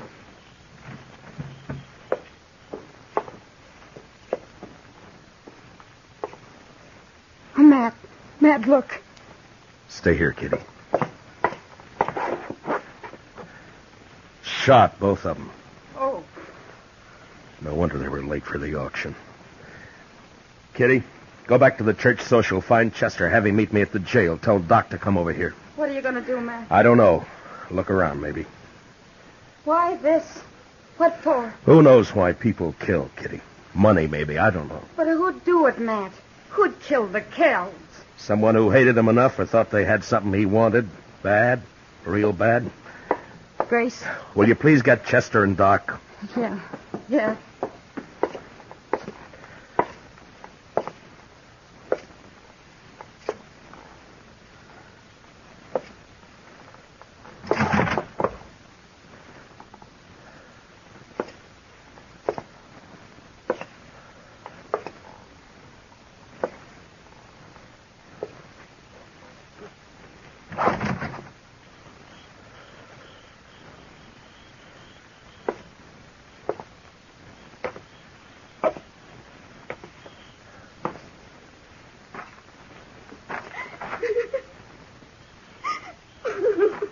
Tara? Tara, are you all right? It's Matt Dillon, Tara. Are you hurt bad? Who did it, Tara? Do you know? Yes. Yes, I know. Well, who was it? Was it Grace? Oh, Matt. Matt. What happened, Tara? Tara. Mr. Kells was waiting for him when Jack came for me. Mr. Kells wanted to talk with Jack, he said, and Well, go on. I don't know. I don't know. I can't help if you don't tell me what happened. But when Jack came, there was an argument. Mr. Kells told Jack to go away, leave me alone. Told him not to come back. Jack laughed. Called Mr. Kells a name, and Miss Kells slapped him. And Jack hit her. Mr. Kells tried to get his rifle in the corner, and Jack... Yeah? He shot him. He shot both of them.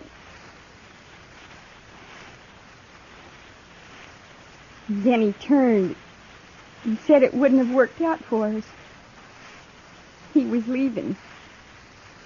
Just like that. He was leaving. You see, you'd be nothing but trouble, he said.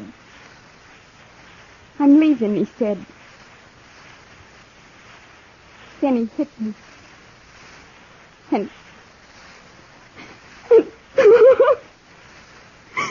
oh. Doc will be here in a few minutes, Tara. He'll take care of you.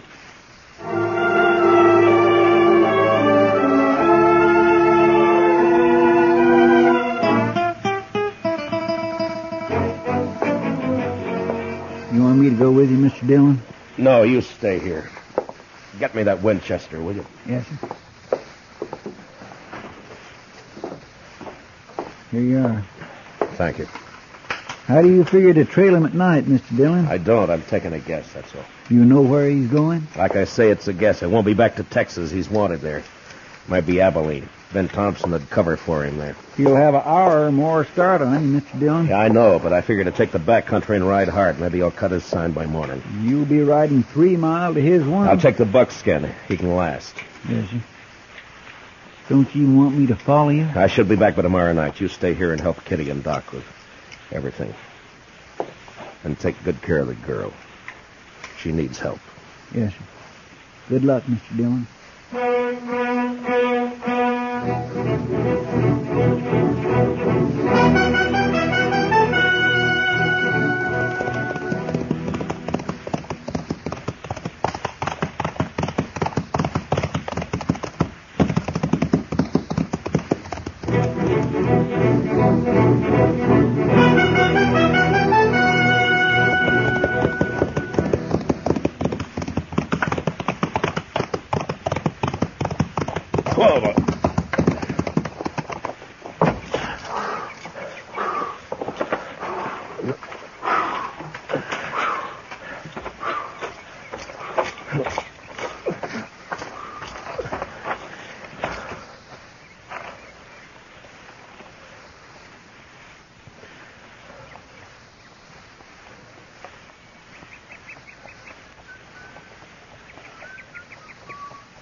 Grace! You can't see me. Don't bother to try. Just drop your gun belt. Easy. And your rifle. Throw it down. Now keep your hands high, just like they are.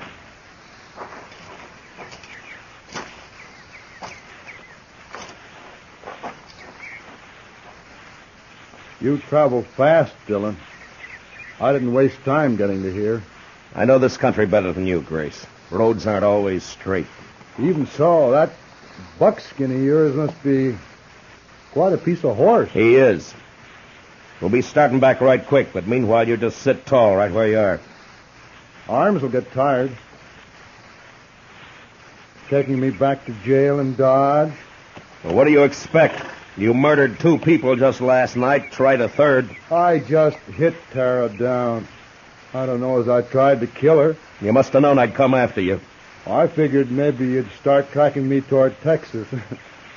I didn't give you credit to think of my heading for Abilene. I guess the joke's on me. Yeah, I guess it is. You know, I don't understand what goes on inside you, Grace. There's no point in my getting riled. You got me cold, Deck. Someone told me earlier you were just a shell, that you were empty inside. But by heaven, you are. You're crazy, Grace. Just mean, pure crazy. It's you doing that talking, Marshal. Please yourself. In a way, it's all Tara's fault, I suppose. Well, it wouldn't have worked out anyway, like I told her. All right if I light up? Marshal? All right, but watch your moves. My makings are in my boot. Don't, Grace!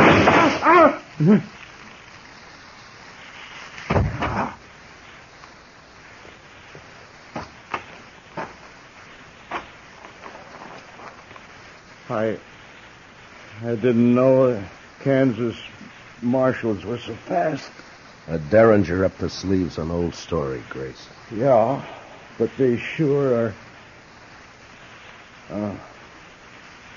Guess I won't go to trial after all. No, maybe not.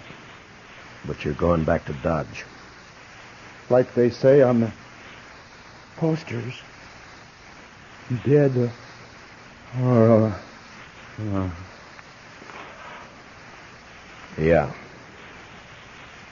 Dead or alive.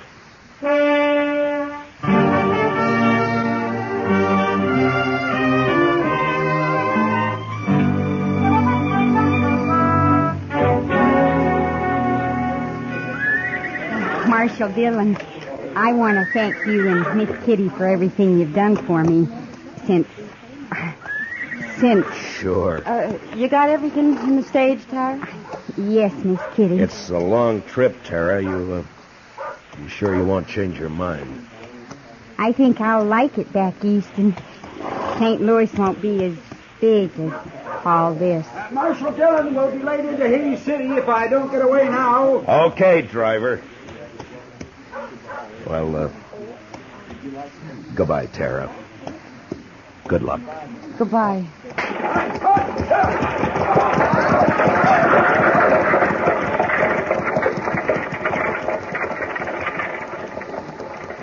Well, Matt, she's gone. Yeah.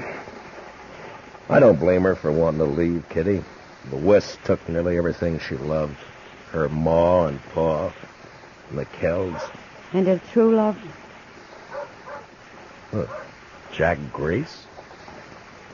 Jack Grace is no good, but Tara gave him her heart.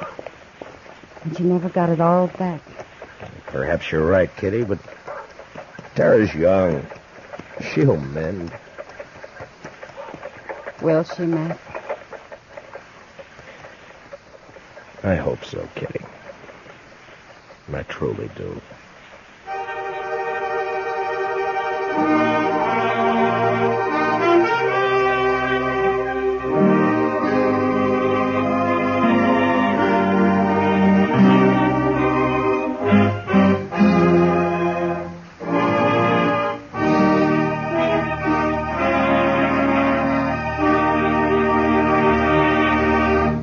Gunsmoke, under the direction of Norman Macdonald, stars William Conrad as Matt Dillon, U.S. Marshal. Special music for tonight's story was composed and conducted by Rex Corey. Featured in the cast were Sammy Hill as Tara and John Daner as Jack Grace, with Ralph Moody, Joe Duval, and Vivi Janis, Parley Bear as Chester, and Georgia Ellis as Kitty. Gunsmoke is heard by our troops overseas through the facilities of the Armed Forces Radio Service. Join us again next week as Matt Dillon, U.S. Marshal, fights to bring law and order out of the wild violence of the West in Gunsmoke.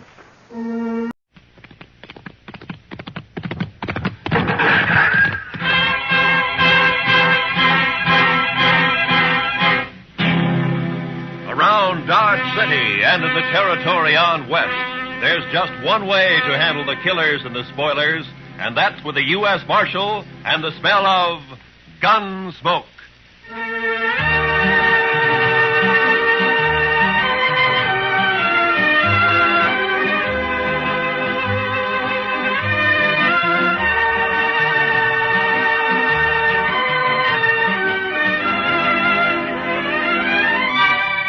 Gunsmoke, starring William Conrad. The story of the violence that moved west with young America. The story of a man who moved with it. Matt Dillon, United States Marshal.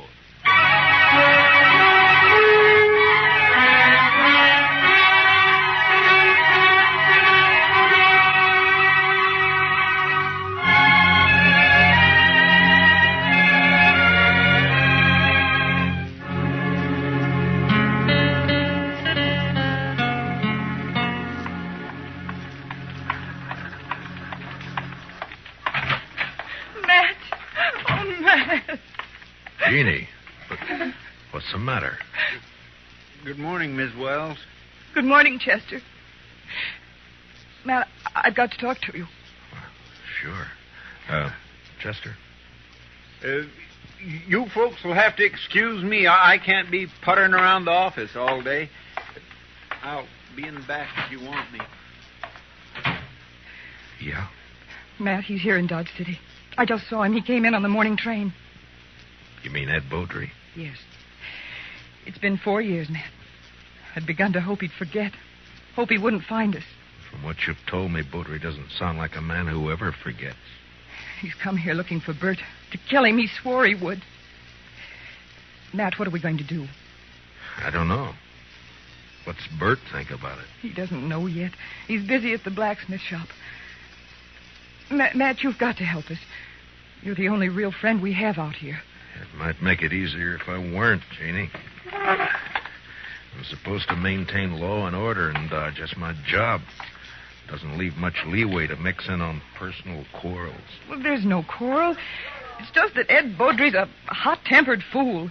Bert never did anything to him. He married you, didn't he? A woman has a right to change her mind, Matt. Maybe Beaudry doesn't think so. Matt, you promised me once in Louisville. Yeah. Yeah, I know. All right, Jeannie, go on home and don't say anything to Bert. I'll talk to Beaudry. Thank you. I'll never forget it. Goodbye, Matt.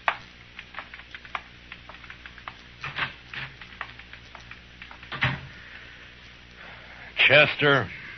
Yes, sir. I'll be right there, Mr. Dillon. Did Miss Wells leave? Yeah. Fine couple, the Wellses. Did you know them before they came out west? Not Bert. I knew Mrs. Wells. I guess we better drop over to the Texas Trail, Chester. There's a fella in town planning to do some killing.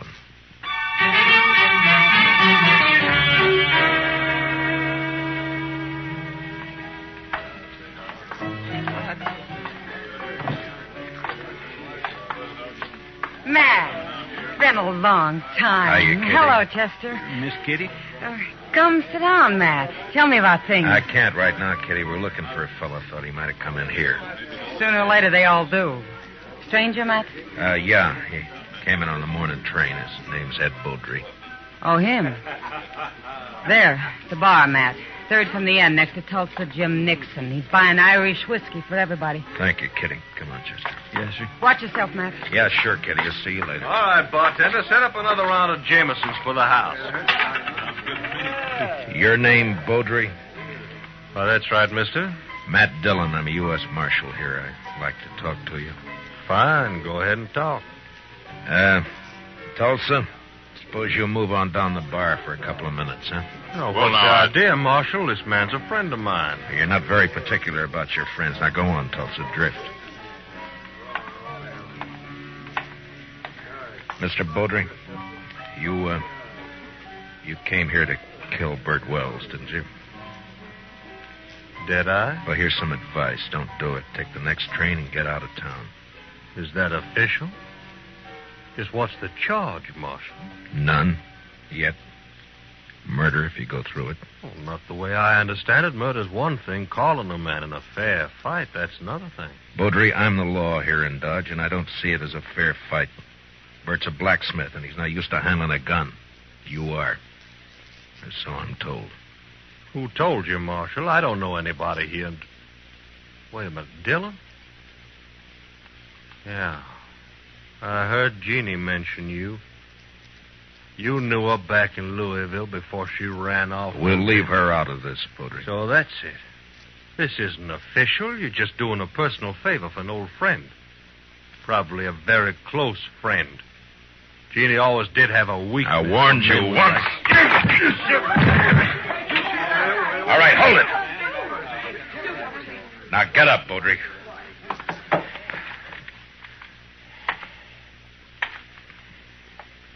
That was a mistake, Dillon. Now I'll have to kill you, too. I'm not a blacksmith, Beaudry. I'll look you up just as soon as I've finished with Bert Wells. If you kill Bert, you won't have to look me up.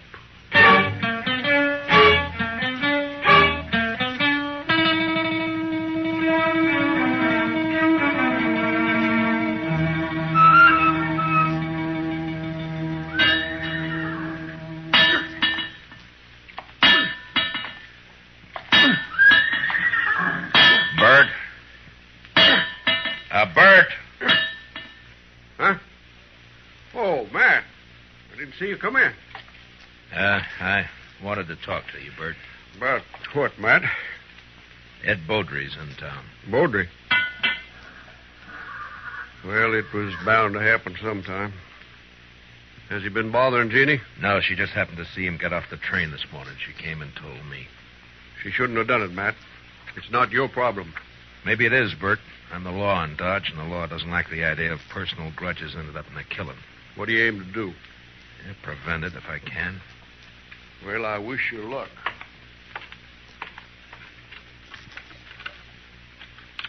You haven't worn that gun for 2 years, Bert. Why start now? I've got no choice, Matt. You know that. You mean you got no chance? If you let Beaudry call a showdown, he'll kill you. Maybe. Look, Bert, why don't you take to the prairie, hole up for a week or so while I figure some way of running Beaudry out of town, huh? Would you do it, Matt? Hide out and let somebody else do your fighting for you? Well, what I'd That's do is... beside the point, Bert. Jeannie. There's a law against killing. And it's Matt's job to enforce it. If you went away, there wouldn't be any fight.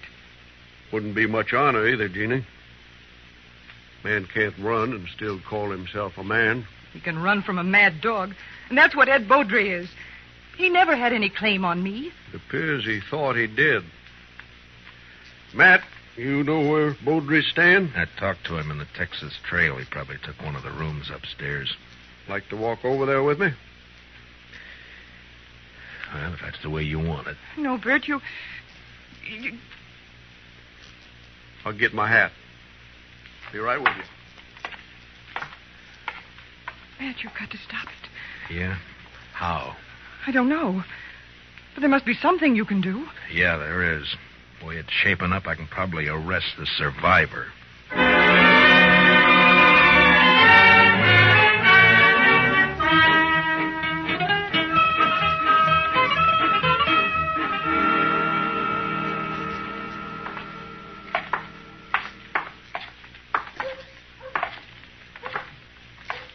There's still time to turn back, Bert. Afraid not, Matt. I should have had it out with Beaudry back there in Kentucky 5 years ago. Jeannie wanted to run away and avoid trouble, and she was so beautiful it was hard to argue with her. Yeah, I know. Be hard on her if anything happened to you. Life's always hard on a woman, I guess. Worse out here on the prairie. Look out for her, Matt, in case I... Well, I mean, if anything... Mr. Dillon? Huh? Oh, what is it, Chester? Bowdry left the saloon a little while ago. Went over to the livery stable to hire a horse. Oh? I think he's riding out to your place, Mr. Wells. He's been doing a lot of talking. Jeannie will be there alone, Matt. I better get back home. It won't be necessary. Here comes Bowdry now. I won't draw unless he does, Matt. Heads up, Chester. Yes, sir.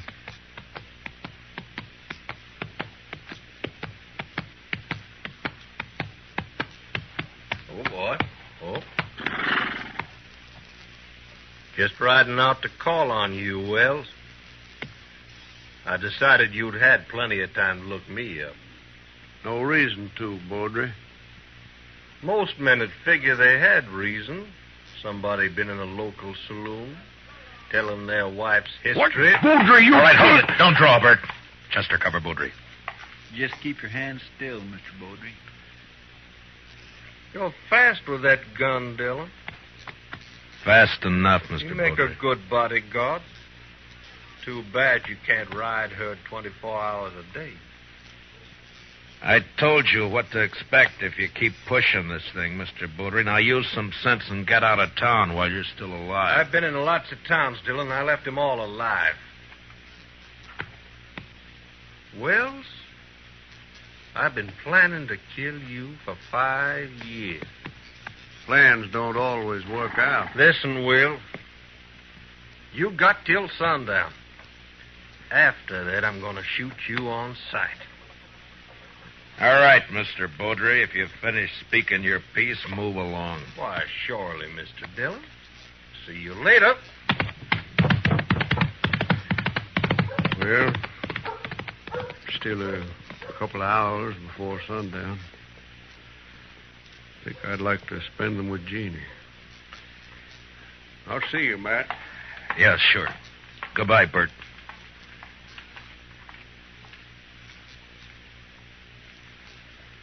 I declare I just can't see any way of stopping it, Mr. Dillon. I can't either. I'd sure hate to be in Bert Wells' shoes. I'd hate worse to be in Bowdry's. He'll never submit to arrest. Chester, I'm going to have to kill him.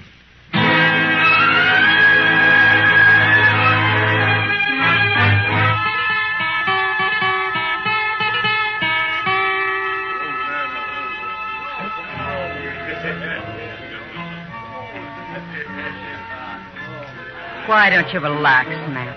You're nervous as a cat. Yeah, and I'll stay nervous, Kitty, until I find out what's happened to those two. Bowdry slipped out the back way just at dusk. The piano player saw him. Yeah.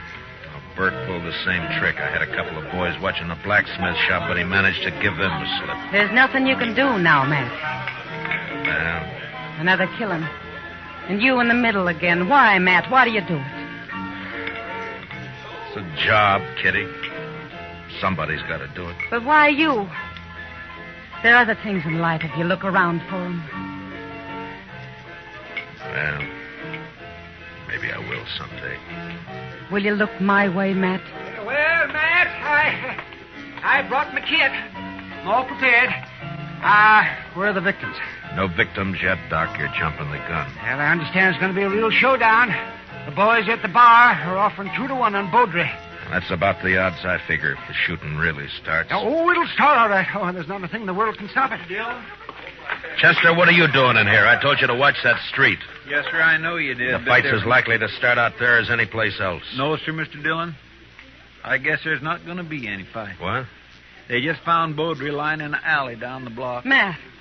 Somebody sneaked up behind him with a hammer. He's sure dead.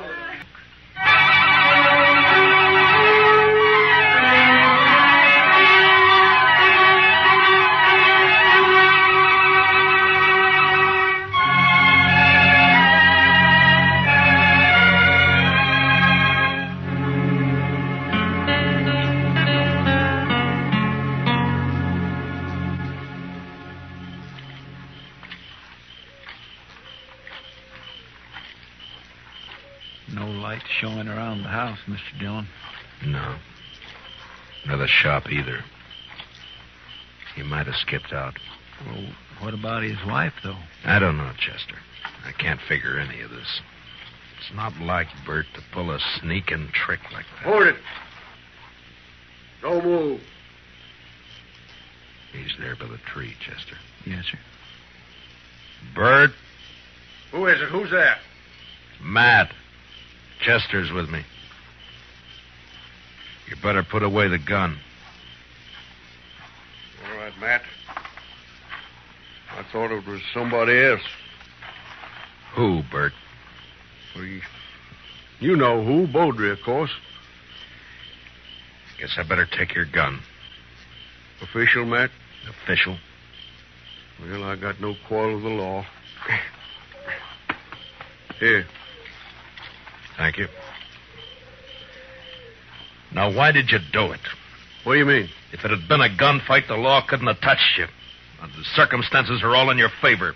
But this way they'll call it murder, and they'll be right, because that's what it was. Matt, what are you talking about? It's no use. You left the hammer lying right beside his body. It's got your sharp brand carved in the handle of it. Whose body you talking about? You mean Beaudry? Yeah, sure, Beaudry. Matt, you're making a mistake. I went looking for Beaudry, yes, but I didn't find him. Then I come back here. I was afraid to leave Jeannie there in the house alone.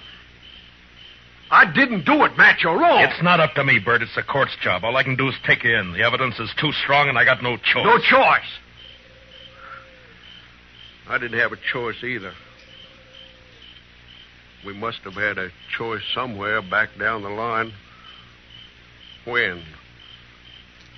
Where was it we could have stopped and turned back? I'm a marshal, not a philosopher. Now, let's go. What about Jeannie? I got to tell her. Chester will take care of it. Be better if you do it, Matt. You're a friend. That'd make it easy. I'd rather not if you don't mind. Now, come on, let's go.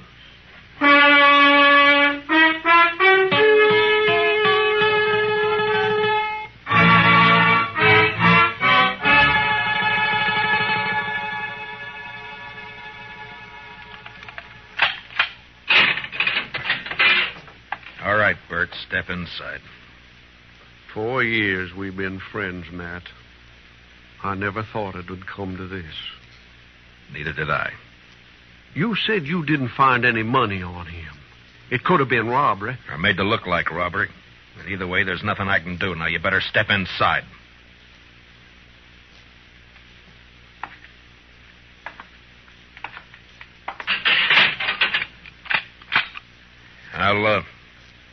I'll bring you some blankets and tobacco. If you want anything else, let me know. Wish I knew how Jeannie was taking it. She'll be all right. She's a fine girl.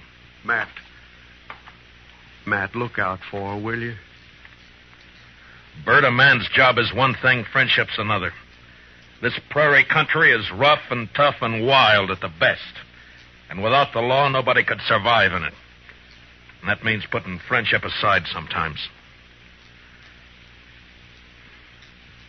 But a man still doesn't forget. Yeah, I'll look out for her.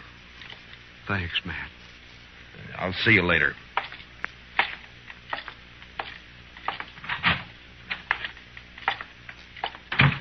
Well, you get your prisoner tucked in safely, Matt?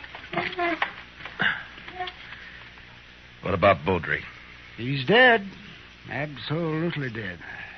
Like I never saw anybody any deader. Blacksmith hammer makes a mighty fine weapon. Yeah, at least for sneaking up behind. I can't figure Bert doing that. It's not like him. Sometimes a man changes under pressure, Doc. Yeah, I can't figure it either. What would you say his chances are? Bad. Straws all point one way. Yes, maybe somebody's been messing with the straw stack. Who? That's a good question, man. Well, the court will ask it. Yeah, if he ever gets there. What do you mean? I just come from Texas Trail a while ago, and some of the boys are kind of riled up. They're talking real loose. No law against talking. Doubt if they aim to leave it at talking, Matt. They figure the evidence is a little on the weak side. A court might turn Bert loose. So they're saying it's up to them. Yeah, they're just mad because they've lost their source of free drink. Well, maybe so, but you better keep your eyes open, Matt. Yeah, I know that pack, Doc. They hunt in the dark and pull down stragglers, and mostly they just talk. So don't worry. Bert's in jail, and that's where he's going to stay.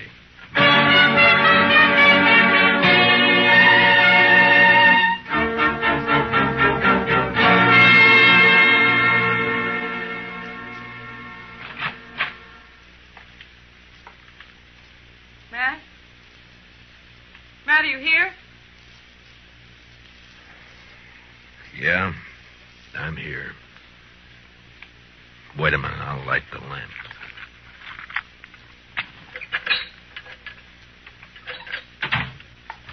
What were you doing sitting here in the dark? Yeah, just thinking, wondering. You shouldn't have come here, Jeannie. Matt, I want to see Bert. No visitors after dark. It's a jail rule. Rules don't have to be enforced. Mine do. Bert's a prisoner, same as any other prisoner. He's charged with murder. He didn't do it, Matt. It's not for me to say. But you know he didn't. You know Bert. You know he wouldn't do a thing like that. Sneak up behind a man's back in the dark. I'm not the court, Jeannie. I know. And they'll believe he did it. Yeah, the night train's coming in. Hope it's not bringing in trouble. The morning train did. Matt, I want to see Bert. I told you that you... Why, you little fool. Give me the gun, Jeannie. No. I warn you, Matt. Stay Give back. me the gun. No, Matt. So help me, I said hand it over.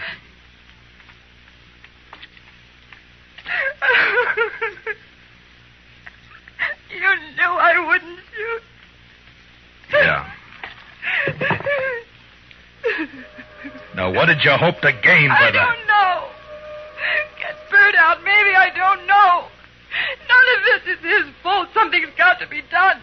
Matt, you've got to help me. Easy. Mr. Dillon?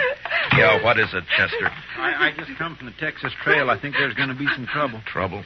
The bunch that hangs out around there are doing a lot of drinking and talking up the idea of coming over here to the jail. Oh, no. Well, maybe we ought to go over there and do some talking ourselves.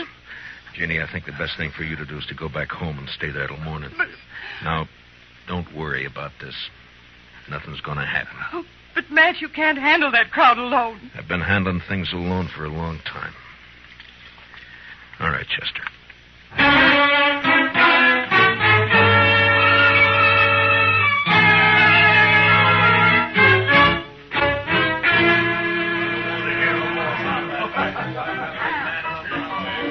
Tulsa Jim Nixon's the one who's been egging them on, Mr. Dillon.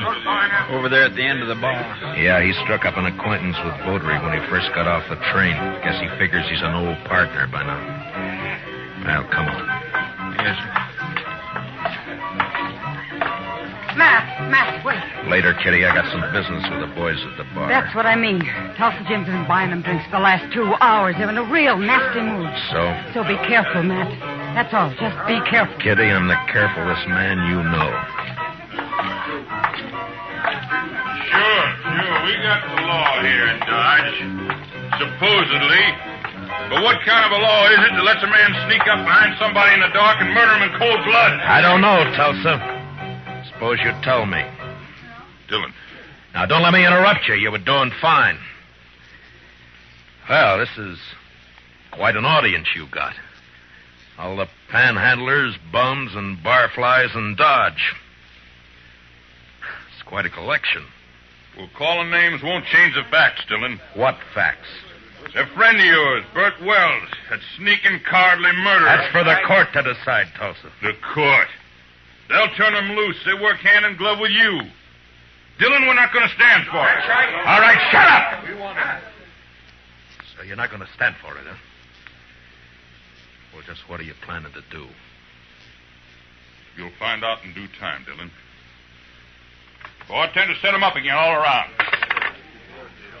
Yeah, you've turned into quite a free spender, Tulsa. I never knew you to... A double eagle gold piece. You mind if I take a look at it? It's good. Don't worry about that. Yeah, I'm sure it is. Where'd you get it? That's my business, Dillon. So you're the one who killed Beaudry. That's a lie. I thought robbing him was just a cover-up, but it wasn't. There aren't many double eagles around Dodge. Beaudry had a lot of them. Now you. Why would you get a pocket full of gold pieces, Tulsa? Wells killed Beaudry. The blacksmith hammer was lying right beside him. Yes, where you left it.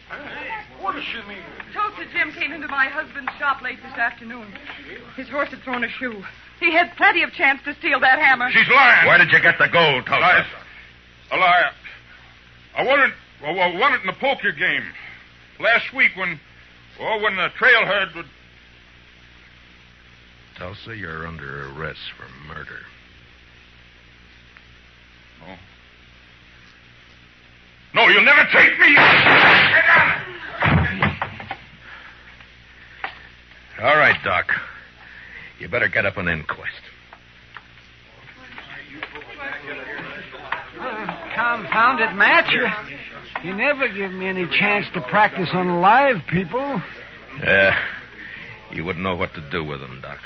Well, I do get fewer complaints this way. Matt, does this mean that Bert's free? You shouldn't have come here, Jeannie. Yeah, he's free. Chester will go with you over to the jail and let him out. Thank you, Matt. Thank you for everything. You told me one time in Louisville that... Louisville? That was a long time ago and a long way off. So, goodbye, Jeannie. Goodbye, Matt.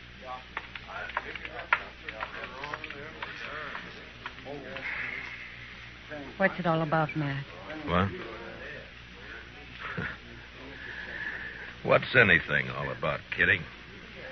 Professor, what do you say we'll just have a little tune, huh? Why, sure thing, Mr. Dillon. What'd you like to hear? Oh, how about that one of Foster's? Jeannie. Jeannie with the light brown hair. You bet. You knew her before, didn't you, Matt?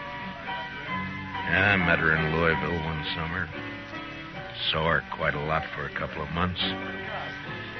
And then I drifted out west.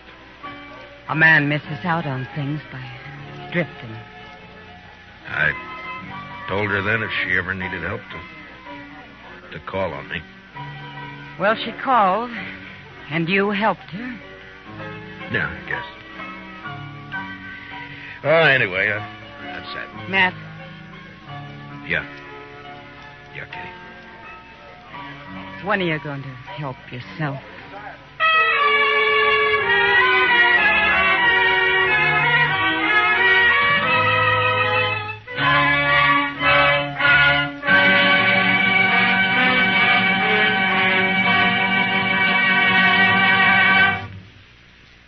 Gunsmoke, under the direction of Norman MacDonald, stars William Conrad as Matt Dillon, U.S. Marshal.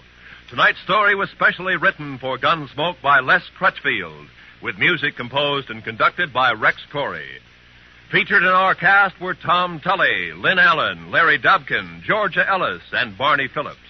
Parley Bear as Chester, and Howard McNear as Doc. Join us again next week as Matt Dillon, U.S. Marshal, fights to bring law and order out of the wild violence of the West in Gunsmoke.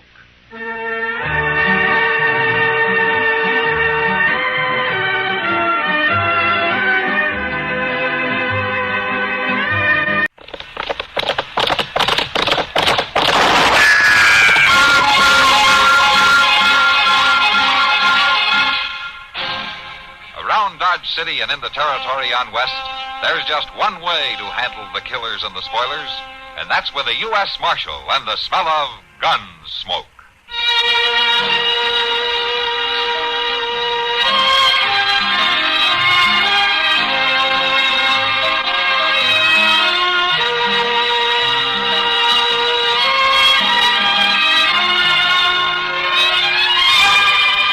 Gunsmoke, starring William Conrad, the story of the violence that moved west with young America, and the story of a man who moved with it.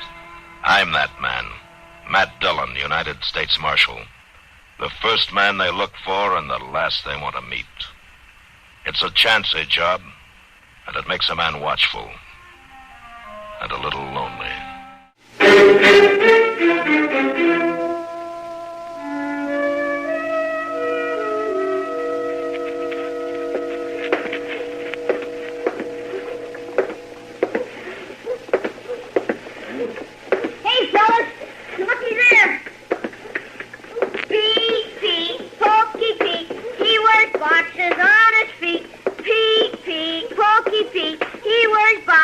Jesse, you stop that. Idea. Now you leave that poor old man be. Well, I ain't doing nothing, Chester. Well, it ain't right you tormenting old Pete like that. All the fellas do it, Chester. It don't mean nothing. Old Pete don't care. How do you know he don't care?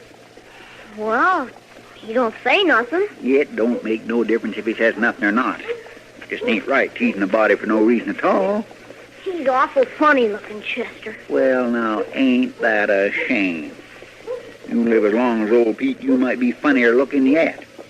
What do you mean? You can't never tell what might happen to you, Ted. Why, you might just grow another ear or another nose or something like that. No, sirree, you can't tell at all how you might turn out. I'd be mighty careful before I poked any fun, mighty careful.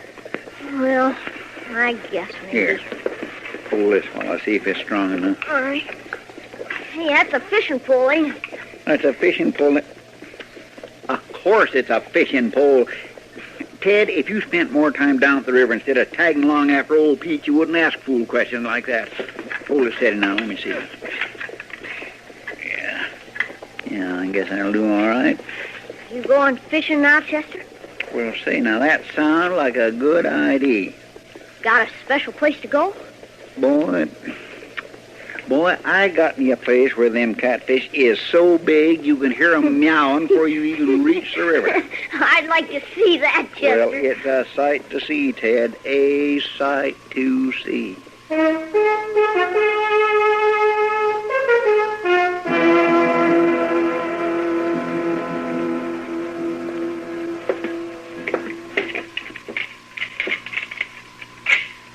That's real nice. Sure. That's just what you need, Matt. Another gun.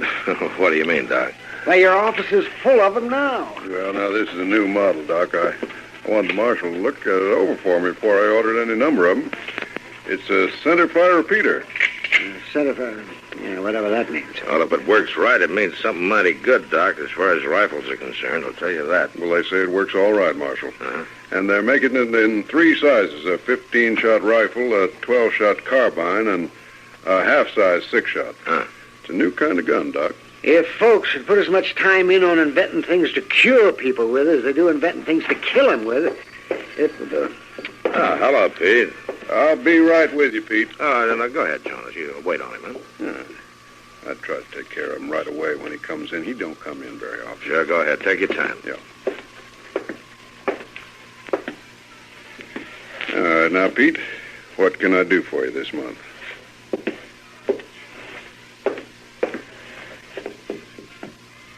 Oh, want some of them candles over there? Now, how many you want, Pete? 6? Oh, just 2. You sure that'll last you the month? All right. Just 2 it is. Now, what else?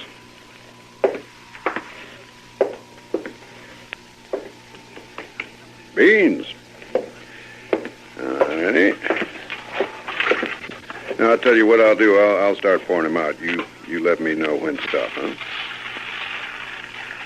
You just raise your hand, Pete, when I poured out enough. That's fine. Now, what else you need? Lamp wicks? Lamp chimney? Oh, coal oil. Well, sure. Jonas, we're going to go. I want to catch Jim Buck before he takes the stage out. I'll be back to see the gun later, huh? Well, sure, Marshal, any old time. So long, Jonas. Thanks, Doc. All right, now, Pete, what else?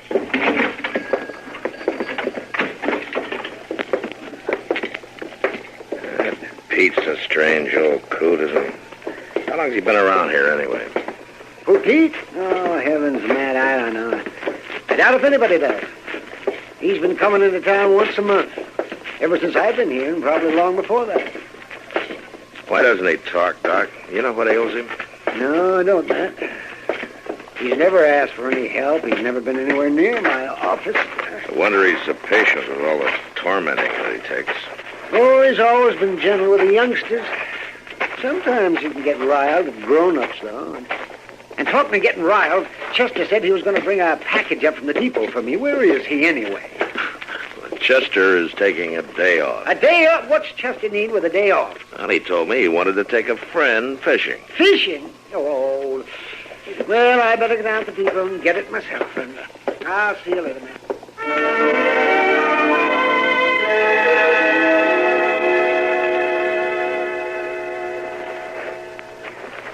I don't hear no catfish meowing, Chester. We're right on the bank, too. Well, no, see, it's just the wrong time of day. They don't seldom do it when the sun's so high.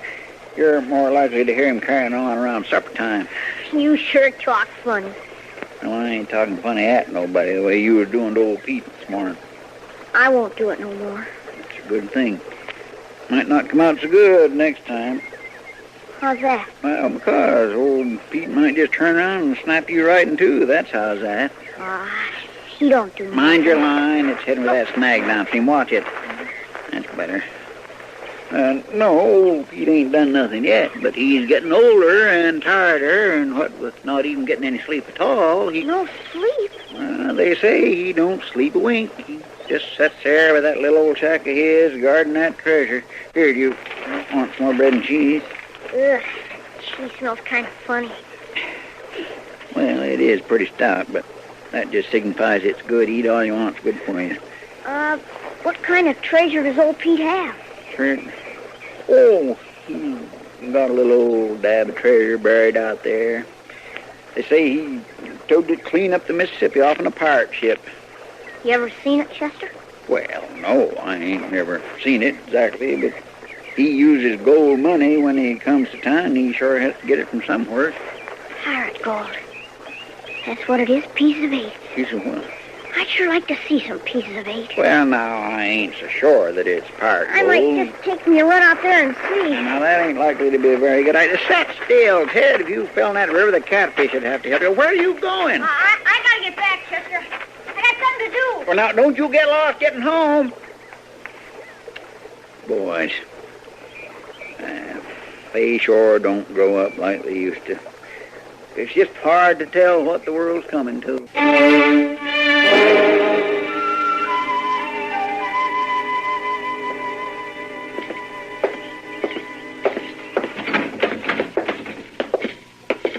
Oh, Matt. You couldn't hold out, huh? You win, Kitty. It's too hot to sit in that office waiting for something to happen. Well, sit down. Yeah, thanks. Sam, bring us some beer, will you, please? Sure, Kitty. Oh, it is hot. I'm surprised at you, Matt. It's usually Chester who complains about the heat. Well, he'd be complaining. He just isn't here. Well, you know, I feel kind of sorry for Chester, running your errands in all this heat. Kitty, Chester is not running my errands. He's fishing. Oh. Here's the beer. Thanks, sir. That's good. Yeah, I can just see him now, sitting out there with his feet in the water someplace fishing. Oh, I'm sorry to hear that, too. Oh, why? Well, he usually comes in with a string of smelly catfish and presents him to me, and I never know how to refuse him. I don't know how to get rid of him, either. Hello, Pete. Poor old fellow. This is his regular visit to the bar. You could run a calendar the way he comes in here every month. Hello, Pete. He, ever say anything, Kitty? Never. Just puts his money down on the bar, has 3 drinks, no more, no less, and walks on out. He keeps to himself pretty much, doesn't he? Mm-hmm. I wish everybody who steps up to that bar would be as quiet. Yeah. Those two just coming in didn't hear you. Whiskey, bring the bottle. Bring it up here. Hey, little lady, come on up here and have a drink with us. Come on, have a drink. No, thanks, boys. Not right now. You come up here, and I'll tell you what I'll do. I'll pay for all the glasses I buy. Oh, looks like I better go up there and settle it. Looks like we both better go, Kitty. Now, that's better. Oh, so you come with her, mister, all right? I'll buy it for you, too. No, thank you. Move right in here. Come on. Give him room, Reese. Well, it ain't me, Mort. It's that big galoot. Well, move him down. Go on, old man, move along. And don't bother Pete, boys. We got room. Go on, old man, move. Now, boys. Can't you hear good? Answer me. Can't you hear good? Now, look here. Somebody ought to get a civil answer. All right. That's enough pushing. He thinks he's too good to talk to me. I'll fix him.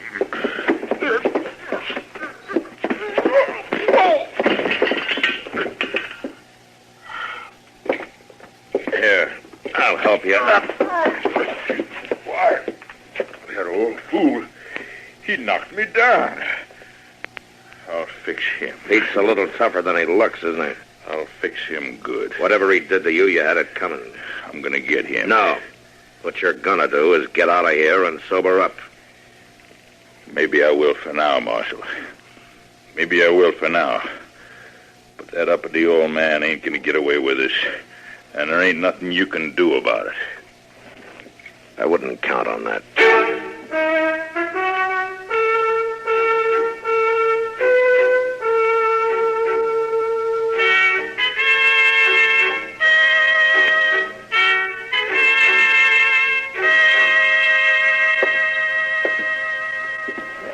All right, Mr. Dillon, all right. If you don't want these fish, I'll just take them right on over and give them to Miss Kitty. I don't think I'd do that if I were you, Chester. Why not? Well, she hasn't gotten over that last batch yet. Why, it's been a good week since I give Miss Kitty them last fish.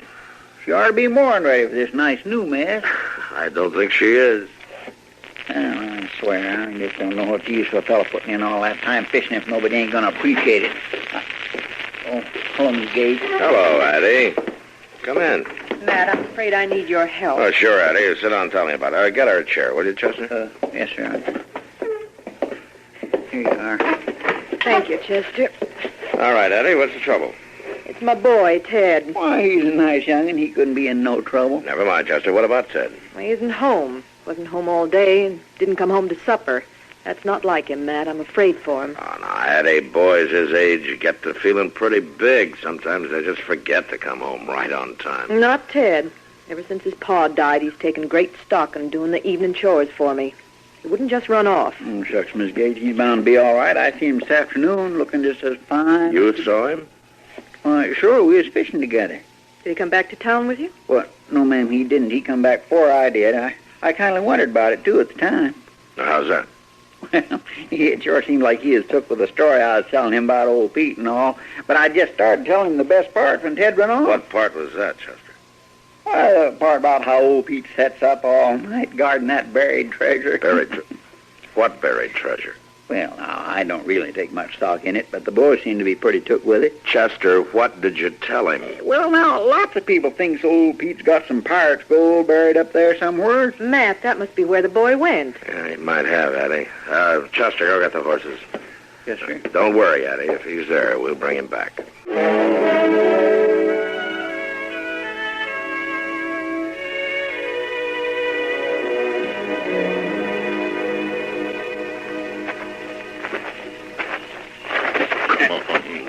Stop dropping your feet.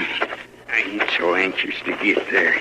I told you I was going to get even with the old man, didn't I? I don't see what he done so bad to get his shack burned down. He's got it coming to him. But he didn't do nothing so bad. Well, he didn't sass you.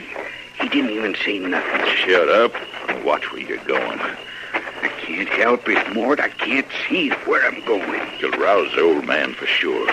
Just don't see why we couldn't have rid up this far. I don't want no horses stomping around. You're bad enough.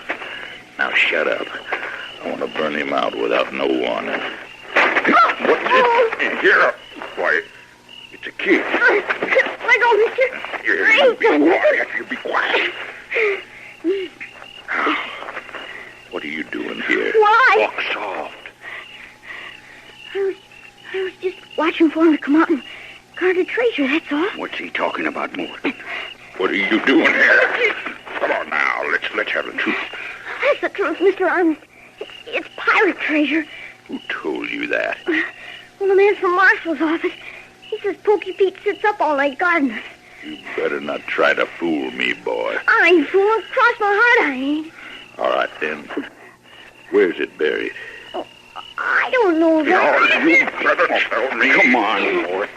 Let the boy go. That foolish old man ain't got no gold. Well, he don't even have a decent pair of boots. Maybe he does and maybe he don't. But it's sure worth finding out. Now, come on, boy. You tell me where it's buried. I don't know. He's the only one who knows where it is. The old man's the only one. Did you hear that, Reese? I heard it. Well, he was too uppity to talk to us before, but we'll sure get some talk out of him this time. I thought we was just going to sneak up and burn the place. We'll burn it after we talk to him, Reese. After we make him talk. Now, come on. Please, mister. Can I go now? What's the matter, Sonny? Don't you want to see the treasure? Well, I want to go home. You ain't going home yet, Sonny. Not just yet.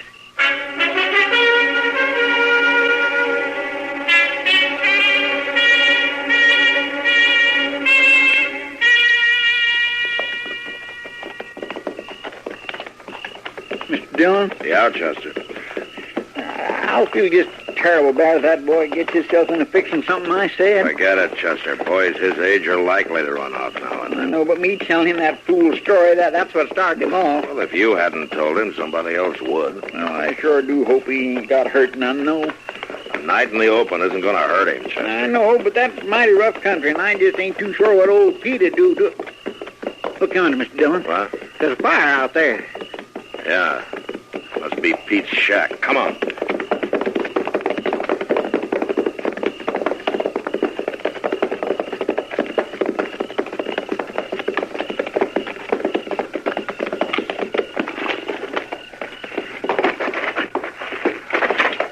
Look around, see if anyone's around here. There, Mr. Dillon, just outside the door. Oh, yeah.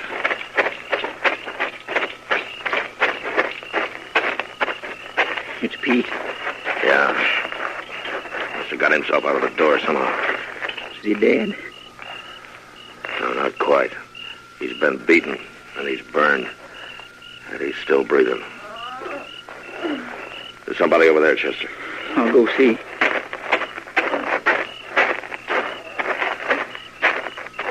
Oh, my gracious. Mr. Dillon? Yeah, Chester.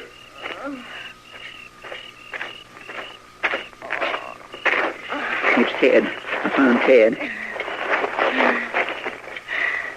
He's been hurt, too. Looks like he's coming out of it. I don't see nothing. Just take it easy, Ted. You're all right now. Don't hit me, mister.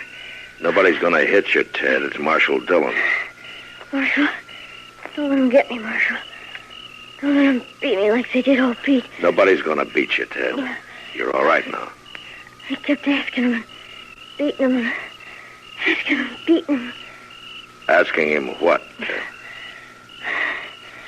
Where that treasure was. Oh, my gracious. He wouldn't tell him nothing. No matter what they did. Yeah. I bet they'll never find the treasure, Marshal. That's right, Ted. They'll never find it. All right, come on, Chester. Let's get them both to dock.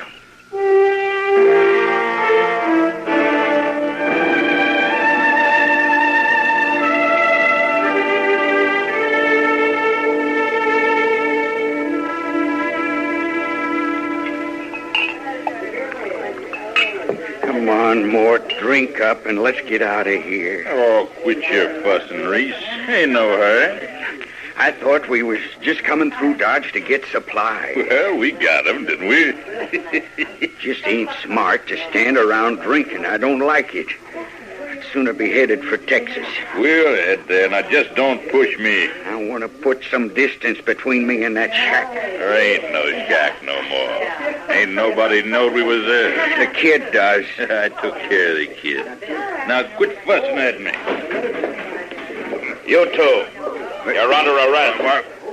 Marshal, there must be some mistake. There's no mistake. Get the guns, Chester. Yes, sir. You ain't getting my gun. You got no right. You got some idea of resisting arrest, mister? I ain't gonna let you take me in. That'll be just fine with me. I'd like the excuse to beat you from here to the jail cell, the way you beat old Pete. I don't know what you're talking about, Marshal.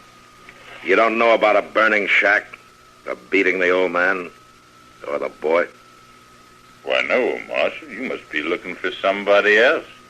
The boy says we're looking for you. Mort, you didn't kill him. Not the boy, not quite. But Pete died in Doc's office just a few minutes ago. Now, come on, let's go. You ain't taking me. Look out, his gun!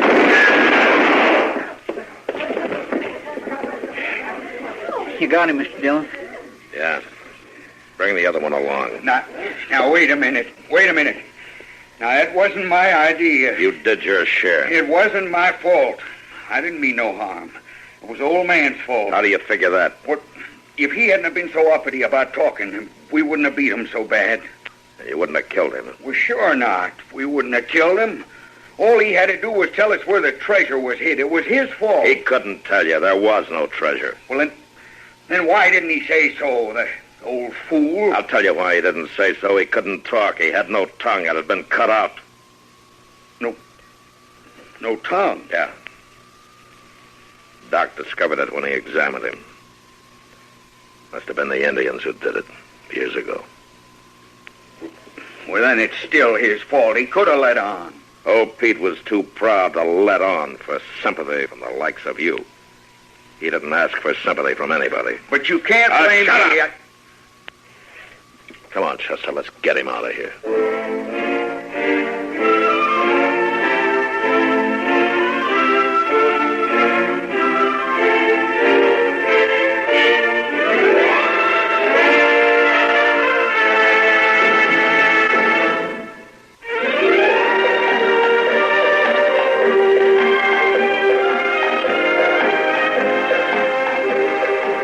Gunsmoke. Produced and directed in Hollywood by Norman Macdonald, stars William Conrad as Matt Dillon, U.S. Marshal. The story was specially written for Gunsmoke by Marion Clark, with editorial supervision by John Meston. Featured in the cast were Richard Beals, Barney Phillips, Gene Bates, Vic Perrin, and Bart Roberts.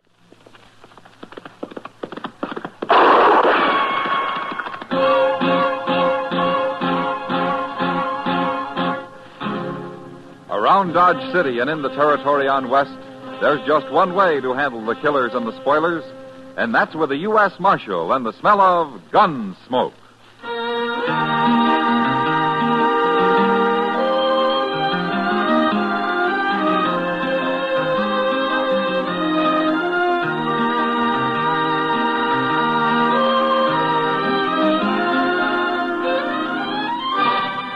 Gunsmoke, starring William Conrad, the transcribed story of the violence that moved west with young America, and the story of a man who moved with it. I'm that man, Matt Dillon, United States Marshal. The first man they look for and the last they want to meet. It's a chancy job, and it makes a man watchful and a little lonely.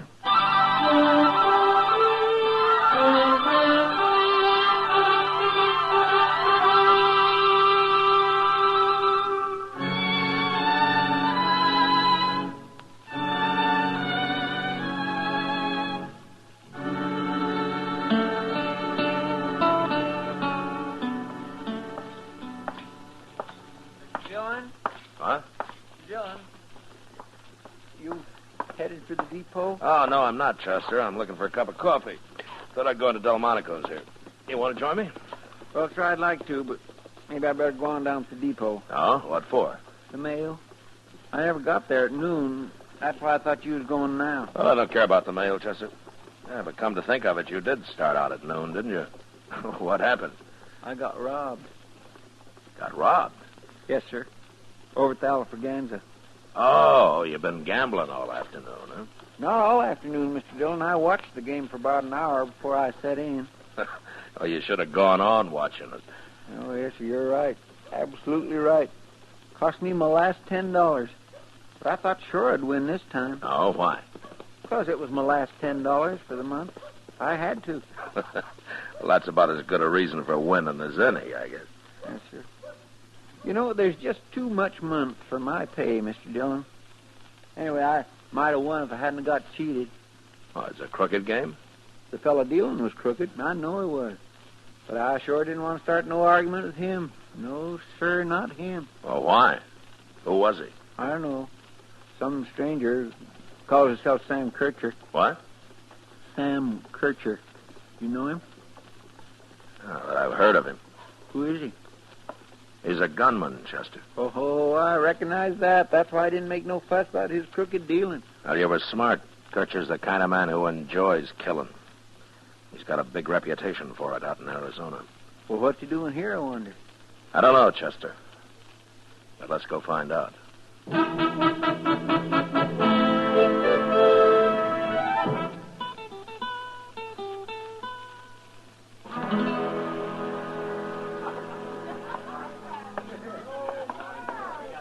That's him, Mr. Dillon. Just getting up from the table over there. I guess the game's finished. Funny you'd tell you his name, Chester. A man like that usually doesn't talk so much. No, sir, but I didn't think nothing about it at the time. He's coming over here at the bar, Mr. Dillon. Yeah. Glass of whiskey, bartender. Hello, Kircher. Where you been, Dillon? What? Took you long enough to get here. It's been a half hour since I cheated your friend here out of his money. Cheated me, you see? I told you he did. But how do you know I was a friend of Mr. Dillon? I asked. Smart of me, wasn't it? What'd you ask for? What difference it makes? Never mind, Chester. What are you doing in Dodge, Kircher? I got tired of Arizona. Why? Nobody left worth bothering about there. You mean there's nobody left worth your killing, is that it? Man can get rusty facing down bums and greenhorns, Dillon. What's the matter with Tombstone? Wyatt Earp wrote me it's a lively town these days. Oh, too many of them Earps. And they got Doc Halliday with them, too. Man, be a fool to ride into that camp. Well, you draw a line somewhere, don't you? One man at a time's good enough for me, Dillon. I ain't greedy. Now, you're kind of greedy about money. What do you mean? You admitted cheating Chester out of his $10. I had a reason for that, Dillon. Now, did you? Yeah. He was hanging around watching the game, and I found out who he was. So when he sat down, I took him. I can deal faster than that. I wanted him to know and run tell you about it. Why? I wanted to meet you, Dillon. Always like to get to know the leading citizens of a place. You got your own way of going about it. Are you objecting? Ordinarily, I object to cheating at cards, yeah. But with you, I don't think it matters much. Now, what are you doing in Dodge, Kircher? I was nearby, up in Colorado. I heard about you there, Dillon. You've got quite a reputation. I'm a lawman, Kircher, not a gunman. I don't care about my reputation. I do. Yeah. You came here to kill me, huh? That's what I came for, Dillon. Kircher, I'm going to tell you something. What? Men like you are as useless as wolves. I hate every one of your kind. And that'll make it easier for you to fight me, Dillon. I'll meet you out in the plaza, sundown tomorrow.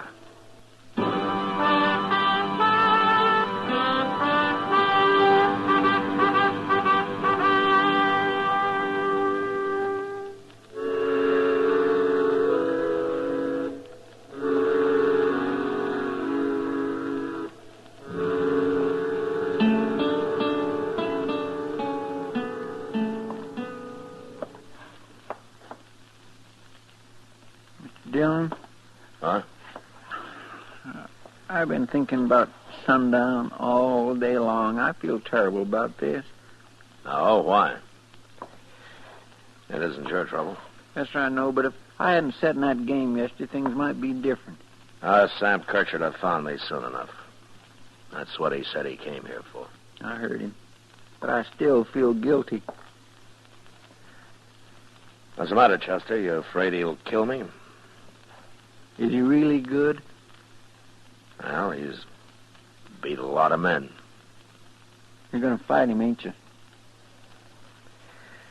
Yeah, that's the worst part of this job, Chester, having men like Sam Kircher come around looking for another notch on his gun.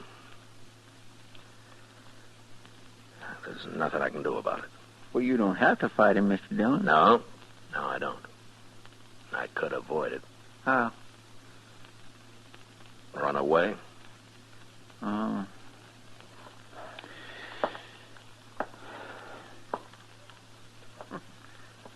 Look out the window here, Mr. Dillon. The plaza's plumb deserted. Sure. Guess the word's got around. Mr. Dillon? Yeah, what? He's coming. Sam Kircher. Walking across the plaza.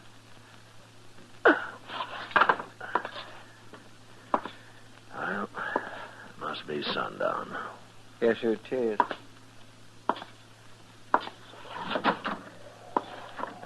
Don't come out the door, Chester, or you'll be behind me. I'm only going as far as the boardwalk. I won't. I'll stay right here. But if anything happens, then I'm coming out, by golly. Don't be a fool.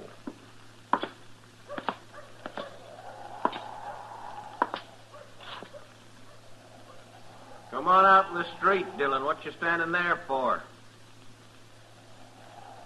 What's the matter with you? You scared?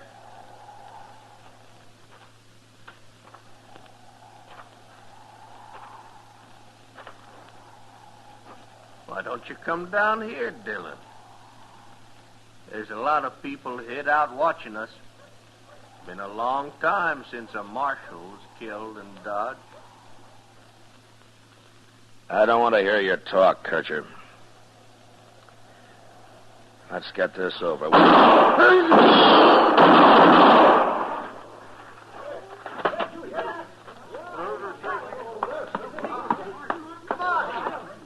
You did it, Mr. Dillon. Why, he didn't hardly have his gun out before you hit him the first time. I was watching him. I didn't wait for him. I drew first. You did? Giving a man a chance to be arrested is one thing. Shooting down a killer's another. Yes, sir. This is nothing but slaughter. Brainless slaughter. Like I said, it's the worst part of this miserable job.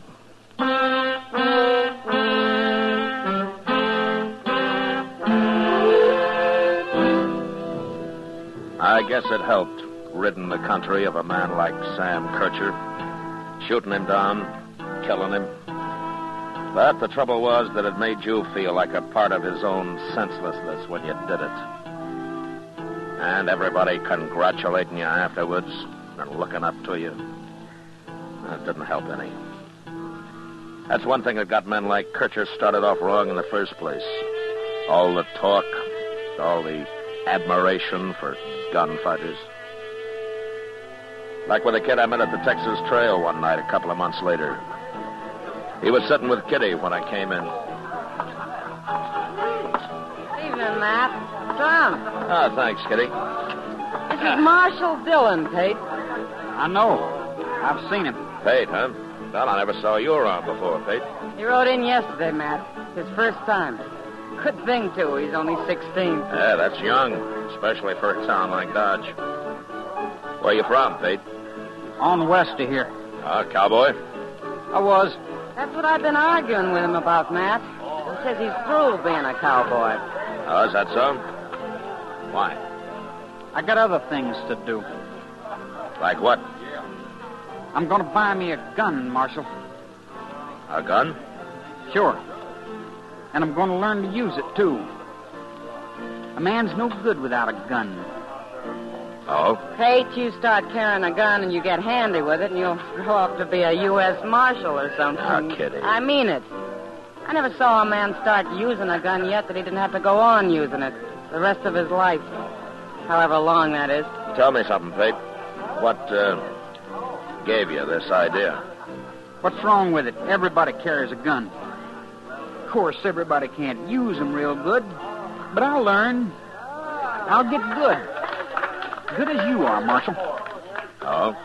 Sure. Maybe even better. Who knows? That's what I mean. It all leads to nothing but getting killed. Who cares how good you are with a gun? There's always somebody better. She's right, Pete. Why don't you forget about this and go find yourself a job out in the country somewhere and go to work, huh? I'm going to have to, Marshal. I'm plumb broke right now. Oh, good. That's fine. You know anybody around here? Nope. Well, look, I'll tell you. Emmett Bowers is due in town tomorrow. He runs a big outfit, and he can always use an extra hand. You meet me in the lobby of the Dodge House tomorrow morning, and, well, we'll have a talk with him. Okay. I better be going now. I gotta find me a place to sleep. Oh, Pete. Here's $1. You can pay me back later. No, I couldn't take it. No, thanks. Good night. Good night, Kitty.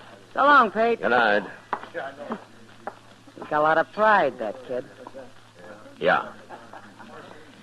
But it's mostly the wrong kind. Maybe.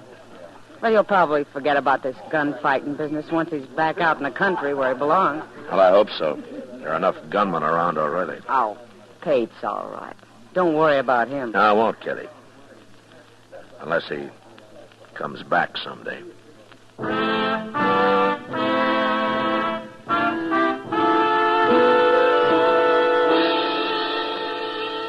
Pate was at the Dodge house next morning, and we found Emmett Bowers there and got him a job right off. They rode out of town together that evening, and I watched him go, hoping that a lot of hard work would give Pate something to think about besides becoming a gunfighter. Anyway, I'd done what I could, and I forgot about it. Till a couple of months later, when I happened to go into Jonah's General Store.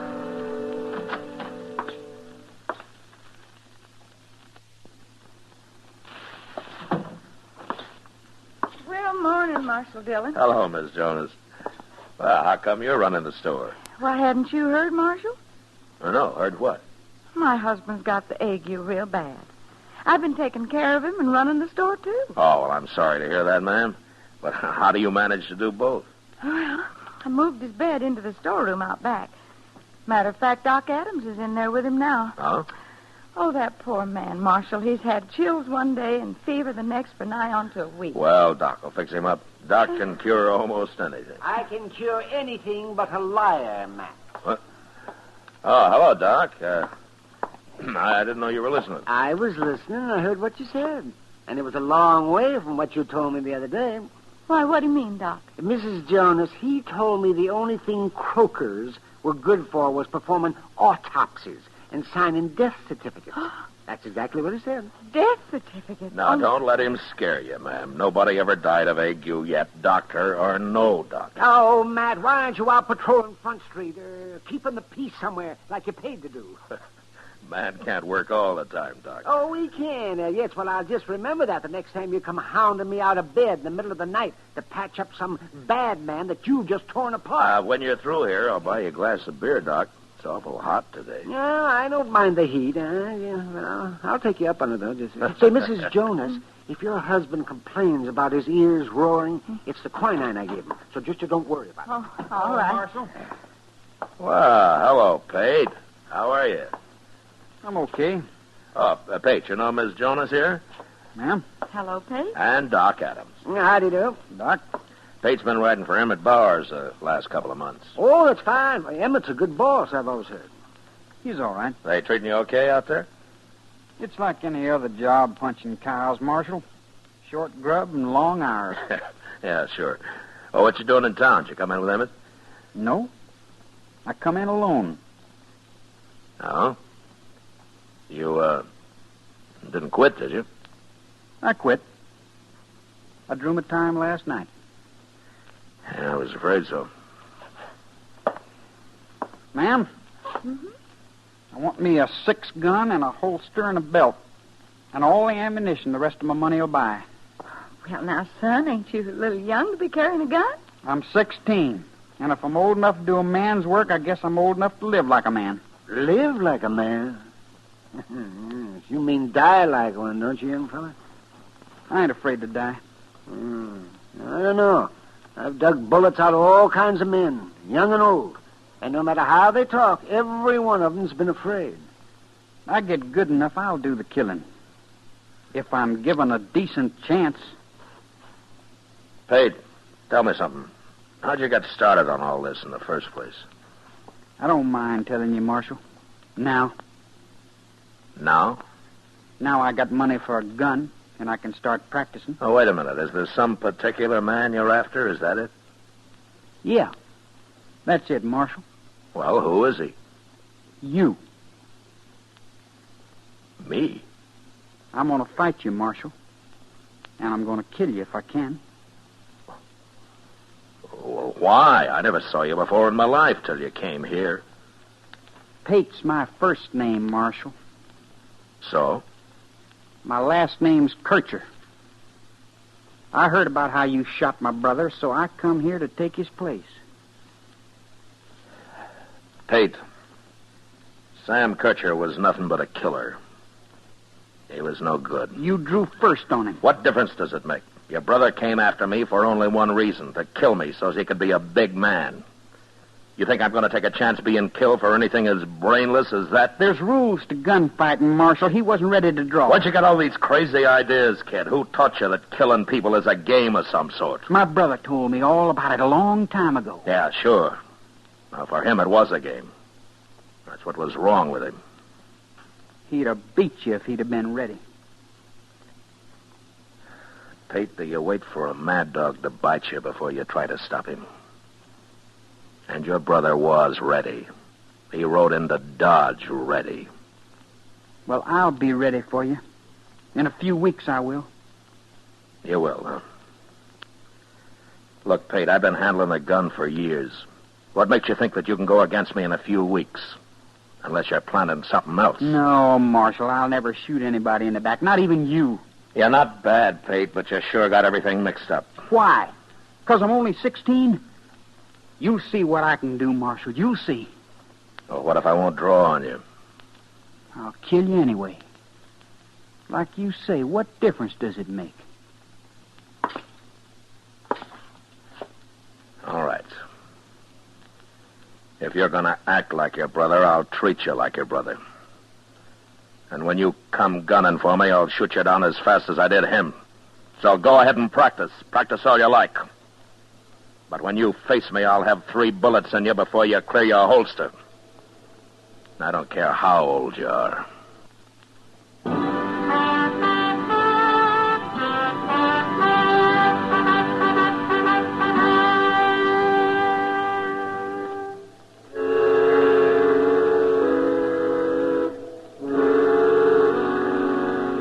If I thought getting mad would scare some sense into Pate Kircher, I was wrong. He went ahead and bought his 6-gun, and every day he spent hours down by the Arkansas practicing with it.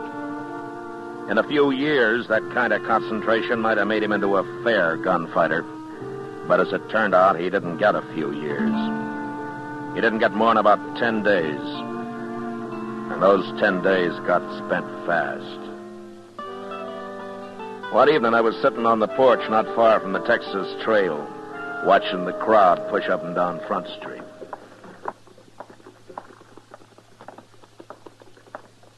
Oh, hello, Marshal. Hello, John.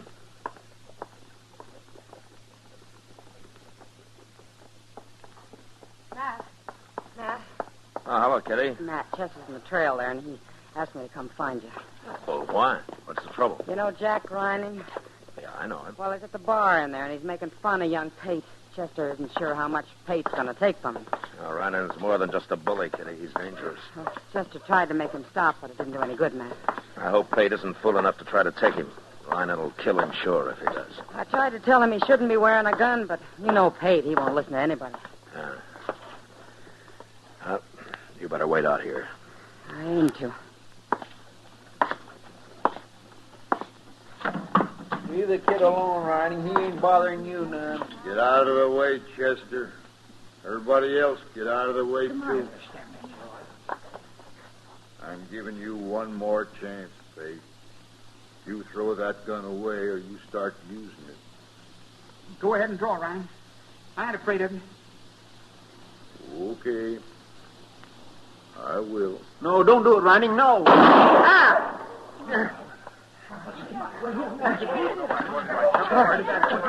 All right, shut up, everybody. My hand. Shut up. You busted my hand, Marshal. What'd you do that for? You think you're a fight? It's like shooting a man in the back. You ruined my hand. You were about to murder this boy, Ryan, and I should have shot you in the head. Now go on over to Doc's if your hand bothers you. It bothers me. It's smashed. Good. I wonder how many lives that's going to save. Now go on. Get out of here. I'm going. You ruined me. That's what you've done. We'll see about this. Well, he'd have killed him, sure, Mr. Dillon. Pete never even got his gun out. That's true, I didn't. I kind of froze. I don't know why. Pete, Jack Ryan's the same kind of man your brother was, always looking to kill somebody. And if you still think it's a game of some kind, go on wearing that gun. And when the time comes, I'll see you buried with it. But that's all I'll do for you. All right, come on, Chester, let's get out of here. Yes, sir. Marshal. Marshal, wait a minute. Marshal? Yeah. You saved my life just now. He sure did. One more second, you'd have had a bullet clean through you. I know that. But I don't understand. What don't you understand? Well, you could have let him kill me, and then I wouldn't be after you no more, would I? Not dead, you wouldn't. But you saved the life of a man who sworn to kill you, Marshal. Yeah, that's right. Well, why'd you do it? Because you didn't have a chance with him, Pete. Not a chance. I'm kind of confused, Marshal. You are? I sure am. Well, it's about time. Now, maybe you'll figure it out now, Pete, if you give yourself half a chance. Marshal, I always could think better when I'm riding a horse. I'm going back to my job. Good. I'm glad to hear that, Pete. Would you do me a favor? Sure. Well, punching cows will keep me so busy I won't have time to practice much. Would you hold on to my gun for me? What? Here. Yeah, sure I will, Pete. Sure I will. I'll keep it for you. For a long time, I hope.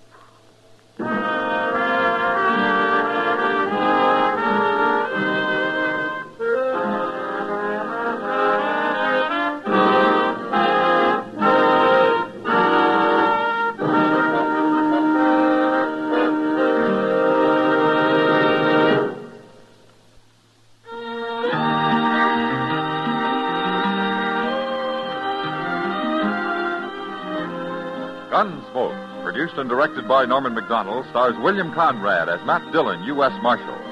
Tonight's story was specially written for Gunsmoke by John Meston, with music composed and conducted by Rex Corey. Featured in the cast were Sam Edwards, Lawrence Dobkin, Vivi Janis, and John Daner. Harley Bear is Chester, Howard McNear is Doc, and Georgia Ellis is Kitty. Join us again next week as Matt Dillon, U.S. Marshal, fights to bring law and order out of the wild violence of the West in Gunsmoke.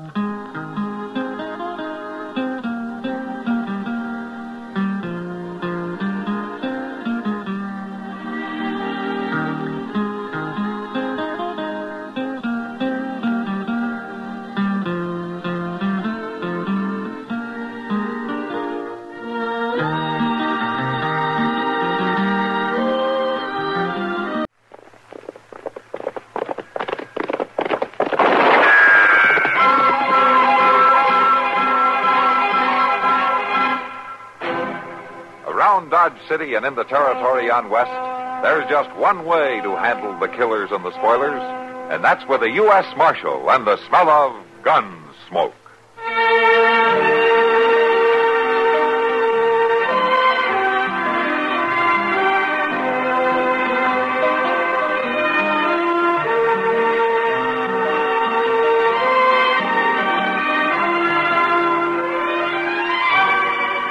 Gunsmoke, starring William Conrad, the story of the violence that moved west with young America, and the story of a man who moved with it. I'm that man, Matt Dillon, the United States Marshal. The first man they look for and the last they want to meet. It's a chancy job, and it makes a man watchful and a little lonely.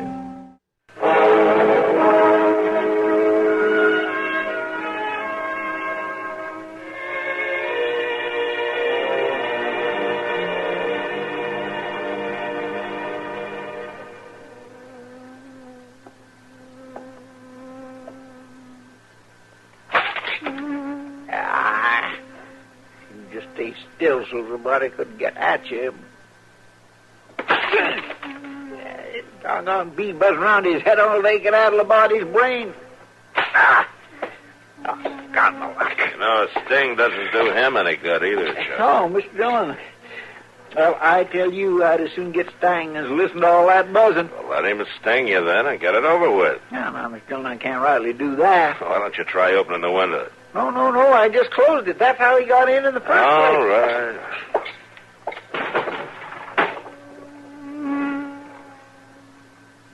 Oh, my goodness. Flew right out that window.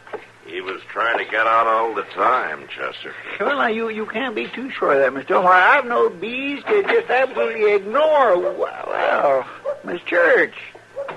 Hello, Chester. Matt. Hello, Samantha. Come on and sit down. Here's a chair, man. Thank you. Matt, I need your help. Sure, Samantha. What can I do? Well, it's George. George? He in some kind of trouble? That's what I don't know. He ain't come home since day before yesterday. Home from where? Home from right here in Dodge. He rode in from the ranch Monday morning, and I ain't seen him since. That doesn't sound like George. Staying away 2 nights. No, Matt, it don't. I didn't worry too much about the first night. Man has a right to do some celebrating every now and then, but... Samantha, was he celebrating something special? Was mighty special to us, Matt. He just worked the place free and clear. We sold our first big stand of cattle, Matt, and the money took care of all that we was owing. Was George bringing the money to town? He saddled up the minute he got it. He rightly couldn't wait to pay off that note, Matt. Yeah. All right, Samantha, I'll tell you what we'll do. Let's go over to the bank. They ought to know something about this. I've been there. I've been every place else I could think of in town. Nobody's seen him. Seems like he never got here at all. Yeah. Tell me this. Who else knew that George was bringing in the money? Nobody, except maybe Ben. He probably knowed about it all right. Ben? Oh, he's the one who helps you run the place, right? Yes, Matt. We took him in when he was just a little boy. Ray'd got his ma and pa. He's just like our own. Yeah. Nobody else knew? Well, Hobie Price come riding up just as George come out of the barn. They rode off together. Well, have you seen Hobie since then? I asked around for him, Matt, but I ain't found him. Matt? Yeah? I ain't never been one to give way. I know you haven't. I've got a bad feeling about this, Matt. I got a bad feeling about George. I ain't slept. Samantha, there's no use for a bad feeling yet. You just let me start looking, huh? Yeah. I guess I got to. I ain't getting nowhere. You go on home now. You try to get some rest. It isn't going to do George any good for you to get worn down. I guess you're right. Sure, I'm right. Maybe you better go see Doc, huh? I got no need for doctoring, Matt. Just you find George. Yeah, I'll start looking, Samantha. Right now.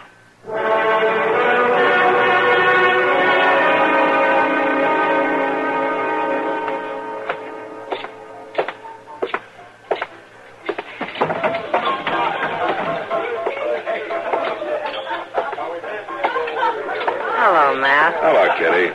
Down. I haven't got time, Kitty. I'm looking for Hobie Price. Hobie Price? Yeah. Has he done something? I'm not sure. You seen him lately? Oh, no, let me see. He hasn't been in today. It's the last couple of days I'm interested in. What, last night?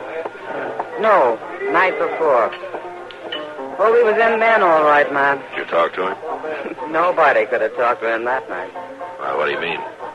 He was drinking whiskey like he wasn't ever going to get any more. Buying drinks for everybody in the place. I see. You haven't seen him since? No, man, I haven't. I wouldn't be surprised, though, if he was still sleeping it off. All right, Kitty. Thanks. Are you off to look for Hobie Price? He's one of the people I'm looking for. I'll see you later, Kitty. Sure, Matt. See you later.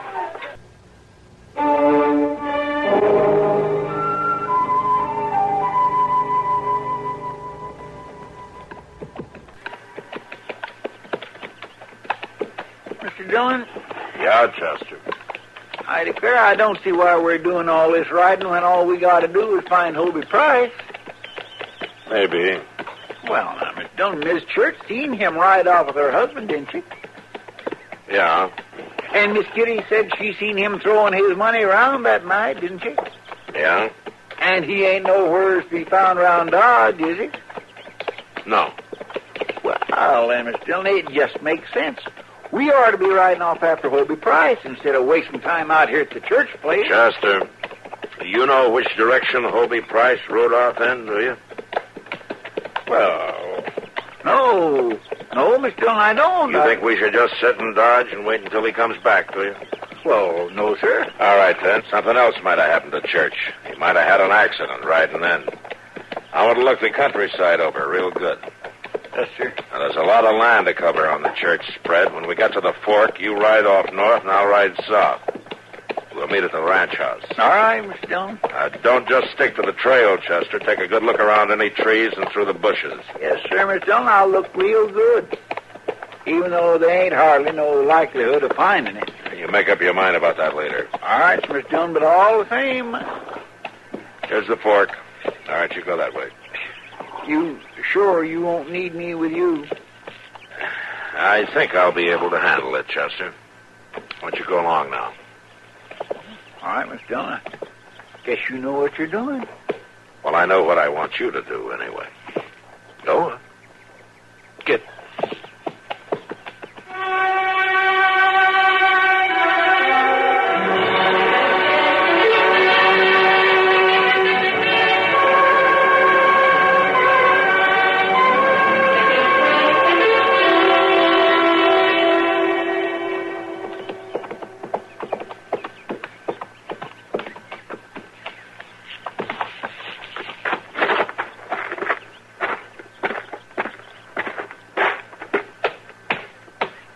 Dillon? Any luck, Chester? No, sir. I didn't find nothing. And I look real good, too. Yeah. All right, come on in. Chester didn't find anything either, Samantha. Oh. Well, thanks for looking anyway, Chester. Oh, yes, ma'am. And I'm sorry I didn't find nothing. Oh, I mean... This is Ben Stanley, Chester Proudfoot. I do. Oh, Chester. We've given the ranch and the road to town a good looking over, and we haven't found a thing. You got any ideas, Ben? No, Marshal, I don't. Mr. Church rode off just like he'd always done. Oh, he set off a bit earlier than usual. Oh, yeah, he done that all right. He was mighty anxious to get that money to the banker. Yeah. Did you see him before he left? Well, yes, Marshal, sure I did. I helped him saddle up. He didn't say anything to you special about anybody he was going to see or anything? No, with the banker. Seemed like that was the only thing on his mind. Getting the money there and that note paid off. Never sat well with George owing any money. He wanted things free and clear. Yeah. Samantha, did you and George have any kind of trouble lately? You know, like a argument or something? Oh, Matt, if you're thinking he might just have rode off from me, that ain't so. No arguments, huh? Well, I ain't saying George and I never had our differences, because we did, sure enough.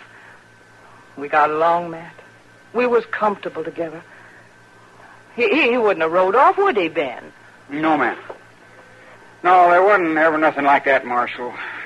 There's no cause for thinking it. Yeah. All right. Matt,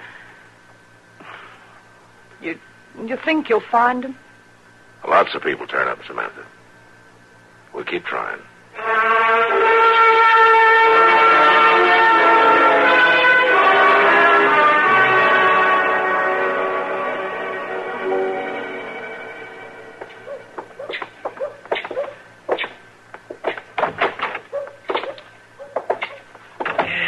Well, I can't say I'm sorry to be back in the office, Miss John.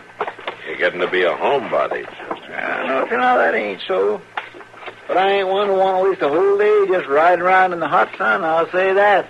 You'll live. Oh, yes, sir, Mr. I'll live all right. But we might just as well have stayed here.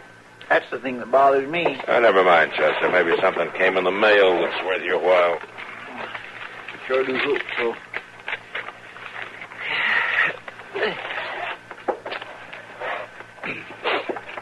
Chester, would you light someplace? You're starting me to fidgeting. Oh, well, sure, Mr. Dunn. You go right on ahead and read your letters. Well, thank you. That's very nice of you.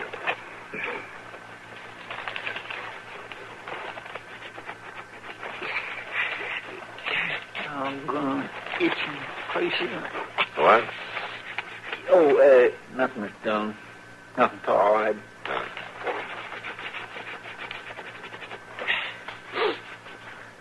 Chester, what's the matter with you? You got a beetle under your shirt or something? Why, no, sir, Miss Jones, but it does seem that there is always some place that needs scratching. Something bite you? Oh, no, sir, I ain't been bit. They just these little red patches here. See, let me look. See? Well, pull up your shirt. Yes, sir. Sure breaking out in a rash. You better let Doc have a look at that. Oh, no, that ain't easy, Miss Dunn. It'll be all right. Just an itch. It may be all right for you, but it's not all right for me. Seeing you scratch makes me itch, too. Well, Miss Dunn, Go on, Chester. Take your itch to Doc.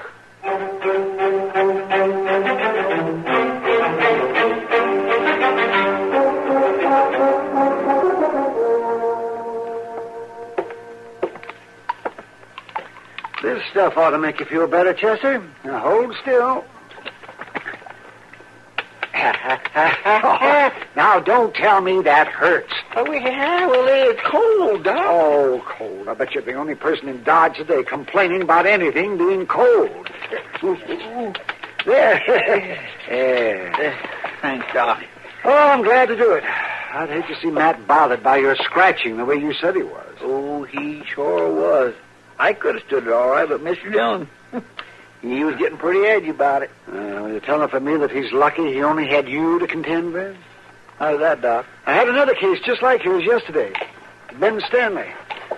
Funny thing, too. The first time I've seen ivy poisoning this year. And then there's two of them in 2 days. All right, Chester. You can put your shirt on now. Okay, Doc. Was Ben scratching real bad, too, Doc? Oh, was he? Like 3 hound dogs with fleas. You had a pretty good case of it. Well, that's good. Well, what's good about it? It's just good to know that somebody else scratched himself when he itched, that's all. And I bet Mr. Dillon would scratch himself, too. Well, he would if he had what you've got. Now, here at Chester, you better take a bottle of this along. And dab some of the lotion on your itchy spots every once in a while. It'll keep the itch down. Oh, well, thank you, Doc. That's all right, Chester. As the old saying goes, you scratch my back and I'll scratch yours. Oh, you want me to scratch your back, Doc? Oh, no, Chester, never mind. Just go scratch Matt's.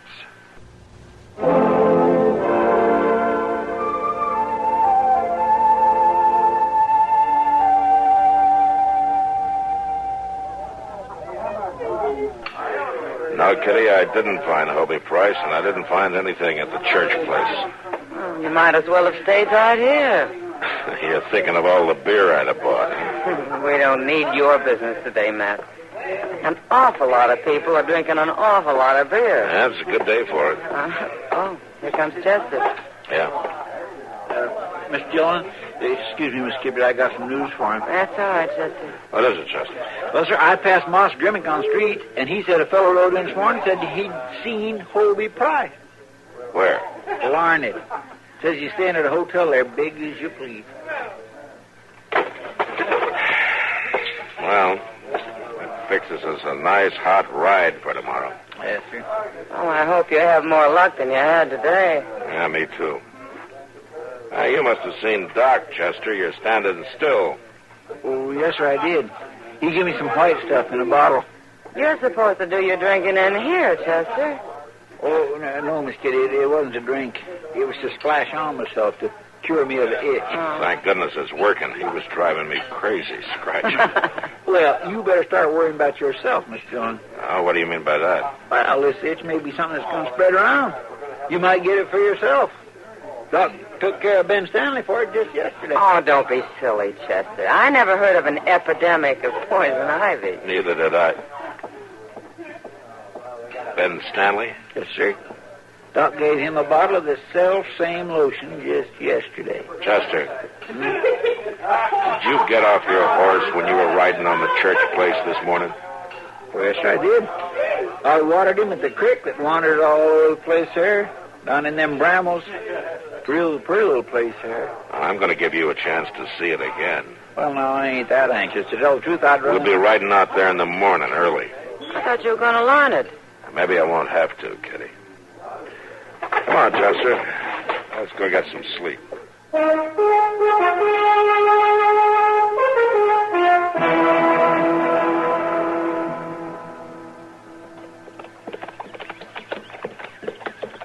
right, now, Chester, there's the creek. Yes, sir, I see it. You'll find the exact place where you got off your horse, huh? Well, yes, sir, but I don't see how it makes all that difference, so... Let me worry about that. Yes, sir. Let me see, we're right along in here someplace. Yes, sir, I remember that dead log. All right, we'll leave the horses here.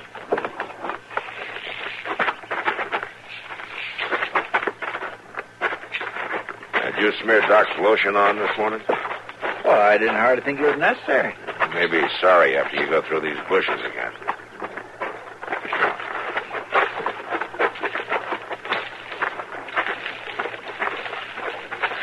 Mr. Dillon? Yeah? If George Church was here, I'd have seen him yesterday, wouldn't I? I don't know, Chester. We'll just keep looking for a while. All through these bushes. All right. Chester. Yes, sir? Go get a shovel off one of the horses. Yes, sir.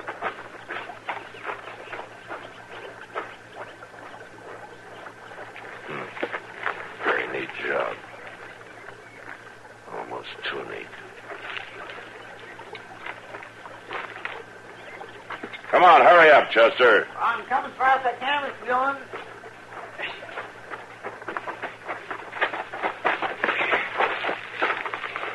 Look down there. Gracious alive. Looks like a grave. Yeah, fresh dug. We better see who's in it. Yes, sir.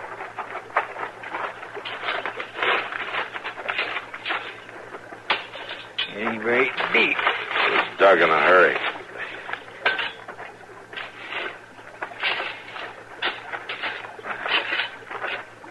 Mr. Dillon?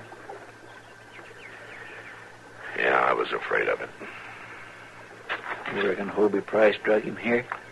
Unless he has a case of poison ivy. Oh, Mr. Dillon, you don't think... Yeah, Chester, I think Ben Stanley buried Church's body here and got the itch like you did. That nice young fellow, Mr. Dillon? Well, I could be wrong. I'd need a lot more than this to tell a judge, anyway. You can't hang a man just for scratching himself. No, you can't, Chester. Come on, let's find out if I'm wrong.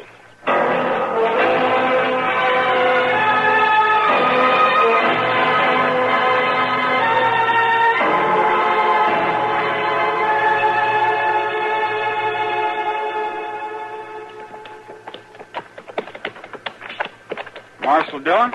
Yeah, Ben. If I was you, I'd head south from here. I don't think you're going to find much up ahead. Well, there's a creek up there, isn't there, Chester? Oh, yes, sir. There's a creek there. Our horses will be needing a drink. We might as well ride that way. They can get a drink down this way, too, Marshal. Oh, not that it matters to me. I just want to help you look around. Yeah, thanks. I think we'll just go ahead for a little while. Marshal, down in that gully there. That'd be a good place to look. Yeah, we'll take a look at it after we give the horses a drink. Chester was down in those bushes yesterday. Got himself a bad case of poison ivy. Isn't that right, Chester? Oh, yes, sir. That's right. Did you ever get it, Ben? No. No, it doesn't bother me none. Yeah. Doesn't bother me either. I guess we're lucky. Yeah, lucky. You know, that rash on your neck looks an awful lot like Chester's. No, that ain't it. Oh, that's good. Now, here we are. You can lead the horses from here.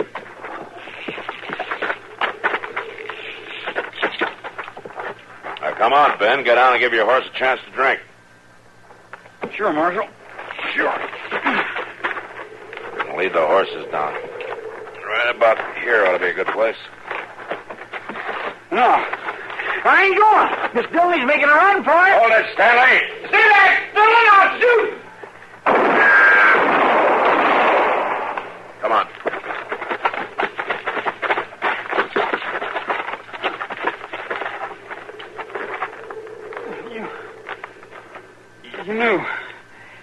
You knew about it, didn't you, Marshal? Yeah, Ben, I know. When did you find him? This morning. I didn't mean to kill him, Marshal. I didn't want to hurt him. Uh-huh. No, I only wanted the money. But he fought me for it. He fought me so hard, Marshal, I had to kill him. Yeah. No, I thought I was all right. Ms. Church said you was after Hobie Price. I knowed he rode off to the Willets' place, but nobody else did. And you weren't about to tell, were you? I didn't mean no harm to Mr. Church, Marshal. If he'd just give up the money easy, if he just wouldn't have fought. You know, Ben, some men do funny things like that. Like what, Marshal? Fights for the things that belong to them. And other men get poison ivy and end up getting hung. All right, come on, Chester. Let's help him on his horse.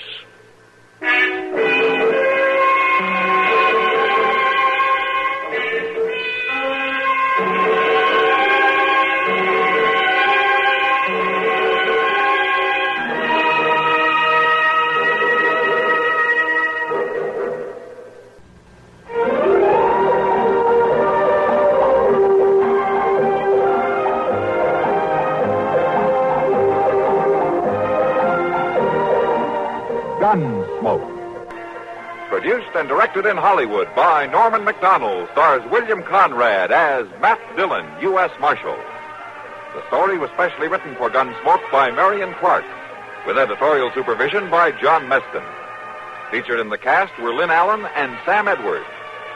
Harley Bear is Chester, Howard McNear is Doc, and Georgia Ellis.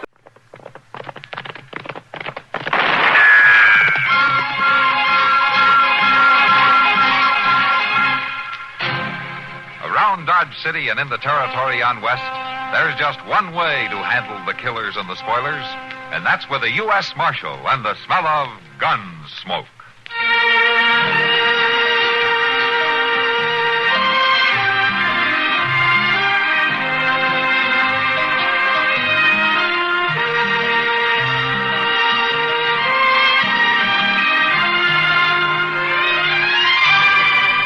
Gunsmoke, starring William Conrad.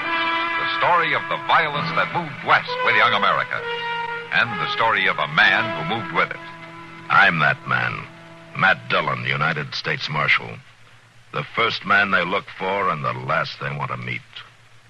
It's a chancy job, and it makes a man watchful. And a little lonely.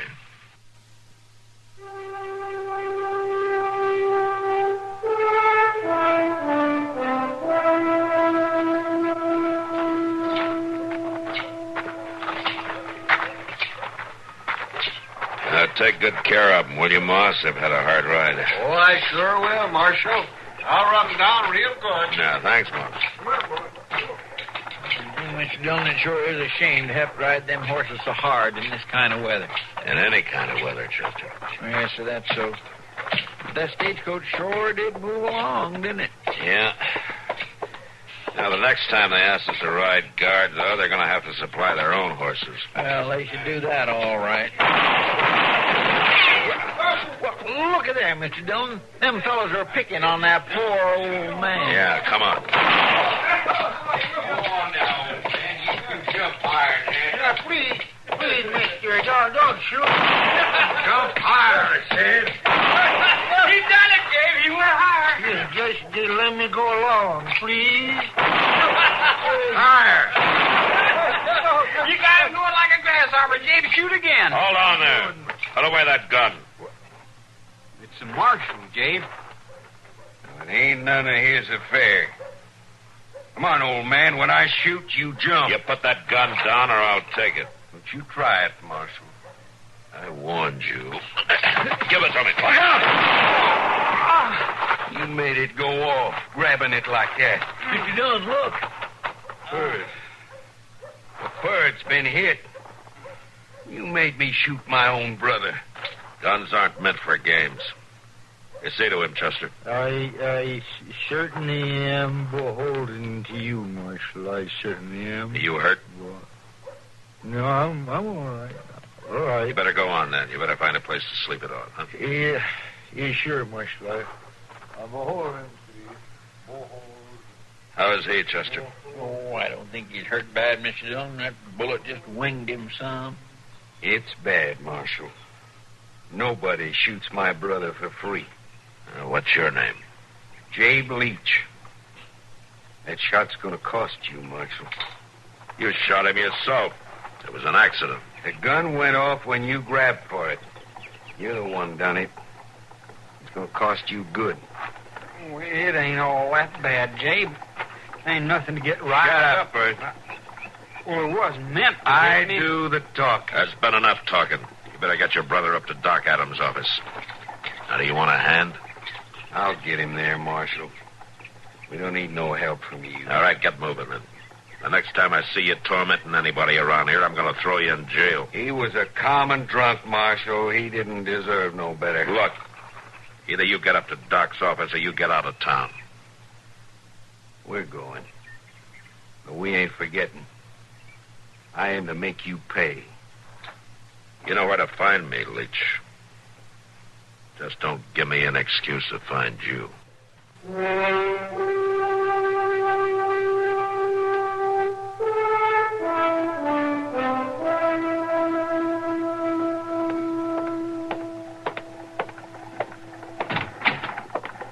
Oh, hello, Doc. Hello, Matt. Matt, you got a minute? Sure, Doc. Is this a professional call? Well, I don't know, Matt. It's about those Leach brothers. Ah, then they did get you to look at that arm, huh? Is it in bad shape? No, it's not serious. The bullet broke a bone in the boy's wrist. He won't be drawing his gun for a while. Yeah. Well, I wish you could say the same for his brother. Well, that's what concerns me, man. Oh, what do you mean? Well, there was something about the way Jabe Leach reacted to the whole thing. I wouldn't worry, Doc. He's more the type to pick on old men than to try to get even with me. I don't know, Matt. I've known them for some time. They're dirt farmers south of town. It's a peculiar situation. Jabe is much older than Purge, you know. Yeah, I know. And ever since their pa died a few years ago, he's been running Purge's life. And he sure doesn't let the boy talk much, does he? I don't believe he even lets him think. And there's something, well, it's like something out of the Old Testament. The way he has an eye for an eye attitude about this. Or a wrist for a wrist. I'm not joking about it, Matt. There's something wrong with this man. I'd be careful if I were you. I'll be careful, Doc. Well, tell you what. Come on, I'll buy you dinner.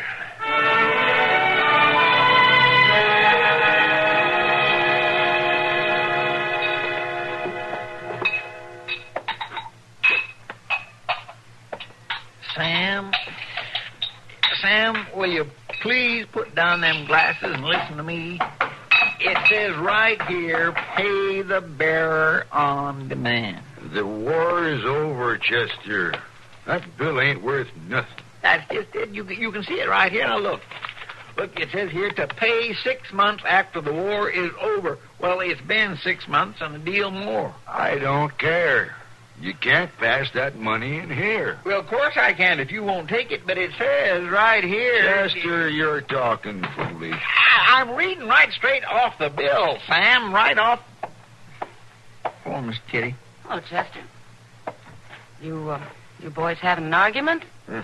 He's trying to get me to take a Confederate bill. Chester, I'm surprised at you. Trying to pass worthless money. Now, I know, Miss Kitty, but I figure if we just started using it again, we could make it worth something. Well, what happened? Did you find a trunk full of it? Well, no, it wasn't that exactly. Well, how did you get it, Chester? Well, Miss Kitty, you recollect that drummer that come through here a couple of days ago? One selling that double-strength liver cure?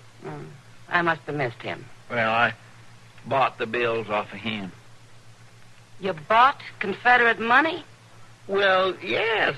This fella said it was a certain thing. It would be worth something again if we could just get it back in circulation. And that's what you were just trying to do? Well, yes, ma'am, Miss Kitty, I was. Chester, I swear, I don't know how... Your name Chester? Chester Proudfoot, yes. You a friend of the marshal? Well, sure I am. Well, he wants to see you. Mr. Dillon wants to see me? Yeah, he sent me. He had to ride out to Crow Corners, wants you to meet him there. Well, sure. I'll get right on out. I guess something come up real suddenly. Yeah. Well, goodbye, Miss Kitty. I'll see you some other time. Yeah, sure. Chester. Yes, Miss Kitty? Don't let Matt sell you anything. Now, Miss Kitty.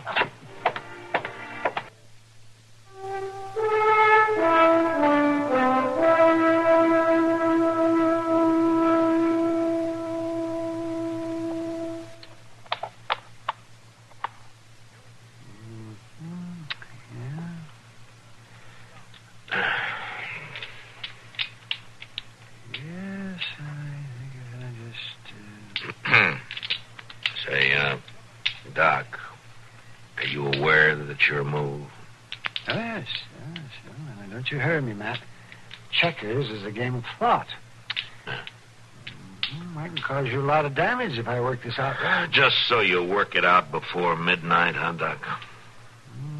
You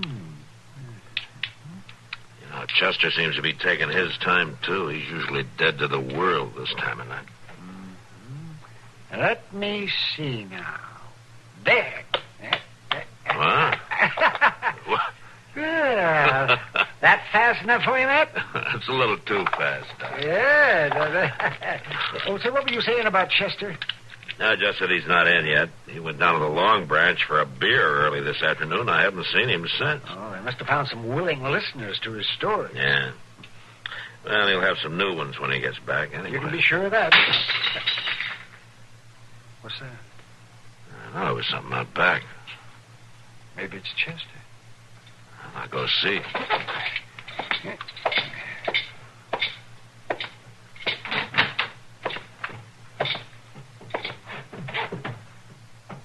Is that you, Chester?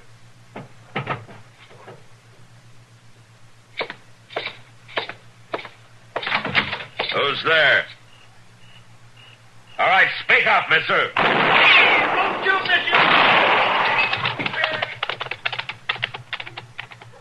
Chester? Chester!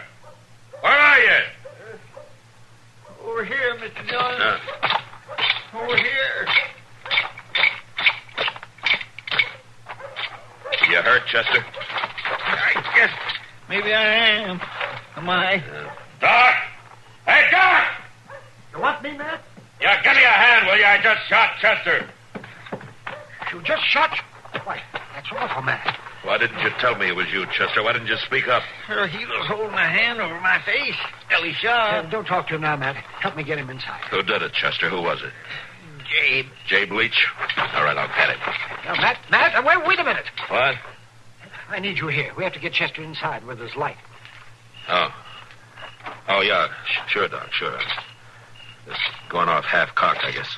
I don't blame you. Oh, Mr. Dillon, I sure am sorry to make you all this trouble. Now, don't you worry, Chester. Doc will pick you up. Oh, I ain't worried, Mr. Dillon. I know you'll take care of me. Yeah. You're not the only one I'll take care of. All right, Doc, Let's get him inside. Easy.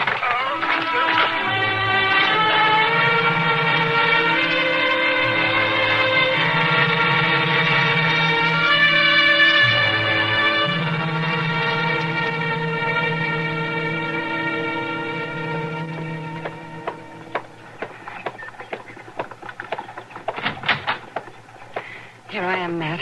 I came as soon as I could. Sorry to get you up so early, Kitty. It doesn't matter. How's Chester? The doc thinks he'll be all right, but he needs somebody to watch him. Well, I'm glad to do it, Matt. You know that. Yeah, thanks, Kitty. However did this thing happen? Oh, that crazy Jabe was trying to get even with me.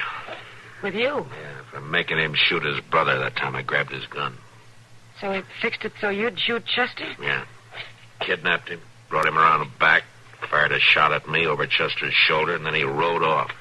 Like a fool, I fired back. And I hit Chester just like he figured I would. Don't blame yourself, Matt. It's not your fault. And I won't forget that I fired the gun. And Jay Bleach won't forget it either. You're going out to the Leach place? Yeah, right now. Matt. Yeah, Kitty? Well, nothing. I'm scared, but I can't ask you not to go. I guess I'd be doing the same thing. Yeah, Kitty, I think you would.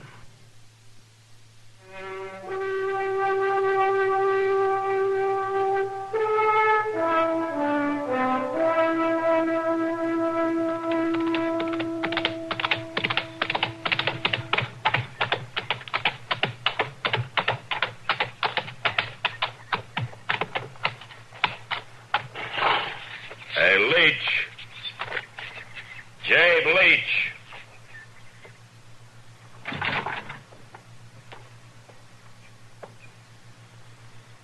My name's Leach. I want to see your brother. Tell him Matt Dillon wants to see him. He ain't in here. Come here. Marshal, I told you. I said come here.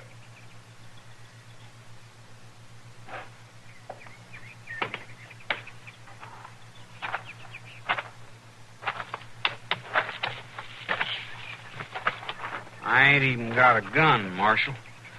I still got him in my busted wrist. I want to know where your brother is.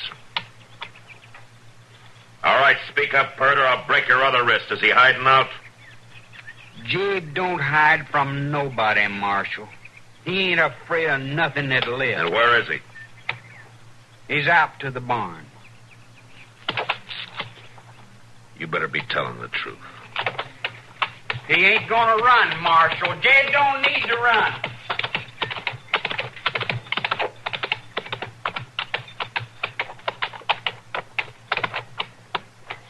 Leach? Jabe Leach. I want to see you.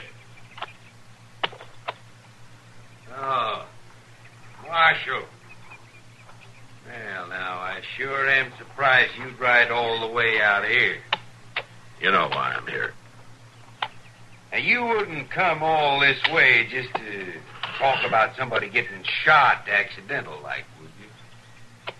I'm not going to do much talking. Why, you wouldn't shoot an unarmed man now, would you, Marshal? I'm leaving my gun on my saddle.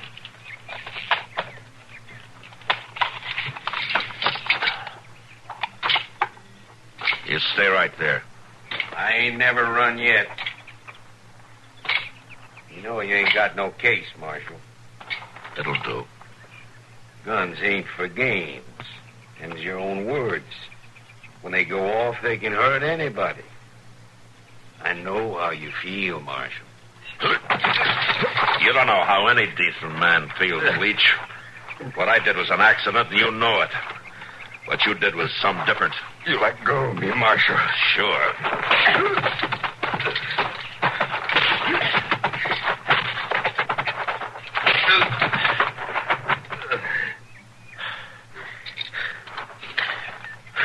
Marshal, you licked him.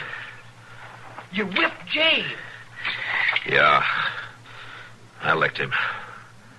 I ain't never seen nobody whip Jabe before. That was about time. You've been standing there with that carbine all this time? Yeah, Marshal. And I'm a real good shot left-handed. Oh, don't you get any ideas? Oh, no, Marshal. I could have shot you any time. Shoot him. Shoot him, Bert. I ain't going to, Jabe. Now, you do what I say. Nope. I don't reckon I will. What are you talking about? I ain't never seen you lick, Jabe. I didn't ever think you could be licked. I can still whip you. Not anymore, you can't. And you know something else? I ain't going to stay here no more, Jabe. I don't have to now. You ain't going nowhere. You can't go nowhere. Yes, he can, Leach. I'm going to see to it that he can. Can I ride in with you, Marshal? Yeah. Yeah, sure, Bert. Marshal. Yeah? I guess it ain't right to go around hounding folks and hurting them when they can't fight back, is it? Well, that's something to learn, Bert. You'll have a chance to learn a lot more. All right, come on.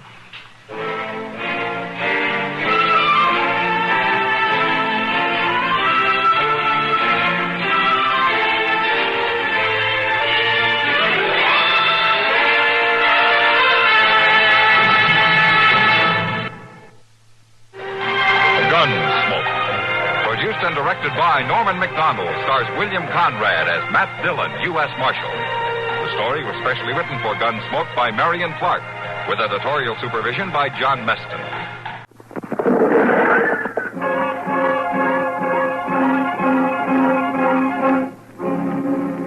Around Dodge City and in the territory on West, there's just one way to handle the killers and the spoilers, and that's with a U.S. Marshal and the smell of gun smoke.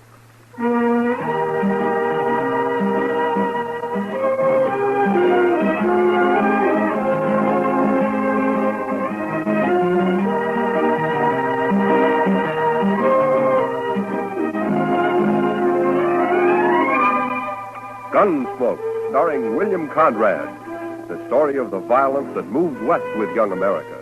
The story of a man who moved with it. Matt Dillon, United States Marshal.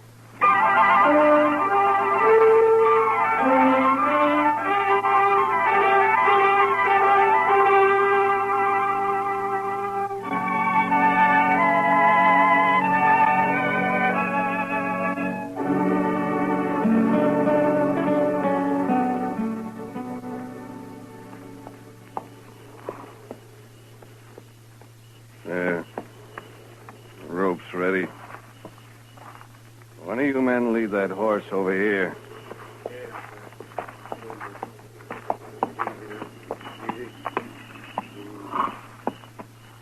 All right. Let me get this noose around your dirty neck, and you'll be swinging in no time. There. Not too tight, is it? I wouldn't want you to be uncomfortable. That's enough of that, Cam. What? Who said that? I did. I said it. Rice Stewart. What's the matter, you turning yellow? Get this over with, Cam. Why devil him? Because that's what he is, that's why. Shut up. I'll take care of you in a minute. Rice, you got anything against my hanging this murderer? Just don't double him, that's all. Get it over with. I'll do it my way. It's my brother he shot, isn't it? And in the back, too.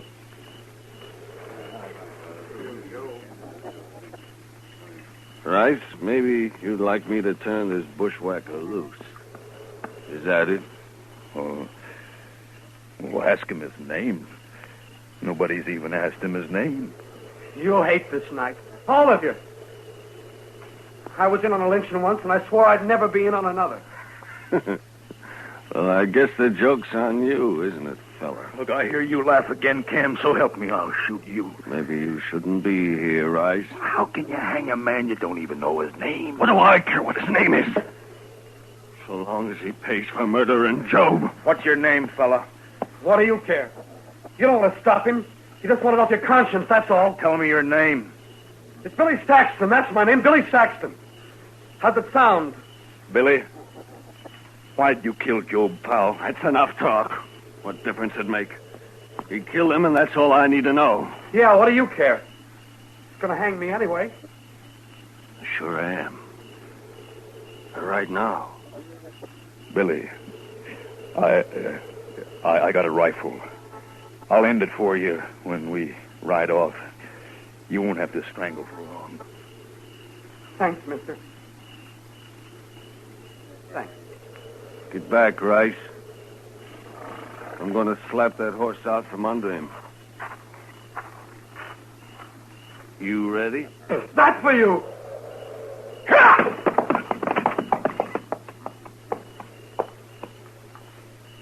Let's go, men.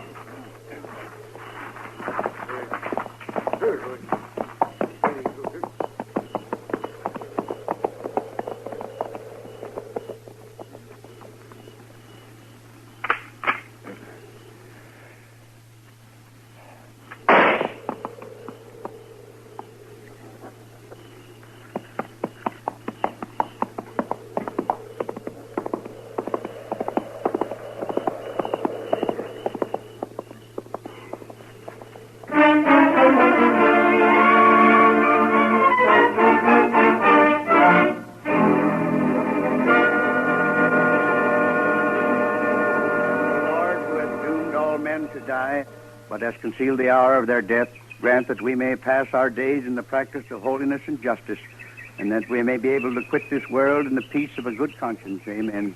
Amen. May Job Powell rest in peace. Amen. Amen. Go ahead, boys.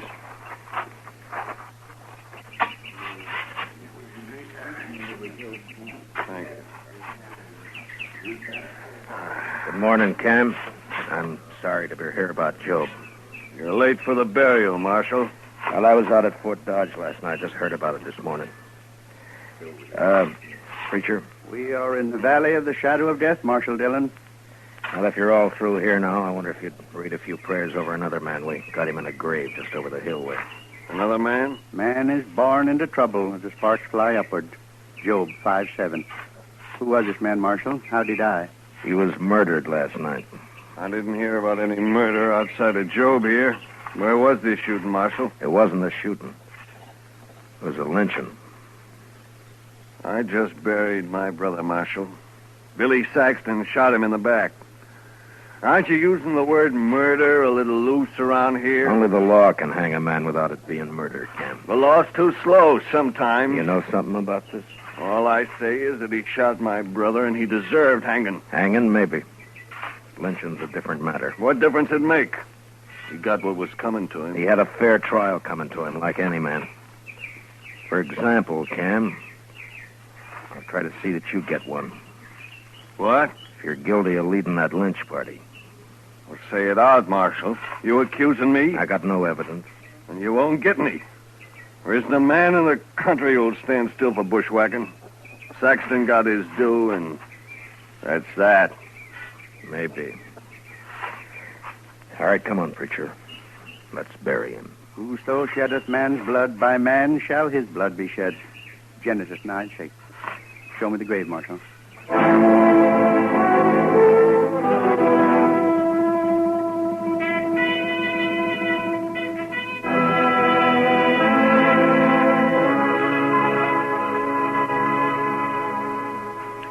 Why don't you just arrest Cam Powell, Mr. Dillon? Yeah, he won't admit anything, Chester, and I can't find a witness. Must be somebody who'll talk. Cam's a bigger man than ever now, with Job dead. The others don't want to cross him. Mm-hmm. He owns a lot of land, all right. And Job also owned a piece of the bank. Cam will get that now. Ranchers always need money, so they won't talk. Yes, and maybe they're ashamed, too, Mr. Dillon. Yeah, maybe. I saw lynching once, and not a man there could look in the eye for a long time afterwards. You weren't in on it, were you, Chester? Oh, my gracious, no, Mr. Dillon. I was just a small boy. That was back in Waco. They hung a cousin of mine there. Oh, why? Well, sir, it's kind of hard to explain. He was about as honest a fellow as I ever knew, outside of some loose notions about other people's cattle. But, Mr. Dillon, I just don't believe that struck him as stealing. Why not? Well, because there wasn't anything personal about it, if you know what I mean. Well, I don't, but maybe you can explain it to me. Well, sir, it's just that there was all those cattle running loose on the plains, and I guess they seemed like a natural part of the landscape to him. He figured anybody could own them. Your cousin wasn't very bright, was he, Chester? I didn't know him well enough to say, Mr. Dillon. But anyway, they shouldn't have lynched him. No, they shouldn't have. And nobody's going to get by with lynching around Dodge if I have anything to do with it. No, sir.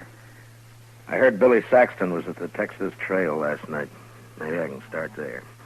He sure must have hated Job to kill him like that, Mr. Dillon. Yeah. I'll be back later, Chester. Yes, sir, Mr. Dillon.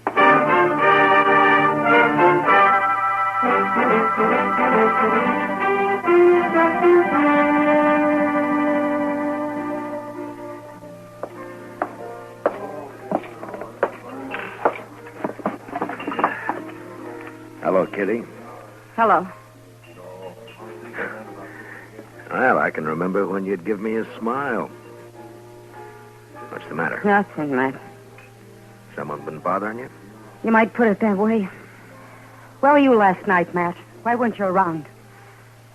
Yeah, Chester and I rode out to Fort Dodge on business. It was late, so we slept there. I thought this town could go one night without trouble. You sure thought wrong, didn't you? You're upset about the lynchings, that is. That's it. Aren't you? I heard Billy Saxton spent some time in here yesterday. I hate men.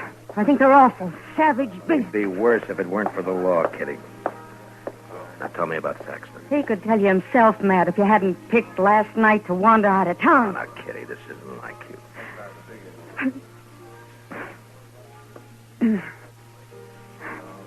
I'm sorry, Matt. He seemed like such a nice kid. Where was he from? I never heard of him around here before. The Dakotas, somewhere. He was just a cow puncher, looking for a job. No more a gunman than I am. No, you can't be sure, Kitty. He say he'd ever been in Texas? The Powells came from Texas, didn't they? Never really. Well, he never mentioned Texas one way or the other. What'd he talk about? Horses, mostly. How he'd like to have a little spread of his own someday. And a woman. I see. And he'd talk nice about it. He wasn't like these hard cases around here. Anything else? Cam Powell was in this morning. Told me not to talk about Billy, especially to you. No? What'd you say? I told him I'm not afraid of him, but maybe you are, so why didn't he warn you against talking to me? That pleasing? I also told him if I was a man, I'd kill him. Who else was in on it, Kitty? I don't know. One thing, though. Rice Stewart came in here last night. Must have been afterwards. He sat over there in that corner and got drunk all by himself. Real drunk. Not like Rice. No, but maybe he was in on it and couldn't stand himself afterwards. Maybe that's why he had to get drunk. Well, I'll go see him. Anyone who was there would be in trouble, too. Wouldn't they, Matt? Yeah. But I have a feeling Cam really headed this thing, and if I can prove it, I'll have him up for murder. I'll keep my ears open, Matt. Thank you, Kitty. I think I'll ride out to the Stewart Ranch. Rice isn't a man who can lie with much conviction. Good luck, Matt. Yeah, I'll see you later.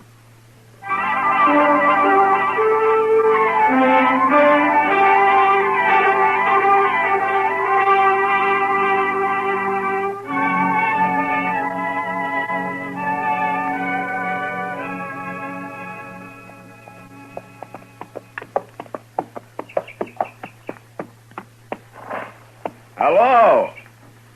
Anybody around?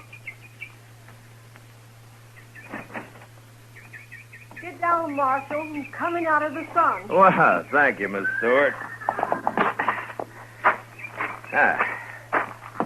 Got a pot of coffee on the stove, Marshal. Oh, thank you, ma'am, but I'd like to find Rice first.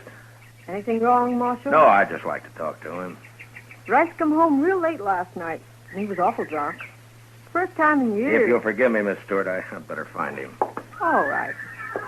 Guess I'd rather Rice told me about it himself. Must be something up. Cam Powell was by earlier. Hasn't been around in months. Where'd you say Rice was, ma'am? Hasn't strayed far from the house today. Keeps coming in for coffee. Think he's drunk a gallon already. Well, I'll be back for some myself in a little while. Sure, Marshal.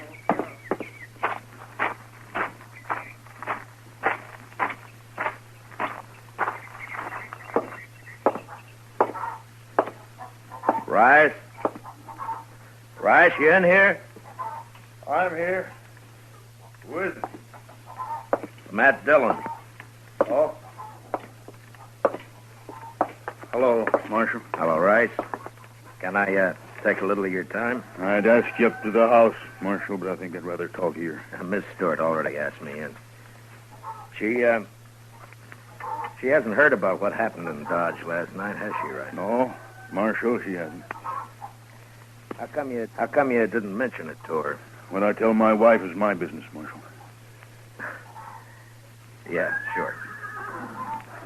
But you know, she's bound to hear about it later. Maybe she'll wonder why you didn't tell her right off. That's still my business? She said Cam Powell was here this morning. Anything wrong in that? You don't feel very good today, do you, Rice? I got drunk yesterday.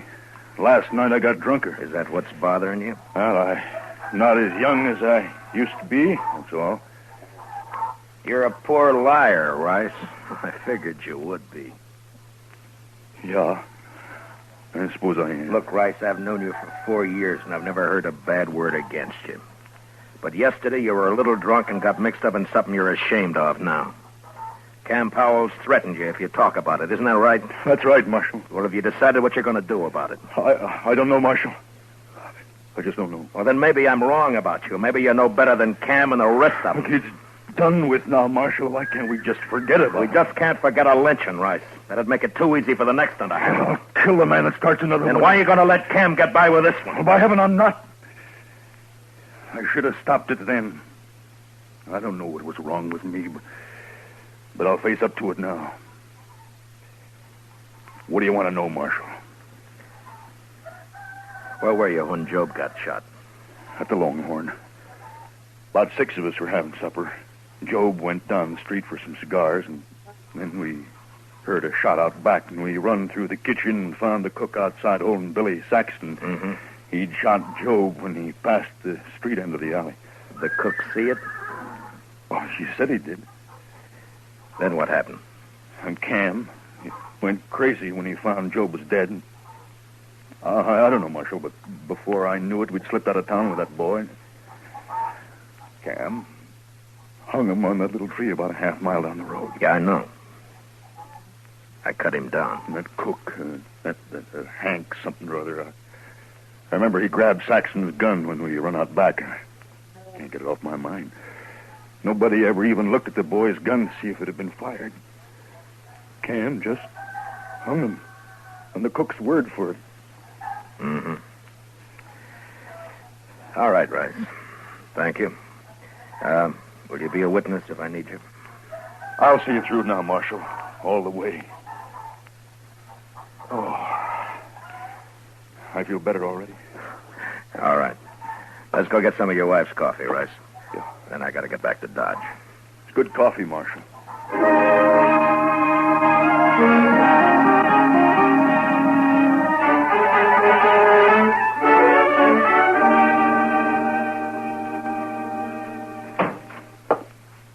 Chester?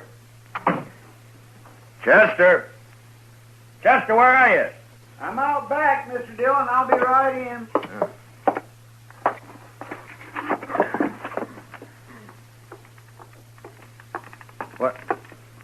What's that you've got all over you? Paint, Mr. Dillon. White paint. Paint? Well, where'd you get it?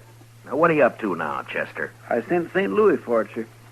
I thought it'd be a good idea to make the hitching rail out back all white. Well, what for? Well, sir, we might be in an awful big hurry some night, and that... all right, Chester. All right.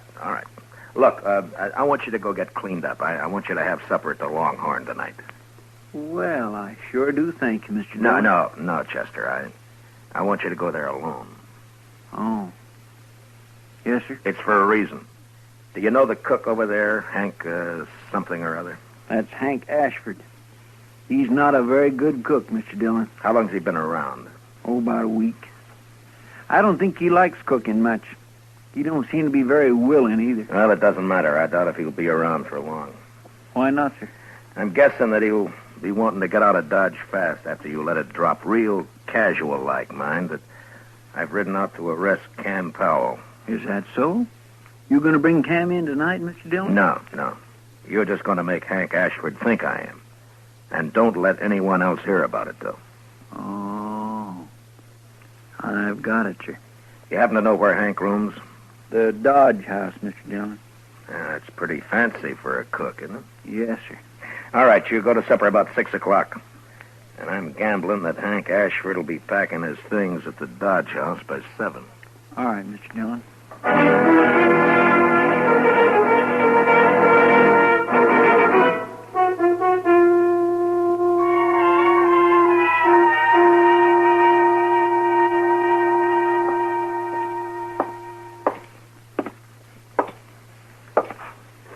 Evening, Marshal. Evening, John. Hope you're not looking for a room. We're all filled up. Texans, mostly. Well, that's fine. What room's Hank Ashford got? 310, Marshal. Top of the stairs, straight down the hall. Uh-huh. Hey, you been up to anything? Up to being a mite of a hurry when he come in. He's here now? Went upstairs just a couple of minutes ago. Yeah. Something up, Marshal?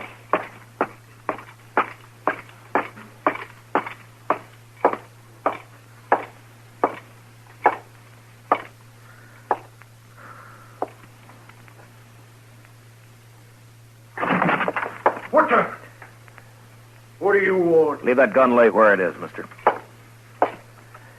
Here, I'll just put it in my belt. Less likely to get you in trouble that way. You're the marshal, ain't you? You leaving town, Hank? Yeah, I am. Why? I'm tired of cooking, that's why. You got Billy Saxton's gun up here, Hank?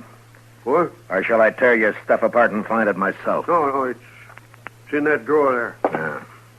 But I wasn't at that lynching, Marshal. I can prove I wasn't. Yeah, I'm sure you weren't.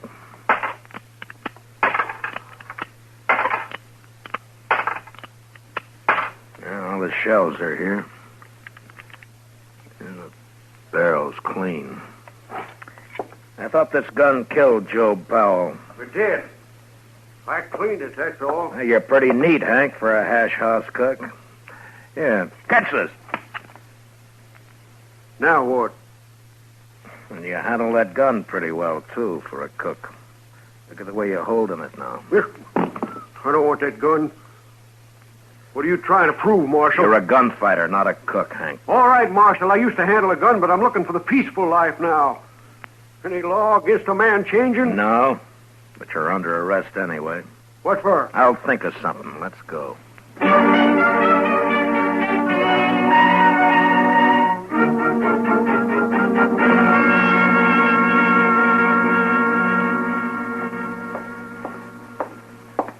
Hank wouldn't eat any breakfast, Mr. Dillon. Yeah, that's too bad.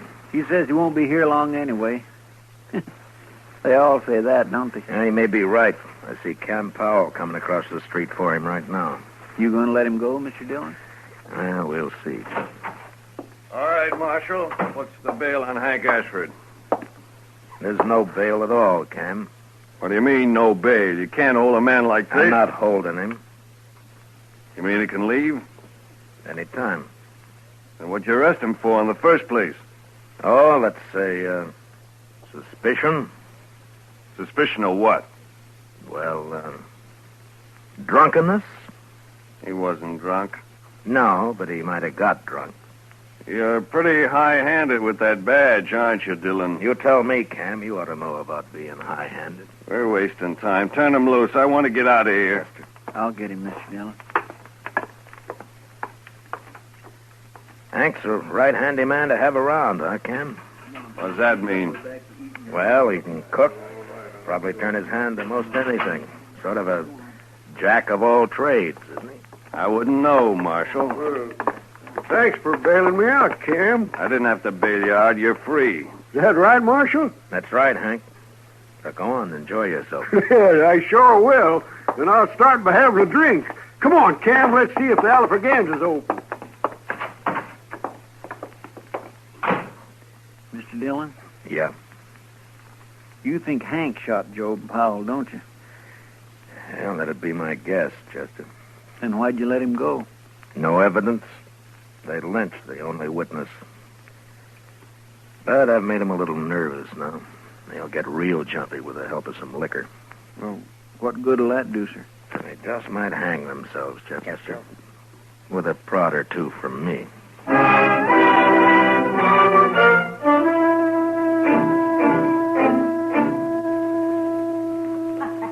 Well, come on, let's yeah. Are you still here, gentlemen? May I buy you a drink? What are you doing here, Marshal? Why do you want to buy us a drink? Bartender. Give me that bottle there, will you? Cam, I don't like this. Let's get out of here. Wait a minute, Hank. I'm too big a man in Dodge to get pushed around by any marshal. I just want you to have one drink before you leave, gentlemen. Yeah? Just one. For you, Cam. And for you... Thanks. Yeah. Well, gentlemen, here's to may he rest in peace, Billy Saxton. You looking for trouble, Marshal? You're the one who's got trouble, Hank. What do you mean? You turned me loose yourself. Yeah, I know. But what about Cam here? What? You think Cam's going to let you go after everything you've told me? What'd you tell him, Hank? Nothing. He's lying. I told him nothing. Then what are you talking about, Marshal? Just that I've got about all the evidence I need, Cam. Won't you ask Hank? He can tell you. Go on. Hank, if you cross me, I'll see you die for it. You believe him, do you? Well, go ahead. You didn't have the guts to shoot your brother yourself. Shut up. Who are you going to hire to shoot Shut me? up, blast you. Shut me up. Shut me up. Man, use your head. You got us in enough trouble already. I have. If you'd let me shoot that boy when he stumbled on me, would have been it, all right. Stop it. Stop you may it. be rich, Cam, but you sure ain't smart. I'm going to kill you, Hank. Well, draw on me and I'll have 2 pals tomorrow. All right, hold it, both of you. We've heard enough. Well, there you are, Hank. Marshall's heard all he needs. You're done for now. Yeah? Well, I shot a marshal in Trinidad once. Don't see why I can't shoot one in Dodge. Don't try it, Hank. Why not, Marshal?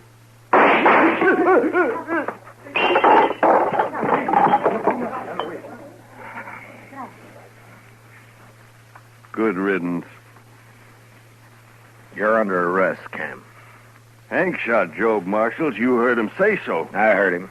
But I'm still interested in who murdered Billy Saxton. And you're right back where you started, Marshal. Seems nobody knows about that lynching. I know about it. Right stood. I'm not proud of it, but I was there. I witnessed the whole thing. I'll take your gun now, Cam. I guess you win, Marshal. Nobody wins this time, Cam. Now, maybe the next time anybody gets an idea about lynching a man around here, they'll think twice.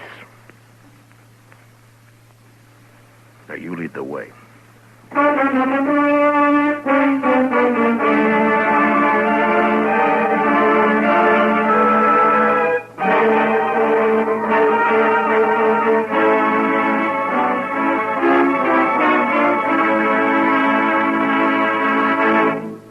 Gunsmoke, under the direction of Norman Macdonald, stars William Conrad as Matt Dillon, U.S. Marshal. Tonight's story was especially written for Gunsmoke by John Meston, with music composed and conducted by Rex Corey. Featured in tonight's cast were Paul Dubov, John Daner, and Tom Tully, with Joan Danton, Ralph Moody, and Lee Millar. Parley Bear is Chester, and Georgia Ellis is Kitty. Join us again next week as Matt Dillon, U.S. Marshal, fights to bring law and order out of the wild violence of the West in Gunsmoke. This is the CBS Radio Network.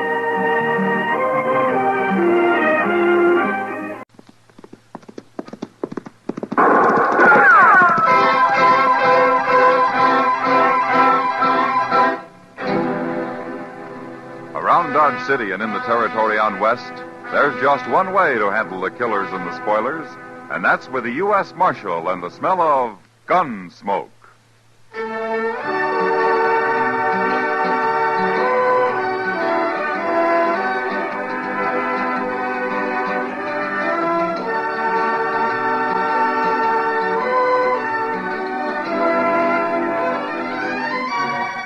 Gunsmoke, starring William Conrad. The story of the violence that moved west with young America. The story of a man who moved with it. Matt Dillon, United States Marshal.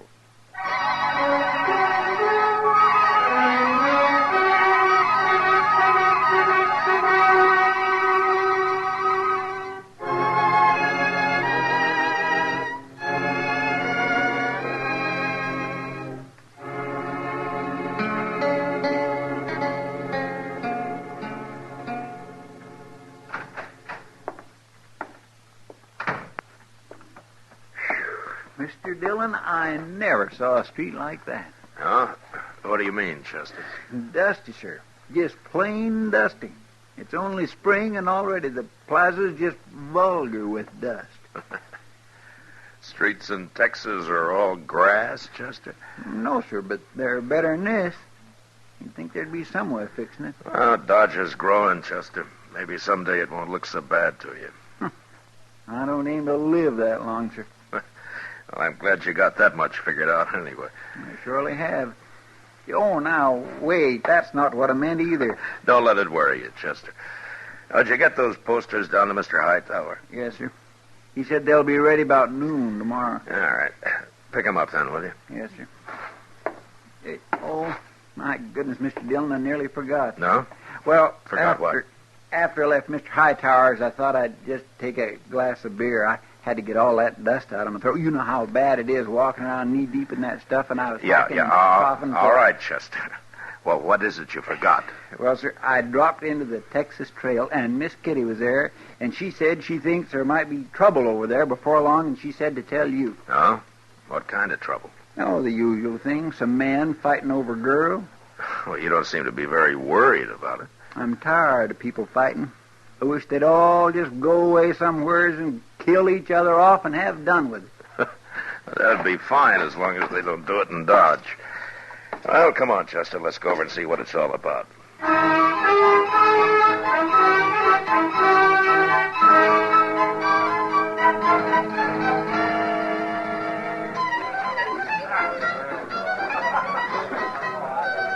Tacetta's a new girl, Matt.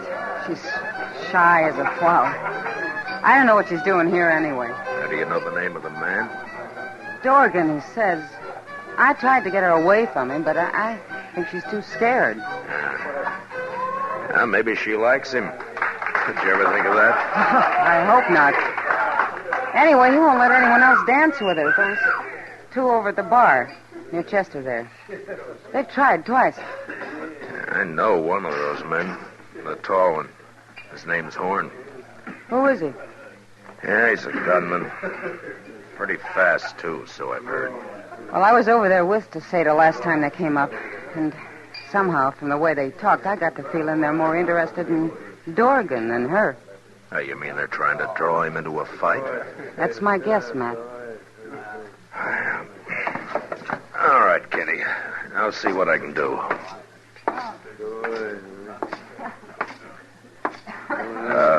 Miss Tacetta? Yes? I'm Matt Dillon. I'd be proud if you'd dance with me. Well, I don't think I'd better. Now, go ahead, Tacetta. It's all right. You can dance with him. Mr. Dorgan, you told those others that I could... Hello, Marshal. Hello, Horn. This here is Watson. Howdy, Marshal. How are you? What's on your mind, Horn? He just wanted to let you know, Marshal, If there's any trouble here, we ain't responsible. Leave me alone, there won't be any trouble. All we want, Marshal, is our turn with the girl here, and Dorgan's had her hogged the whole evening. And that ain't fair, and that's all. What's funny, Marshal? Now you sound like a man at a church social. I'm trying to be peaceable about it, that's all. I've seen you when you didn't try, Horn. What are you looking for, an excuse to work this man into a gunfight? Yeah, he sure is, Marshal. I ain't going to take much more from him or Watson either. What's the real trouble between you? There's no trouble, Marshal. We just want to dance with that girl. That's all. Mm-hmm. You want to tell me, Dorgan? Nothing, Marshal, nothing. All right. Tacetta. Yes, sir. Go over there and sit with Kitty, will you? Now, wait a minute, Marshal. Tacetta's my girl. I've been buying her drinks. She's staying right here. Go ahead, Tacetta. Go on over with Kitty. Well, I don't know which one. You just go, Tacetta. Nobody will stop you. Well, all right, then. Thank you for the drinks, Mr. Dorgan.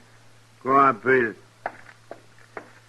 Chester. You got a great way of handling things is all I can say. What is it, Mr. Dillon? Take their guns, Chester. Oh, no, you don't. Shut up, Watson. Were you going to let him do that? We ain't looking for trouble.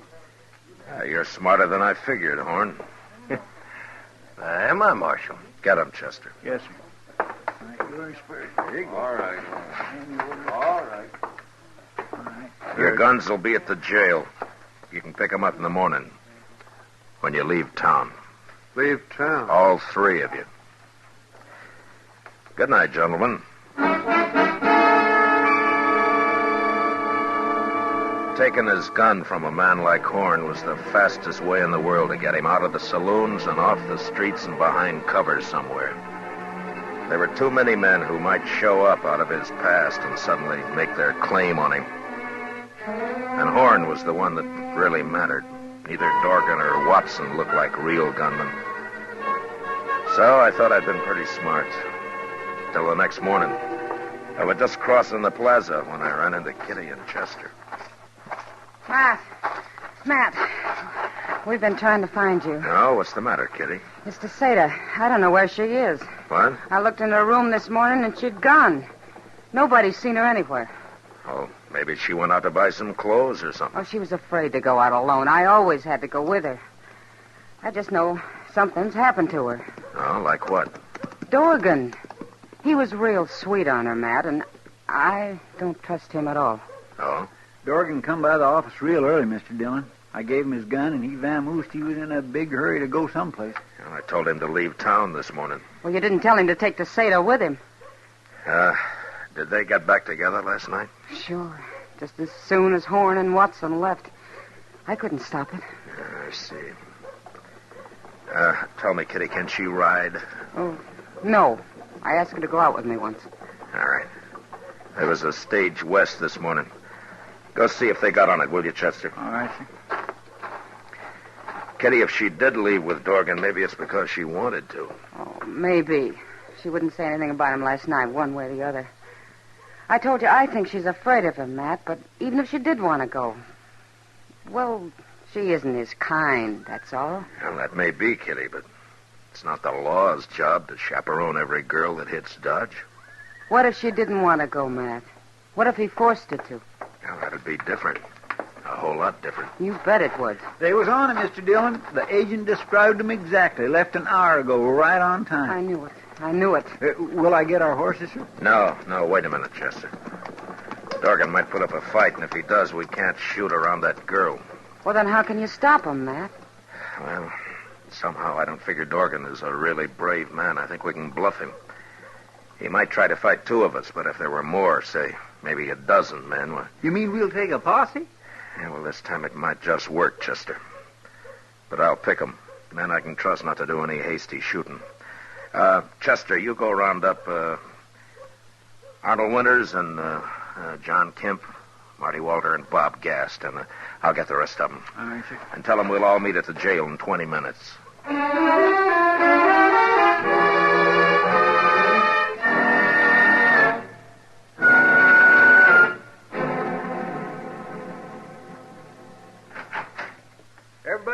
Mr. Dillon. All right, I'm coming, Chester.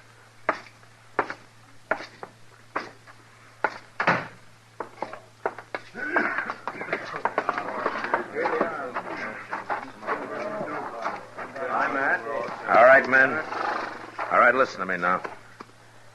Now, I've picked you men because I know that you're steady, every one of you. Now, there's a girl on that stage, and whatever happens, we can't return fire. Is that clear? Yeah, sure. All right. I'll figure out how we're going to stop them when we get there. Marshal. Well, what are you doing here?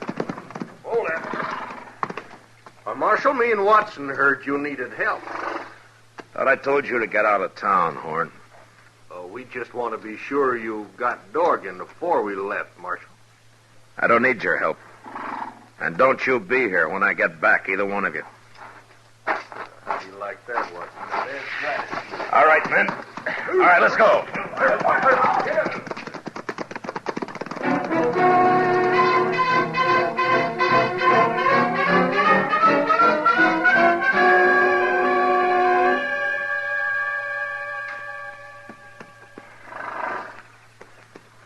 It's a-coming, Mr. Dillon. All right, Chester. Men, spread out in a half circle. When the stage comes out of those cottonwoods, Chester and I will ride forward and stop her. And then you close in around us. We got it. All right, let's go.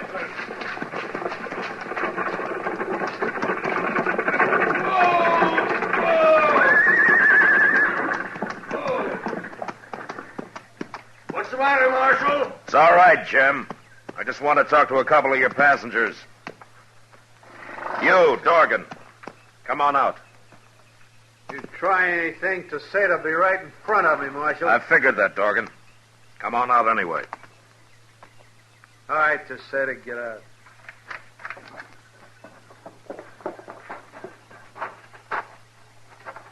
You stand right here, Tacetta, and don't move.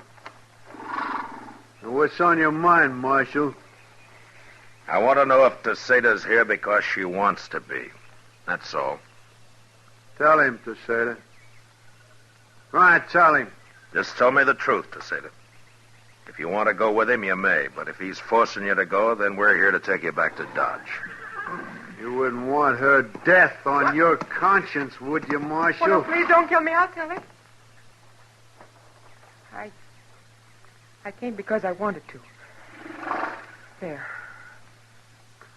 That's a good answer, Tacetta. And go on back to Dodge and leave us alone.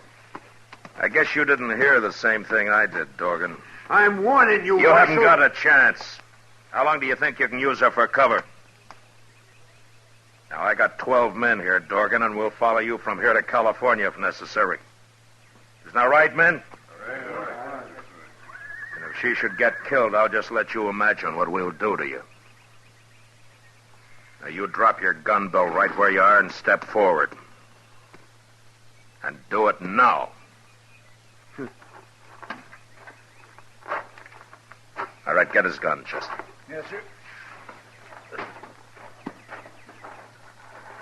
All right, one of you men get rid of your guns and put Dorgan up behind you. Mr. Dillon, what are we going to do with Tacetta? She can't ride anyway, especially in those clothes. Well, the Bledsoe place is a couple of miles from here. Go over there and borrow their buckboard, Chester, and for your trouble, we'll let you drive her back to town. Yes, sir. My. Well, you wait right here, Mr. Tacetta, and I'll be back in no time at all.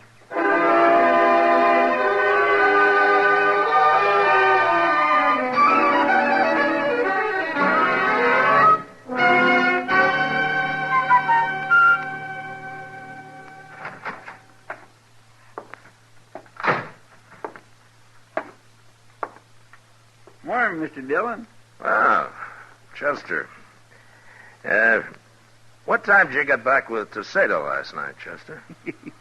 Oh, now, a buckboard ain't like a horse. You can't drive it a lope all the way. That's all right, Chester. Well, what have you got there? Dorgan's breakfast. Well, you'll probably have to wake him up. He hasn't made a sound so far. Oh, there are the keys on the desk. Yes.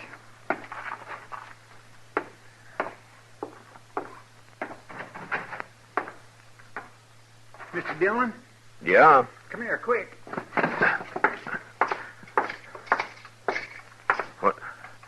Open the cell, Chester. Hurry. He might still be alive. I got a knife. All right. Cut him free. I'll hold it.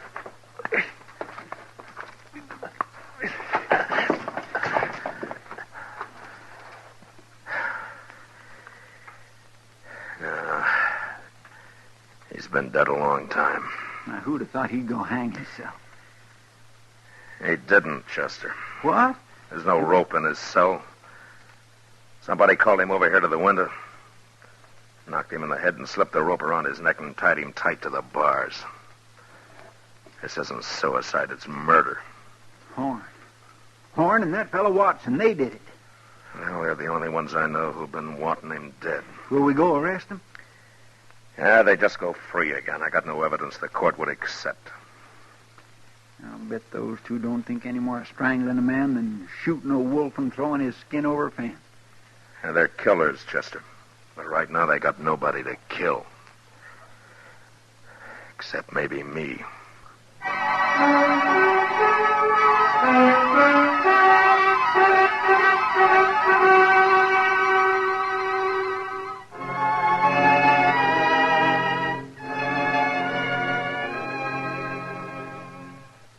When I found out that Horn and Watson were still in Dodge, I figured that they were probably waiting for me to run them out. That they'd be glad for the excuse if I did, leaving Dorgan's murder behind them. Instead, I did nothing and I said nothing, hoping that it'd sand their nerves some, maybe drive them to a bottle and some loose talk. That night, pretending there was nothing in the world on our minds, Chester and I walked into the Texas Trail. Sure is crowded tonight, Mr. Dillon. Yeah. Say, there's Tacetta. See her? You're like a fall hog after ripe acorns, Chester. Well, now, my gracious, it wouldn't be polite for me not to say hello, would it? I'll see you later.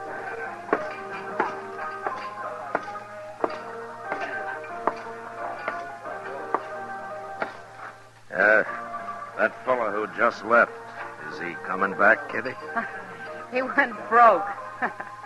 Sit down, Matt. You drinking? No, not tonight. Oh, expecting trouble, huh? Yeah, maybe. Look at Chester and Tacetta there. I sure wish this place were quieter. I'd give anything to know what they're saying. It may get noisier. What? Look over there. Watson just came in. Oh. Say, he's drunk, Matt. He's real drunk. Yeah. He's just going to start trouble again. Look, he spotted Tacetta. I don't see Horn. Oh, Horn hasn't been in tonight. I said I was going to dance with her. You're a loco drunk, Watson. Get out of here and leave the lady alone. What lady? You take that back. Matt? Are you from Texas, mister? Yeah. Yes, I am. Well, now, if I was from Texas, I'd certainly keep it to myself. You're wrong, Watson. There's a lot of good, decent people in Texas. Maybe, since you left.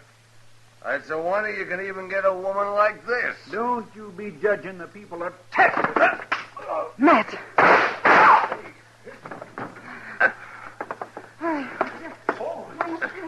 All right, get out of the way. Let me through here. Wait a minute. He drew on me, Mr. Dillon. I was only going to fight him. I didn't think he'd draw. Everybody saw it, Chester. He had his gun out first.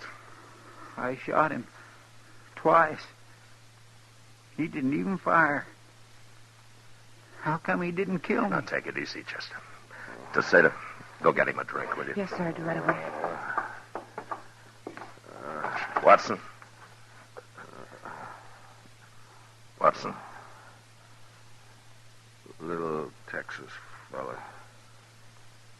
He shot me. Watson. Watson, listen to me. Did you strangle Dorgan?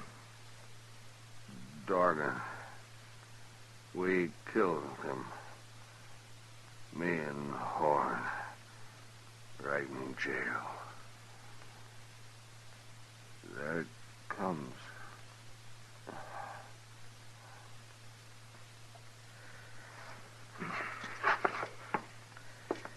If I take Horn alive, I'll call on some of you men as witnesses to Watson's confession here. Well, a couple of you take him out back. Chester, you all right? You look peaked. I got him a whiskey, sir, just like you said. Drink it down, Chester.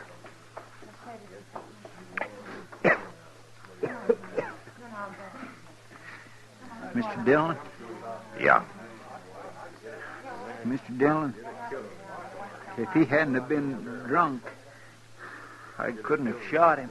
Well, that may be, Chester. But don't forget one thing. Drunk as he was, he drew to kill you. If you'd given him another second, he would have. You had to shoot him. It was self-defense, pure and simple. Yes, sir. That's sure true, but I... Now, you stay here for a while. I'll be out in the plaza. Tacetta, get me one more drink.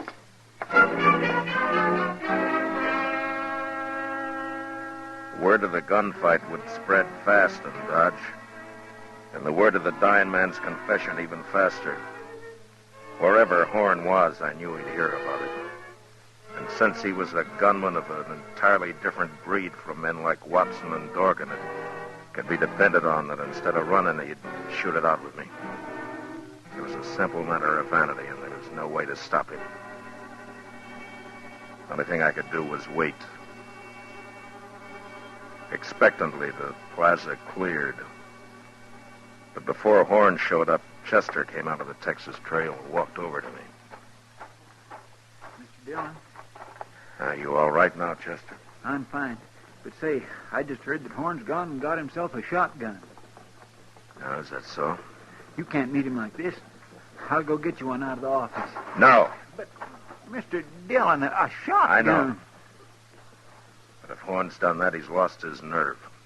It means he can't face me any other way. Yeah, but you haven't got a chance against a shotgun. Well, we'll soon find out. There he comes. Oh. He does have a shotgun, Mr. Dillon. All right, get off the street, Chester. I don't like to leave. Go on. Yes, sir.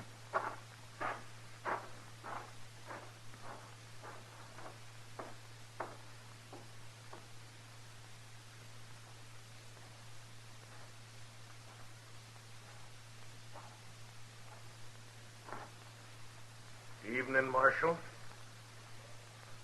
You're well armed, Horn. Yeah, ain't I? This is the first time, isn't it? First time what? You had to get behind a shotgun? I ain't taking no chances, Marshal. Sure. But from what I've heard, that never bothered you before. Meaning? You're fast enough with a 6-gun to have lived this long, Horn. You must be pretty good. But you're through now. You've lost your nerve.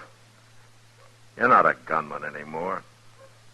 You're just ordinary dirt common. That's enough of that. I could find a dozen men like you in any saloon in town. It was different before, Horn. You kind of stood out a little. But nobody's going to worry about you after this. You think not? You think I need this shotgun? Of course you need it. Everybody can see that. I ain't scared of you, Marshal. I ain't scared of no man alive. Talk's cheap. I ain't talking. Yeah, now. Ain't got no shotgun. Now don't you tell me I'm scared. You don't have to draw, Horn. You can still take your chances in court. You was right, Marshal. I was scared.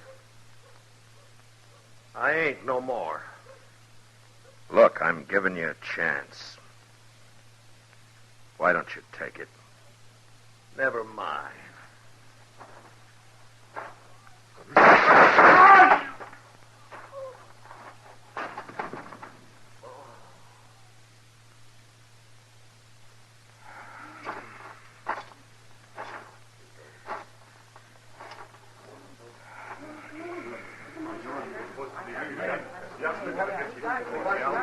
You all right, Mr. Dillon? Yeah. Yeah, Chester. It's been a long day. Let's go somewhere and try and forget it.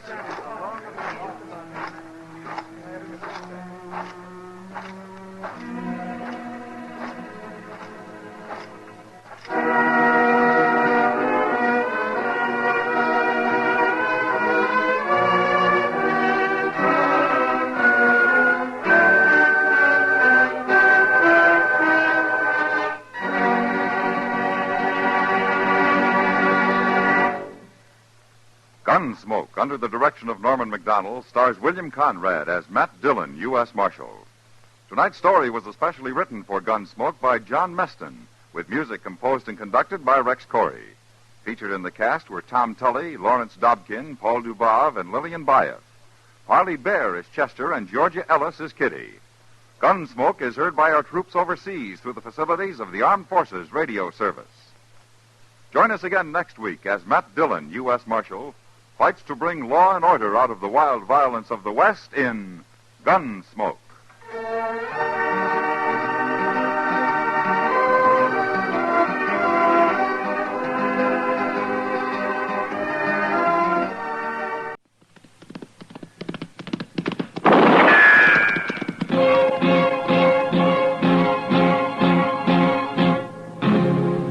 Around Dodge City and in the territory on West, there's just one way to handle the killers and the spoilers, and that's with a U.S. Marshal and the smell of gun smoke.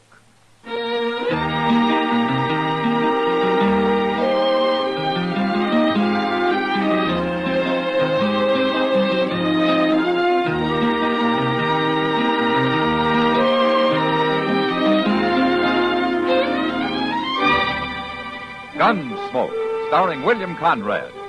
The transcribed story of the violence that moved west with young America. And the story of a man who moved with it. I'm that man, Matt Dillon, United States Marshal. The first man they look for and the last they want to meet. It's a chancy job, and it makes a man watchful and a little lonely.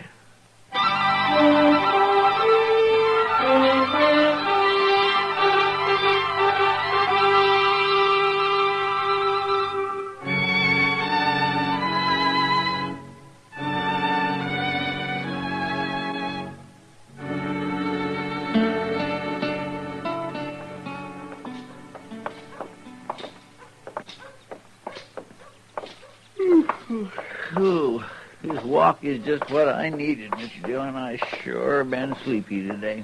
You got spring fever, Chester. I guess so. It is nice weather, ain't it?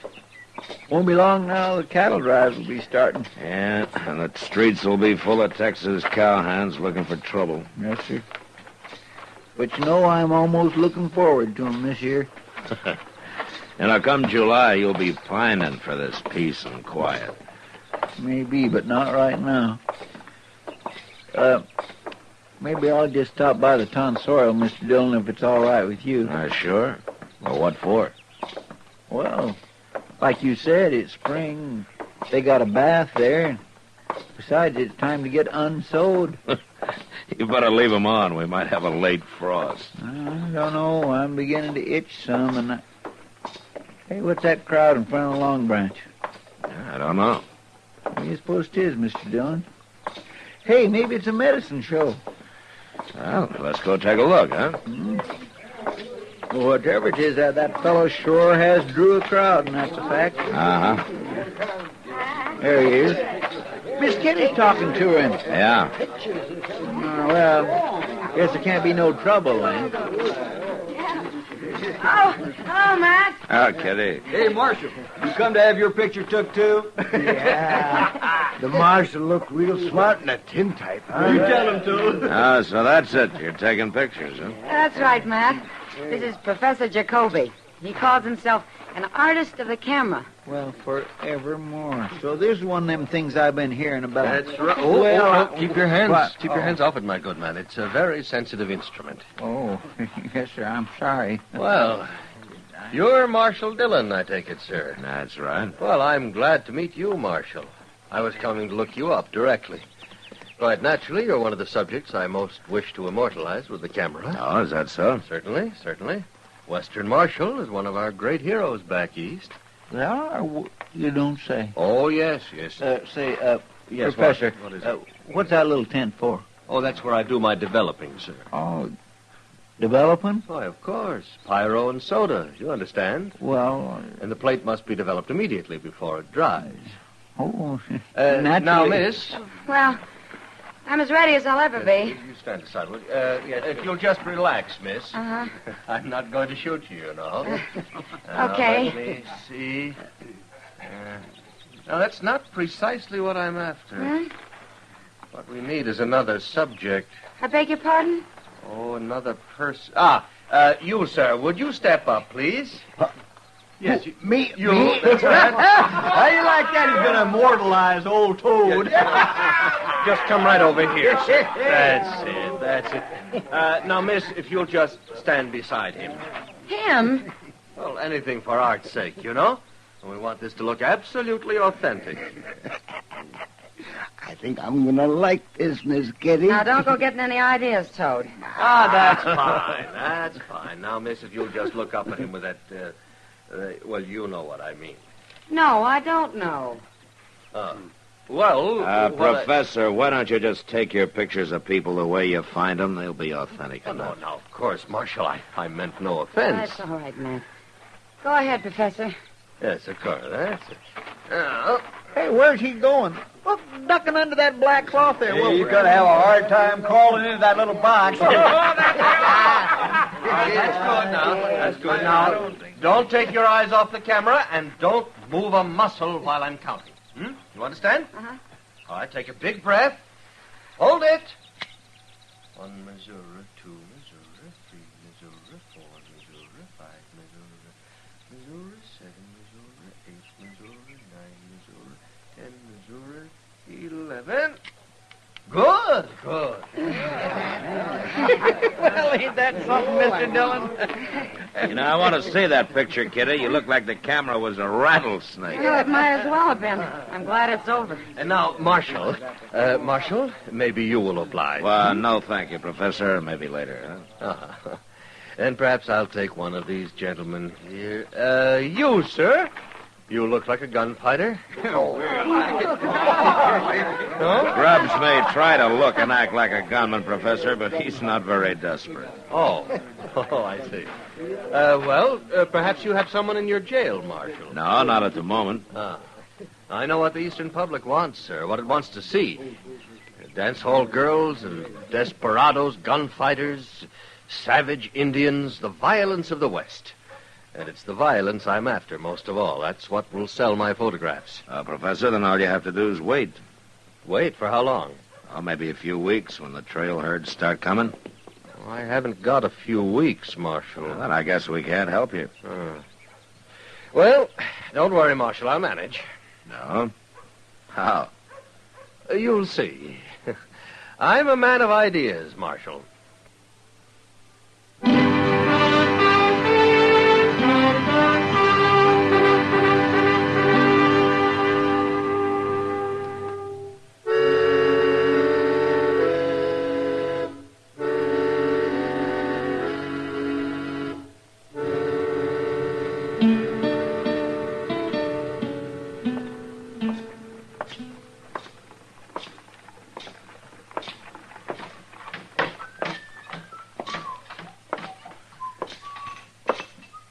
Morning, Sam. Howdy, Marshal. Morning, Matt. Oh, hello, Kitty. If you mind if I sit down? Well, I haven't yet, have I?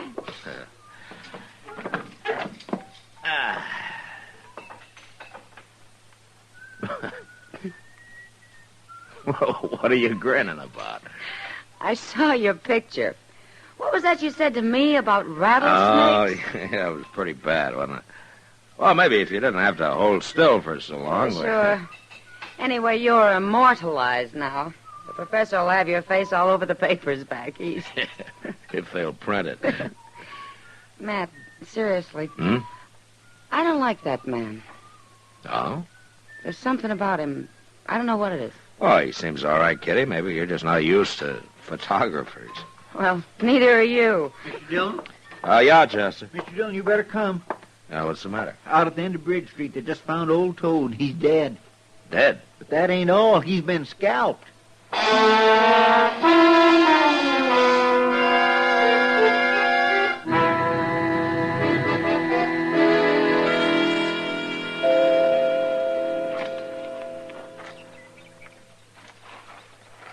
What do you make of it, Matt? I don't know, Doc. Neither do I. There hasn't been any Indian trouble lately. Surely no Indian come this close to town. Doc, it wasn't an Indian. That's not the way they use a knife. Well, then who did do it, Mr. Dillon?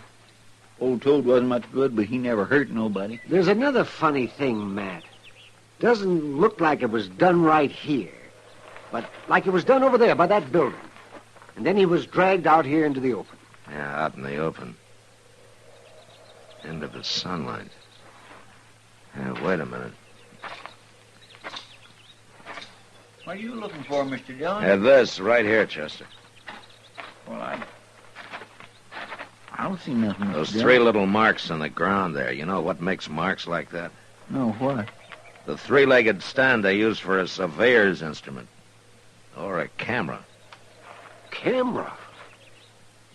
Matt, no man would do that just for a picture. Well, there's one way to find out. Come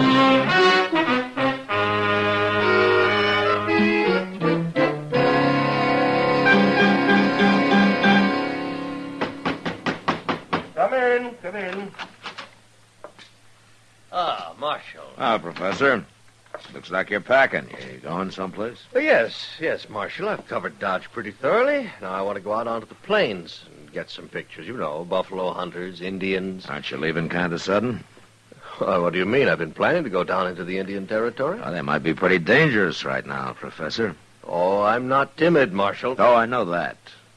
But did you hear there's Indian trouble starting? A man was scalped this morning right here in Dodge. Yes, I heard something of it. But I'm not frightened. Why not, Professor? Because you know it wasn't an Indian that did it? Just what do you mean, Marshal? I'd just like to know how you were able to get there and take a picture of Toad before anybody else knew anything about it. Perhaps I was just lucky, Marshal. I met the man who found him. I think it was more than luck. Are you accusing me of killing that man? Maybe you didn't do it yourself. But I think you hired it done. Can you prove that? I can when I find the men you hired. The whole thing is ridiculous, Marshal. Besides, he was nothing but a scavenger, a derelict. He was a man, and it was murder. Whoever did it will hang for it. Well, it's no concern of mine. Unless, of course, I can take a photograph of the hanging. You'll do anything for a picture, won't you? Well, almost anything, Marshal. Like I told that girl. Anything for art's sake. And that was a good picture I got of Toad, Marshal. Perhaps you'd like to see it. No, thanks. Well, it's going to be quite a feather in my cap when I take it back east to Harper's. Maybe you won't take it back east, Jacoby. This might be one picture you paid too high a price for.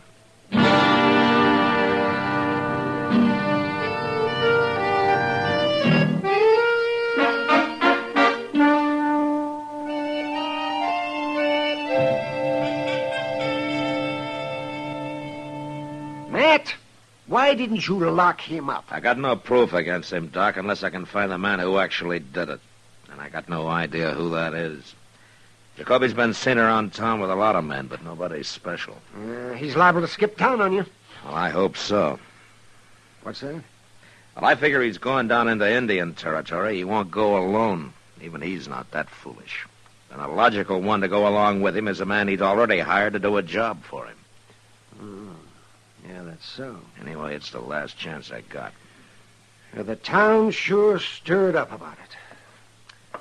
You'd never have thought old Toad had a single friend. Sure, they're upset. They think it was Indians. And the professor put the picture on display in the window of the Dodge house. Did you know that? Yeah, I heard. And maybe it was him started the talk about calling the cavalry out against the Indians. Well, he'd like nothing better than an Indian war to photograph. What kind of a man is that? I don't know, Doug. Mr. Dillon, Moss Grimmick says the professor left town just before dawn this morning. Alone? Nope. Tom Grubbs was with him.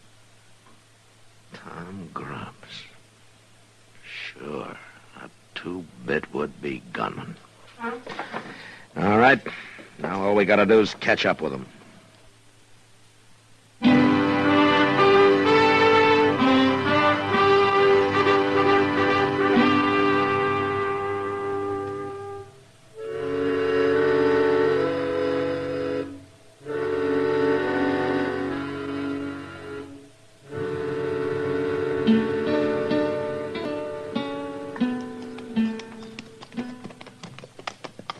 I don't like it, Mr. Dillon. I don't like it a little bit. What, Chester? All this Indian sign.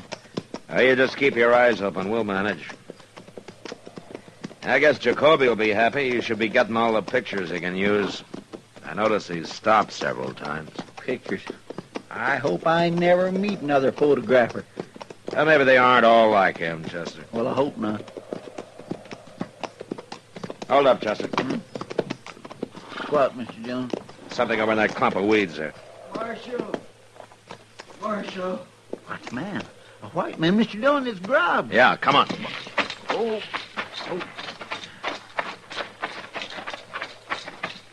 Marshal. Mr. Dillon, he's been hurt. Bad. He's bleeding. Yeah, he's been knifed. Help me, Marshal. Where's Jacoby? Oh, there. Somewhere, I don't know. I ran and hid. What happened? Indian. Cheyenne. I told Jacoby, but he wouldn't listen. Tried to tell him, but he wouldn't listen. Told him what? About the burial ground. Bad enough just being here. And then him trying to take pictures of Cheyenne. There was only 3 of them. But when he saw him taking a picture of the burial ground... My goodness, that's bad, Mr. Dillon. They get awful mad when somebody fools around the burying place. What did they do, Grubbs? He attacked us. Fought one of them off, and I ran and hid. I guess they couldn't find me. Grubbs. Why don't you tell me about it? About what? About Toad. All right, I'll tell you. The professor gave me a lot of money. I guess I shouldn't have done it. Marshal? Yeah? I didn't even get my picture took. Ain't that...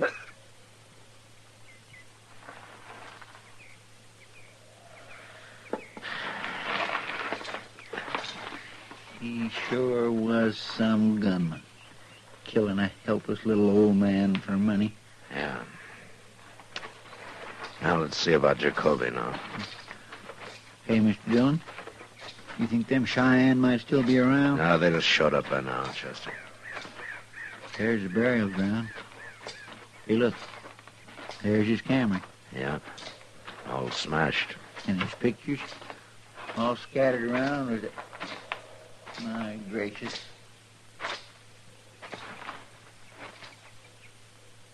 Chester, over here.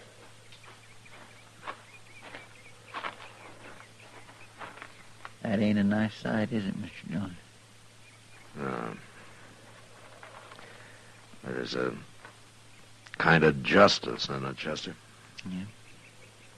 They did to him just what he had Grubbs do to old Toad. Well, we better bury him. Then maybe we better gather up those pictures. What for? They'll send him back east for him.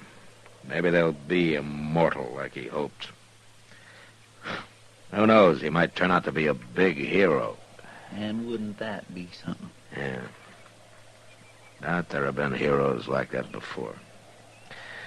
All right, come on.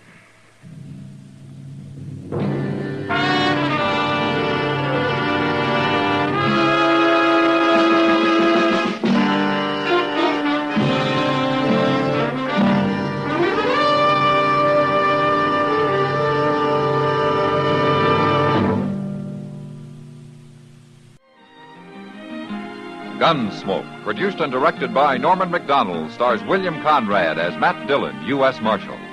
The special music for Gunsmoke was composed and conducted by Rex Corey. Sound patterns by Ray Kemper and Bill James. Featured in the cast were Lawrence Dobkin, Harry Bartell, and James Nusser. Harley Bear is Chester, Howard McNear is Doc, and Georgia Ellis is Kitty.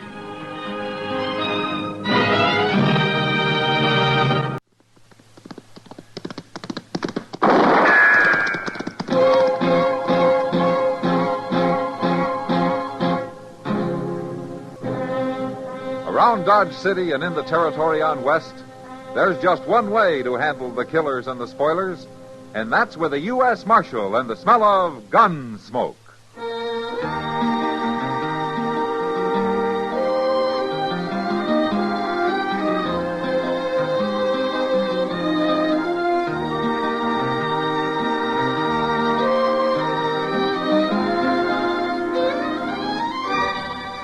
Gunsmoke, starring William Conrad.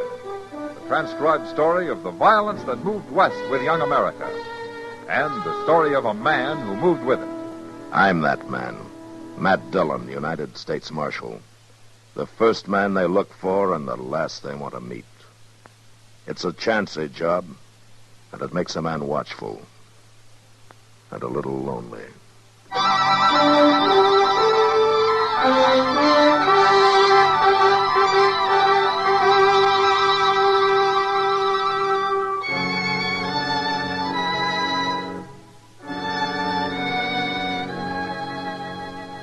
Her name was Rose, and she was pretty. And that's all anybody in Dodge knew about the girl. She'd come in on the stage from the south a month before and opened a blackjack table in the Long Branch, working on a 50-50 split with a house. The game got a big play, of course. A woman gambler was a new thing in Dodge. And some of the smartest and crookedest cardmen in town started coming around to try their luck.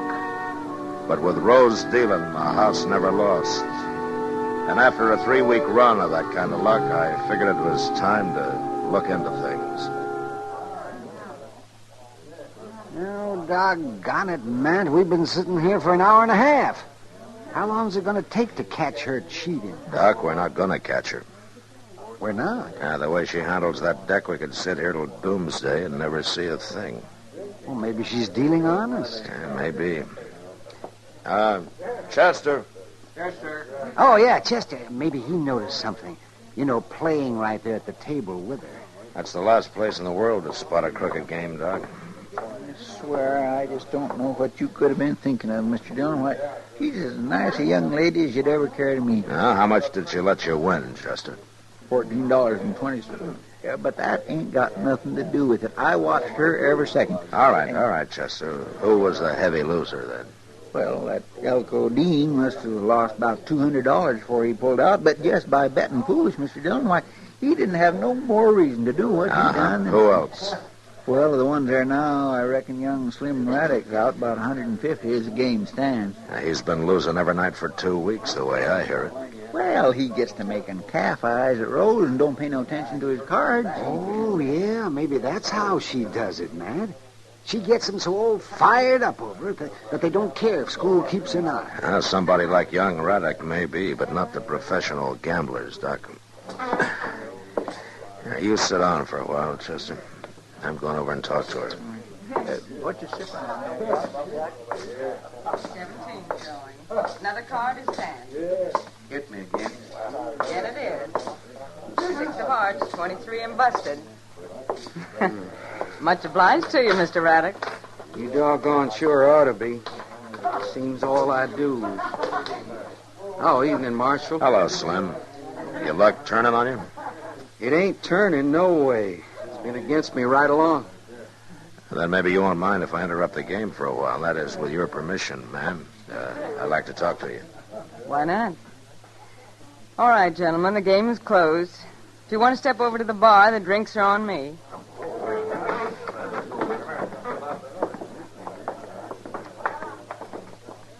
Well, how about it, Marshal? Do I get a clean bill of health?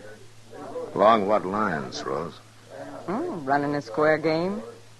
You've been watching me like a hawk for the last hour and a half. Every deal, every move I made. You see anything off color?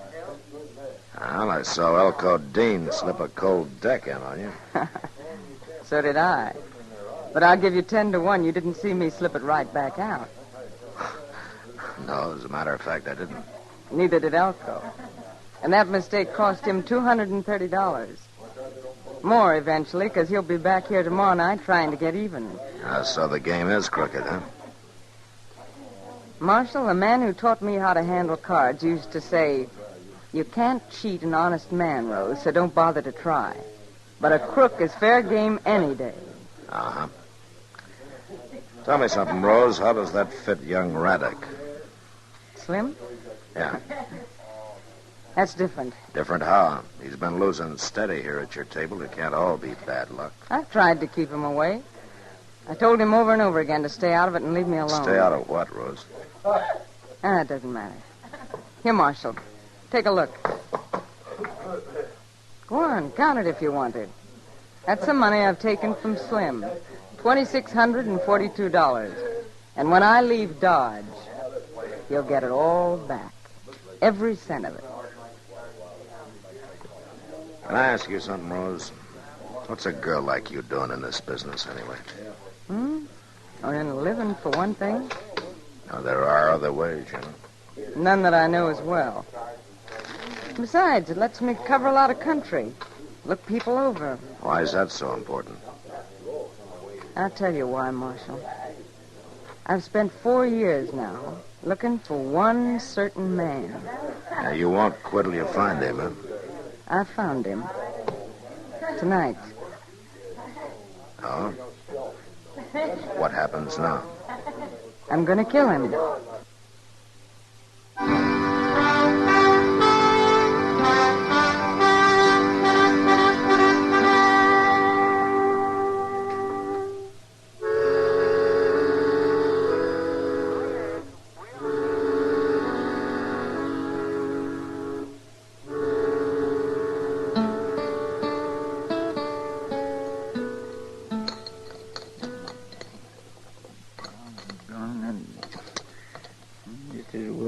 Jerky. You know something, Mr. Dillon?